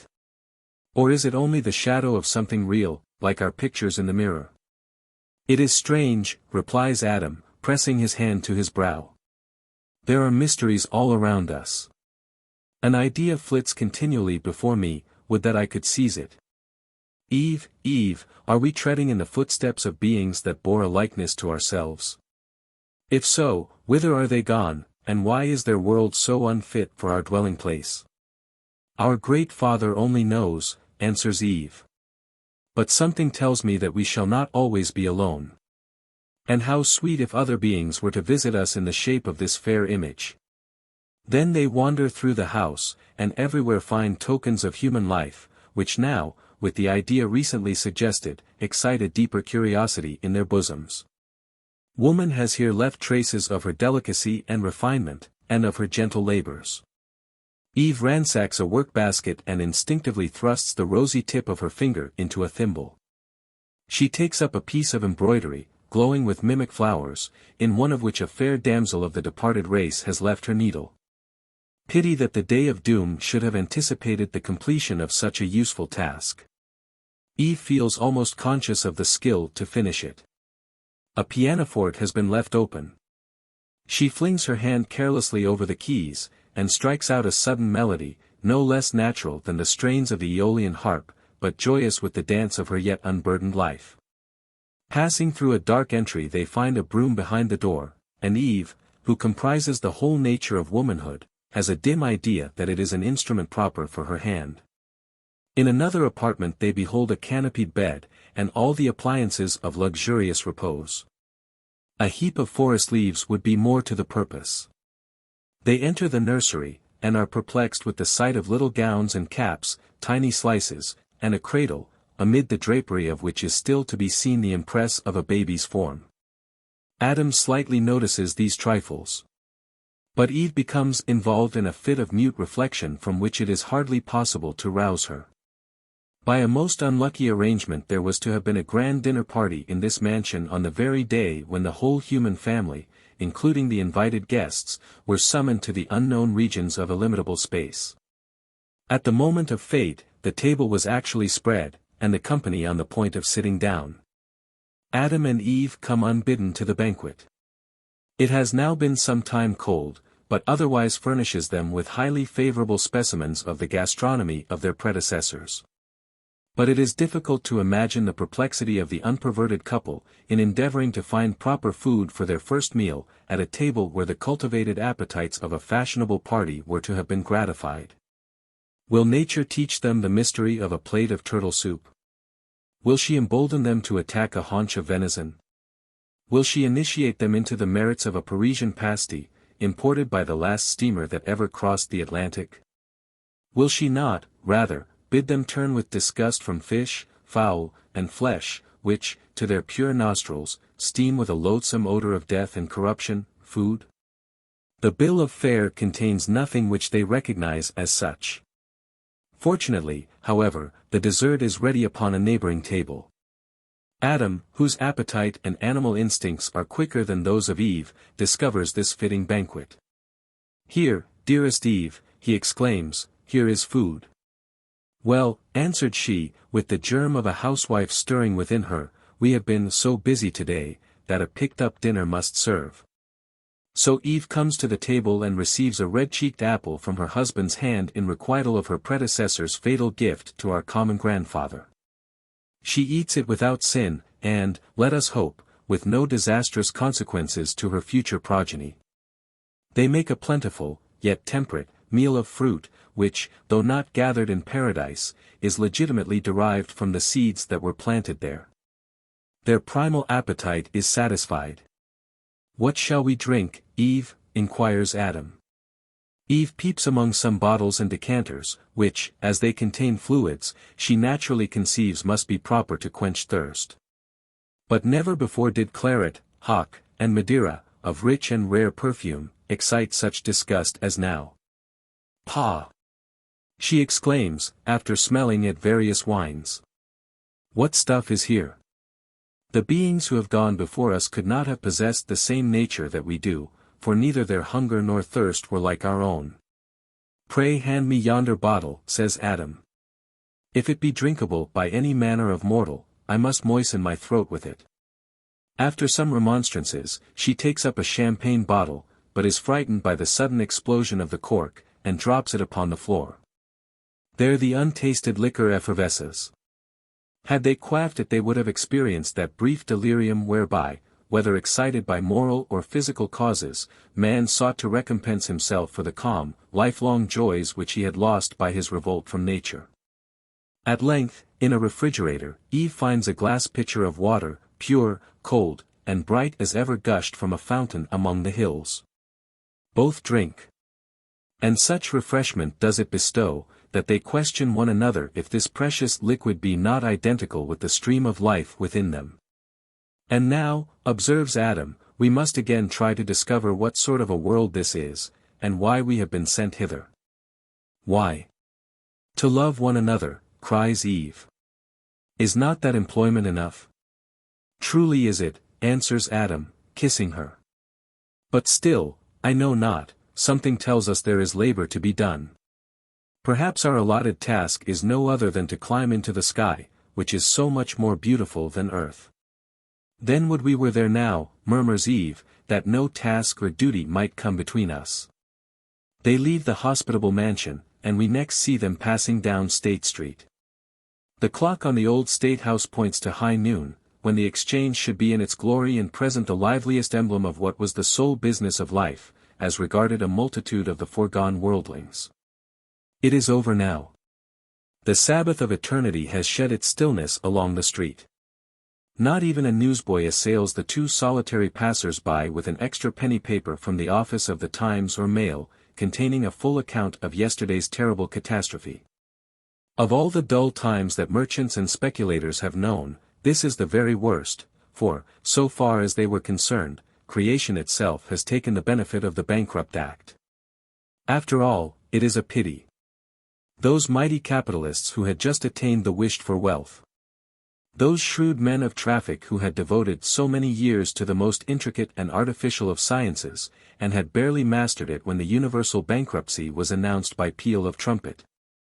Can they have been so incautious as to provide no currency of the country whither they have gone, nor any bills of exchange, or letters of credit from the needy on earth to the cash-keepers of heaven? Adam and Eve enter a bank. "Start not, ye whose funds are treasured there. You will never need them now. Call not for the police. The stones of the street and the coin of the vaults are of equal value to this simple pair." Strange sight. They take up the bright gold in handfuls and throw it sportively into the air for the sake of seeing the glittering worthlessness descend again in a shower. They know not that each of those small yellow circles was once a magic spell, potent to sway men's hearts and mystify their moral sense. Here let them pause in the investigation of the past. They have discovered the mainspring, the life, the very essence of the system that had wrought itself into the vitals of mankind, and choked their original nature in its deadly gripe. Yet how powerless over these young inheritors of earth's hoarded wealth. And here, too, are huge packages of banknotes, those talismanic slips of paper which once had the efficacy to build up enchanted palaces like exhalations, and work all kinds of perilous wonders, yet were themselves but the ghosts of money. The shadows of a shade. How like is this vault to a magician's cave when the all-powerful wand is broken, and the visionary splendor vanished, and the floor strewn with fragments of shattered spells, and lifeless shapes, once animated by demons. Everywhere, my dear Eve, observes Adam, we find heaps of rubbish of one kind or another. Somebody, I am convinced, has taken pains to collect them, but for what purpose? Perhaps, hereafter, we shall be moved to do the like. Can that be our business in the world? Oh no, no, Adam, answers Eve. It would be better to sit down quietly and look upward to Tyne's sky. They leave the bank, and in good time. For had they tarried later they would probably have encountered some gouty old goblin of a capitalist, whose soul could not long be anywhere save in the vault with his treasure. Next they drop into a jeweller's shop. They are pleased with the glow of gems, and Adam twines a string of beautiful pearls around the head of Eve, and fastens his own mantle with a magnificent diamond brooch. Eve thanks him, and views herself with delight, in the nearest looking-glass. Shortly afterward, observing a bouquet of roses and other brilliant flowers in a vase of water, she flings away the inestimable pearls, and adorns herself with these lovelier gems of nature. They charm her with sentiment as well as beauty. Surely they are living beings, she remarks to Adam. I think so, replies Adam, and they seem to be as little at home in the world as ourselves. We must not attempt to follow every footstep of these investigators whom their Creator has commissioned to pass unconscious judgment upon the works and ways of the vanished race. By this time, being endowed with quick and accurate perceptions, they begin to understand the purpose of the many things around them. They conjecture, for instance, that the edifices of the city were erected, not by the immediate hand that made the world, but by beings somewhat similar to themselves, for shelter and convenience. But how will they explain the magnificence of one habitation as compared with the squalid misery of another?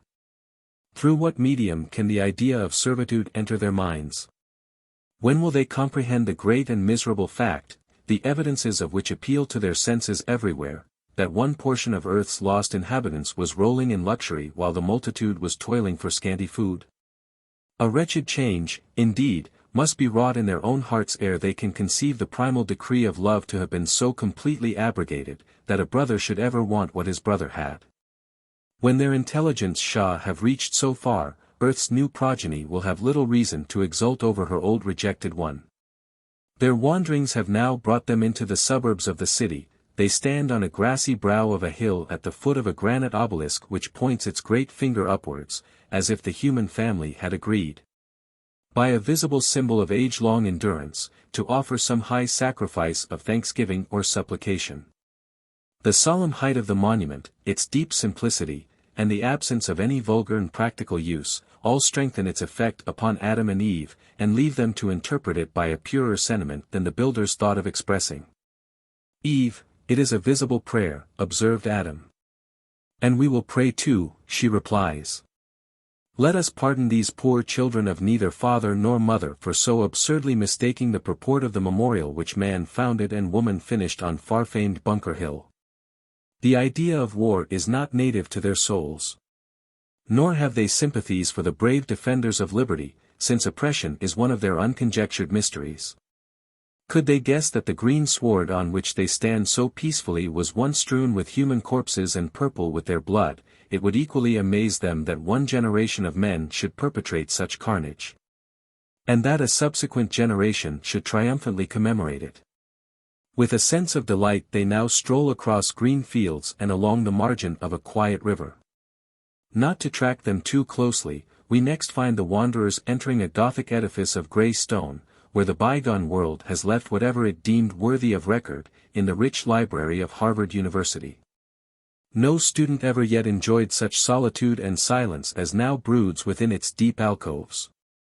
Little do the present visitors understand what opportunities are thrown away upon them. Yet Adam looks anxiously at the long rows of volumes, those storied heights of human lore, ascending one above another from floor to ceiling. He takes up a bulky folio. It opens in his hands as if spontaneously to impart the spirit of its author to the yet unworn and untainted intellect of the fresh-created mortal. He stands poring over the regular columns of mystic characters, seemingly in studious mood. For the unintelligible thought upon the page has a mysterious relation to his mind, and makes itself felt as if it were a burden flung upon him. He is even painfully perplexed, and grasps vainly at he knows not what. O Adam, it is too soon by at least 5,000 years, to put on spectacles and bury yourself in the alcoves of a library. What can this be? He murmurs at last.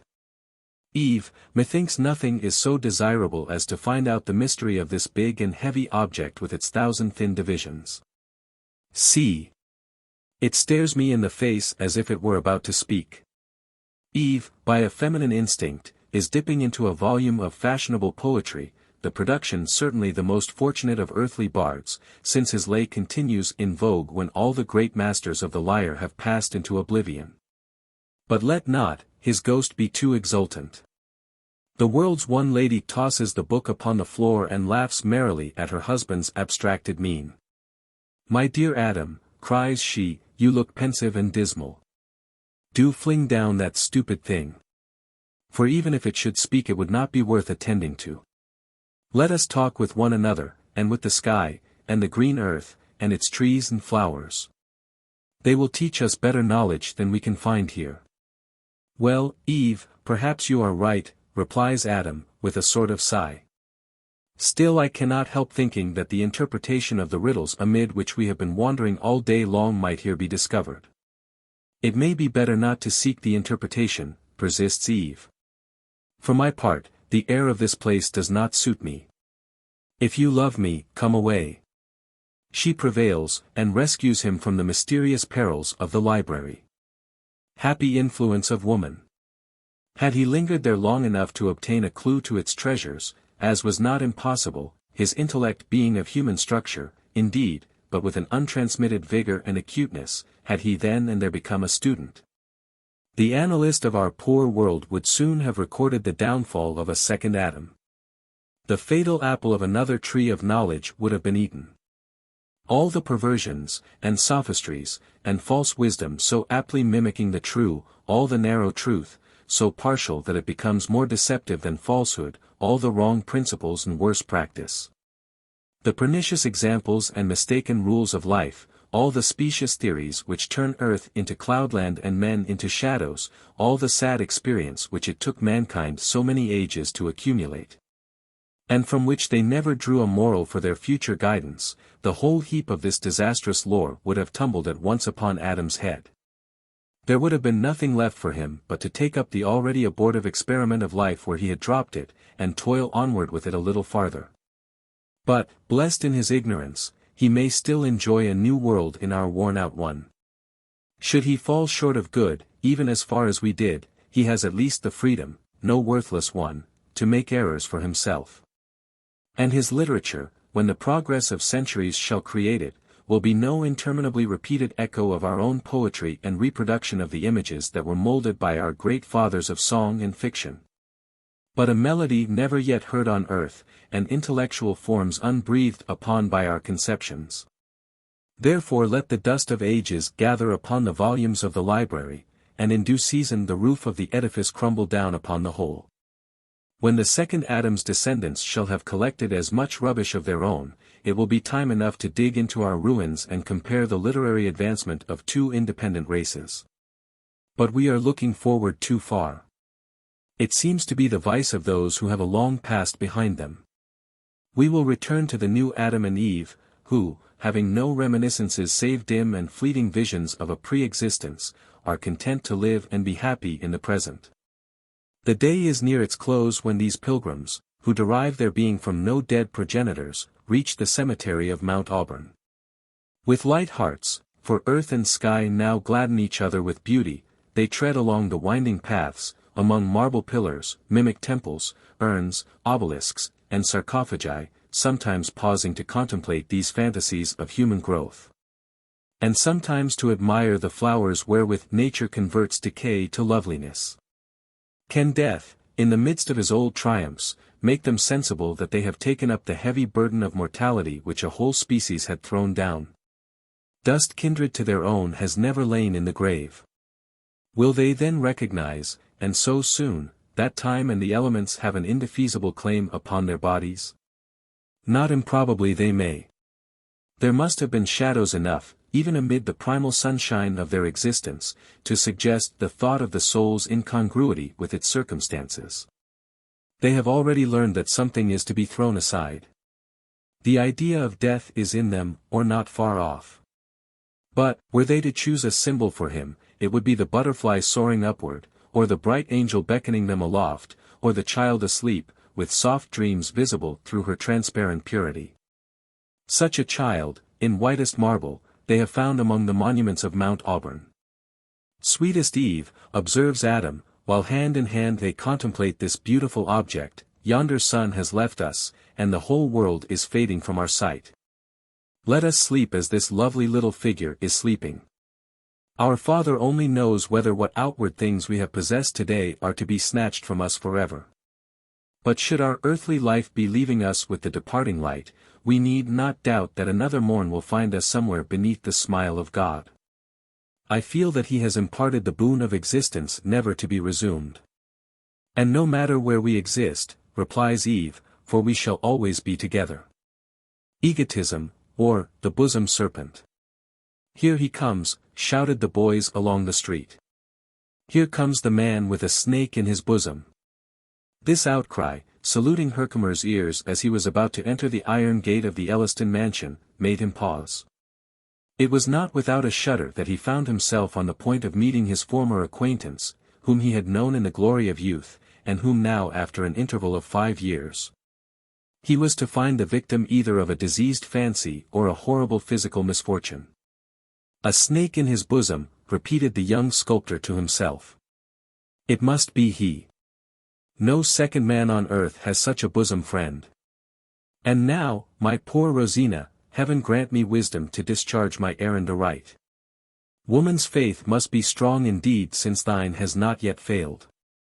Thus musing, he took his stand at the entrance of the gate and waited until the personage so singularly announced should make his appearance. After an instant or two he beheld the figure of a lean man, of unwholesome look, with glittering eyes and long black hair, who seemed to imitate the motion of a snake. For, instead of walking straight forward with open front, he undulated along the pavement in a curved line. It may be too fanciful to say that something, either in his moral or material aspect, suggested the idea that a miracle had been wrought by transforming a serpent into a man, but so imperfectly that the snaky nature was yet hidden. And scarcely hidden, under the mere outward guise of humanity. Herkimer remarked that his complexion had a greenish tinge over its sickly white, reminding him of a species of marble out of which he had once wrought a head of envy, with her snaky locks. The wretched being approached the gate, but, instead of entering, stopped short and fixed the glitter of his eye full upon the compassionate yet steady countenance of the sculptor. "It gnaws me. It gnaws me," he exclaimed. And then there was an audible hiss, but whether it came from the apparent lunatic's own lips, or was the real hiss of a serpent, might admit of a discussion.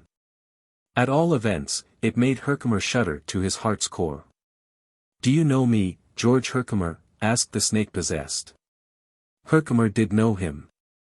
But it demanded all the intimate and practical acquaintance with the human face, acquired by modeling actual likenesses in clay, to recognize the features of Roderick Elliston in the visage that now met the sculptor's gaze.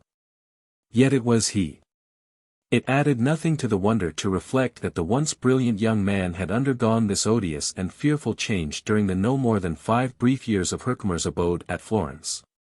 The possibility of such a transformation being granted, it was as easy to conceive it effected in a moment as in an age. Inexpressibly shocked and startled, it was still the keenest pang when Herkimer remembered that the fate of his cousin Rosina, the ideal of gentle womanhood, was indissolubly interwoven with that of a being whom Providence seemed to have unhumanized. "Elliston! Roderick," cried he, "I had heard of this, but my conception came far short of the truth. What has befallen you? Why do I find you thus? Oh, 'tis a mere nothing. A snake! A snake! The commonest thing in the world. A snake in the bosom, that's all," answered Roderick Elliston.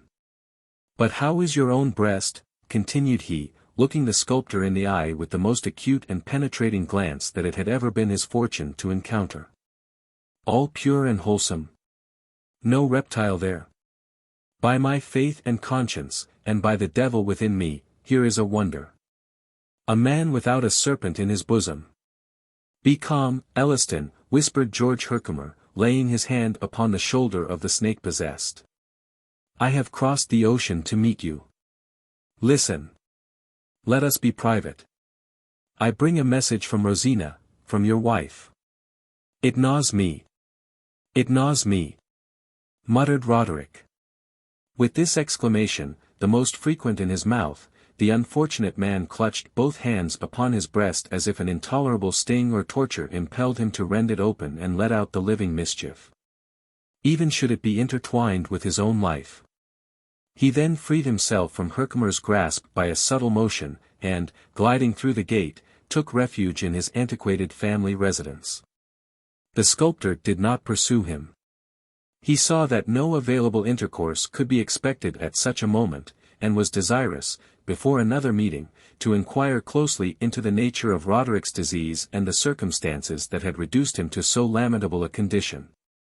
He succeeded in obtaining the necessary information from an eminent medical gentleman. Shortly after Elliston's separation from his wife, now nearly 4 years ago, his associates had observed a singular gloom spreading over his daily life, like those chill, grey mists that sometimes steal away the sunshine from a summer's morning. The symptoms caused them endless perplexity.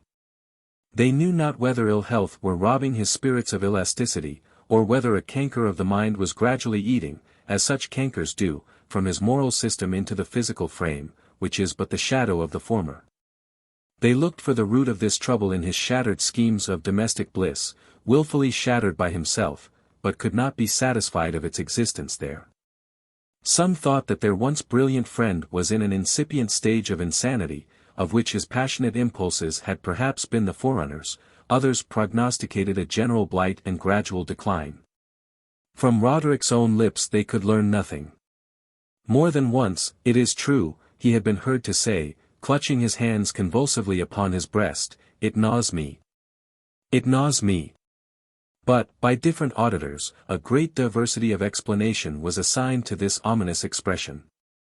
What could it be that gnawed the breast of Roderick Elliston? Was it sorrow? Was it merely the tooth of physical disease? Or, in his reckless course, often verging upon profligacy, if not plunging into its depths, had he been guilty of some deed which made his bosom a prey to the deadlier fangs of remorse? There was plausible ground for each of these conjectures.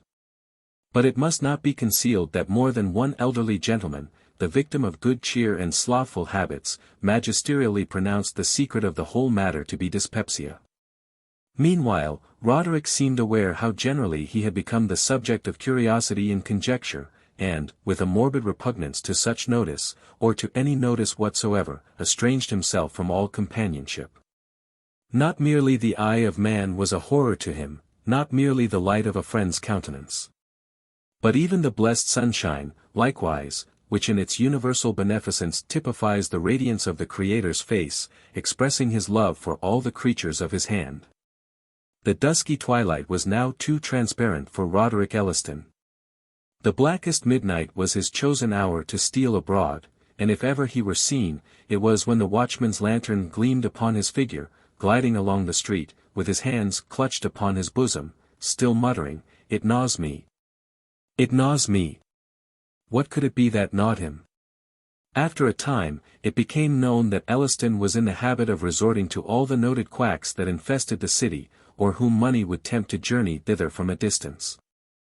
By one of these persons, in the exultation of a supposed cure, it was proclaimed far and wide, by dint of handbills and little pamphlets on dingy paper, that a distinguished gentleman, Roderick Elliston, Esq., had been relieved of a snake in his stomach. So here was the monstrous secret, ejected from its lurking place into public view, in all its horrible deformity. The mystery was out, but not so the bosom serpent. He, if it were anything but a delusion, still lay coiled in his living den. The empiric's cure had been a sham, the effect, it was supposed, of some stupefying drug which more nearly caused the death of the patient than of the odious reptile that possessed him. When Roderick Elliston regained entire sensibility, it was to find his misfortune the town talk, the more than 9 days' wonder and horror, while, at his bosom, he felt the sickening motion of a thing alive. and the gnawing of that restless fawn which seemed to gratify at once a physical appetite and a fiendish spite. He summoned the old black servant, who had been bred up in his father's house, and was a middle-aged man while Roderick lay in his cradle. "Scipio," he began, and then paused, with his arms folded over his heart. "What do people say of me, Scipio?" "Sir." "My poor master." "That you had a serpent in your bosom," answered the servant with hesitation. "And what else?" asked Roderick, with a ghastly look at the man.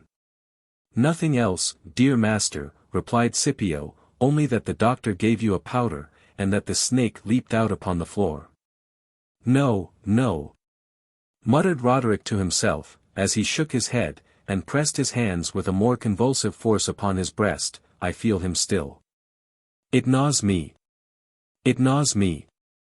From this time the miserable sufferer ceased to shun the world, but rather solicited and forced himself upon the notice of acquaintances and strangers. It was partly the result of desperation on finding that the cavern of his own bosom had not proved deep and dark enough to hide the secret, even while it was so secure a fortress for the loathsome fiend that had crept into it. But still more, this craving for notoriety was a symptom of the intense morbidness which now pervaded his nature. All persons chronically diseased are egotists, whether the disease be of the mind or body. Whether it be sin, sorrow, or merely the more tolerable calamity of some endless pain, or mischief among the chords of mortal life. Such individuals are made acutely conscious of a self, by the torture in which it dwells. Self, therefore, grows to be so prominent an object with them that they cannot but present it to the face of every casual passer-by. There is a pleasure, perhaps the greatest of which the sufferer is susceptible, in displaying the wasted or ulcerated limb, or the cancer in the breast. And the fouler the crime, with so much the more difficulty does the perpetrator prevent it from thrusting up its snake-like head to frighten the world, for it is that cancer, or that crime, which constitutes their respective individuality. Roderick Elliston, who, a little while before, had held himself so scornfully above the common lot of men, now paid full allegiance to this humiliating law. The snake in his bosom seemed the symbol of a monstrous egotism to which everything was referred, and which he pampered, night and day, with a continual and exclusive sacrifice of devil worship. He soon exhibited what most people considered indubitable tokens of insanity. In some of his moods, strange to say, he prided and gloried himself on being marked out from the ordinary experience of mankind, by the possession of a double nature, and a life within a life. He appeared to imagine that the snake was a divinity, not celestial, it is true, but darkly infernal, and that he thence derived an eminence and a sanctity, horrid, indeed, yet more desirable than whatever ambition aims at.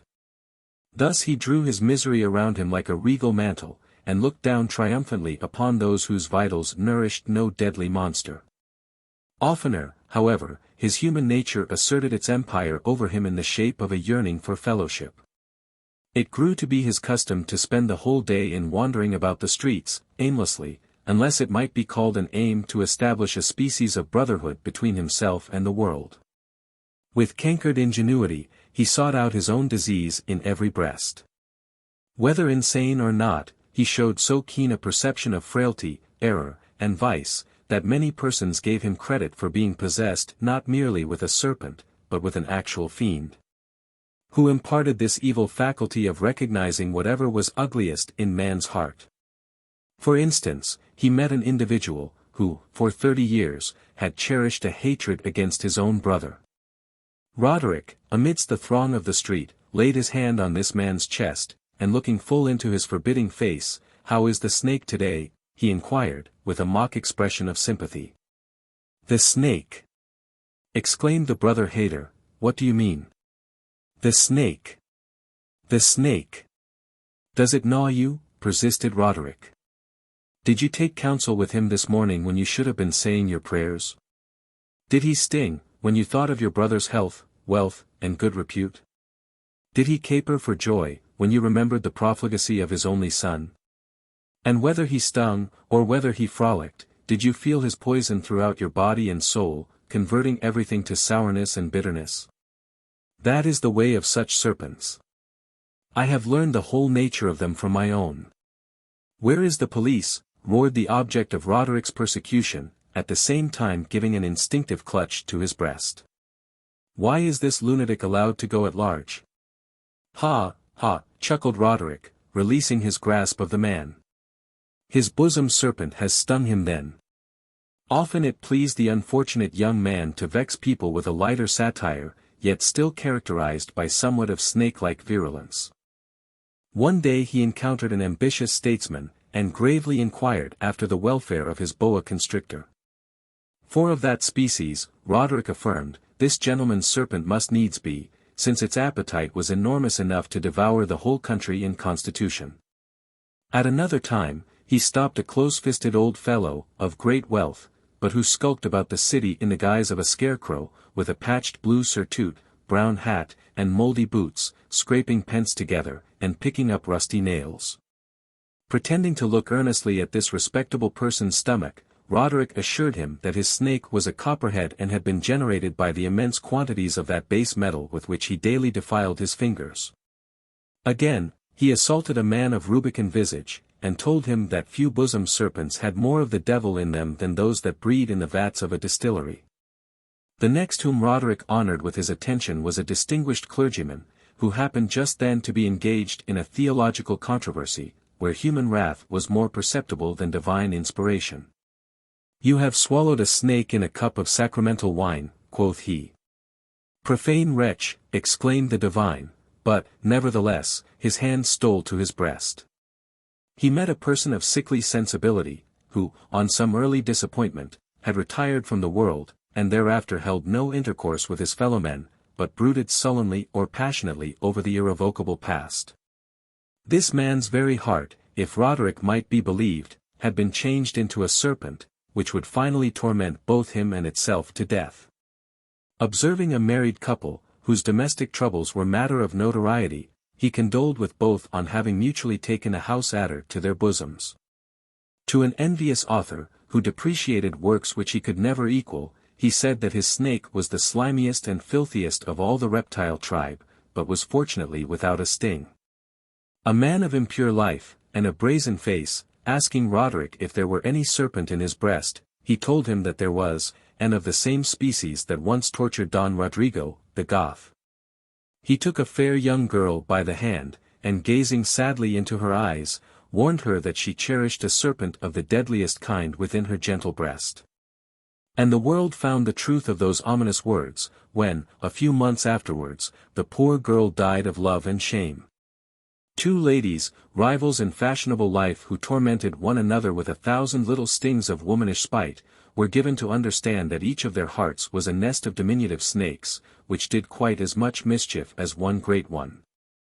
But nothing seemed to please Roderick better than to lay hold of a person infected with jealousy, which he represented as an enormous green reptile, with an ice-cold length of body, and the sharpest sting of any snake save one. "And what one is that?" asked a bystander, overhearing him.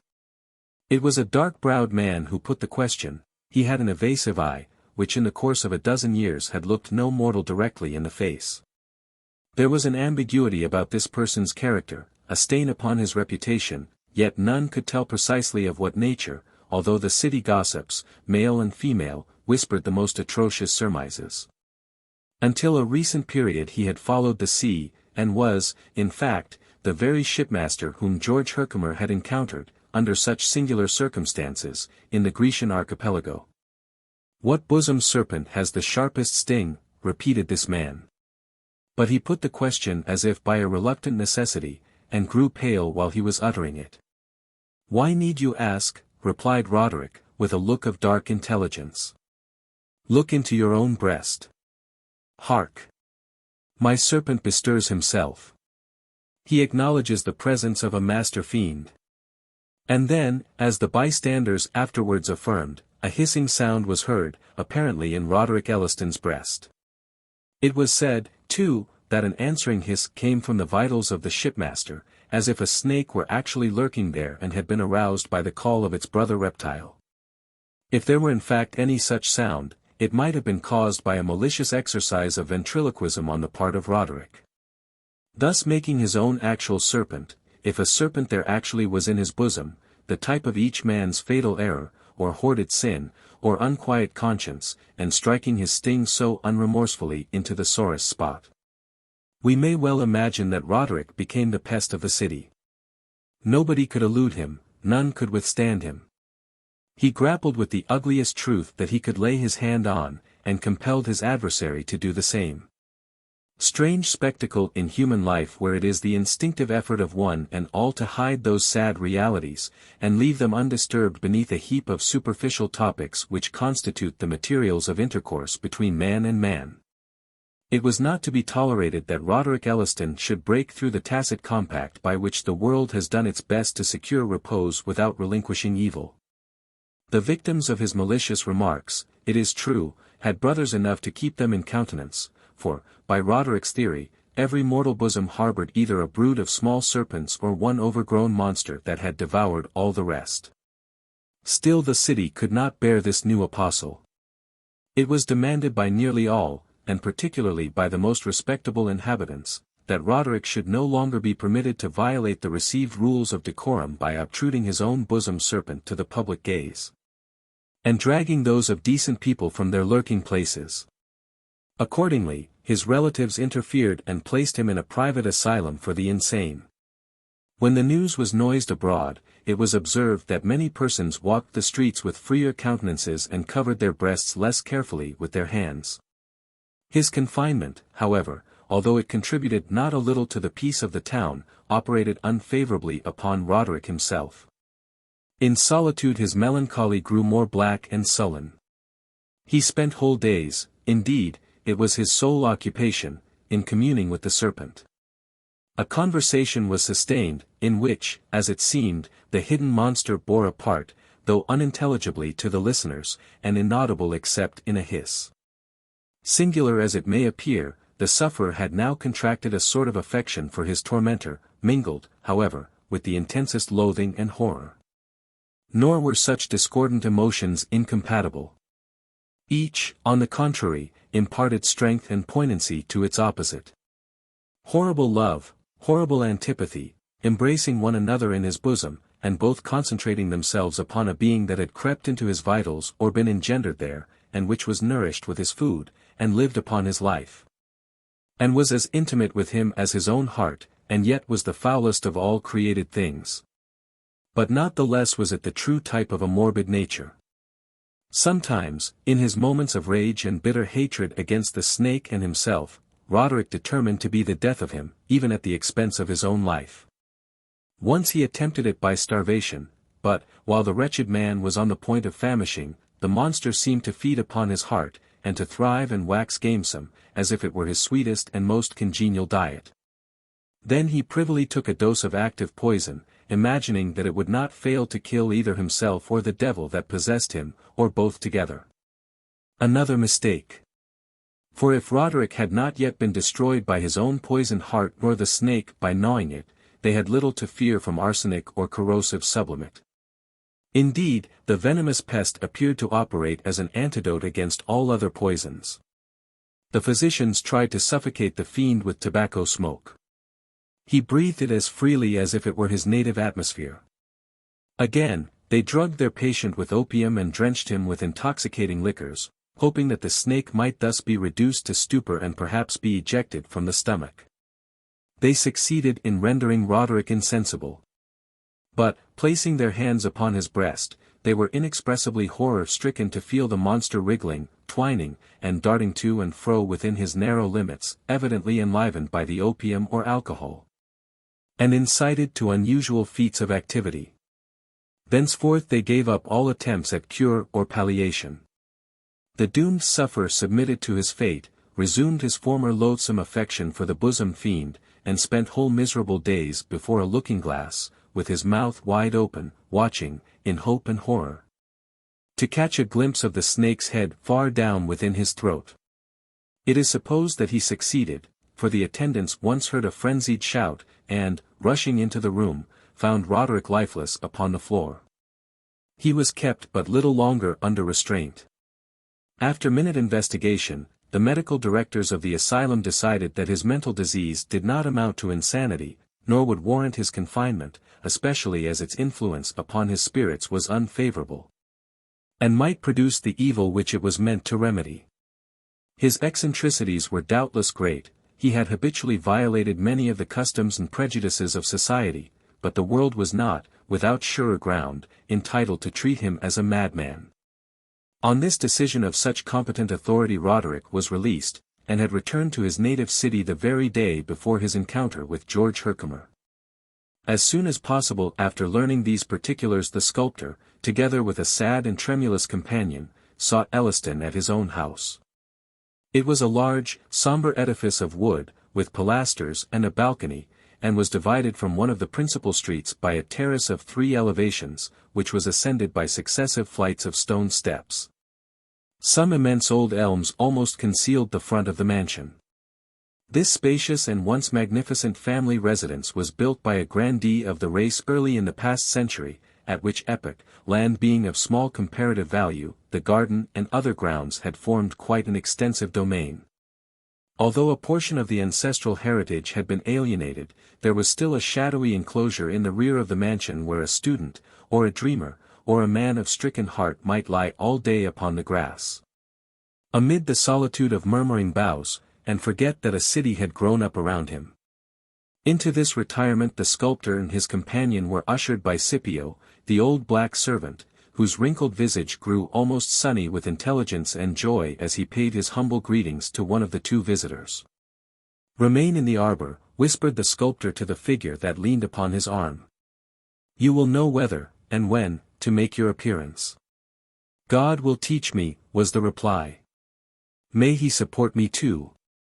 Roderick was reclining on the margin of a fountain which gushed into the fleckered sunshine with the same clear sparkle and the same voice of airy quietude as when trees of primeval growth flung their shadows across its bosom.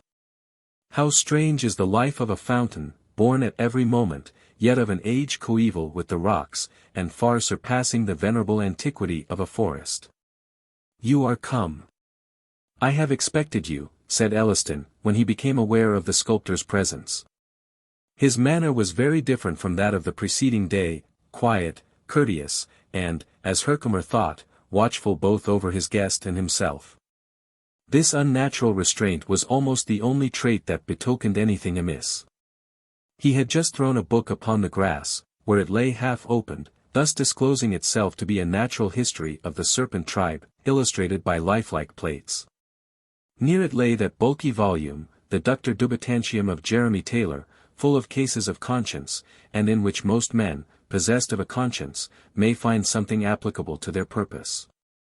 "You see," observed Elliston, pointing to the Book of Serpents, while a smile gleamed upon his lips, "I am making an effort to become better acquainted with my bosom friend, but I find nothing satisfactory in this volume. If I mistake not, he will prove to be sui generis, and akin to no other reptile in creation." "Whence came this strange calamity?" inquired the sculptor. "My sable friend Scipio has a story," replied Roderick, "of a snake that had lurked in this fountain, pure and innocent as it looks, ever since it was known to the first settlers.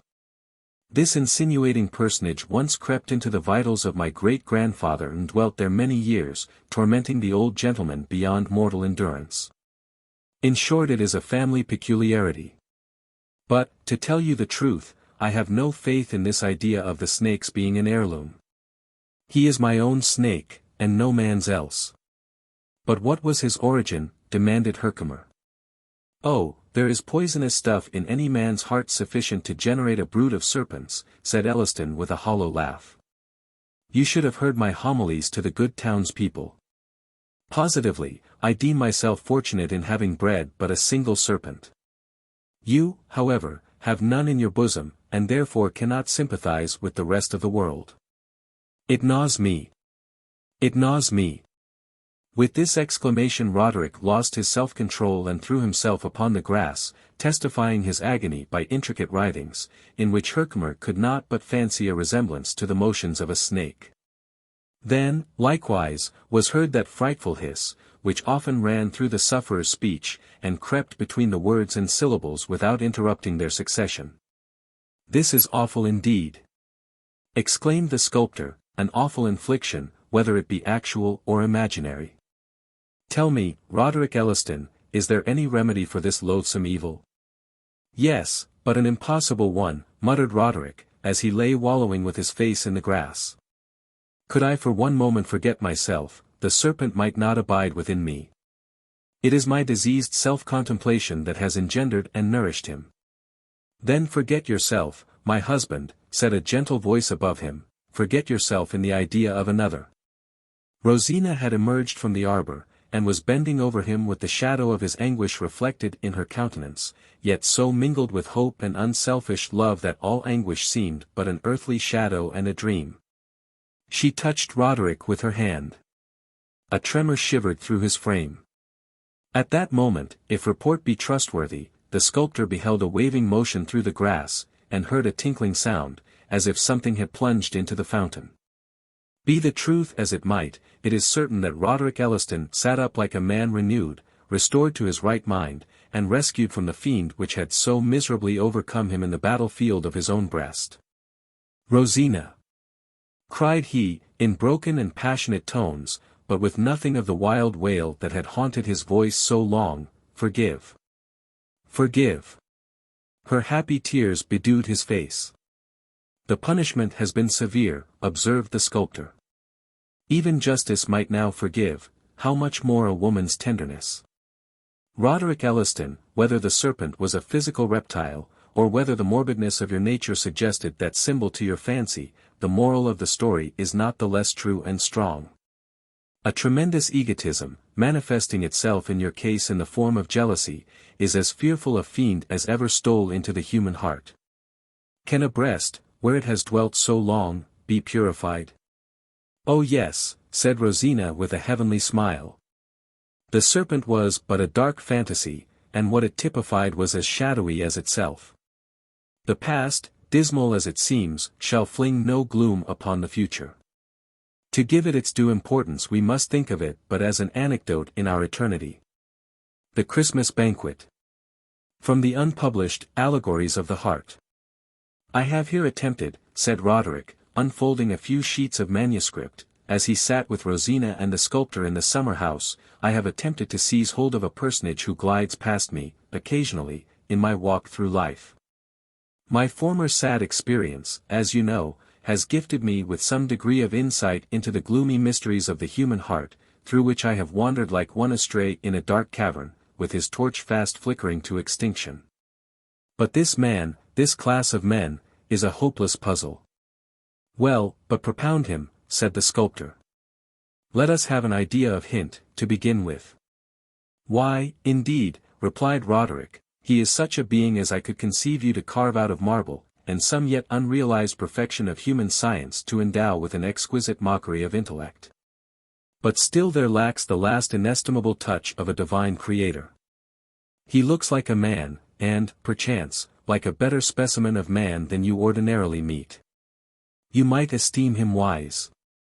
He is capable of cultivation and refinement, and has at least an external conscience, but the demands that spirit makes upon spirit are precisely those to which he cannot respond. When at last you come close to him you find him chill and unsubstantial, a mere vapor. I believe, said Rosina, I have a glimmering idea of what you mean. Then be thankful, answered her husband, smiling. But do not anticipate any further illumination from what I am about to read. I have here imagined such a man to be, what, probably, he never is, conscious of the deficiency in his spiritual organization. Methinks the result would be a sense of cold unreality wherewith he would go shivering through the world, longing to exchange his load of ice for any burden of real grief that fate could fling upon a human being. Contenting himself with this preface, Roderick began to read. In a certain old gentleman's last will and testament there appeared a bequest, which, as his final thought and deed, was singularly in keeping with a long life of melancholy eccentricity. He devised a considerable sum for establishing a fund, the interest of which was to be expended, annually forever, in preparing a Christmas banquet for 10 of the most miserable persons that could be found. It seemed not to be the testator's purpose to make these half a score of sad hearts merry, but to provide that the stern or fierce expression of human discontent should not be drowned, even for that one holy and joyful day. amid the acclamations of festal gratitude which all Christendom sends up. And he desired, likewise, to perpetuate his own remonstrance against the earthly course of providence, and his sad and sour dissent from those systems of religion or philosophy which either find sunshine in the world or draw it down from heaven. The task of inviting the guests, or of selecting among such as might advance their claims to partake of this dismal hospitality, was confided to the 2 trustees or stewards of the fund. These gentlemen, like their deceased friend, were somber humorists, who made it their principal occupation to number the sable threads in the web of human life, and drop all the golden ones out of the reckoning. They performed their present office with integrity and judgment. The aspect of the assembled company, on the day of the first festival, might not, it is true, have satisfied every beholder that these were especially the individuals, chosen forth from all the world, whose griefs were worthy to stand as indicators of the mass of human suffering. Yet, after due consideration, it could not be disputed that here was a variety of hopeless discomfort, which, if it sometimes arose from causes apparently inadequate, was thereby only the shrewder imputation against the nature and mechanism of life. The arrangements and decorations of the banquet were probably intended to signify that death in life which had been the testator's definition of existence. The hall, illuminated by torches, was hung round with curtains of deep and dusky purple, and adorned with branches of cypress and wreaths of artificial flowers, imitative of such as used to be strewn over the dead. A sprig of parsley was laid by every plate. The main reservoir of wine was a sepulchral urn of silver, whence the liquor was distributed around the table in small vases, accurately copied from those that held the tears of ancient mourners. Neither had the stewards, if it were their taste that arranged these details, forgotten the fantasy of the old Egyptians, who seated a skeleton at every festive board, and mocked their own merriment with the imperturbable grin of a death's head. Such a fearful guest, shrouded in a black mantle, sat now at the head of the table. It was whispered, I know not with what truth, that the testator himself had once walked the visible world with the machinery of that same skeleton, and that it was one of the stipulations of his will, that he should thus be permitted to sit, from year to year, at the banquet which he had instituted. If so, it was perhaps covertly implied that he had cherished no hopes of bliss beyond the grave to compensate for the evils which he felt or imagined here. And if, in their bewildered conjectures as to the purpose of earthly existence, the banquetiers should throw aside the veil, and cast an inquiring glance at this figure of death, as seeking thence the solution otherwise unattainable, the only reply would be a stare of the vacant eye caverns and a grin of the skeleton jaws. Such was the response that the dead man had fancied himself to receive when he asked of death to solve the riddle of his life. And it was his desire to repeat it when the guests of his dismal hospitality should find themselves perplexed with the same question. What means that wreath? Asked several of the company, while viewing the decorations of the table. They alluded to a wreath of cypress, which was held on high by a skeleton arm, protruding from within the black mantle. It is a crown, said one of the stewards, not for the worthiest, but for the wafflest, when he shall prove his claim to it. The guest earliest bidden to the festival was a man of soft and gentle character, who had not energy to struggle against the heavy despondency to which his temperament rendered him liable. And therefore with nothing outwardly to excuse him from happiness, he had spent a life of quiet misery that made his blood torpid, and weighed upon his breath, and sat like a ponderous night fiend upon every throb of his unresisting heart. His wretchedness seemed as deep as his original nature, if not identical with it. It was the misfortune of a second guest to cherish within his bosom a diseased heart, which had become so wretchedly sore that the continual and unavoidable rubs of the world, the blow of an enemy, the careless jostle of a stranger, and even the faithful and loving touch of a friend, alike made ulcers in it. As is the habit of people thus afflicted, he found his chief employment in exhibiting these miserable sores to any who would give themselves the pain of viewing them. A third guest was a hypochondriac, whose imagination wrought necromancy in his outward and inward world, and caused him to see monstrous faces in the household fire, and dragons in the clouds of sunset, and fiends in the guise of beautiful women, and something ugly or wicked beneath all the pleasant surfaces of nature. His neighbor at table was one who, in his early youth, had trusted mankind too much, and hoped too highly in their behalf, and, in meeting with many disappointments, had become desperately soured. For several years back this misanthrope had employed himself in accumulating motives for hating and despising his race, such as murder, lust, treachery, ingratitude, faithlessness of trusted friends, instinctive vices of children, impurity of women, hidden guilt in men of saint-like aspect, and, in short, all manner of black realities that sought to decorate themselves with outward grace or glory. But at every atrocious fact that was added to his catalogue, at every increase of the sad knowledge which he spent his life to collect, the native impulses of the poor man's loving and confiding heart made him groan with anguish. Next, with his heavy brow bent downward, there stole into the hall a man naturally earnest and impassioned, who, from his immemorial infancy, had felt the consciousness of a high message to the world. But, essaying to deliver it, had found either no voice or form of speech, or else no ears to listen. Therefore his whole life was a bitter questioning of himself: why have not men acknowledged my mission? Am I not a self-deluding fool? What business have I on earth? Where is my grave?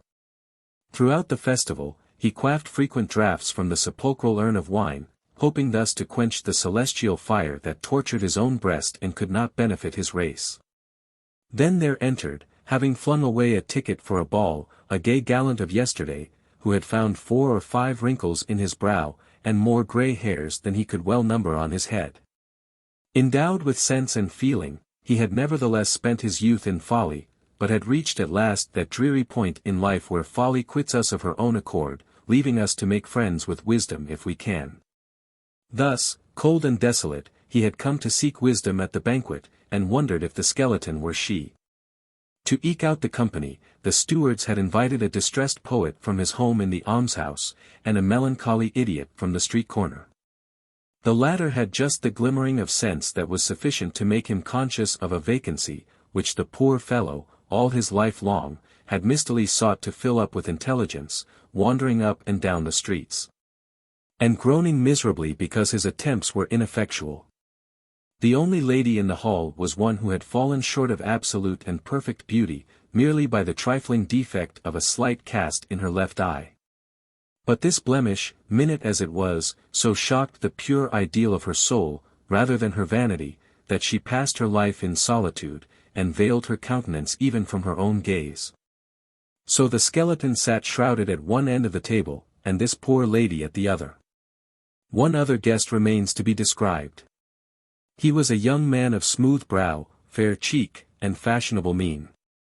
So far as his exterior developed him, he might much more suitably have found a place at some merry Christmas table, than have been numbered among the blighted, fate-stricken, fancy-tortured set of ill-starred banquetiers. Murmurs arose among the guests as they noted the glance of general scrutiny which the intruder threw over his companions. What had he to do among them? Why did not the skeleton of the dead founder of the feast unbend its rattling joints, arise, and motion the unwelcome stranger from the board? Shameful, said the morbid man, while a new ulcer broke out in his heart. He comes to mock us. We shall be the jest of his tavern friends. He will make a farce of our miseries, and bring it out upon the stage. Oh, never mind him, said the hypochondriac, smiling sourly. He shall feast from yonder tureen of viper soup.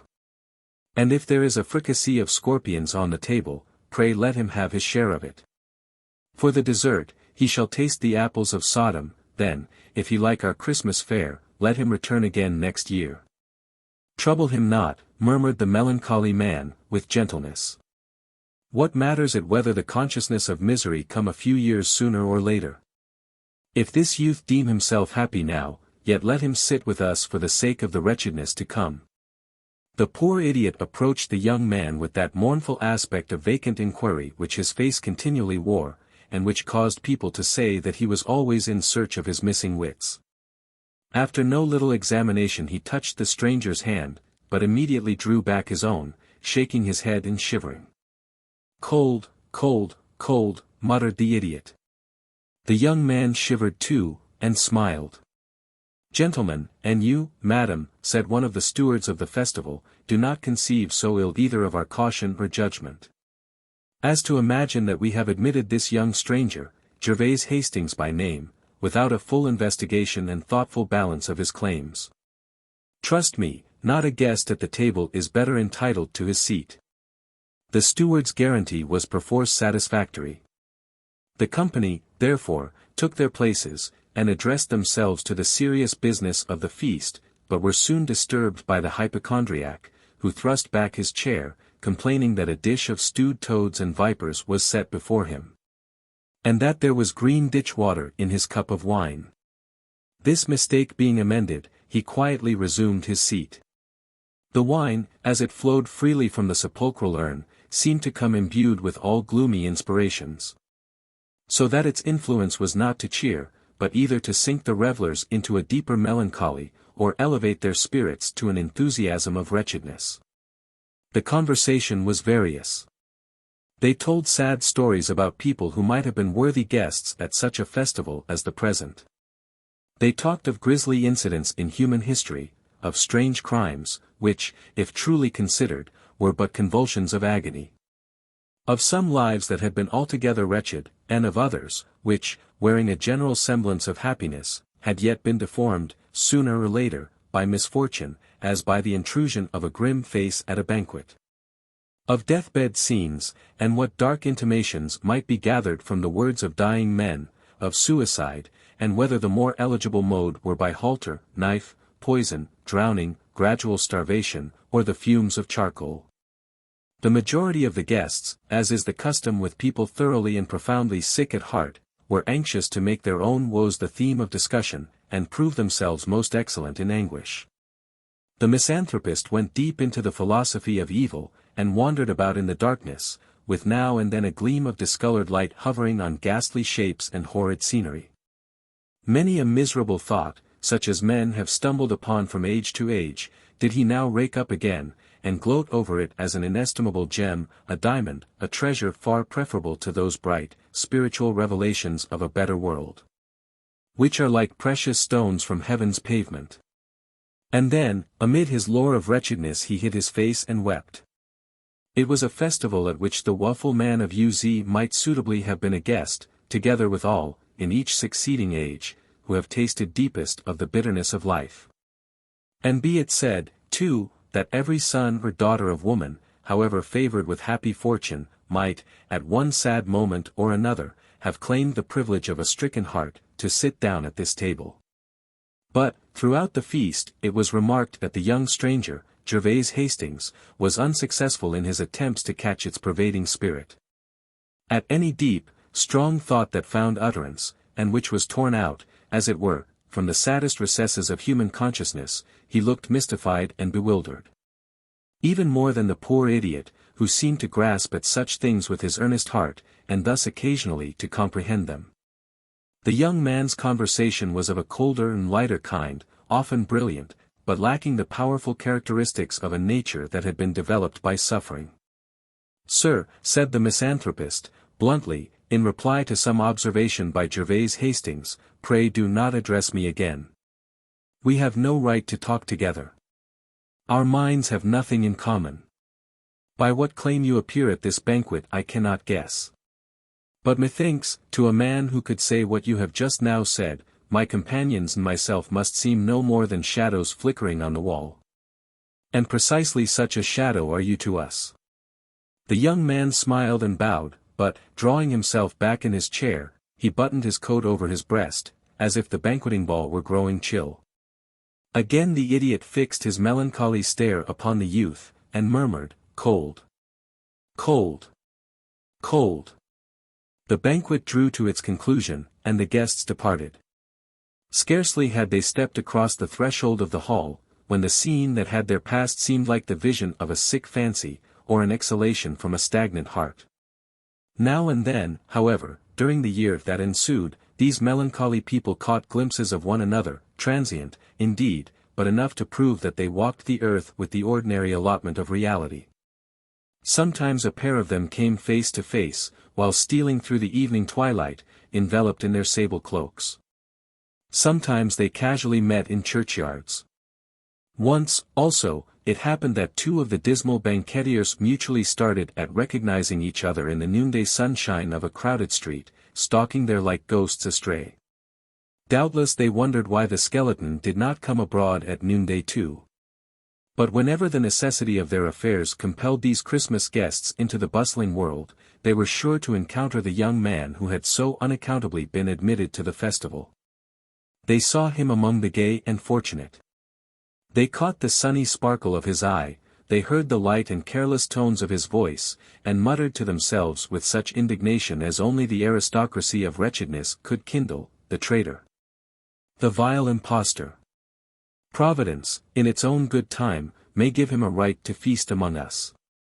But the young man's unabashed eye dwelt upon their gloomy figures as they passed him, seeming to say, perchance with somewhat of a sneer, first, know my secret then, measure your claims with mine. The step of time stole onward, and soon brought Merry Christmas round again, with glad and solemn worship in the churches, and sports, games, festivals, and everywhere the bright face of joy beside the household fire. Again likewise the hall, with its curtains of dusky purple, was illuminated by the death torches gleaming on the sepulchral decorations of the banquet. The veiled skeleton sat in state, lifting the cypress wreath above its head, as the guerdon of some guest illustrious in the qualifications which there claimed precedence. As the stewards deemed the world inexhaustible in misery, and were desirous of recognizing it in all its forms, they had not seen fit to reassemble the company of the former year. New faces now threw their gloom across the table. There was a man of nice conscience, who bore a blood stain in his heart, the death of a fellow creature, which, for his more exquisite torture, had chanced with such a peculiarity of circumstances, that he could not absolutely determine whether his will had entered into the deed or not. Therefore, his whole life was spent in the agony of an inward trial for murder, with a continual sifting of the details of his terrible calamity, until his mind had no longer any thought, nor his soul any emotion, disconnected with it. There was a mother, too, a mother once, but a desolation now, who, many years before, had gone out on a pleasure party, and, returning, found her infant smothered in its little bed. And ever since she has been tortured with the fantasy that her buried baby lay smothering in its coffin. Then there was an aged lady, who had lived from time immemorial with a constant tremor quivering through her frame. It was terrible to discern her dark shadow tremulous upon the wall, her lips, likewise, were tremulous, and the expression of her eye seemed to indicate that her soul was trembling too. Owing to the bewilderment and confusion which made almost a chaos of her intellect, it was impossible to discover what dire misfortune had thus shaken her nature to its depths. So that the stewards had admitted her to the table, not from any acquaintance with her history, but on the safe testimony of her miserable aspect. Some surprise was expressed at the presence of a bluff, red-faced gentleman, a certain Mr. Smith, who had evidently the fat of many a rich feast within him, and the habitual twinkle of whose eye betrayed a disposition to break forth into uproarious laughter for little cause or none. It turned out, however, that, with the best possible flow of spirits, our poor friend was afflicted with a physical disease of the heart, which threatened instant death on the slightest cachinnatory indulgence, or even that titillation of the bodily frame produced by merry thoughts. In this dilemma he had sought admittance to the banquet, on the ostensible plea of his irksome and miserable state, but, in reality, with the hope of imbibing a life-preserving melancholy. A married couple had been invited from a motive of bitter humor, it being well understood that they rendered each other unutterably miserable whenever they chanced to meet, and therefore must necessarily be fit associates at the festival. In contrast with these was another couple still unmarried, who had interchanged their hearts in early life, but had been divided by circumstances as impalpable as morning mist, and kept apart so long that their spirits now found it impossible to meet, therefore, yearning for communion, yet shrinking from one another and choosing none beside, they felt themselves companionless in life, and looked upon eternity as a boundless desert. Next to the skeleton sat a mere son of earth, a hunter of the exchange, a gatherer of shining dust, a man whose life's record was in his ledger, and whose soul's prison housed the vaults of the bank where he kept his deposits. This person had been greatly perplexed at his invitation, deeming himself one of the most fortunate men in the city, but the stewards persisted in demanding his presence, assuring him that he had no conception how miserable he was. And now appeared a figure which we must acknowledge as our acquaintance of the former festival. It was Gervase Hastings, whose presence had then caused so much question and criticism, and who now took his place with the composure of one whose claims were satisfactory to himself and must needs be allowed by others. Yet his easy and unruffled face betrayed no sorrow. The well-skilled beholders gazed a moment into his eyes and shook their heads. To miss the unuttered sympathy, the countersign never to be falsified, of those whose hearts are cavern mouths through which they descend into a region of illimitable woe and recognize other wanderers there. "Who is this youth?" asked the man with a bloodstain on his conscience. "Surely he has never gone down into the depths. I know all the aspects of those who have passed through the dark valley. By what right is he among us?" "Ah, it is a sinful thing to come hither without a sorrow," murmured the aged lady, in accents that partook of the eternal tremor which pervaded her whole being. "Depart, young man.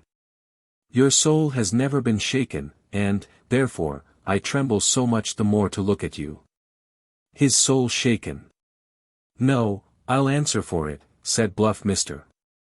Smith, pressing his hand upon his heart and making himself as melancholy as he could, for fear of a fatal explosion of laughter. "I know the lad well. He has as fair prospects as any young man about town, and has no more right among us miserable creatures than the child unborn. He never was miserable and probably never will be." "Our honored guests," interposed the stewards, "pray have patience with us, and believe, at least, that our deep veneration for the sacredness of this solemnity would preclude any wilful violation of it. Receive this young man to your table. It may not be too much to say, that no guest here would exchange his own heart for the one that beats within that youthful bosom." "I'd call it a bargain, and gladly, too," muttered Mr. Smith, with a perplexing mixture of sadness and mirthful conceit. "A plague upon their nonsense. My own heart is the only really miserable one in the company, it will certainly be the death of me at last." Nevertheless, as on the former occasion, the judgment of the stewards being without appeal, the company sat down.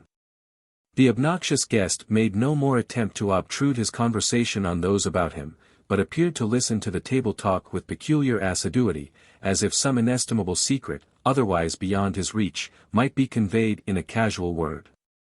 And in truth, to those who could understand and value it, there was rich matter in the upgushings and outpourings of these initiated souls to whom sorrow had been a talisman, admitting them into spiritual depths which no other spell can open. Sometimes out of the midst of densest gloom there flashed a momentary radiance, pure as crystal, bright as the flame of stars, and shedding such a glow upon the mysteries of life, that the guests were ready to exclaim, "Surely the riddle is on the point of being solved." At such illuminated intervals the saddest mourners felt it to be revealed that mortal griefs are but shadowy and external.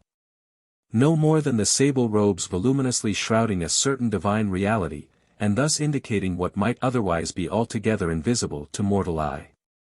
"Just now," remarked the trembling old woman, "I seemed to see beyond the outside. And then my everlasting tremor passed away. Would that I could dwell always in these momentary gleams of light," said the man of stricken conscience. "Then the blood stain in my heart would be washed clean away." This strain of conversation appeared so unintelligibly absurd to good Mr. Smith, that he burst into precisely the fit of laughter which his physicians had warned him against, as likely to prove instantaneously fatal. In effect, he fell back in his chair a corpse, with a broad grin upon his face, while his ghost, perchance, remained beside it bewildered at its unpremeditated exit. This catastrophe of course broke up the festival. "How is this? You do not tremble," observed the tremulous old woman to Gervase Hastings, who was gazing at the dead man with singular intentness. "Is it not awful to see him so suddenly vanish out of the midst of life, this man of flesh and blood, whose earthly nature was so warm and strong? There is a never-ending tremor in my soul, but it trembles afresh at this. And you are calm." "Would that he could teach me somewhat," said Gervase Hastings, drawing a long breath. "Men pass before me like shadows on the wall, their actions, passions, feelings, are flickerings of the light, and then they vanish. Neither the corpse, nor yonder skeleton, nor this old woman's everlasting tremor, can give me what I seek. And then the company departed. We cannot linger to narrate, in such detail, more circumstances of these singular festivals, which, in accordance with the founder's will, continued to be kept with the regularity of an established institution. In process of time the stewards adopted the custom of inviting, from far and near, those individuals whose misfortunes were prominent above other men's, and whose mental and moral development might, therefore, be supposed to possess a corresponding interest. The exiled noble of the French Revolution, and the broken soldier of the Empire, were alike represented at the table. Fallen monarchs, wandering about the earth, have found places at that forlorn and miserable feast. The statesman, when his party flung him off, might, if he chose it, be once more a great man for the space of a single banquet. Aaron Burr's name appears on the record at a period when his ruin, the profoundest and most striking, with more of moral circumstance in it than that of almost any other man, was complete in his lonely age. Stephen Guard, when his wealth weighed upon him like a mountain, once sought admittance of his own accord. It is not probable, however, that these men had any lesson to teach in the lore of discontent and misery which might not equally well have been studied in the common walks of life. Illustrious unfortunates attract a wider sympathy, not because their griefs are more intense, but because, being set on lofty pedestals, they the better serve mankind as instances and bywords of calamity. It concerns our present purpose to say that, at each successive festival, Gervase Hastings showed his face, gradually changing from the smooth beauty of his youth to the thoughtful comeliness of manhood, and thence to the bald, impressive dignity of age. He was the only individual invariably present. Yet on every occasion there were murmurs, both from those who knew his character and position, and from them whose hearts shrank back as denying his companionship in their mystic fraternity. Who is this impassive man, had been asked 100 times. Has he suffered? Has he sinned? There are no traces of either. Then wherefore is he here? You must inquire of the stewards or of himself, was the constant reply. We seem to know him well here in our city, and know nothing of him but what is creditable and fortunate. Yet hither he comes, year after year, to this gloomy banquet, and sits among the guests like a marble statue. Ask yonder skeleton, perhaps that may solve the riddle. It was in truth a wonder. The life of Gervase Hastings was not merely a prosperous, but a brilliant one. Everything had gone well with him.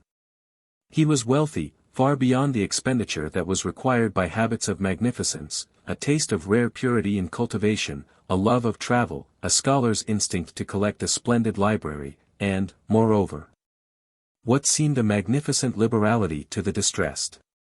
He had sought happiness, and not vainly, if a lovely and tender wife, and children of fair promise, could ensure it. He had, besides, ascended above the limit which separates the obscure from the distinguished, and had won a stainless reputation in affairs of the widest public importance. Not that he was a popular character, or had within him the mysterious attributes which are essential to that species of success. To the public he was a cold abstraction, wholly destitute of those rich lines of personality, that living warmth, and the peculiar faculty of stamping his own heart's impression on a multitude of hearts, by which the people recognize their favorites. And it must be owned that, after his most intimate associates had done their best to know him thoroughly, and love him warmly, they were startled to find how little hold he had upon their affections.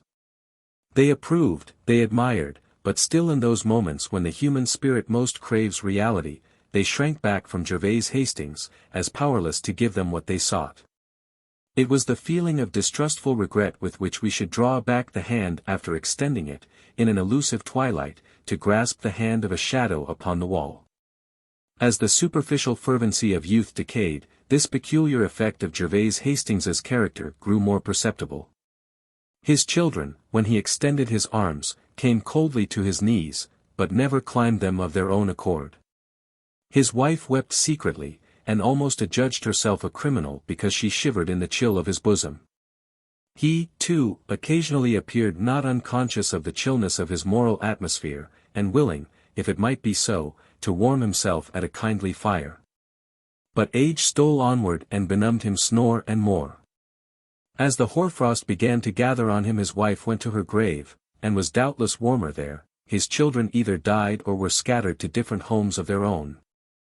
And old Gervase Hastings, unscathed by grief, alone, but needing no companionship, continued his steady walk through life, and still one very Christmas day attended at the dismal banquet.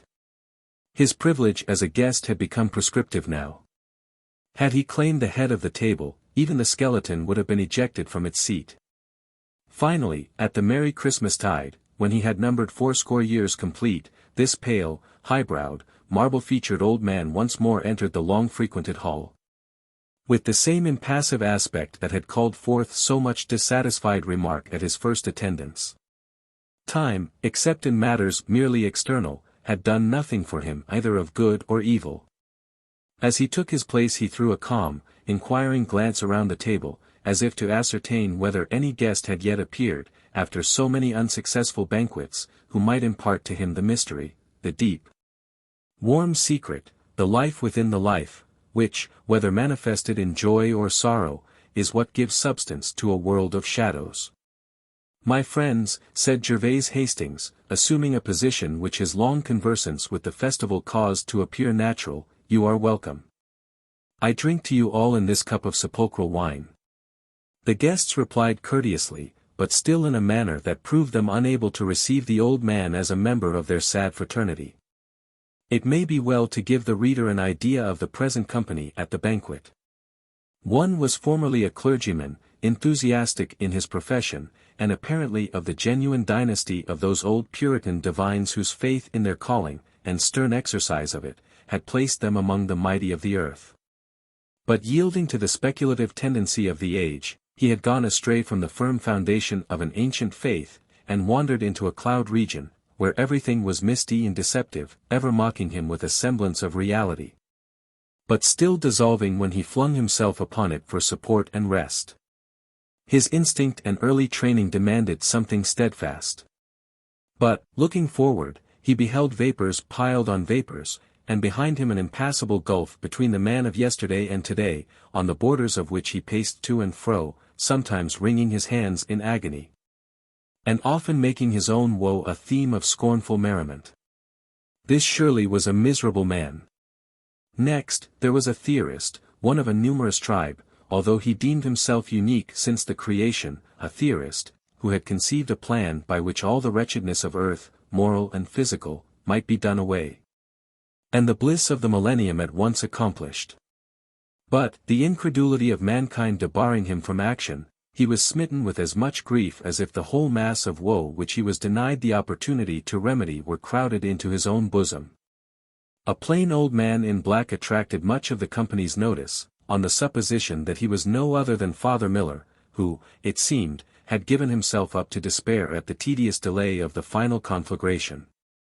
Then there was a man distinguished for native pride and obstinacy, who, a little while before, had possessed immense wealth, and held the control of a vast moneyed interest which he had wielded in the same spirit as a despotic monarch would wield the power of his empire, carrying on a tremendous moral warfare, the roar and tremor of which was felt at every fireside in the land.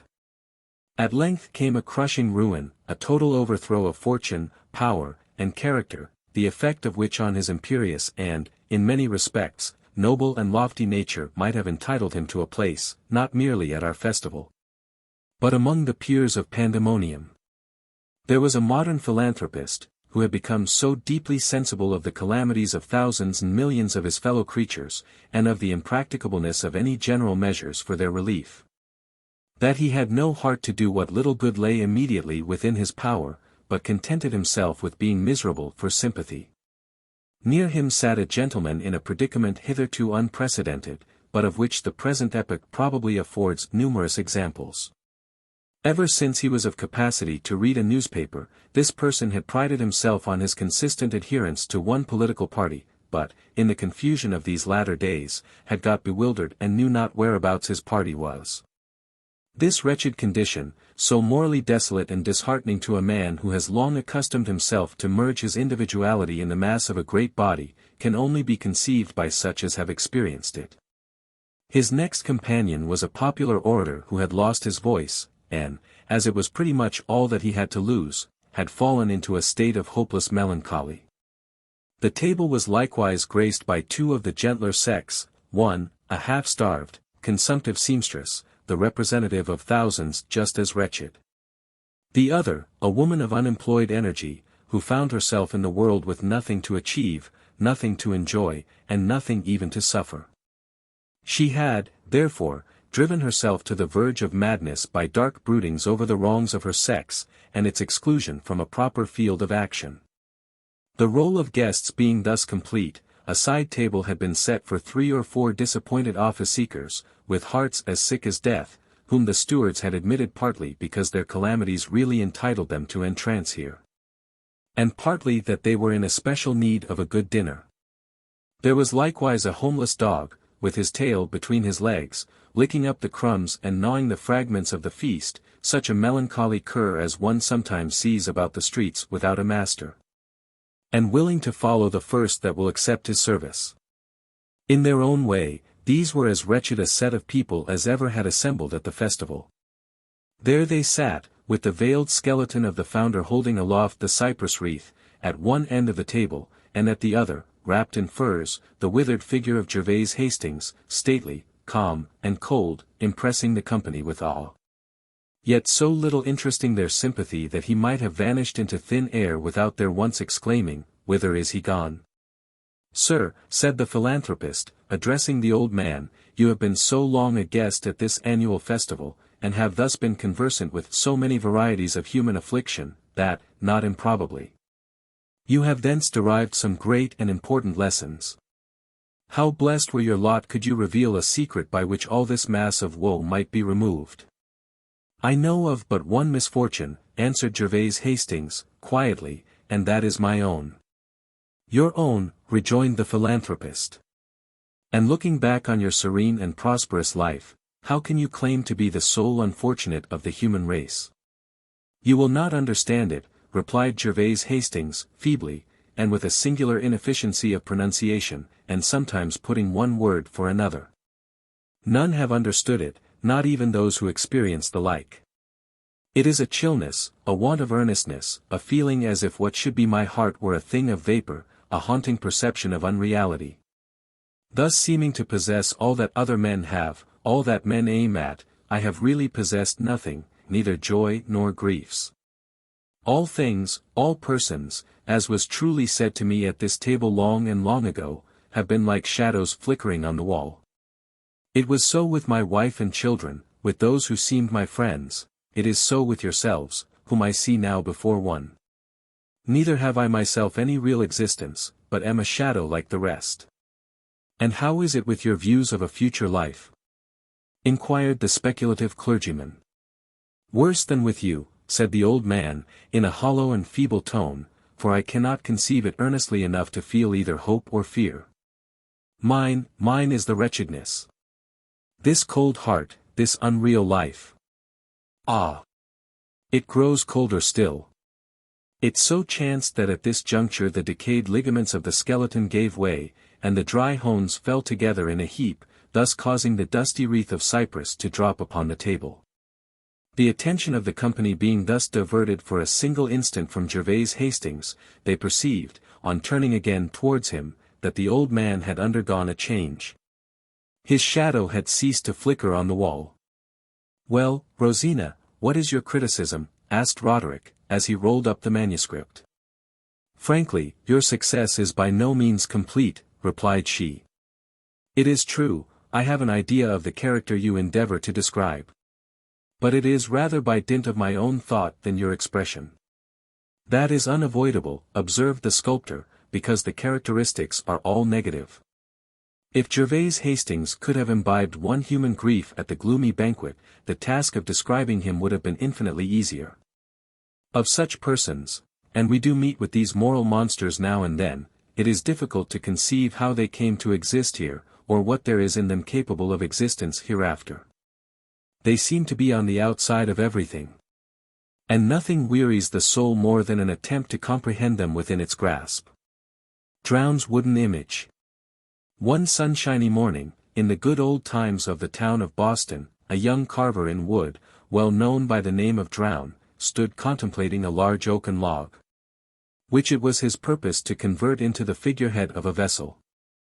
And while he discussed within his own mind what sort of shape or similitude it were well to bestow upon this excellent piece of timber, there came into Drown's workshop a certain Captain Hunnewell, owner and commander of the good brig called the Signor, which had just returned from her first voyage to Fayal. "Ah! That will do, Drown, that will do," cried the jolly captain, tapping the log with his rattan. "I bespeak this very piece of oak for the figurehead of the Signor. She has shown herself the sweetest craft that ever floated, and I mean to decorate her prow with the handsomest image that the skill of man can cut out of timber. And, Drown, you are the fellow to execute it." "You give me more credit than I deserve, Captain Hunnewell," said the carver, modestly, yet as one conscious of eminence in his art. "But, for the sake of the good brig, I stand ready to do my best. And which of these designs do you prefer? Here," pointing to a staring, half-length figure, in a white wig and scarlet coat, "here is an excellent model, the likeness of our gracious king. Here is the valiant Admiral Vernon. Or, if you prefer a female figure, what say you to Britannia with the trident?" "All very fine, Drown, all very fine," answered the mariner. "But as nothing like the brig ever swam the ocean, so I am determined she shall have such a figurehead as old Neptune never saw in his life. And what is more, as there is a secret in the matter, you must pledge your credit not to betray it." "Certainly," said Drown, marveling, however, what possible mystery there could be in reference to an affair so open, of necessity, to the inspection of all the world as the figurehead of a vessel. "You may depend, Captain, on my being as secret as the nature of the case will permit." Captain Hunnewell then took Drown by the button, and communicated his wishes in so low a tone that it would be unmanly to repeat what was evidently intended for the carver's private ear.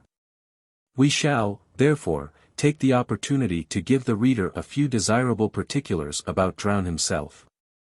He was the first American who is known to have attempted, in a very humble line, it is true, that art in which we can now reckon so many names already distinguished, or rising to distinction. From his earliest boyhood he had exhibited a knack, for it would be too proud a word to call it genius, a knack, therefore, for the imitation of the human figure in whatever material came most readily to hand. The snows of a New England winter had often supplied him with a species of marble as dazzlingly white, at least, as the Parian or the Carrara, and if less durable, yet sufficiently so to correspond with any claims to permanent existence possessed by the boy's frozen statues. Yet they won admiration from maturer judges than his schoolfellows, and were indeed, remarkably clever, though destitute of the native warmth that might have made the snow melt beneath his hand. As he advanced in life, the young man adopted pine and oak as eligible materials for the display of his skill, which now began to bring him a return of solid silver as well as the empty praise that had been an apt reward enough for his productions of evanescent snow. He became noted for carving ornamental pump heads, and wooden urns for gate posts, and decorations, more grotesque than fanciful, for mantelpieces. No apothecary would have deemed himself in the way of obtaining custom without setting up a gilded mortar, if not ahead of Galen or Hippocrates, from the skilful hand of Drown. But the great scope of his business lay in the manufacture of figureheads for vessels. Whether it were the monarch himself, or some famous British admiral or general, or the governor of the province, or perchance the favorite daughter of the shipowner, there the image stood above the prow, decked out in gorgeous colors, magnificently gilded, and staring the whole world out of countenance, as if from an innate consciousness of its own superiority. These specimens of native sculpture had crossed the sea in all directions, and been not ignobly noticed among the crowded shipping of the Thames and wherever else the hardy mariners of New England had pushed their adventures. It must be confessed that a family likeness pervaded these respectable progeny of Drown's skill. That the benign countenance of the king resembled those of his subjects, and that Miss Peggy Hobart, the merchant's daughter, bore a remarkable similitude to Britannia, Victory, and other ladies of the allegoric sisterhood. And, finally, that they all had a kind of wooden aspect which proved an intimate relationship with the unshaped blocks of timber in the carver's workshop. But at least there was no inconsiderable skill of hand, nor a deficiency of any attribute to render them really works of art, except that deep quality, be it of soul or intellect, which bestows life upon the lifeless and warmth upon the cold. And which, had it been present, would have made Drowne's wooden image instinct with spirit. The captain of the cynosure had now finished his instructions.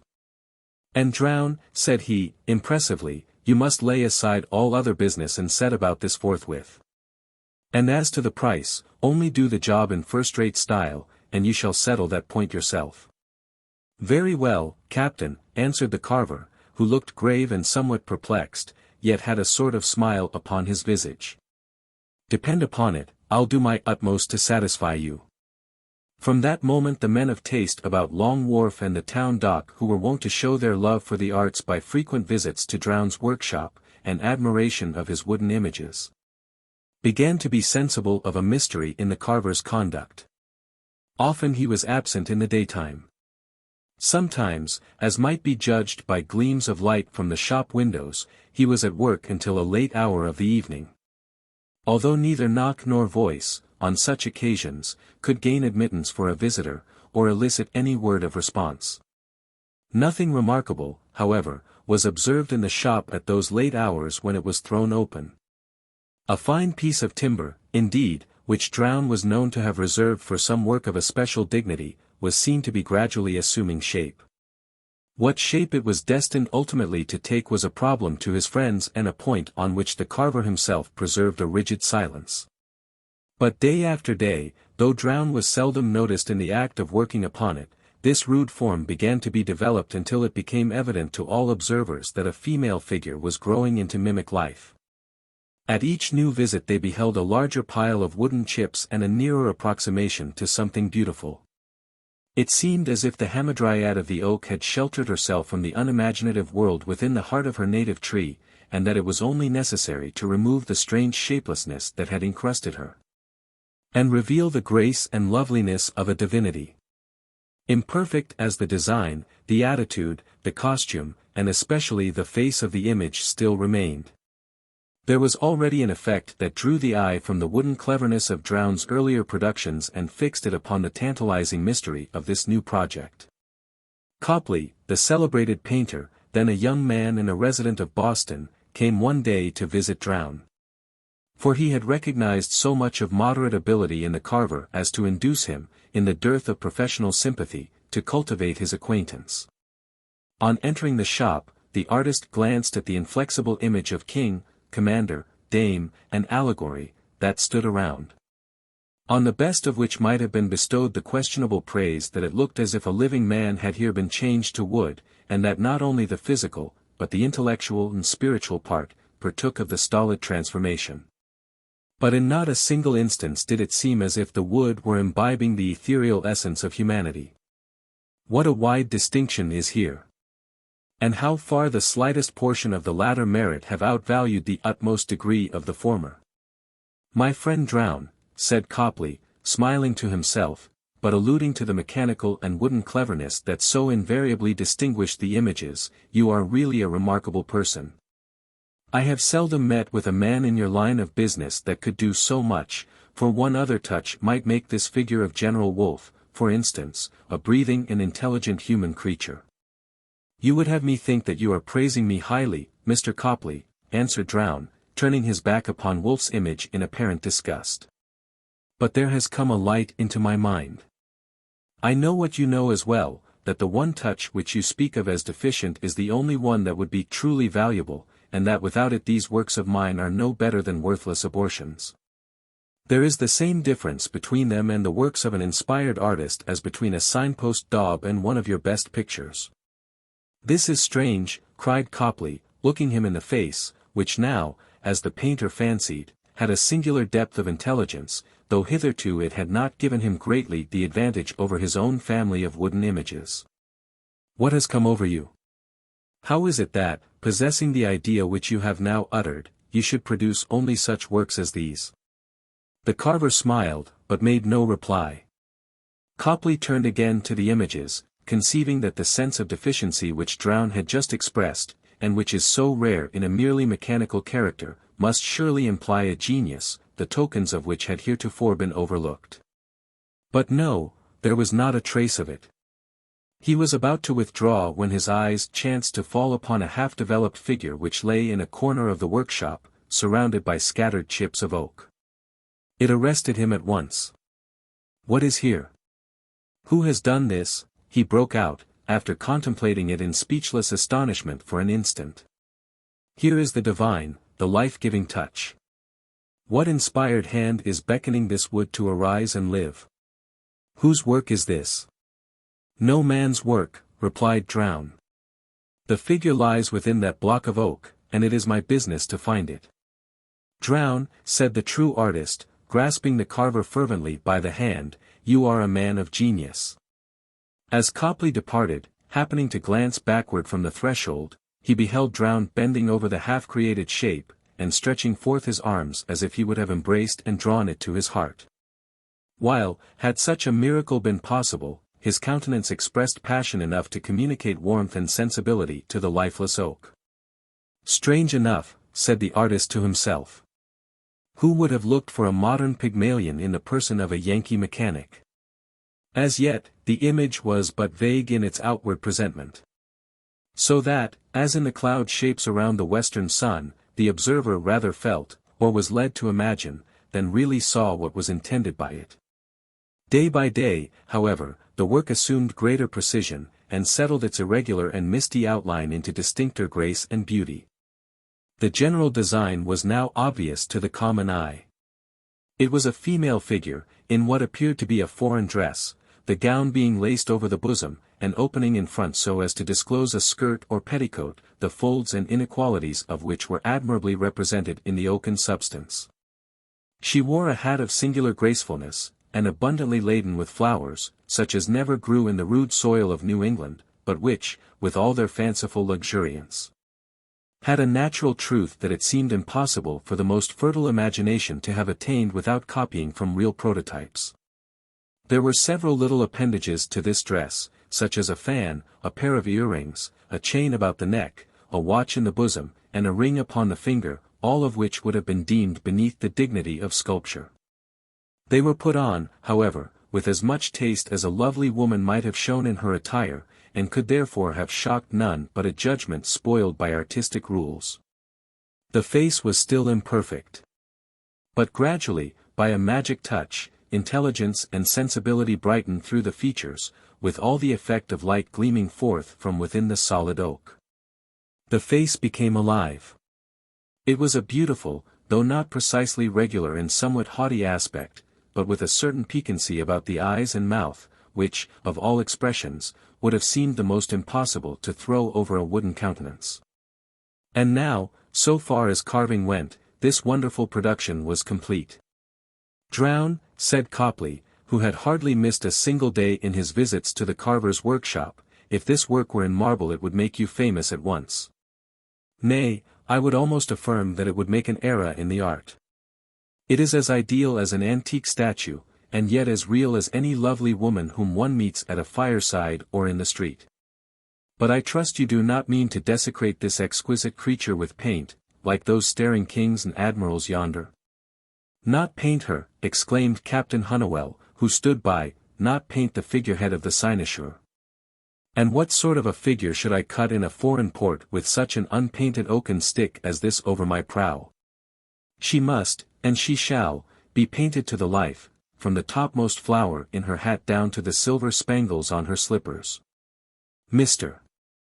Copley," said Drowne, quietly, "I know nothing of marble statuary, and nothing of the sculptor's rules of art. But of this wooden image, this work of my hands, this creature of my heart," and here his voice faltered and choked in a very singular manner, "of this, of her, I may say that I know something. A wellspring of inward wisdom gushed within me as I wrought upon the oak with my whole strength, and soul, and faith. Let others do what they may with marble, and adopt what rules they choose. If I can produce my desired effect by painted wood, those rules are not for me, and I have a right to disregard them."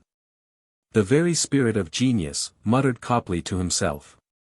"How otherwise should this carver feel himself entitled to transcend all rules, and make me ashamed of quoting them?" He looked earnestly at Drowne, and again saw that expression of human love which, in a spiritual sense, as the artist could not help imagining, was the secret of the life that had been breathed into this block of wood. The carver, still in the same secrecy that marked all his operations upon this mysterious image, proceeded to paint the habiliments in their proper colors, and the countenance with nature's red and white. When all was finished he threw open his workshop, and admitted the townspeople to behold what he had done. Most persons, at their first entrance, felt impelled to remove their hats, and pay such reverence as was due to the richly dressed and beautiful young lady who seemed to stand in a corner of the room, with oaken chips and shavings scattered at her feet. Then came a sensation of fear, as if, not being actually human, yet so like humanity, she must therefore be something preternatural. There was, in truth, an indefinable air and expression that might reasonably induce the query, who and from what sphere this daughter of the oak should be. The strange, rich flowers of Eden on her head. The complexion, so much deeper and more brilliant than those of our native beauties, the foreign, as it seemed, and fantastic garb, yet not too fantastic to be worn decorously in the street, the delicately wrought embroidery of the skirt. The broad gold chain about her neck, the curious ring upon her finger, the fan, so exquisitely sculptured in open work, and painted to resemble pearl and ebony. Where could Drowne, in his sober walk of life, have beheld the vision here so matchlessly embodied? And then her face. In the dark eyes, and around the voluptuous mouth, there played a look made up of pride, coquetry, and a gleam of mirthfulness, which impressed Copley with the idea that the image was secretly enjoying the perplexing admiration of himself and other beholders. "And will you," said he to the carver, "permit this masterpiece to become the figurehead of a vessel? Give the honest captain yonder figure of Britannia, it will answer his purpose far better, and send this fairy queen to England, where, for aught I know, it may bring you £1,000. "I have not wrought it for money," said Drowne. What sort of a fellow is this, thought Copley. A Yankee, and throw away the chance of making his fortune. He has gone mad, and thence has come this gleam of genius. There was still further proof of Drowne's lunacy, if credit were due to the rumor that he had been seen kneeling at the feet of the oaken lady, and gazing with a lover's passionate ardor into the face that his own hands had created. The bigots of the day hinted that it would be no matter of surprise if an evil spirit were allowed to enter this beautiful form, and seduce the carver to destruction. The fame of the image spread far and wide. The inhabitants visited it so universally, that after a few days of exhibition there was hardly an old man or a child who had not become minutely familiar with its aspect. Even had the story of Drowne's wooden image ended here, its celebrity might have been prolonged for many years by the reminiscences of those who looked upon it in their childhood, and saw nothing else so beautiful in after life. But the town was now astounded by an event, the narrative of which has formed itself into one of the most singular legends that are yet to be met with in the traditionary chimney corners of the New England metropolis, where old men and women sit dreaming of the past, and wag their heads at the dreamers of the present and the future. One fine morning, just before the departure of the signor on her second voyage to Fayal, the commander of that gallant vessel was seen to issue from his residence in Hanover Street. He was stylishly dressed in a blue broadcloth coat, with gold lace at the seams and buttonholes, an embroidered scarlet waistcoat, a triangular hat, with a loop and broad binding of gold, and wore a silver-hilted hanger at his side. But the good captain might have been arrayed in the robes of a prince or the rags of a beggar, without in either case attracting notice, while obscured by such a companion as now leaned on his arm. The people in the street started, rubbed their eyes, and either leaped aside from their path, or stood as if transfixed to wood or marble in astonishment. "Do you see it? Do you see it?" cried one, with tremulous eagerness. "It is the very same." "The same," answered another, who had arrived in town only the night before. "Who do you mean?"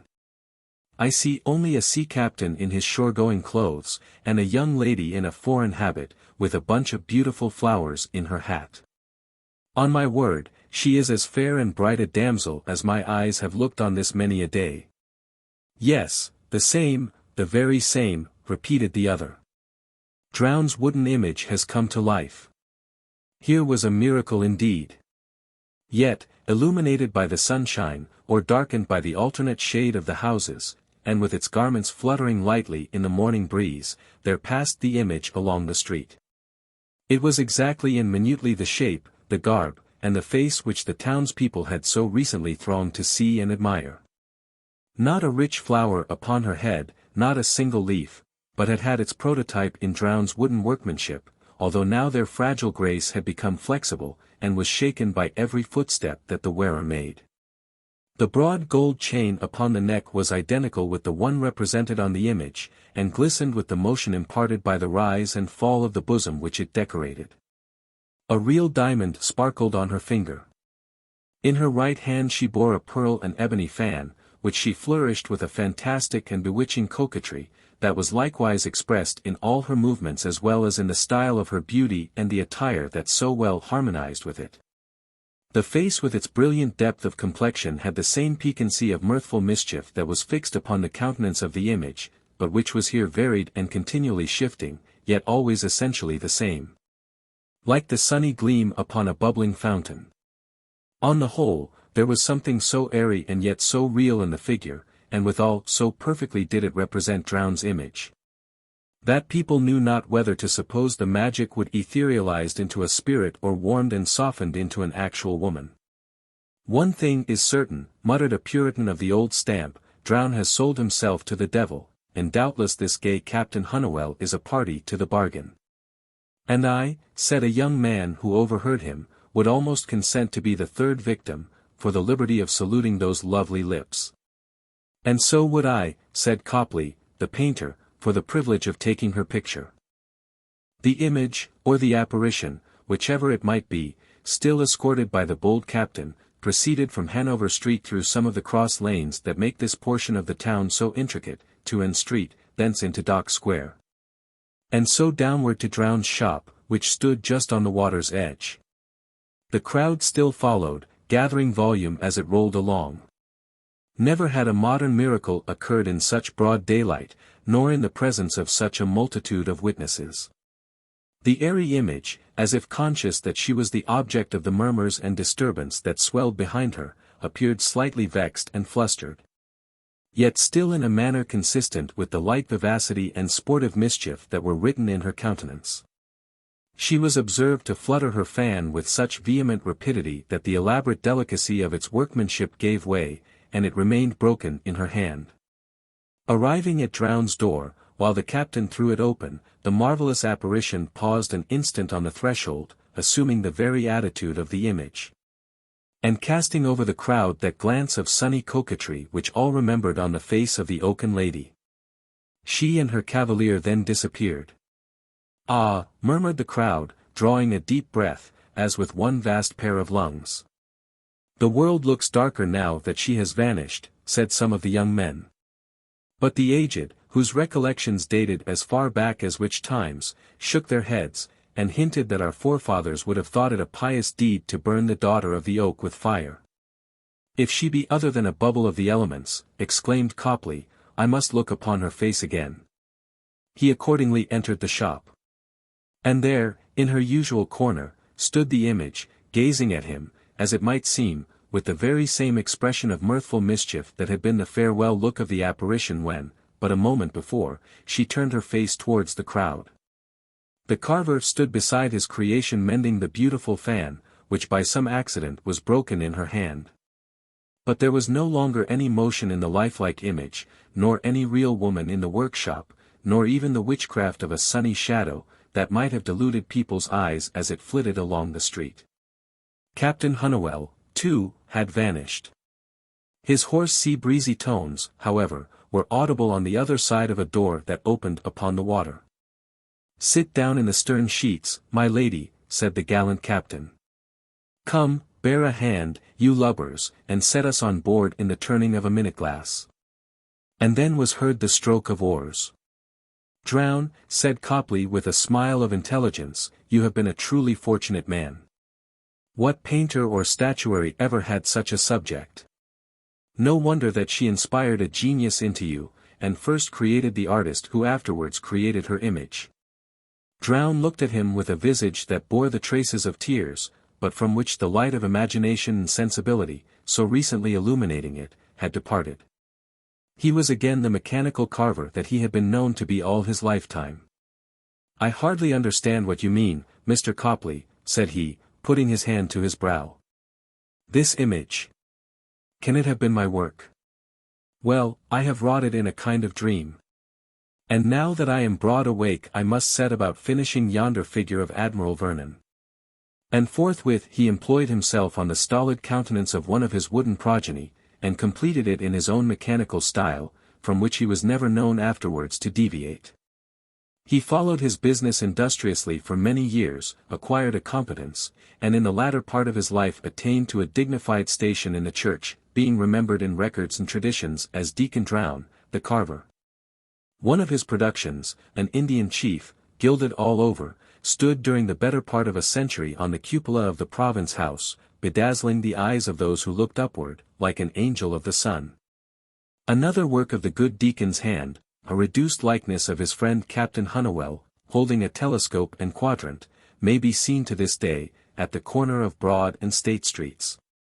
Serving in the useful capacity of sign to the shop of a nautical instrument maker.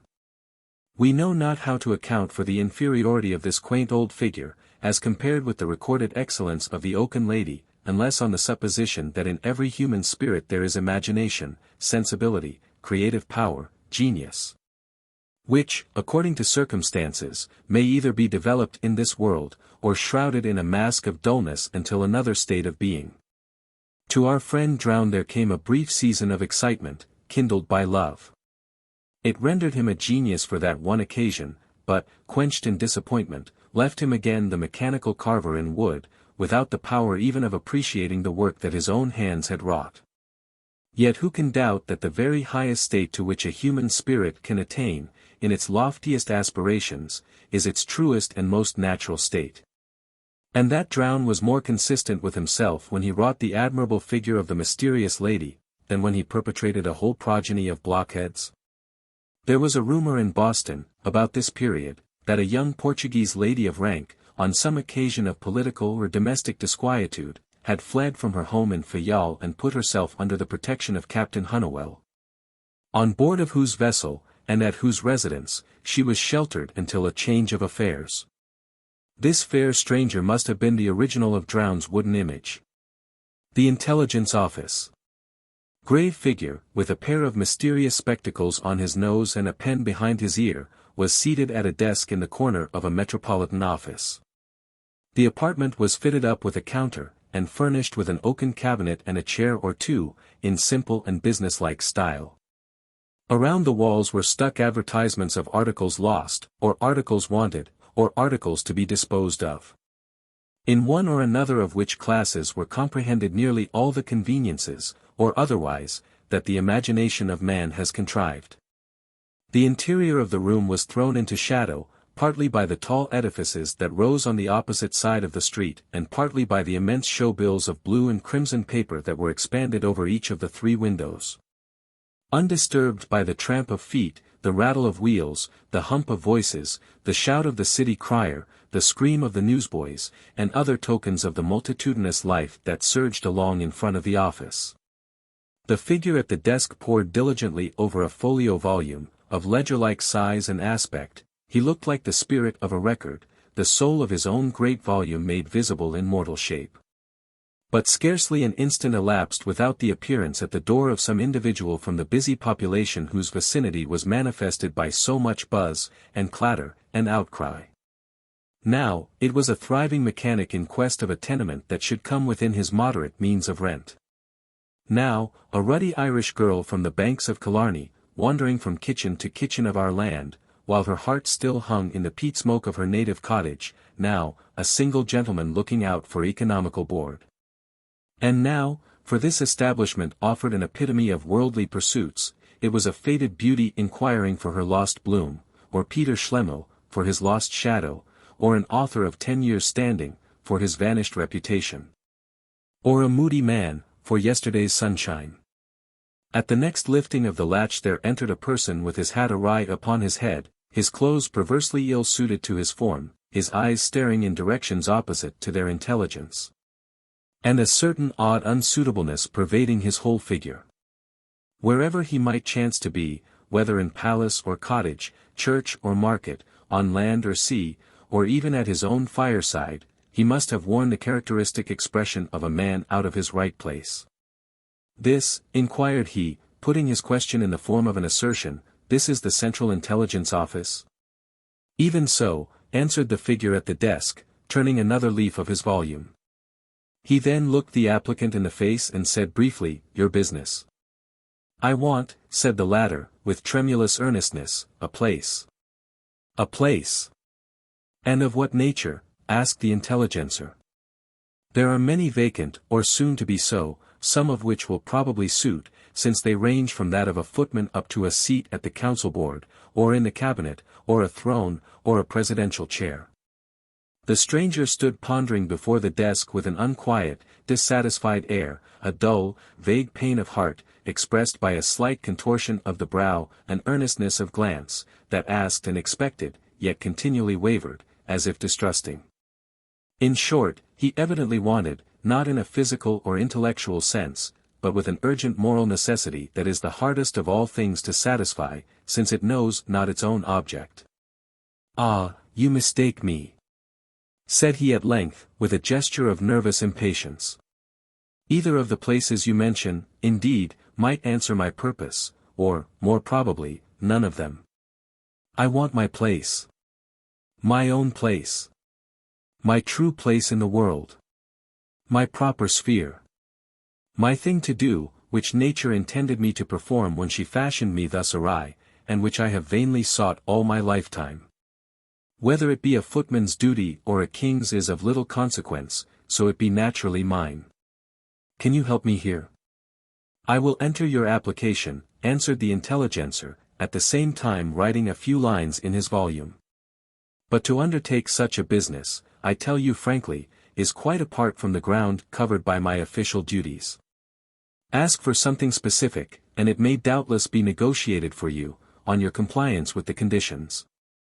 But were I to go further, I should have the whole population of the city upon my shoulders. Since far the greater proportion of them are, more or less, in your predicament.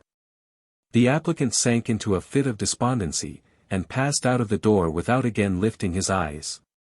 And, if he died of the disappointment, he was probably buried in the wrong tomb, inasmuch as the fatality of such people never deserts them, and, whether alive or dead, they are invariably out of place.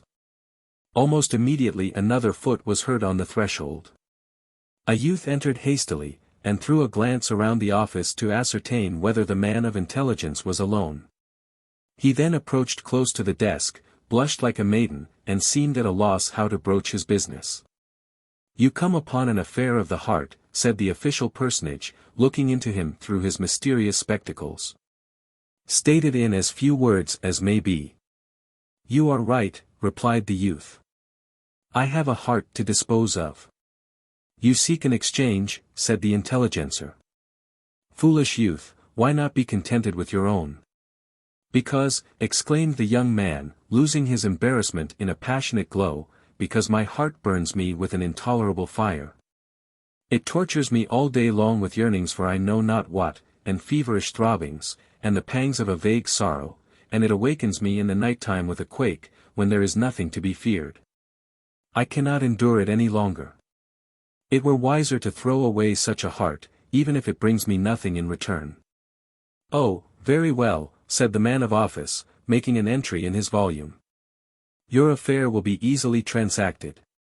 This species of brokerage makes no inconsiderable part of my business, and there is always a large assortment of the article to select from. Here, if I mistake not, comes a pretty fair sample. Even as he spoke the door was gently and slowly thrust ajar, affording a glimpse of the slender figure of a young girl, who, as she timidly entered, seemed to bring the light and cheerfulness of the outer atmosphere into the somewhat gloomy apartment. We know not her errand there, nor can we reveal whether the young man gave up his heart into her custody.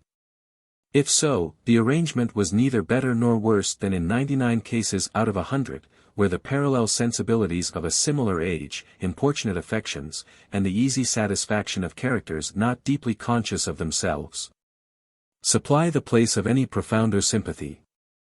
Not always, however, was the agency of the passions and affections an office of so little trouble.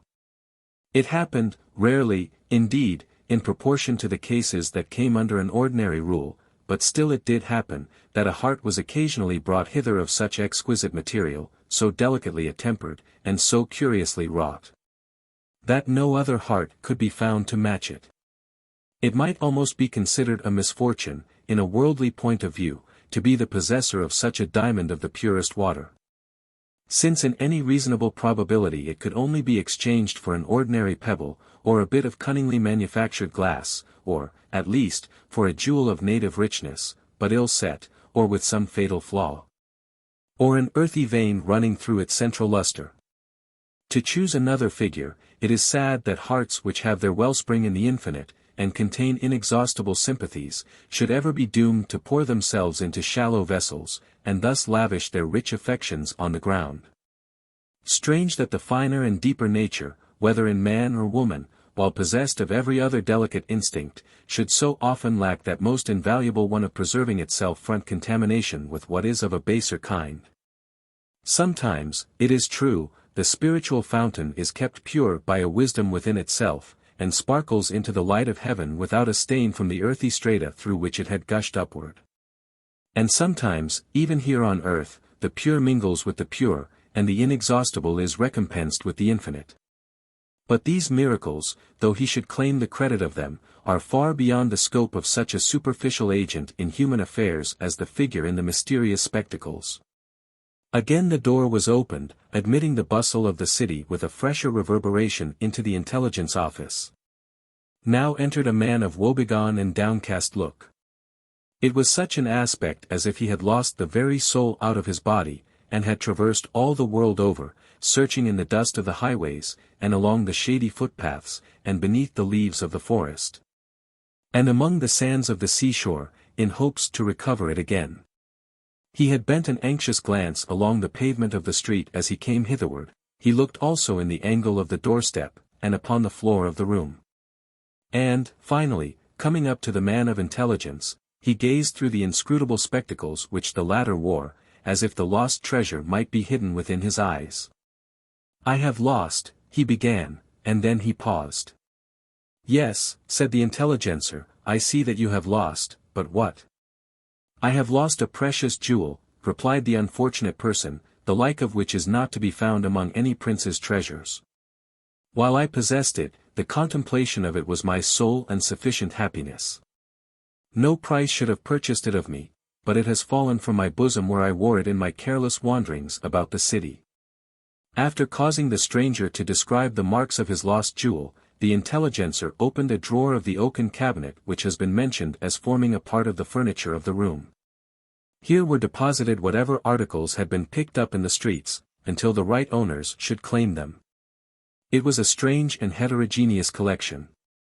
Not the least remarkable part of it was a great number of wedding rings, each one of which had been riveted upon the finger with holy vows, and all the mystic potency that the most solemn rites could attain, but had, nevertheless, proved too slippery for the wearer's vigilance. The gold of some was worn thin, betokening the attrition of years of wedlock, others, glittering from the jeweller's shop, must have been lost within the honeymoon. There were ivory tablets, the leaves scribbled over with sentiments that had been the deepest truths of the writer's earlier years, but which were now quite obliterated from his memory. So scrupulously were articles preserved in this depository, that not even withered flowers were rejected. White roses, and blush roses, and moss roses, fit emblems of virgin purity and shamefacedness, which bad been lost or flung away, and trampled into the pollution of the streets. Locks of hair, the golden and the glossy dark, the long tresses of woman and the crisp curls of man, signified that lovers were now and then so heedless of the faith entrusted to them as to drop its symbol from the treasure place of the bosom. Many of these things were imbued with perfumes, and perhaps a sweet scent had departed from the lives of their former possessors ever since they had so wilfully or negligently lost them. Here were gold pencil cases, little ruby hearts with golden arrows through them, bosom pins, pieces of coin, and small articles of every description, comprising nearly all that have been lost since a long time ago. Most of them, doubtless, had a history and a meaning, if there were time to search it out and room to tell it. Whoever has missed anything valuable, whether out of his heart, mind, or pocket, would do well to make inquiry at the Central Intelligence Office.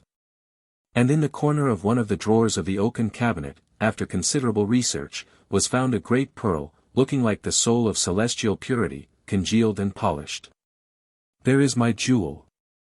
My very pearl!" cried the stranger, almost beside himself with rapture. "It is mine. Give it me this moment, or I shall perish." "I perceive," said the man of intelligence, examining it more closely, "that this is the pearl of great price." "The very same," answered the stranger. "Judge, then, of my misery at losing it out of my bosom. Restore it to me. I must not live without it an instant to longer." "Pardon me," rejoined the intelligencer, calmly, "you ask what is beyond my duty.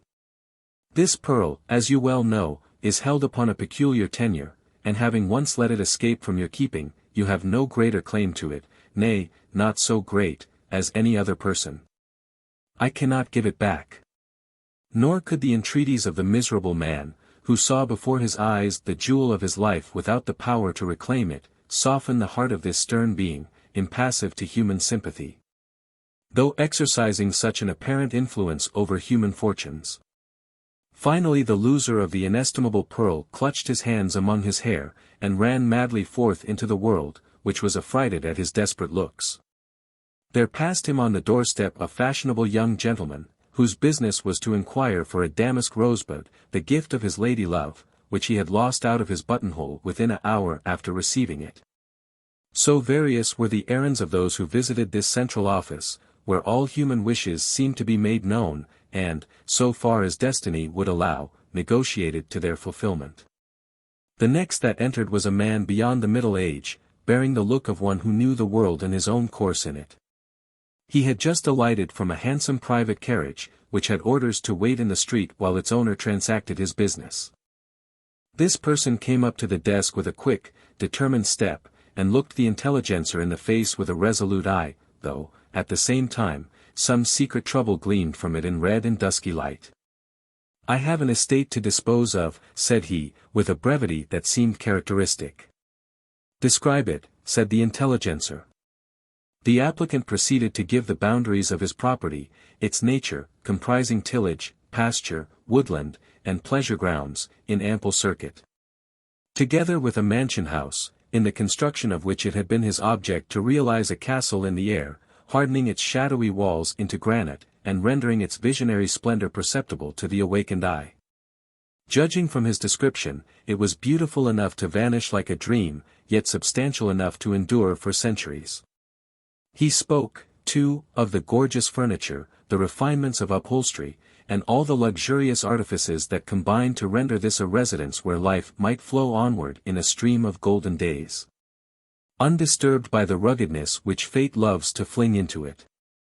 "I am a man of strong will," said he, in conclusion. "And at my first setting out in life, as a poor, unfriended youth, I resolved to make myself the possessor of such a mansion and estate as this, together with the abundant revenue necessary to uphold it. I have succeeded to the extent of my utmost wish. And this is the estate which I have now concluded to dispose of." "And your terms?" asked the intelligencer, after taking down the particulars with which the stranger had supplied him. "Easy, abundantly easy," answered the successful man, smiling, but with a stern and almost frightful contraction of the brow, as if to quell an inward pang. "I have been engaged in various sorts of business, a distiller, a trader to Africa, an East India merchant, a speculator in the stocks, and, in the course of these affairs, have contracted an encumbrance of a certain nature.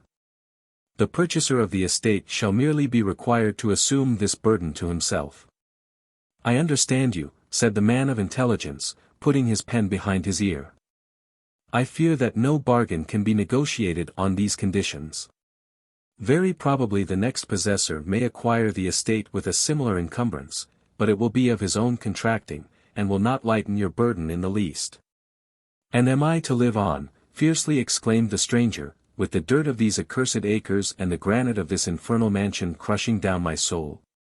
How, if I should turn the edifice into an almshouse or a hospital, or tear it down and build a church? You can at least make the experiment, said the intelligencer, but the whole matter is one which you must settle for yourself. The man of deplorable success withdrew, and got into his coach, which rattled off lightly over the wooden pavements, though laden with the weight of much land, a stately house, and ponderous heaps of gold, all compressed into an evil conscience. There now appeared many applicants for places, among the most noteworthy of whom was a small, smoke-dried figure, who gave himself out to be one of the bad spirits that had waited upon Dr. Faustus in his laboratory. He pretended to show a certificate of character, which, he averred, had been given him by that famous necromancer, and countersigned by several masters whom he had subsequently served. I am afraid, my good friend, observed the intelligencer, that your chance of getting a service is but poor. Nowadays, men act the evil spirit for themselves and their neighbors, and play the part more effectually than 99 out of 100 of your fraternity. But, just as the poor fiend was assuming a vaporous consistency, being about to vanish through the floor in sad disappointment and chagrin, the editor of a political newspaper chanced to enter the office in quest of a scribbler of party paragraphs. The former servant of Dr. Faustus, with some misgivings as to his sufficiency of venom, was allowed to try his hand in this capacity. Next appeared, likewise seeking a service, the mysterious man in red, who had aided Bonaparte in his ascent to imperial power. He was examined as to his qualifications by an aspiring politician, but finally rejected, as lacking familiarity with the cunning tactics of the present day. People continued to succeed each other with as much briskness as if everybody turned aside, out of the roar and tumult of the city, to record here some want, or superfluity, or desire. Some had goods or possessions, of which they wished to negotiate the sale. A China merchant had lost his health by a long residence in that wasting climate. He very liberally offered his disease, and his wealth along with it, to any physician who would rid him of both together. A soldier offered his wreath of laurels for as good a leg as that which it had cost him on the battlefield. One poor weary wretch desired nothing but to be accommodated with any creditable method of laying down his life. For misfortune and pecuniary troubles had so subdued his spirits that he could no longer conceive the possibility of happiness, nor had the heart to try for it. Nevertheless, happening to overhear some conversation in the intelligence office respecting wealth to be rapidly accumulated by a certain mode of speculation, he resolved to live out this one other experiment of better fortune. Many persons desired to exchange their youthful vices for others better suited to the gravity of advancing age. A few, we are glad to say, made earnest efforts to exchange vice for virtue, and, hard as the bargain was, succeeded in effecting it. But it was remarkable that what all were the least willing to give up, even on the most advantageous terms, were the habits, the oddities, the characteristic traits, the little ridiculous indulgences, somewhere between faults and follies, of which nobody but themselves could understand the fascination.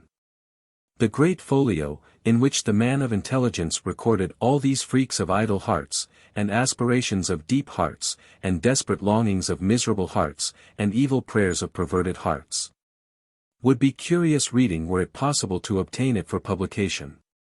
Human character in its individual developments, human nature in the mass, may best be studied in its wishes, and this was the record of them all. There was an endless diversity of mode and circumstance, yet withal such a similarity in the real groundwork, that any one page of the volume, whether written in the days before the flood, or the yesterday that is just gone by, or to be written on the morrow that is close at hand, or 1,000 ages hence, might serve as a specimen of the whole. Not but that there were wild sallies of fantasy that could scarcely occur to more than one man's brain, whether reasonable or lunatic. The strangest wishes, yet most incident to men who had gone deep into scientific pursuits, and attained a high intellectual stage, though not the loftiest, were, to contend with nature, and wrest from her some secret, or some power, which she had seen fit to withhold from mortal grasp. She loves to delude her aspiring students, and mock them with mysteries that seem but just beyond their utmost reach. To concoct new minerals, to produce new forms of vegetable life, to create an insect, if nothing higher in the living scale, is a sort of wish that has often reveled in the breast of a man of science. An astronomer, who lived far more among the distant worlds of space than in this lower sphere, recorded a wish to behold the opposite side of the moon, which, unless the system of the firmament be reversed, she can never turn towards the earth. On the same page of the volume was written the wish of a little child to have the stars for playthings. The most ordinary wish, that was written down with wearisome recurrence, was, of course, for wealth, wealth, wealth, in sums from a few shillings up to unreckonable thousands. But in reality this often repeated expression covered as many different desires. Wealth is the golden essence of the outward world, embodying almost everything that exists beyond the limits of the soul. And therefore it is the natural yearning for the life in the midst of which we find ourselves, and of which gold is the condition of enjoyment, that men abridge into this general wish. Here and there, it is true, the volume testified to some heart so perverted as to desire gold for its own sake. Many wished for power, a strange desire indeed, since it is but another form of slavery. Old people wished for the delights of youth. A fop for a fashionable coat, an idle reader, for a new novel, a versifier, for a rhyme to some stubborn word, a painter, for Titian's secret of coloring, a prince, for a cottage, a republican, for a kingdom and a palace. A libertine, for his neighbor's wife, a man of palate, for green peas, and a poor man, for a crust of bread. The ambitious desires of public men, elsewhere so craftily concealed, were here expressed openly and boldly, side by side with the unselfish wishes of the philanthropist for the welfare of the race, so beautiful, so comforting. In contrast with the egotism that continually weighed self against the world. Into the darker secrets of the Book of Wishes we will not penetrate. It would be an instructive employment for a student of mankind, perusing this volume carefully and comparing its records with men's perfected designs, as expressed in their deeds and daily life, to ascertain how far the one accorded with the other. Undoubtedly, in most cases, the correspondence would be found remote. The holy and generous wish, that rises like incense from a pure heart towards heaven, often lavishes its sweet perfume on the blast of evil times. The foul, selfish, murderous wish, that steams forth from a corrupted heart, often passes into the spiritual atmosphere without being concreted into an earthly deed. Yet this volume is probably truer, as a representation of the human heart, than is the living drama of action as it evolves around us. There is more of good and more of evil in it, more redeeming points of the bad and more errors of the virtuous. Higher upsoarings, and baser degradation of the soul, in short, a more perplexing amalgamation of vice and virtue than we witness in the outward world. Decency and external conscience often produce a far fairer outside than is warranted by the stains within. And be it owned, on the other hand, that a man seldom repeats to his nearest friend, any more than he realizes in act, the purest wishes, which, at some blessed time or other, have arisen from the depths of his nature and witnessed for him in this volume. Yet there is enough on every leaf to make the good man shudder for his own wild and idle wishes, as well as for the sinner, whose whole life is the incarnation of a wicked desire. But again the door is opened, and we hear the tumultuous stir of the world, a deep and awful sound, expressing in another form some portion of what is written in the volume that lies before the man of intelligence. A grandfatherly personage tottered hastily into the office, with such an earnestness in his infirm alacrity that his white hair floated backward as he hurried up to the desk, while his dim eyes caught a momentary luster from his vehemence of purpose. This venerable figure explained that he was in search of tomorrow. "I have spent all my life in pursuit of it," added the sage old gentleman, being assured that tomorrow has some vast benefit or other in store for me. "But I am now getting a little in years, and must make haste, for, unless I overtake tomorrow soon, I begin to be afraid it will finally escape me." "This fugitive tomorrow, my venerable friend," said the man of intelligence, "is a stray child of time, and is flying from his father into the region of the infinite. Continue your pursuit, and you will doubtless come up with him. But as to the earthly gifts which you expect, he has scattered them all among a throng of yesterdays. Obliged to content himself with this enigmatical response, the grandsire hastened forth with a quick clatter of his staff upon the floor. And, as he disappeared, a little boy scampered through the door in chase of a butterfly which had got astray amid the barren sunshine of the city. Had the old gentleman been shrewder, he might have detected tomorrow under the semblance of that gaudy insect. The golden butterfly glistened through the shadowy apartment, and brushed its wings against the book of wishes, and fluttered forth again with the child still in pursuit. A man now entered, in neglected attire, with the aspect of a thinker, but somewhat too rough-hewn and brawny for a scholar. His face was full of sturdy vigor, with some finer and keener attribute beneath. Though harsh at first, it was tempered with the glow of a large, warm heart, which had force enough to heat his powerful intellect through and through. He advanced to the intelligencer and looked at him with a glance of such stern sincerity that perhaps few secrets were beyond its scope. "I seek for truth," said he. "It is precisely the most rare pursuit that has ever come under my cognizance," replied the intelligencer, as he made the new inscription in his volume. "Most men seek to impose some cunning falsehood upon themselves for truth. But I can lend no help to your researches. You must achieve the miracle for yourself.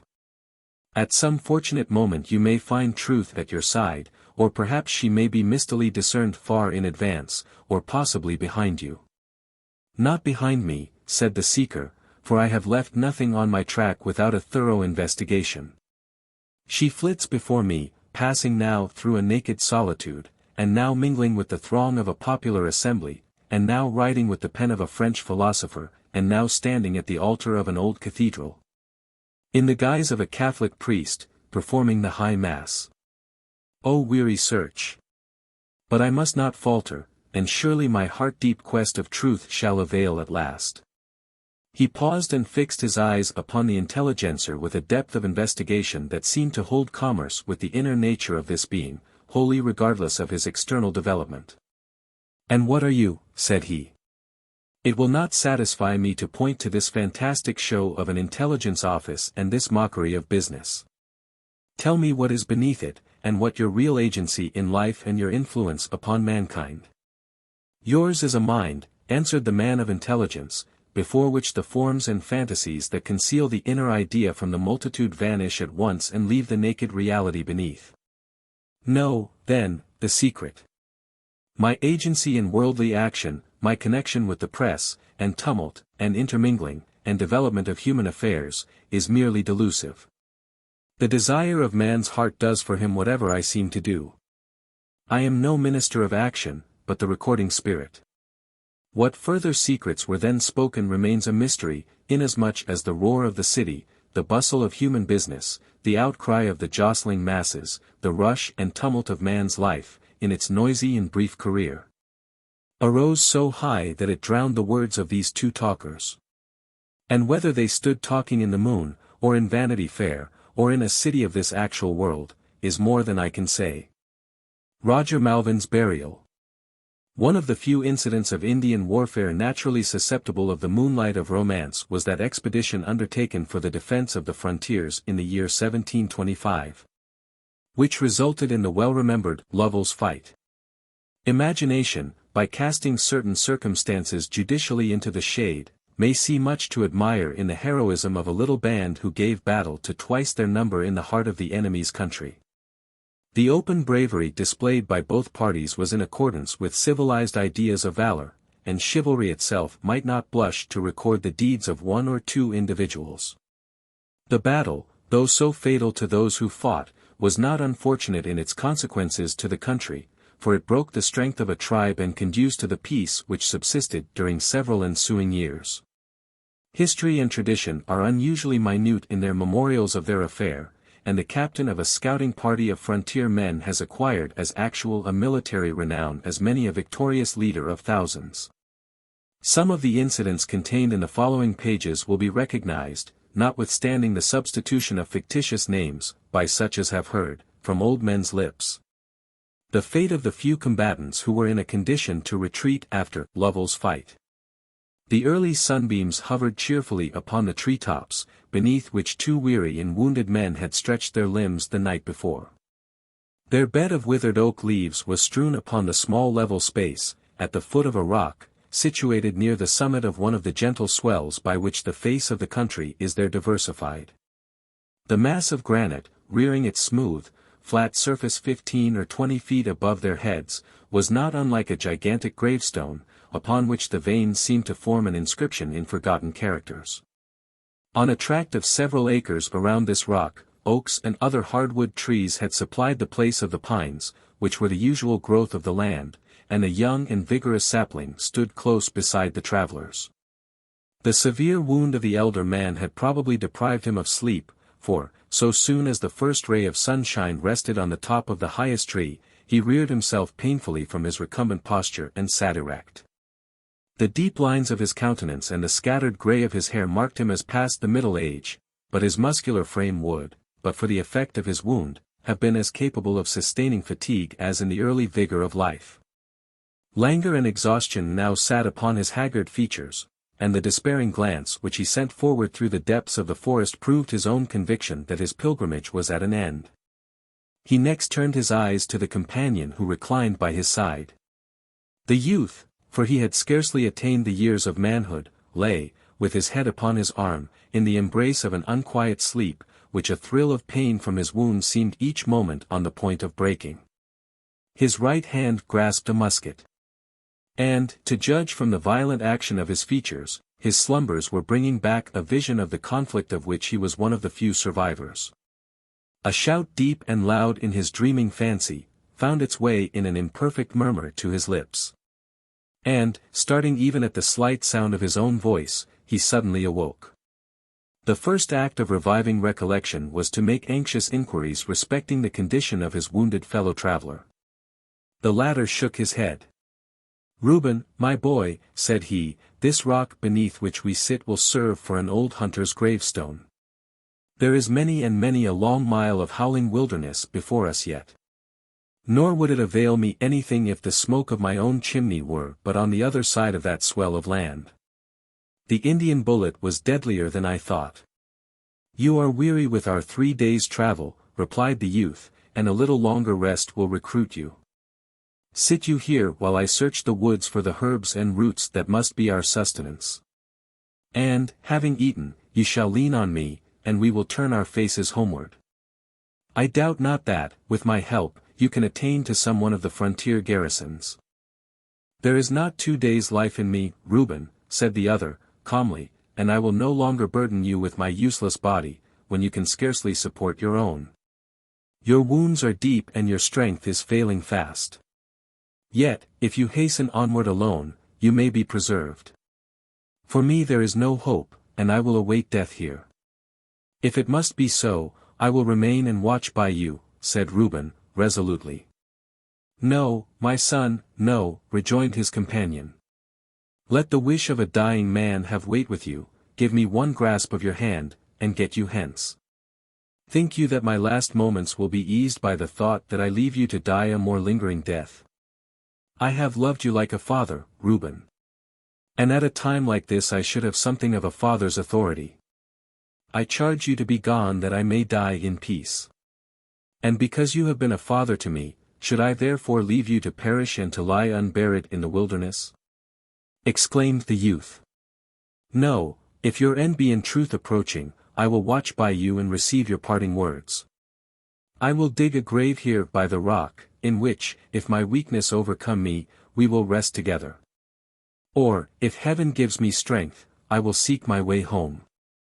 In the cities and wherever men dwell," replied the other, "they bury their dead in the earth, they hide them from the sight of the living. But here, where no step may pass perhaps for 100 years, wherefore should I not rest beneath the open sky, covered only by the oak leaves when the autumn winds shall strew them? And for a monument, here is this grey rock, on which my dying hand shall carve the name of Roger Malvin, and the traveller in days to come will know that here sleeps a hunter no warrior. Tarry not, then, for a folly like this, but hasten away, if not for your own sake, for hers who will else be desolate." Malvin spoke the last few words in a faltering voice, and their effect upon his companion was strongly visible. They reminded him that there were other and less questionable duties than that of sharing the fate of a man whom his death could not benefit. Nor can it be affirmed that no selfish feeling strove to enter Reuben's heart, though the consciousness made him more earnestly resist his companion's entreaties. "How terrible to wait the slow approach of death in this solitude," exclaimed he. "A brave man does not shrink in the battle, and, when friends stand round the bed, even women may die composedly, but here—" "I shall not shrink even here, Reuben born," interrupted Malvin. "I am a man of no weak heart, and, if I were, there is a surer support than that of earthly friends. You are young, and life is dear to you. Your last moments will need comfort far more than mine. And when you have laid me in the earth, and are alone, and night is settling on the forest, you will feel all the bitterness of the death that may now be escaped. But I will urge no selfish motive to your generous nature. Leave me for my sake, that, having said a prayer for your safety, I may have space to settle my account undisturbed by worldly sorrows." "And your daughter, how shall I dare to meet her?" exclaimed Reuben. "She will ask the fate of her father, whose life I vowed to defend with my own. Must I tell her that he traveled 3 days' march with me from the field of battle and that then I left him to perish in the wilderness? Were it not better to lie down and die by your side than to return safe and say this to Dorcas? Tell my daughter," said Roger Malvin, "that, though yourself sore wounded, and weak, and weary, you led my tottering footsteps many a mile, and left me only at my earnest entreaty, because I would not have your blood upon my soul. Tell her that through pain and danger you were faithful, and that, if your lifeblood could have saved me, it would have flowed to its last drop. And tell her that you will be something dearer than a father, and that my blessing is with you both, and that my dying eyes can see a long and pleasant path in which you will journey together." As Malvin spoke he almost raised himself from the ground, and the energy of his concluding words seemed to fill the wild and lonely forest with a vision of happiness. But, when he sank exhausted upon his bed of oak leaves, the light which had kindled in Reuben's eye was quenched. He felt as if it were both sin and folly to think of happiness at such a moment. His companion watched his changing countenance, and sought with generous art to wile him to his own good. "Perhaps I deceive myself in regard to the time I have to live," he resumed. "It may be that, with speedy assistance, I might recover of my wound. The foremost fugitives must, ere this, have carried tidings of our fatal battle to the frontiers, and parties will be out to succor those in like condition with ourselves. Should you meet one of these and guide them hither, who can tell but that I may sit by my own fireside again?" A mournful smile strayed across the features of the dying man as he insinuated that unfounded hope, which, however, was not without its effect on Reuben. No merely selfish motive, nor even the desolate condition of Dorcas, could have induced him to desert his companion at such a moment, but his wishes seized on the thought that Malvin's life might be preserved. And his sanguine nature heightened almost to certainty the remote possibility of procuring human aid. "Surely there is reason, weighty reason, to hope that friends are not far distant," he said, half aloud. "There fled one coward, unwounded, in the beginning of the fight, and most probably he made good speed. Every true man on the frontier would shoulder his musket at the news, and, though no party may range so far into the woods as this, I shall perhaps encounter them in one day's march. Counsel me faithfully," he added, turning to Malvin, in distrust of his own motives. "Were your situation mine, would you desert me while life remained?" "It is now 20 years, replied Roger Malvin, sighing, however, as he secretly acknowledged the wide dissimilarity between the two cases. "It is now 20 years since I escaped with one dear friend from Indian captivity near Montreal. We journeyed many days through the woods, till at length overcome with hunger and weariness, my friend lay down and besought me to leave him, for he knew that, if I remained, we both must perish. And, with but little hope of obtaining succor, I heaped a pillow of dry leaves beneath his head and hastened on." "And did you return in time to save him?" asked Reuben, hanging on Malvin's words as if they were to be prophetic of his own success. "I did," answered the other. "I came upon the camp of a hunting party before sunset of the same day. I guided them to the spot where my comrade was expecting death. And he is now a hale and hearty man upon his own farm, far within the frontiers, while I lie wounded here in the depths of the wilderness. This example, powerful in affecting Reuben's decision, was aided, unconsciously to himself, by the hidden strength of many another motive. Roger Malvin perceived that the victory was nearly won. "Now, go, my son, and heaven prosper you," he said.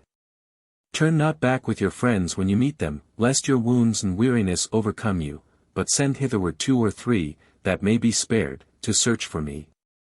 And believe me, Reuben, my heart will be lighter with every step you take towards home." Yet there was, perhaps, a change both in his countenance and voice as he spoke thus. For, after all, it was a ghastly fate to be left expiring in the wilderness.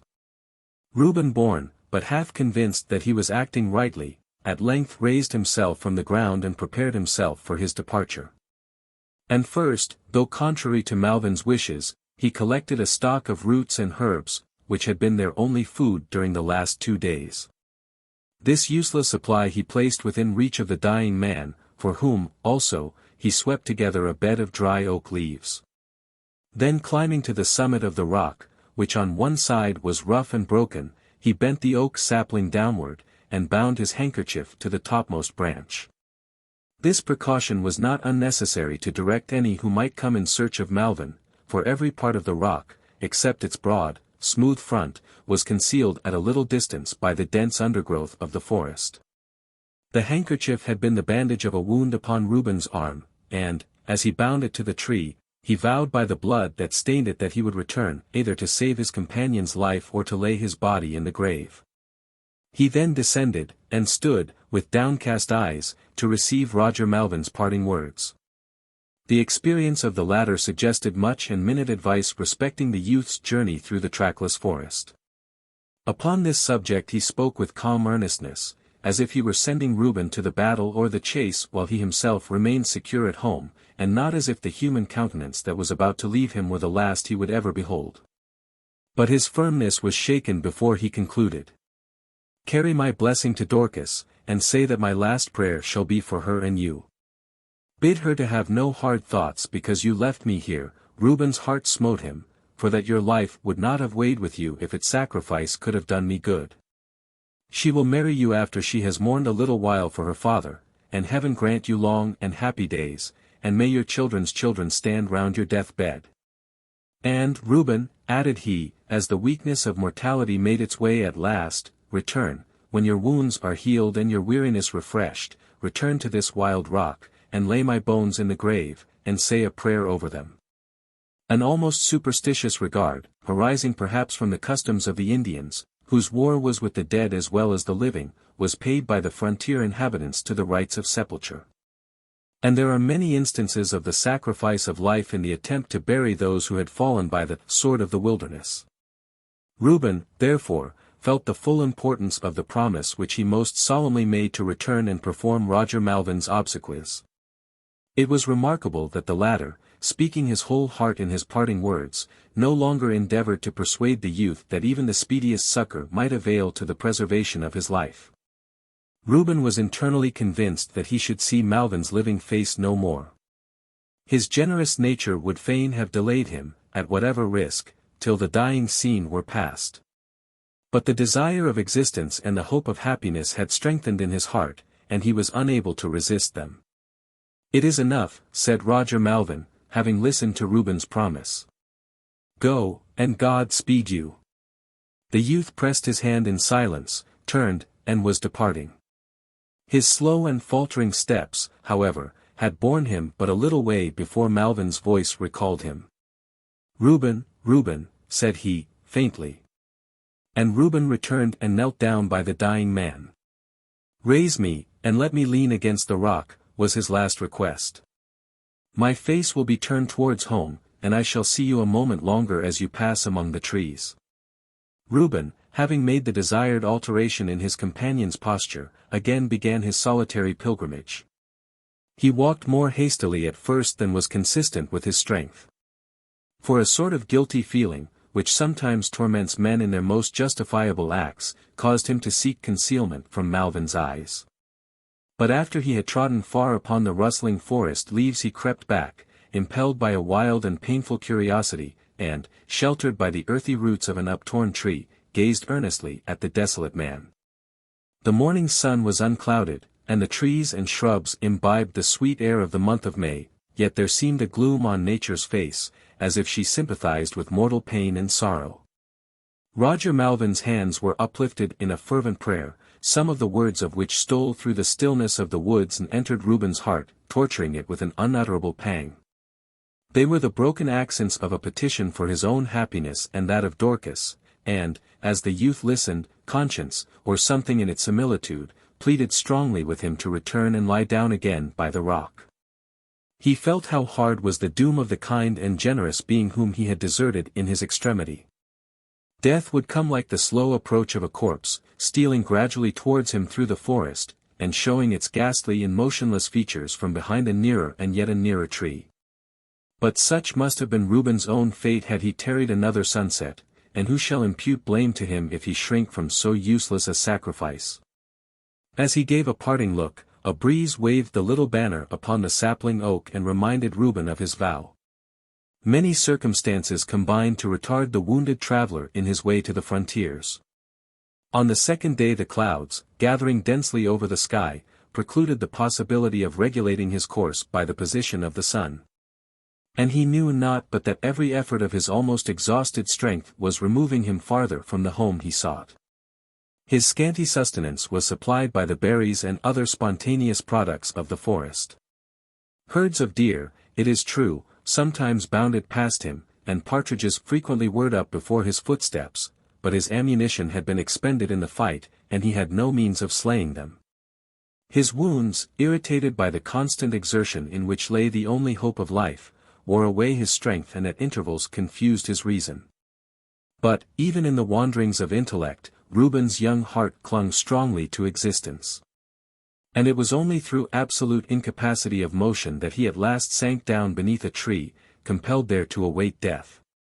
In this situation he was discovered by a party who, upon the first intelligence of the fight, had been dispatched to the relief of the survivors. They conveyed him to the nearest settlement, which chanced to be that of his own residence. Dorcas, in the simplicity of the olden time, watched by the bedside of her wounded lover, and administered all those comforts that are in the sole gift of woman's heart and hand. During several days Reuben's recollection strayed drowsily among the perils and hardships through which he had passed, and he was incapable of returning definite answers to the inquiries with which many were eager to harass him. No authentic particulars of the battle had yet been circulated, nor could mothers, wives, and children tell whether their loved ones were detained by captivity or by the stronger chain of death. Dorcas nourished her apprehensions in silence till one afternoon when Reuben awoke from an unquiet sleep, and seemed to recognize her more perfectly than at any previous time. She saw that his intellect had become composed, and she could no longer restrain her filial anxiety. "My father, Reuben," she began, but the change in her lover's countenance made her pause. The youth shrank as if with a bitter pain, and the blood gushed vividly into his wan and hollow cheeks. His first impulse was to cover his face. But, apparently with a desperate effort, he half raised himself and spoke vehemently, defending himself against an imaginary accusation. "Your father was sore wounded in the battle, Dorcas. And he bade me not burden myself with him, but only to lead him to the lakeside, that he might quench his thirst and die. But I would not desert the old man in his extremity, and, though bleeding myself, I supported him. I gave him half my strength, and led him away with me. For 3 days we journeyed on together, and your father was sustained beyond my hopes, but, awaking at sunrise on the 4th day, I found him faint and exhausted, he was unable to proceed. His life had ebbed away fast, and—" "He died," exclaimed Dorcas, faintly. Reuben felt it impossible to acknowledge that his selfish love of life had hurried him away before her father's fate was decided. He spoke not, he only bowed his head. And, between shame and exhaustion, sank back and hid his face in the pillow. Dorcas wept when her fears were thus confirmed, but the shock, as it had been long anticipated, was on that account the less violent. "You dug a grave for my poor father in the wilderness, Reuben," was the question by which her filial piety manifested itself. "My hands were weak, but I did what I could," replied the youth in a smothered tone. "There stands a noble tombstone above his head, and I would to heaven I slept as soundly as he." Dorcas, perceiving the wildness of his latter words, inquired no further at the time. But her heart found ease in the thought that Roger Malvin had not lacked such funeral rites as it was possible to bestow. The tale of Reuben's courage and fidelity lost nothing when she communicated it to her friends. And the poor youth, tottering from his sick chamber to breathe the sunny air, experienced from every tongue the miserable and humiliating torture of unmerited praise. All acknowledged that he might worthily demand the hand of the fair maiden to whose father he had been faithful unto death. And, as my tale is not of love, it shall suffice to say that in the space of a few months Reuben became the husband of Dorcas Malvin. During the marriage ceremony the bride was covered with blushes, but the bridegroom's face was pale. There was now in the breast of Reuben born an incommunicable thought, something which he was to conceal most heedfully from her whom he most loved and trusted. He regretted, deeply and bitterly, the moral cowardice that had restrained his words when he was about to disclose the truth to Dorcas, but pride, the fear of losing her affection, the dread of universal scorn, forbade him to rectify this falsehood. He felt that for leaving Roger Malvin he deserved no censure. His presence, the gratuitous sacrifice of his own life, would have added only another and a needless agony to the last moments of the dying man. But concealment had imparted to a justifiable act much of the secret effect of guilt, and Reuben, while reason told him that he had done right, experienced in no small degree the mental horrors which punish the perpetrator of undiscovered crime. By a certain association of ideas, he at times almost imagined himself a murderer. For years, also, a thought would occasionally recur, which, though he perceived all its folly and extravagance, he had not power to banish from his mind. It was a haunting and torturing fancy that his father-in-law was yet sitting at the foot of the rock, on the withered forest leaves, alive, and awaiting his pledged assistance. These mental deceptions, however, came and went, nor did he ever mistake them for realities, but in the calmest and clearest moods of his mind he was conscious that he had a deep vow unredeemed. And that an unburied corpse was calling to him out of the wilderness. Yet such was the consequence of his prevarication that he could not obey the call. It was now too late to require the assistance of Roger Malvin's friends in performing his long-deferred sepulture. And superstitious fears, of which none were more susceptible than the people of the outward settlements, forbade Reuben to go alone. Neither did he know where in the pathless and illimitable forest to seek that smooth and lettered rock at the base of which the body lay. His remembrance of every portion of his travel thence was indistinct. And the latter part had left no impression upon his mind. There was, however, a continual impulse, a voice audible only to himself, commanding him to go forth and redeem his vow, and he had a strange impression that, were he to make the trial, he would be led straight to Malvin's bones.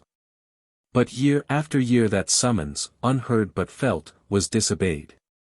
His one secret thought became like a chain binding down his spirit and like a serpent gnawing into his heart, and he was transformed into a sad and downcast yet irritable man. In the course of a few years after their marriage changes began to be visible in the external prosperity of Reuben and Dorcas. The only riches of the former had been his stout heart and strong arm. But the latter, her father's sole heiress, had made her husband master of a farm, under older cultivation, larger, and better stocked than most of the frontier establishments. Reuben born, however, was a neglectful husbandman. And, while the lands of the other settlers became annually more fruitful, his deteriorated in the same proportion. The discouragements to agriculture were greatly lessened by the cessation of Indian war, during which men held the plough in one hand and the musket in the other, and were fortunate if the products of their dangerous labor were not destroyed, either in the field or in the barn, by the savage enemy. But Reuben did not profit by the altered condition of the country, nor can it be denied that his intervals of industrious attention to his affairs were but scantily rewarded with success.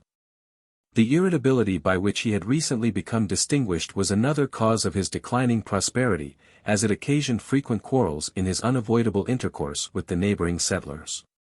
The results of these were innumerable lawsuits, for the people of New England, in the earliest stages and wildest circumstances of the country, adopted, whenever attainable, the legal mode of deciding their differences. To be brief, the world did not go well with Reuben Bourne, and, though not till many years after his marriage, he was finally a ruined man, with but one remaining expedient against the evil fate that had pursued him. He was to throw sunlight into some deep recess of the forest, and seek subsistence from the virgin bosom of the wilderness. The only child of Reuben and Dorcas was a son, now arrived at the age of 15 years, beautiful in youth, and giving promise of a glorious manhood. He was peculiarly qualified for, and already began to excel in, the wild accomplishments of frontier life. His foot was fleet, his aim true, his apprehension quick, his heart glad and high. And all who anticipated the return of Indian war spoke of Cyrus Bourne as a future leader in the land. The boy was loved by his father with a deep and silent strength, as if whatever was good and happy in his own nature had been transferred to his child, carrying his affections with it. Even Dorcas, though loving and beloved, was far less dear to him. For Reuben's secret thoughts and insulated emotions had gradually made him a selfish man, and he could no longer love deeply except where he saw or imagined some reflection or likeness of his own mind. In Cyrus he recognized what he had himself been in other days, and at intervals he seemed to partake of the boy's spirit, and to be revived with a fresh and happy life. Reuben was accompanied by his son in the expedition, for the purpose of selecting a tract of land and felling and burning the timber, which necessarily preceded the removal of the household gods. 2 months of autumn were thus occupied, after which Reuben Bourne and his young hunter returned to spend their last winter in the settlements. It was early in the month of May that the little family snapped asunder whatever tendrils of affections had clung to inanimate objects, and bade farewell to the few who, in the blight of fortune, called themselves their friends. The sadness of the parting moment had, to each of the pilgrims, its peculiar alleviations. Reuben, a moody man, and misanthropic because unhappy, strode onward with his usual stern brow and downcast eye, feeling few regrets and disdaining to acknowledge any. Dorcas, while she wept abundantly over the broken ties by which her simple and affectionate nature had bound itself to everything, felt that the inhabitants of her inmost heart moved on with her, and that all else would be supplied wherever she might go. And the boy dashed one teardrop from his eye, and thought of the adventurous pleasures of the untrodden forest. Oh, who, in the enthusiasm of a daydream, has not wished that he were a wanderer in a world of summer wilderness, with one fair and gentle being hanging lightly on his arm? In youth his free and exulting step would know no barrier but the rolling ocean or the snow-topped mountains. Calmer manhood would choose a home where nature had strewn a double wealth in the vale of some transparent stream. And when hoary age, after long, long years of that pure life, stole on and found him there, it would find him the father of a race, the patriarch of a people, the founder of a mighty nation yet to be. When death, like the sweet sleep which we welcome after a day of happiness, came over him, his far descendants would mourn over the venerated dust. Enveloped by tradition in mysterious attributes, the men of future generations would call him godlike, and remote posterity would see him standing, dimly glorious, far up the valley of 100 centuries. The tangled and gloomy forest through which the personages of my tale were wandering differed widely from the dreamer's land of fantasy. Yet there was something in their way of life that nature asserted as her own, and the gnawing cares which went with them from the world were all that now obstructed their happiness. One stout and shaggy steed, the bearer of all their wealth, did not shrink from the added weight of Dorcas, although her hardy breeding sustained her, during the latter part of each day's journey, by her husband's side. Reuben and his son, their muskets on their shoulders and their axes slung behind them, kept an unwearied pace, each watching with a hunter's eye for the game that supplied their food. When hunger bade, they halted and prepared their meal on the bank of some unpolluted forest brook, which, as they knelt down with thirsty lips to drink, murmured a sweet unwillingness, like a maiden at love's first kiss. They slept beneath a hut of branches, and awoke at peep of light refreshed for the toils of another day. Dorcas and the boy went on joyously, and even Reuben's spirit shone at intervals with an outward gladness. But inwardly there was a cold sorrow, which he compared to the snowdrifts lying deep in the glens and hollows of the rivulets while the leaves were brightly green above. Cyrus Bourne was sufficiently skilled in the travel of the woods to observe that his father did not adhere to the course they had pursued in their expedition of the preceding autumn. They were now keeping farther to the north, striking out more directly from the settlements, and into a region of which savage beasts and savage men were as yet the sole possessors. The boy sometimes hinted his opinions upon the subject, and Reuben listened attentively, and once or twice altered the direction of their march in accordance with his son's counsel, but, having so done, he seemed ill at ease. His quick and wandering glances were sent forward apparently in search of enemies lurking behind the tree trunks, and, seeing nothing there, he would cast his eyes backwards as if in fear of some pursuer. Cyrus, perceiving that his father gradually resumed the old direction, forbore to interfere, nor, though something began to weigh upon his heart, did his adventurous nature permit him to regret the increased length and the mystery of their way. On the afternoon of the 5th day they halted, and made their simple encampment nearly an hour before sunset.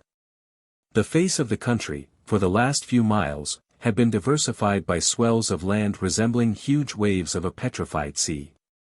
And in one of the corresponding hollows, a wild and romantic spot, had the family reared their hut and kindled their fire. There is something chilling, and yet heart-warming, in the thought of these three, united by strong bands of love and insulated from all that breathe beside. The dark and gloomy pines looked down upon them, and, as the wind swept through their tops, a pitying sound was heard in the forest, or did those old trees groan in fear that men were come to lay the axe to their roots at last? Reuben and his son, while Dorcas made ready their meal, proposed to wander out in search of game, of which that day's march had afforded no supply. The boy, promising not to quit the vicinity of the encampment, bounded off with a step as light and elastic as that of the deer he hoped to slay. While his father, feeling a transient happiness as he gazed after him, was about to pursue an opposite direction. Dorcas in the meanwhile, had seated herself near their fire of fallen branches upon the moss-grown and mouldering trunk of a tree uprooted years before. Her employment, diversified by an occasional glance at the pot, now beginning to simmer over the blaze, was the perusal of the current year's Massachusetts Almanac, which, with the exception of an old black-letter Bible, comprised all the literary wealth of the family. None pay a greater regard to arbitrary divisions of time than those who are excluded from society, and Dorcas mentioned, as if the information were of importance, that it was now the 12th of May. Her husband started. The 12th of May. I should remember it well, muttered he, while many thoughts occasioned a momentary confusion in his mind. Where am I? Whither am I wandering? Where did I leave him? Dorcas, too well accustomed to her husband's wayward moods to note any peculiarity of demeanor, now laid aside the almanac and addressed him in that mournful tone which the tender-hearted appropriate to griefs long cold and dead. It was near this time of the month, 18 years ago, that my poor father left this world for a better. He had a kind arm to hold his head and a kind voice to cheer him, Reuben, in his last moments. And the thought of the faithful care you took of him has comforted me many a time since. Oh, death would have been awful to a solitary man in a wild place like this. Pray heaven, Dorcas, said Reuben, in a broken voice, pray heaven that neither of us three dies solitary and lies unburied in this howling wilderness. And he hastened away, leaving her to watch the fire beneath the gloomy pines. Reuben Bourne's rapid pace gradually slackened as the pang, unintentionally inflicted by the words of Dorcas, became less acute. Many strange reflections, however, thronged upon him. And, straying onward rather like a sleep-walker than a hunter, it was attributable to no care of his own that his devious course kept him in the vicinity of the encampment. His steps were imperceptibly led almost in a circle. Nor did he observe that he was on the verge of a tract of land heavily timbered, but not with pine trees. The place of the latter was here supplied by oaks and other of the harder woods. And around their roots clustered a dense and bushy undergrowth, leaving, however, barren spaces between the trees, thick strewn with withered leaves. Whenever the rustling of the branches or the creaking of the trunks made a sound, as if the forest were waking from slumber, Reuben instinctively raised the musket that rested on his arm, and cast a quick, sharp glance on every side. But, convinced by a partial observation that no animal was near, he would again give himself up to his thoughts. He was musing on the strange influence that had led him away from his premeditated course, and so far into the depths of the wilderness.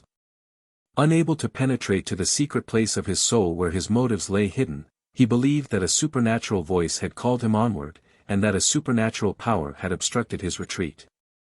He trusted that it was heaven's intent to afford him an opportunity of expiating his sin. He hoped that he might find the bones so long unburied. And that, having laid the earth over them, peace would throw its sunlight into the sepulchre of his heart. From these thoughts he was aroused by a rustling in the forest at some distance from the spot to which he had wandered. Perceiving the motion of some object behind a thick veil of undergrowth, he fired, with the instinct of a hunter and the aim of a practiced marksman. A low moan, which told his success, and by which even animals' cars expressed their dying agony, was unheeded by Reuben Bourne. What were the recollections now breaking upon him? The thicket into which Reuben had fired was near the summit of a swell of land, and was clustered around the base of a rock, which, in the shape and smoothness of one of its surfaces, was not unlike a gigantic gravestone. As if reflected in a mirror, its likeness was in Reuben's memory.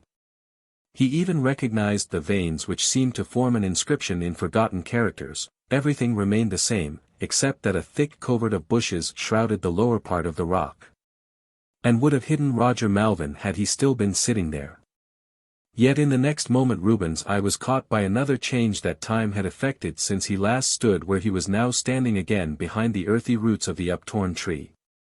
The sapling to which he had bound the blood-stained symbol of his vow had increased and strengthened into an oak, far indeed from its maturity, but with no mean spread of shadowy branches. There was one singularity observable in this tree which made Reuben tremble. The middle and lower branches were in luxuriant life, and an excess of vegetation had fringed the trunk almost to the ground. But a blight had apparently stricken the upper part of the oak, and the very topmost bough was withered, sapless, and utterly dead.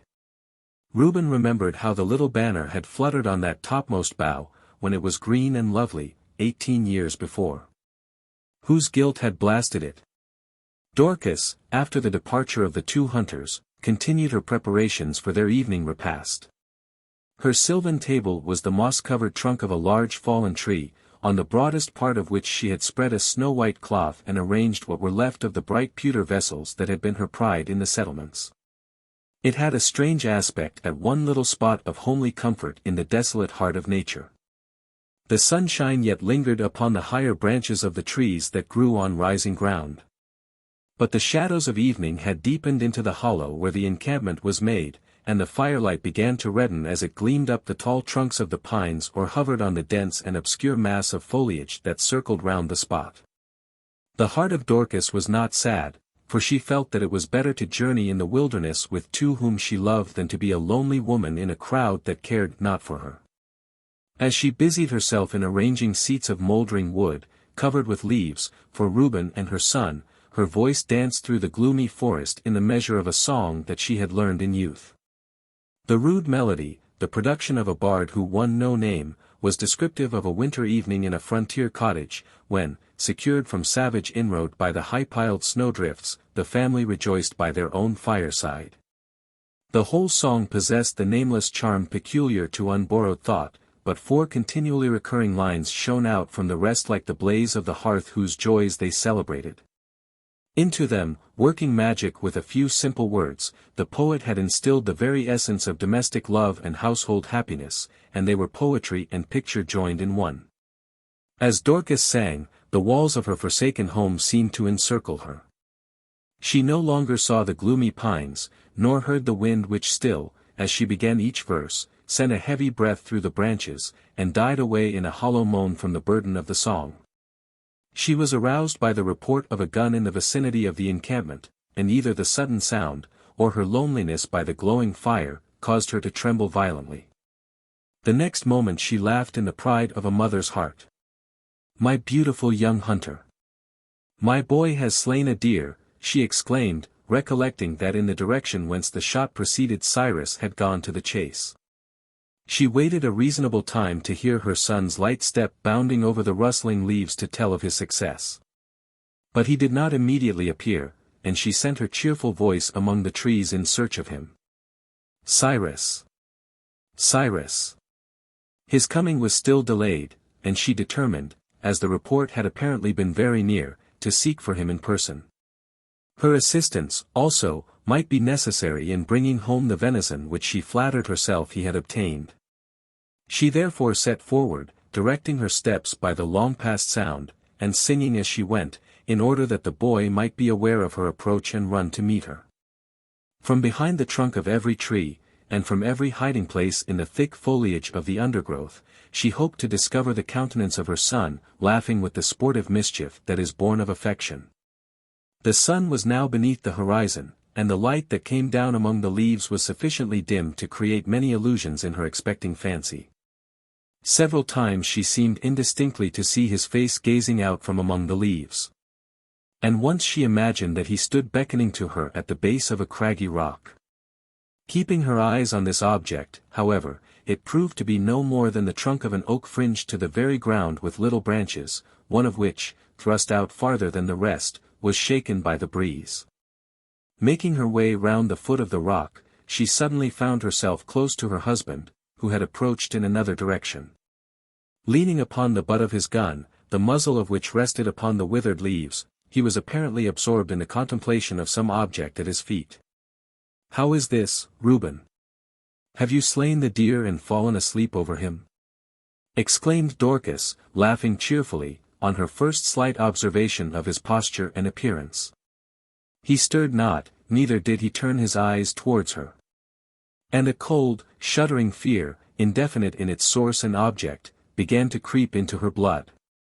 She now perceived that her husband's face was ghastly pale, and his features were rigid, as if incapable of assuming any other expression than the strong despair which had hardened upon them. He gave not the slightest evidence that he was aware of her approach. "For the love of heaven, Reuben, speak to me," cried Dorcas, and the strange sound of her own voice affrighted her even more than the dead silence. Her husband started, stared into her face, drew her to the front of the rock, and pointed with his finger.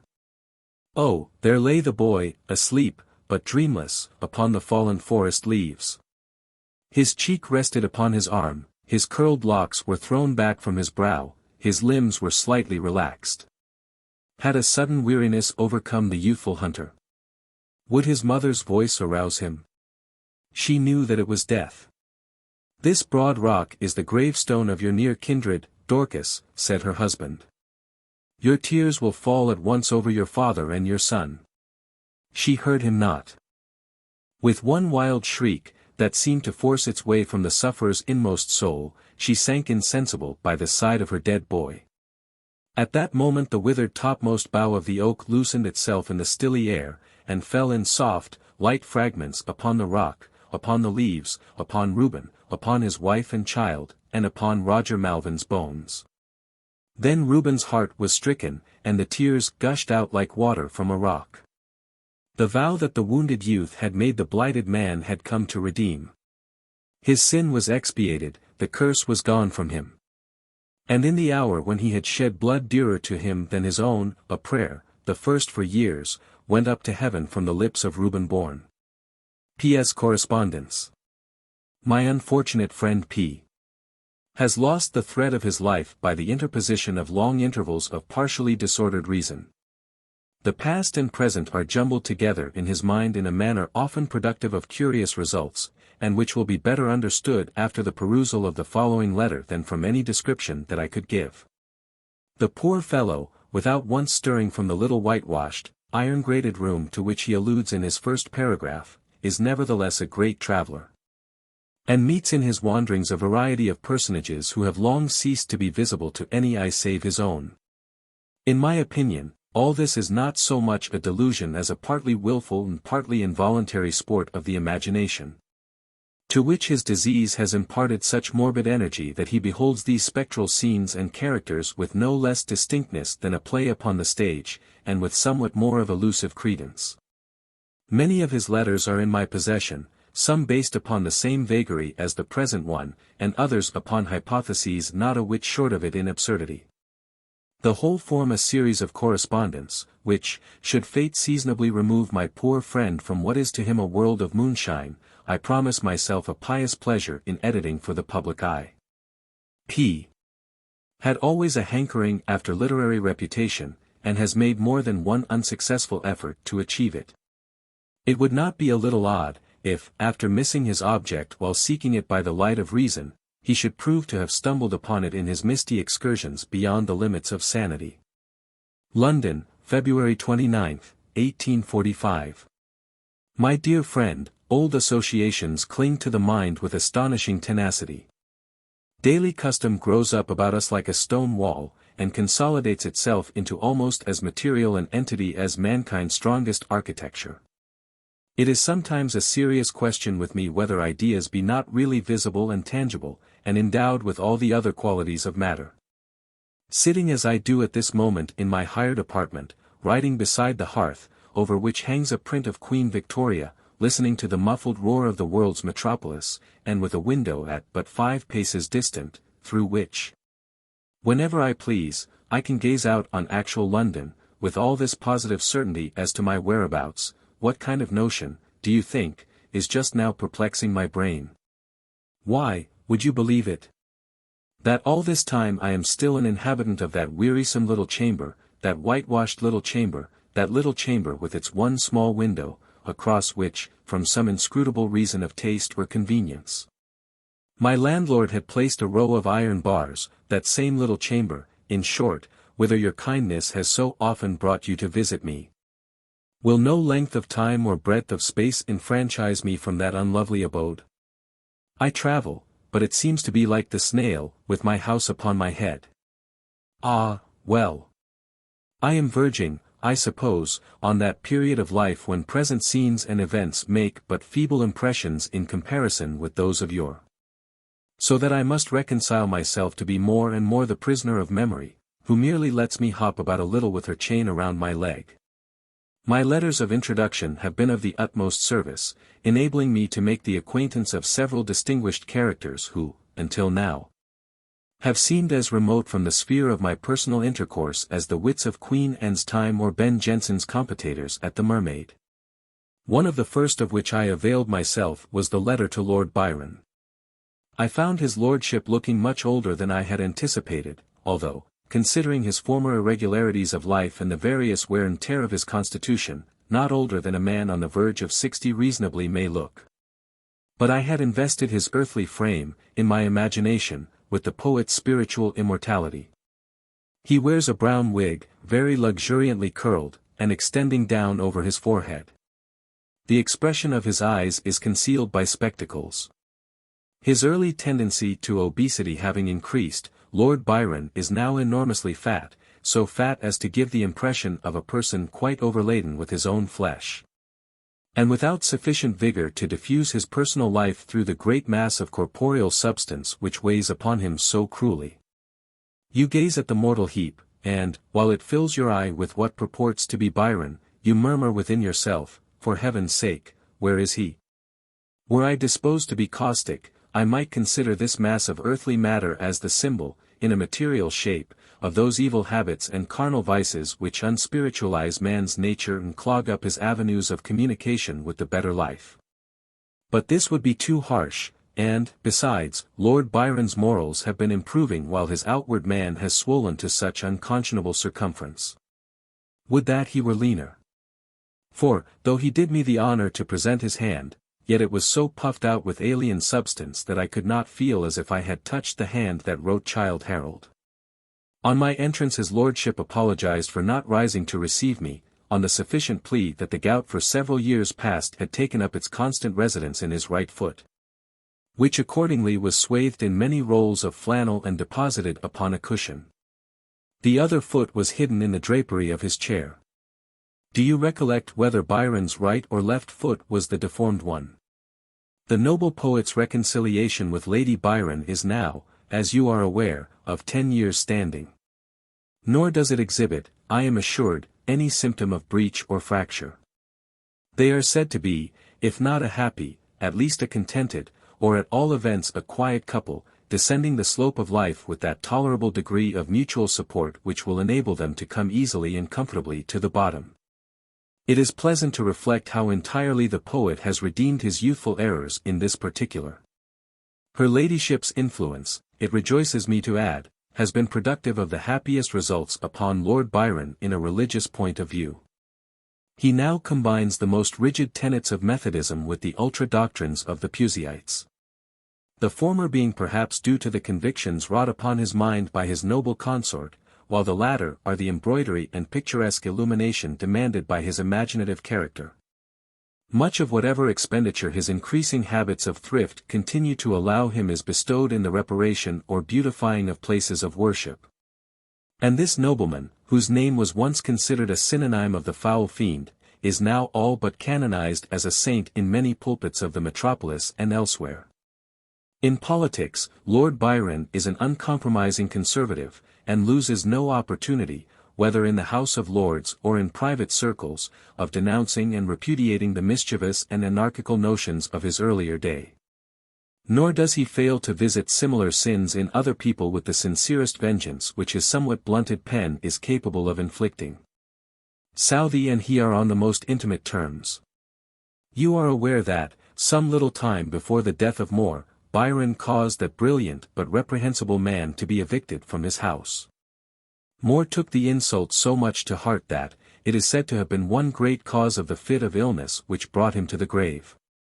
Others pretend that the lyrist died in a very happy state of mind, singing one of his own sacred melodies, and expressing his belief that it would be heard within the gate of paradise, and gain him instant and honorable admittance. I wish he may have found it so. I failed not, as you may suppose, in the course of conversation with Lord Byron, to pay the weed of homage due to a mighty poet, by allusions to passages in Childe Harold, and Manfred, and Don Juan, which have made so large a portion of the music of my life. My words, whether apt or otherwise, were at least warm with the enthusiasm of one worthy to discourse of immortal poesy. It was evident, however, that they did not go precisely to the right spot. I could perceive that there was some mistake or other, and was not a little angry with myself, and ashamed of my abortive attempt to throw back, from my own heart to the gifted author's ear, the echo of those strains that have resounded throughout the world. But by and by the secret peeped quietly out. Byron, I have the information from his own lips, so that you need not hesitate to repeat it in literary circles. Byron is preparing a new edition of his complete works, carefully corrected, expurgated, and amended, in accordance with his present creed of taste, morals, politics, and religion. It so happened that the very passages of highest inspiration to which I had alluded were among the condemned and rejected rubbish which it is his purpose to cast into the gulf of oblivion. To whisper you the truth, it appears to me that his passions having burned out, the extinction of their vivid and riotous flame has deprived Lord Byron of the illumination by which he not merely wrote, but was enabled to feel and comprehend what he had written. Positively he no longer understands his own poetry. This became very apparent on his favoring me so far as to read a few specimens of Don Juan in the moralized version. Whatever is licentious, whatever disrespectful to the sacred mysteries of our faith, whatever morbidly melancholic or splenetically sportive, whatever assails settled constitutions of government or systems of society, whatever could wound the sensibility of any mortal, except a pagan, a republican, or a dissenter, has been unrelentingly blotted out, and its place supplied by unexceptionable verses in his lordship's later style. You may judge how much of the poem remains as hitherto published. The result is not so good as might be wished. In plain terms, it is a very sad affair indeed. For, though the torches kindled in Tophet have been extinguished, they leave an abominably ill odor, and are succeeded by no glimpses of hallowed fire. It is to be hoped, nevertheless, that this attempt on Lord Byron's part to atone for his youthful errors will at length induce the Dean of Westminster, or whatever churchman is concerned, to allow Thorvaldsen's statue of the poet its due niche in the grand old abbey. His bones, you know, when brought from Greece, were denied sepulture among those of his tuneful brethren there. What a vile slip of the pen was that! How absurd in me to talk about burying the bones of Byron, who, I have just seen alive, and encased in a big, round bulk of flesh. But, to say the truth, a prodigiously fat man always impresses me as a kind of hobgoblin. In the very extravagance of his mortal system I find something akin to the immateriality of a ghost. And then that ridiculous old story darted into my mind, how that Byron died of fever at Missolonghi, above 20 years ago. More and more I recognize that we dwell in a world of shadows, and, for my part, I hold it hardly worth the trouble to attempt a distinction between shadows in the mind and shadows out of it. If there be any difference, the former are rather the more substantial. Only think of my good fortune. The venerable Robert Burns, now, if I mistake not, in his 87th year, happens to be making a visit to London, as if on purpose to afford me an opportunity of grasping him by the hand. For upwards of 20 years past he has hardly left his quiet cottage in Ayrshire for a single night, and has only been drawn hither now by the irresistible persuasions of all the distinguished men in England. They wish to celebrate the patriarch's birthday by a festival. It will be the greatest literary triumph on record. Pray heaven the little spirit of life within the aged bard's bosom may not be extinguished in the lustre of that hour. I have already had the honor of an introduction to him at the British Museum, where he was examining a collection of his own unpublished letters, interspersed with songs, which have escaped the notice of all his biographers. Poe! Nonsense! What am I thinking of? How should Burns have been embalmed in biography when he is still a hearty old man? The figure of the bard is tall and in the highest degree reverend, nor the less so that it is much bent by the burden of time. His white hair floats like a snowdrift around his face, in which are seen the furrows of intellect and passion, like the channels of headlong torrents that have foamed themselves away. The old gentleman is in excellent preservation, considering his time of life. He has that crickety sort of liveliness, I mean the cricket's humor of chirping for any cause or none, which is perhaps the most favorable mood that can befall extreme old age. Our pride forbids us to desire it for ourselves, although we perceive it to be a beneficence of nature in the case of others. I was surprised to find it in Burns. It seems as if his ardent heart and brilliant imagination had both burned down to the last embers, leaving only a little flickering flame in one corner, which keeps dancing upward and laughing all by itself.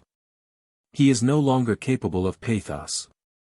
At the request of Allan Cunningham, he attempted to sing his own song to Mary in heaven, but it was evident that the feeling of those verses, so profoundly true and so simply expressed, was entirely beyond the scope of his present sensibilities. And, when a touch of it did partially awaken him, the tears immediately gushed into his eyes and his voice broke into a tremulous cackle. And yet he but indistinctly knew wherefore he was weeping. Ah, he must not think again of Mary in heaven until he shake off the dull impediment of time and ascend to meet her there. Burns then began to repeat Tam O'Shanter, but was so tickled with its wit and humor, of which, however, I suspect he had but a traditionary sense, that he soon burst into a fit of chirping laughter, succeeded by a cough, which brought this not very agreeable exhibition to a close. On the whole, I would rather not have witnessed it. It is a satisfactory idea, however, that the last 40 years of the peasant poet's life have been passed in competence and perfect comfort. Having been cured of his bardic improvidence for many a day past, and grown as attentive to the main chance as a canny Scotsman should be, he is now considered to be quite well off as to pecuniary circumstances. This, I suppose, is worth having lived so long for. I took occasion to inquire of some of the countrymen of Burns in regard to the health of Sir Walter Scott. His condition, I am sorry to say, remains the same as for 10 years past. It is that of a hopeless paralytic, palsied not more in body than in those nobler attributes of which the body is the instrument. And thus he vegetates from day to day and from year to year at that splendid fantasy of Abbotsford, which grew out of his brain, and became a symbol of the great romancer's tastes, feelings, studies, prejudices, and modes of intellect. Whether in verse, prose, or architecture, he could achieve but one thing, although that one in infinite variety. There he reclines, on a couch in his library, and is said to spend whole hours of every day in dictating tales to an amanuensis, to an imaginary amanuensis. For it is not deemed worth anyone's trouble now to take down what flows from that once brilliant fancy, every image of which was formerly worth gold and capable of being coined. Yet Cunningham, who has lately seen him, assures me that there is now and then a touch of the genius, a striking combination of incident, or a picturesque trait of character, such as no other man alive could have bit off. A glimmer from that ruined mind, as if the sun had suddenly flashed on a half-rusted helmet in the gloom of an ancient ball. But the plots of these romances become inextricably confused, the characters melt into one another, and the tale loses itself like the course of a stream flowing through muddy and marshy ground. For my part, I can hardly regret that Sir Walter Scott had lost his consciousness of outward things before his works went out of vogue. It was good that he should forget his fame rather than that fame should first have forgotten him. Were he still a writer, and as brilliant a one as ever, he could no longer maintain anything like the same position in literature. The world, nowadays, requires a more earnest purpose, a deeper moral, and a closer and homelier truth than he was qualified to supply it with. Yet who can be to the present generation even what Scott has been to the past? I had expectations from a young man, one Dickens, who published a few magazine articles, very rich in humor, and not without symptoms of genuine pathos. But the poor fellow died shortly after commencing an odd series of sketches, entitled, I think, The Pickwick Papers.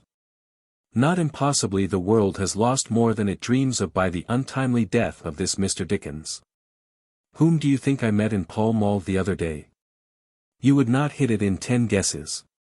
Why, no less a man than Napoleon Bonaparte, or all that is now left of him, that is to say, the skin, bones, and corporeal substance, little cocked hat, green coat, white breeches, and small sword, which are still known by his redoubtable name. He was attended only by 2 policemen, who walked quietly behind the phantasm of the old ex-emperor, appearing to have no duty in regard to him except to see that none of the light-fingered gentry should possess themselves of the star of the Legion of Honor. Nobody save myself so much as turned to look after him. Nor, it grieves me to confess, could even I contrive to muster up any tolerable interest, even by all that the warlike spirit, formerly manifested within that now decrepit shape, had wrought upon our globe. There is no surer method of annihilating the magic influence of a great renown than by exhibiting the possessor of it in the decline, the overthrow, the utter degradation of his powers, buried beneath his own mortality, and lacking even the qualities of sense that enable the most ordinary men to bear themselves decently in the eye of the world. This is the state to which disease, aggravated by long endurance of a tropical climate, and assisted by old age, for he is now above 70, has reduced Bonaparte.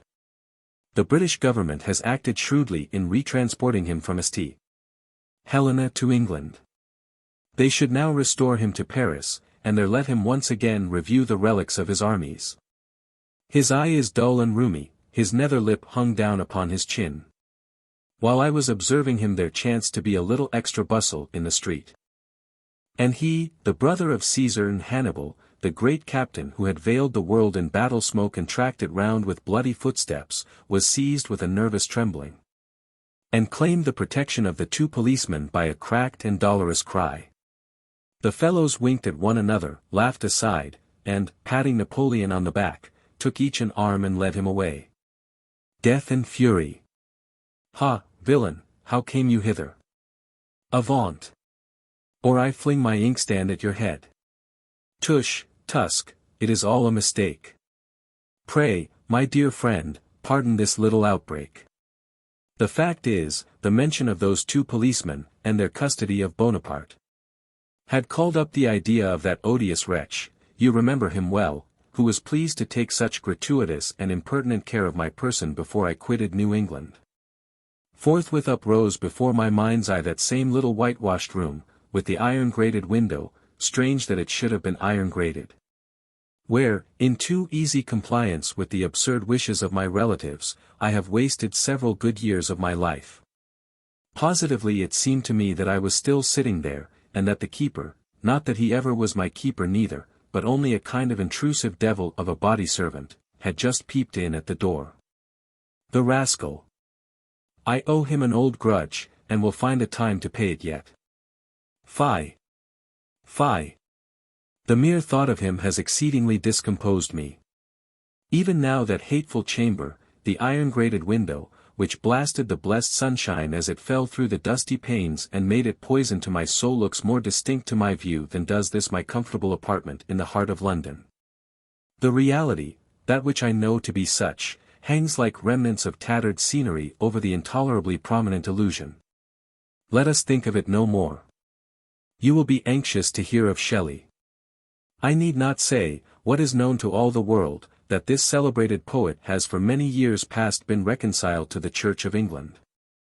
In his more recent works he has applied his fine powers to the vindication of the Christian faith, with an especial view to that particular development.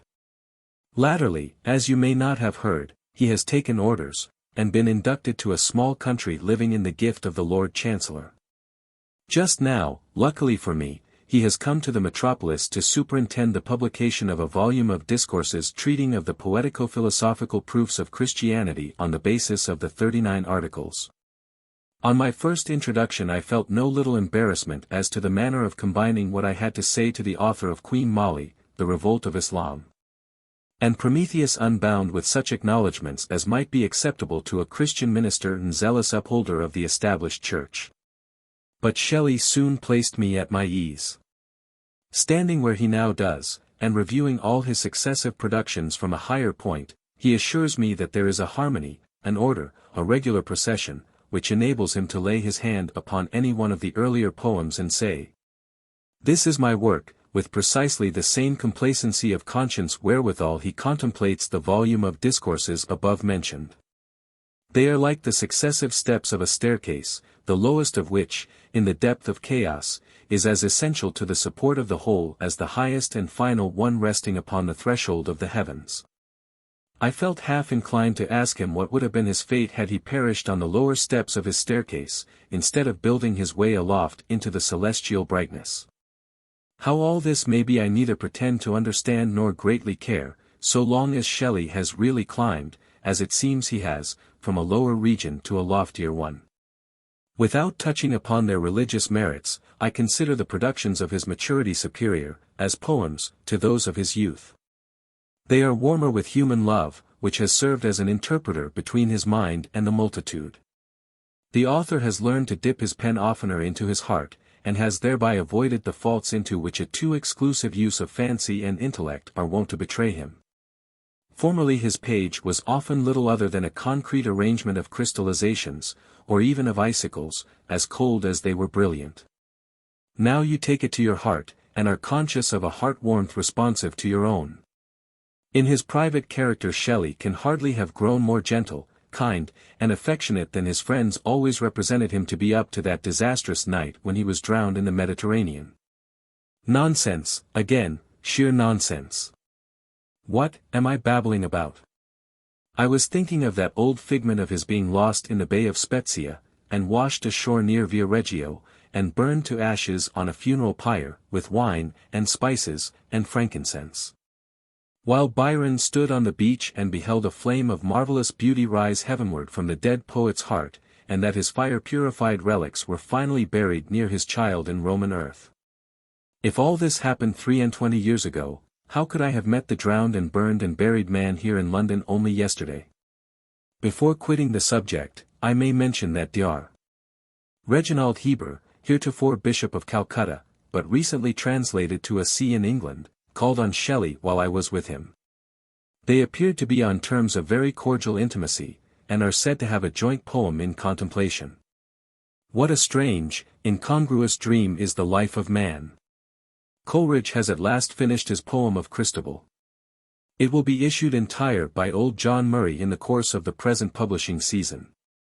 The poet, I hear, is visited with a troublesome affection of the tongue, which has put a period, or some lesser stop, to the lifelong discourse that has hitherto been flowing from his lips.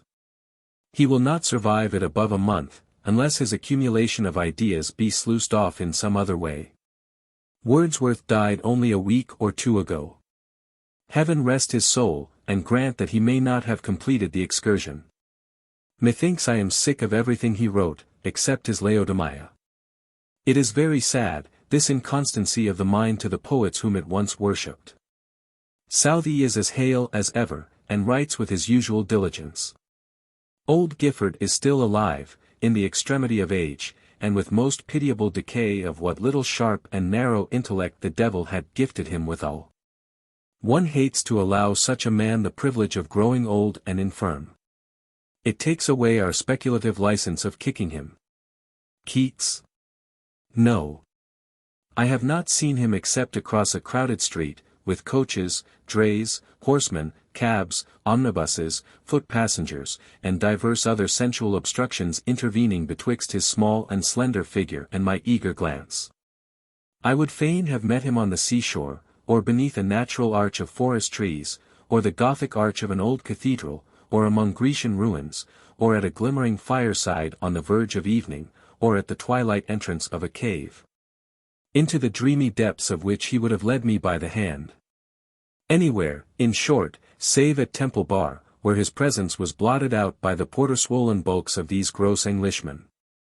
I stood and watched him fading away along the pavement, and could hardly tell whether he were an actual man or a thought that had slipped out of my mind and clothed itself in human form and habiliments merely to beguile me. At one moment he put his handkerchief to his lips, and withdrew it, I am almost certain, stained with blood. You never saw anything so fragile as his person. The truth is, Keats has all his life felt the effects of that terrible bleeding at the lungs caused by the article on his Endymion in the Quarterly Review, and which so nearly brought him to the grave. Ever since he has glided about the world like a ghost, sighing a melancholy tone in the ear of here and there a friend, but never sending forth his voice to greet the multitude. I can hardly think him a great poet. The burden of a mighty genius would never have been imposed upon shoulders so physically frail and a spirit so infirmly sensitive. Great poets should have iron sinews. Yet Keats, though for so many years he has given nothing to the world, is understood to have devoted himself to the composition of an epic poem. Some passages of it have been communicated to the inner circle of his admirers, and impressed them as the loftiest strains that have been audible on earth since Milton's days. If I can obtain copies of these specimens, I will ask you to present them to James Russell Lowell, who seems to be one of the poet's most fervent and worthiest worshippers. The information took me by surprise. I had supposed that all Keats's poetic incense, without being embodied in human language, floated up to heaven and mingled with the songs of the immortal choristers, who perhaps were conscious of an unknown voice among them, and thought their melody the sweeter for it. But it is not so. He has positively written a poem on the subject of Paradise Regained, though in another sense than that which presented itself to the mind of Milton. In compliance, it may be imagined, with the dogma of those who pretend that all epic possibilities in the past history of the world are exhausted, Keats has thrown his poem forward into an indefinitely remote futurity. He pictures mankind amid the closing circumstances of the time-long warfare between good and evil. Our race is on the eve of its final triumph. Man is within the last stride of perfection. Woman, redeemed from the thraldom against which our Sibyl uplifts so powerful and so sad a remonstrance, stands equal by his side or communes for herself with angels. The earth, sympathizing with her children's happier state, has clothed herself in such luxuriant and loving beauty as no eye ever witnessed since our first parents saw the sun rise over dewy Eden. Nor then indeed. For this is the fulfillment of what was then but a golden promise. But the picture has its shadows. There remains to mankind another peril, a last encounter with the evil principle. Should the battle go against us, we sink back into the slime and misery of ages. If we triumph, but it demands a poet's eye to contemplate the splendor of such a consummation and not to be dazzled. To this great work Keats is said to have brought so deep and tender a spirit of humanity that the poem has all the sweet and warm interest of a village tale no less than the grandeur which befits so high a theme. Such, at least, is the perhaps partial representation of his friends, for I have not read or heard even a single line of the performance in question. Keats, I am told, withholds it from the press, under an idea that the age has not enough of spiritual insight to receive it worthily. I do not like this distrust, it makes me distrust the poet. The universe is waiting to respond to the highest word that the best child of time and immortality can utter. If it refuse to listen, it is because he mumbles and stammers, or discourses things unseasonable and foreign to the purpose. I visited the House of Lords the other day to hear Canning, who, you know, is now a peer, with I forget what title. He disappointed me. Time blunts both point and edge, and does great mischief to men of his order of intellect. Then I stepped into the lower house and listened to a few words from Cobbett, who looked as earthy as a real clodhopper, or rather as if he had lain a dozen years beneath the clods. The men whom I meet nowadays often impress me thus. Probably because my spirits are not very good, and lead me to think much about graves, with the long grass upon them, and weather-worn epitaphs, and dry bones of people who made noise enough in their day, but now can only clatter, clatter, clatter, when the sexton's spade disturbs them. Were it only possible to find out who are alive and who dead, it would contribute infinitely to my peace of mind. Every day of my life somebody comes and stares me in the face whom I had quietly blotted out of the tablet of living men, and trusted never more to be pestered with the sight or sound of him.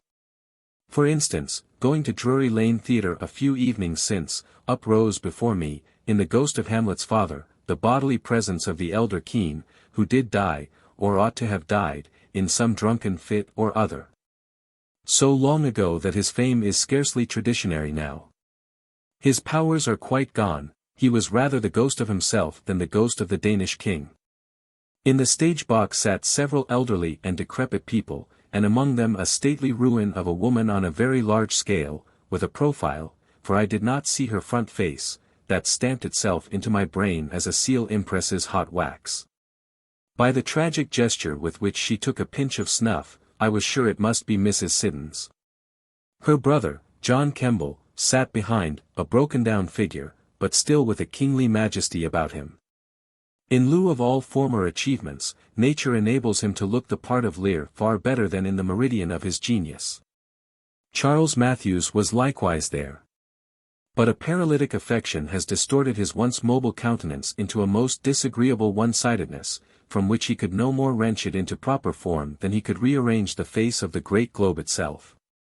It looks as if, for the joke's sake, the poor man had twisted his features into an expression at once the most ludicrous and horrible that he could contrive, and at that very moment, as a judgment for making himself so hideous. An avenging providence had seen fit to petrify him. Since it is out of his own power, I would gladly assist him to change countenance, for his ugly visage haunts me both at noontide and night-time. Some other players of the past generation were present, but none that greatly interested me. It behooves actors, more than all other men of publicity, to vanish from the scene betimes. Being at best but painted shadows flickering on the wall and empty sounds that echo Anthor's thought, it is a sad disenchantment when the colors begin to fade and the voice to croak with age. What is there new in the literary way on your side of the water? Nothing of the kind has come under any inspection, except a volume of poems published above a year ago by Dr. Channing. I did not before know that this eminent writer is a poet. Nor does the volume alluded to exhibit any of the characteristics of the author's mind as displayed in his prose works.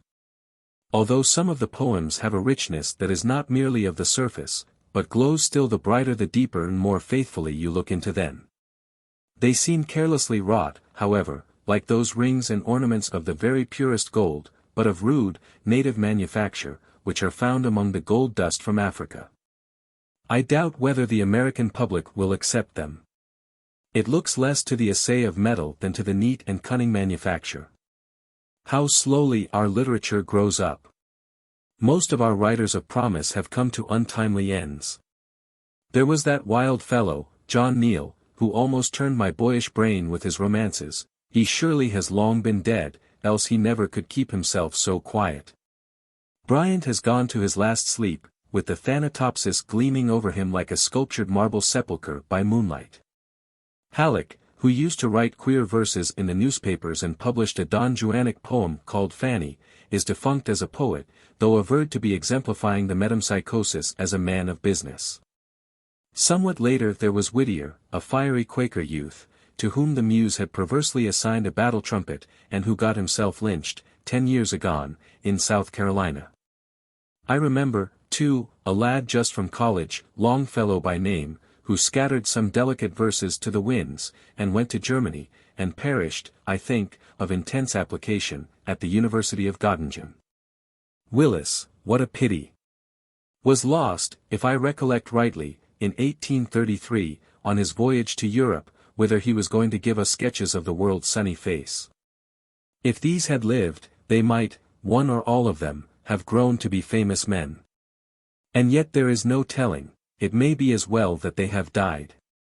I was myself a young man of promise. O shattered brain, O broken spirit, where is the fulfillment of that promise? The sad truth is, that, when fate would gently disappoint the world, it takes away the hopefullest mortals in their youth, when it would laugh the world's hopes to scorn, it lets them live. Let me die upon this apothegm, for I shall never make a truer one. What a strange substance is the human brain! Or rather, for there is no need of generalizing the remark, what an odd brain is mine. Would you believe it? Daily and nightly there come scraps of poetry humming in my intellectual ear, some as airy as bird notes, and some as delicately neat as parlor music. And a few as grand as organ peals, that seem just such verses as those departed poets would have written had not an inexorable destiny snatched them from their inkstands.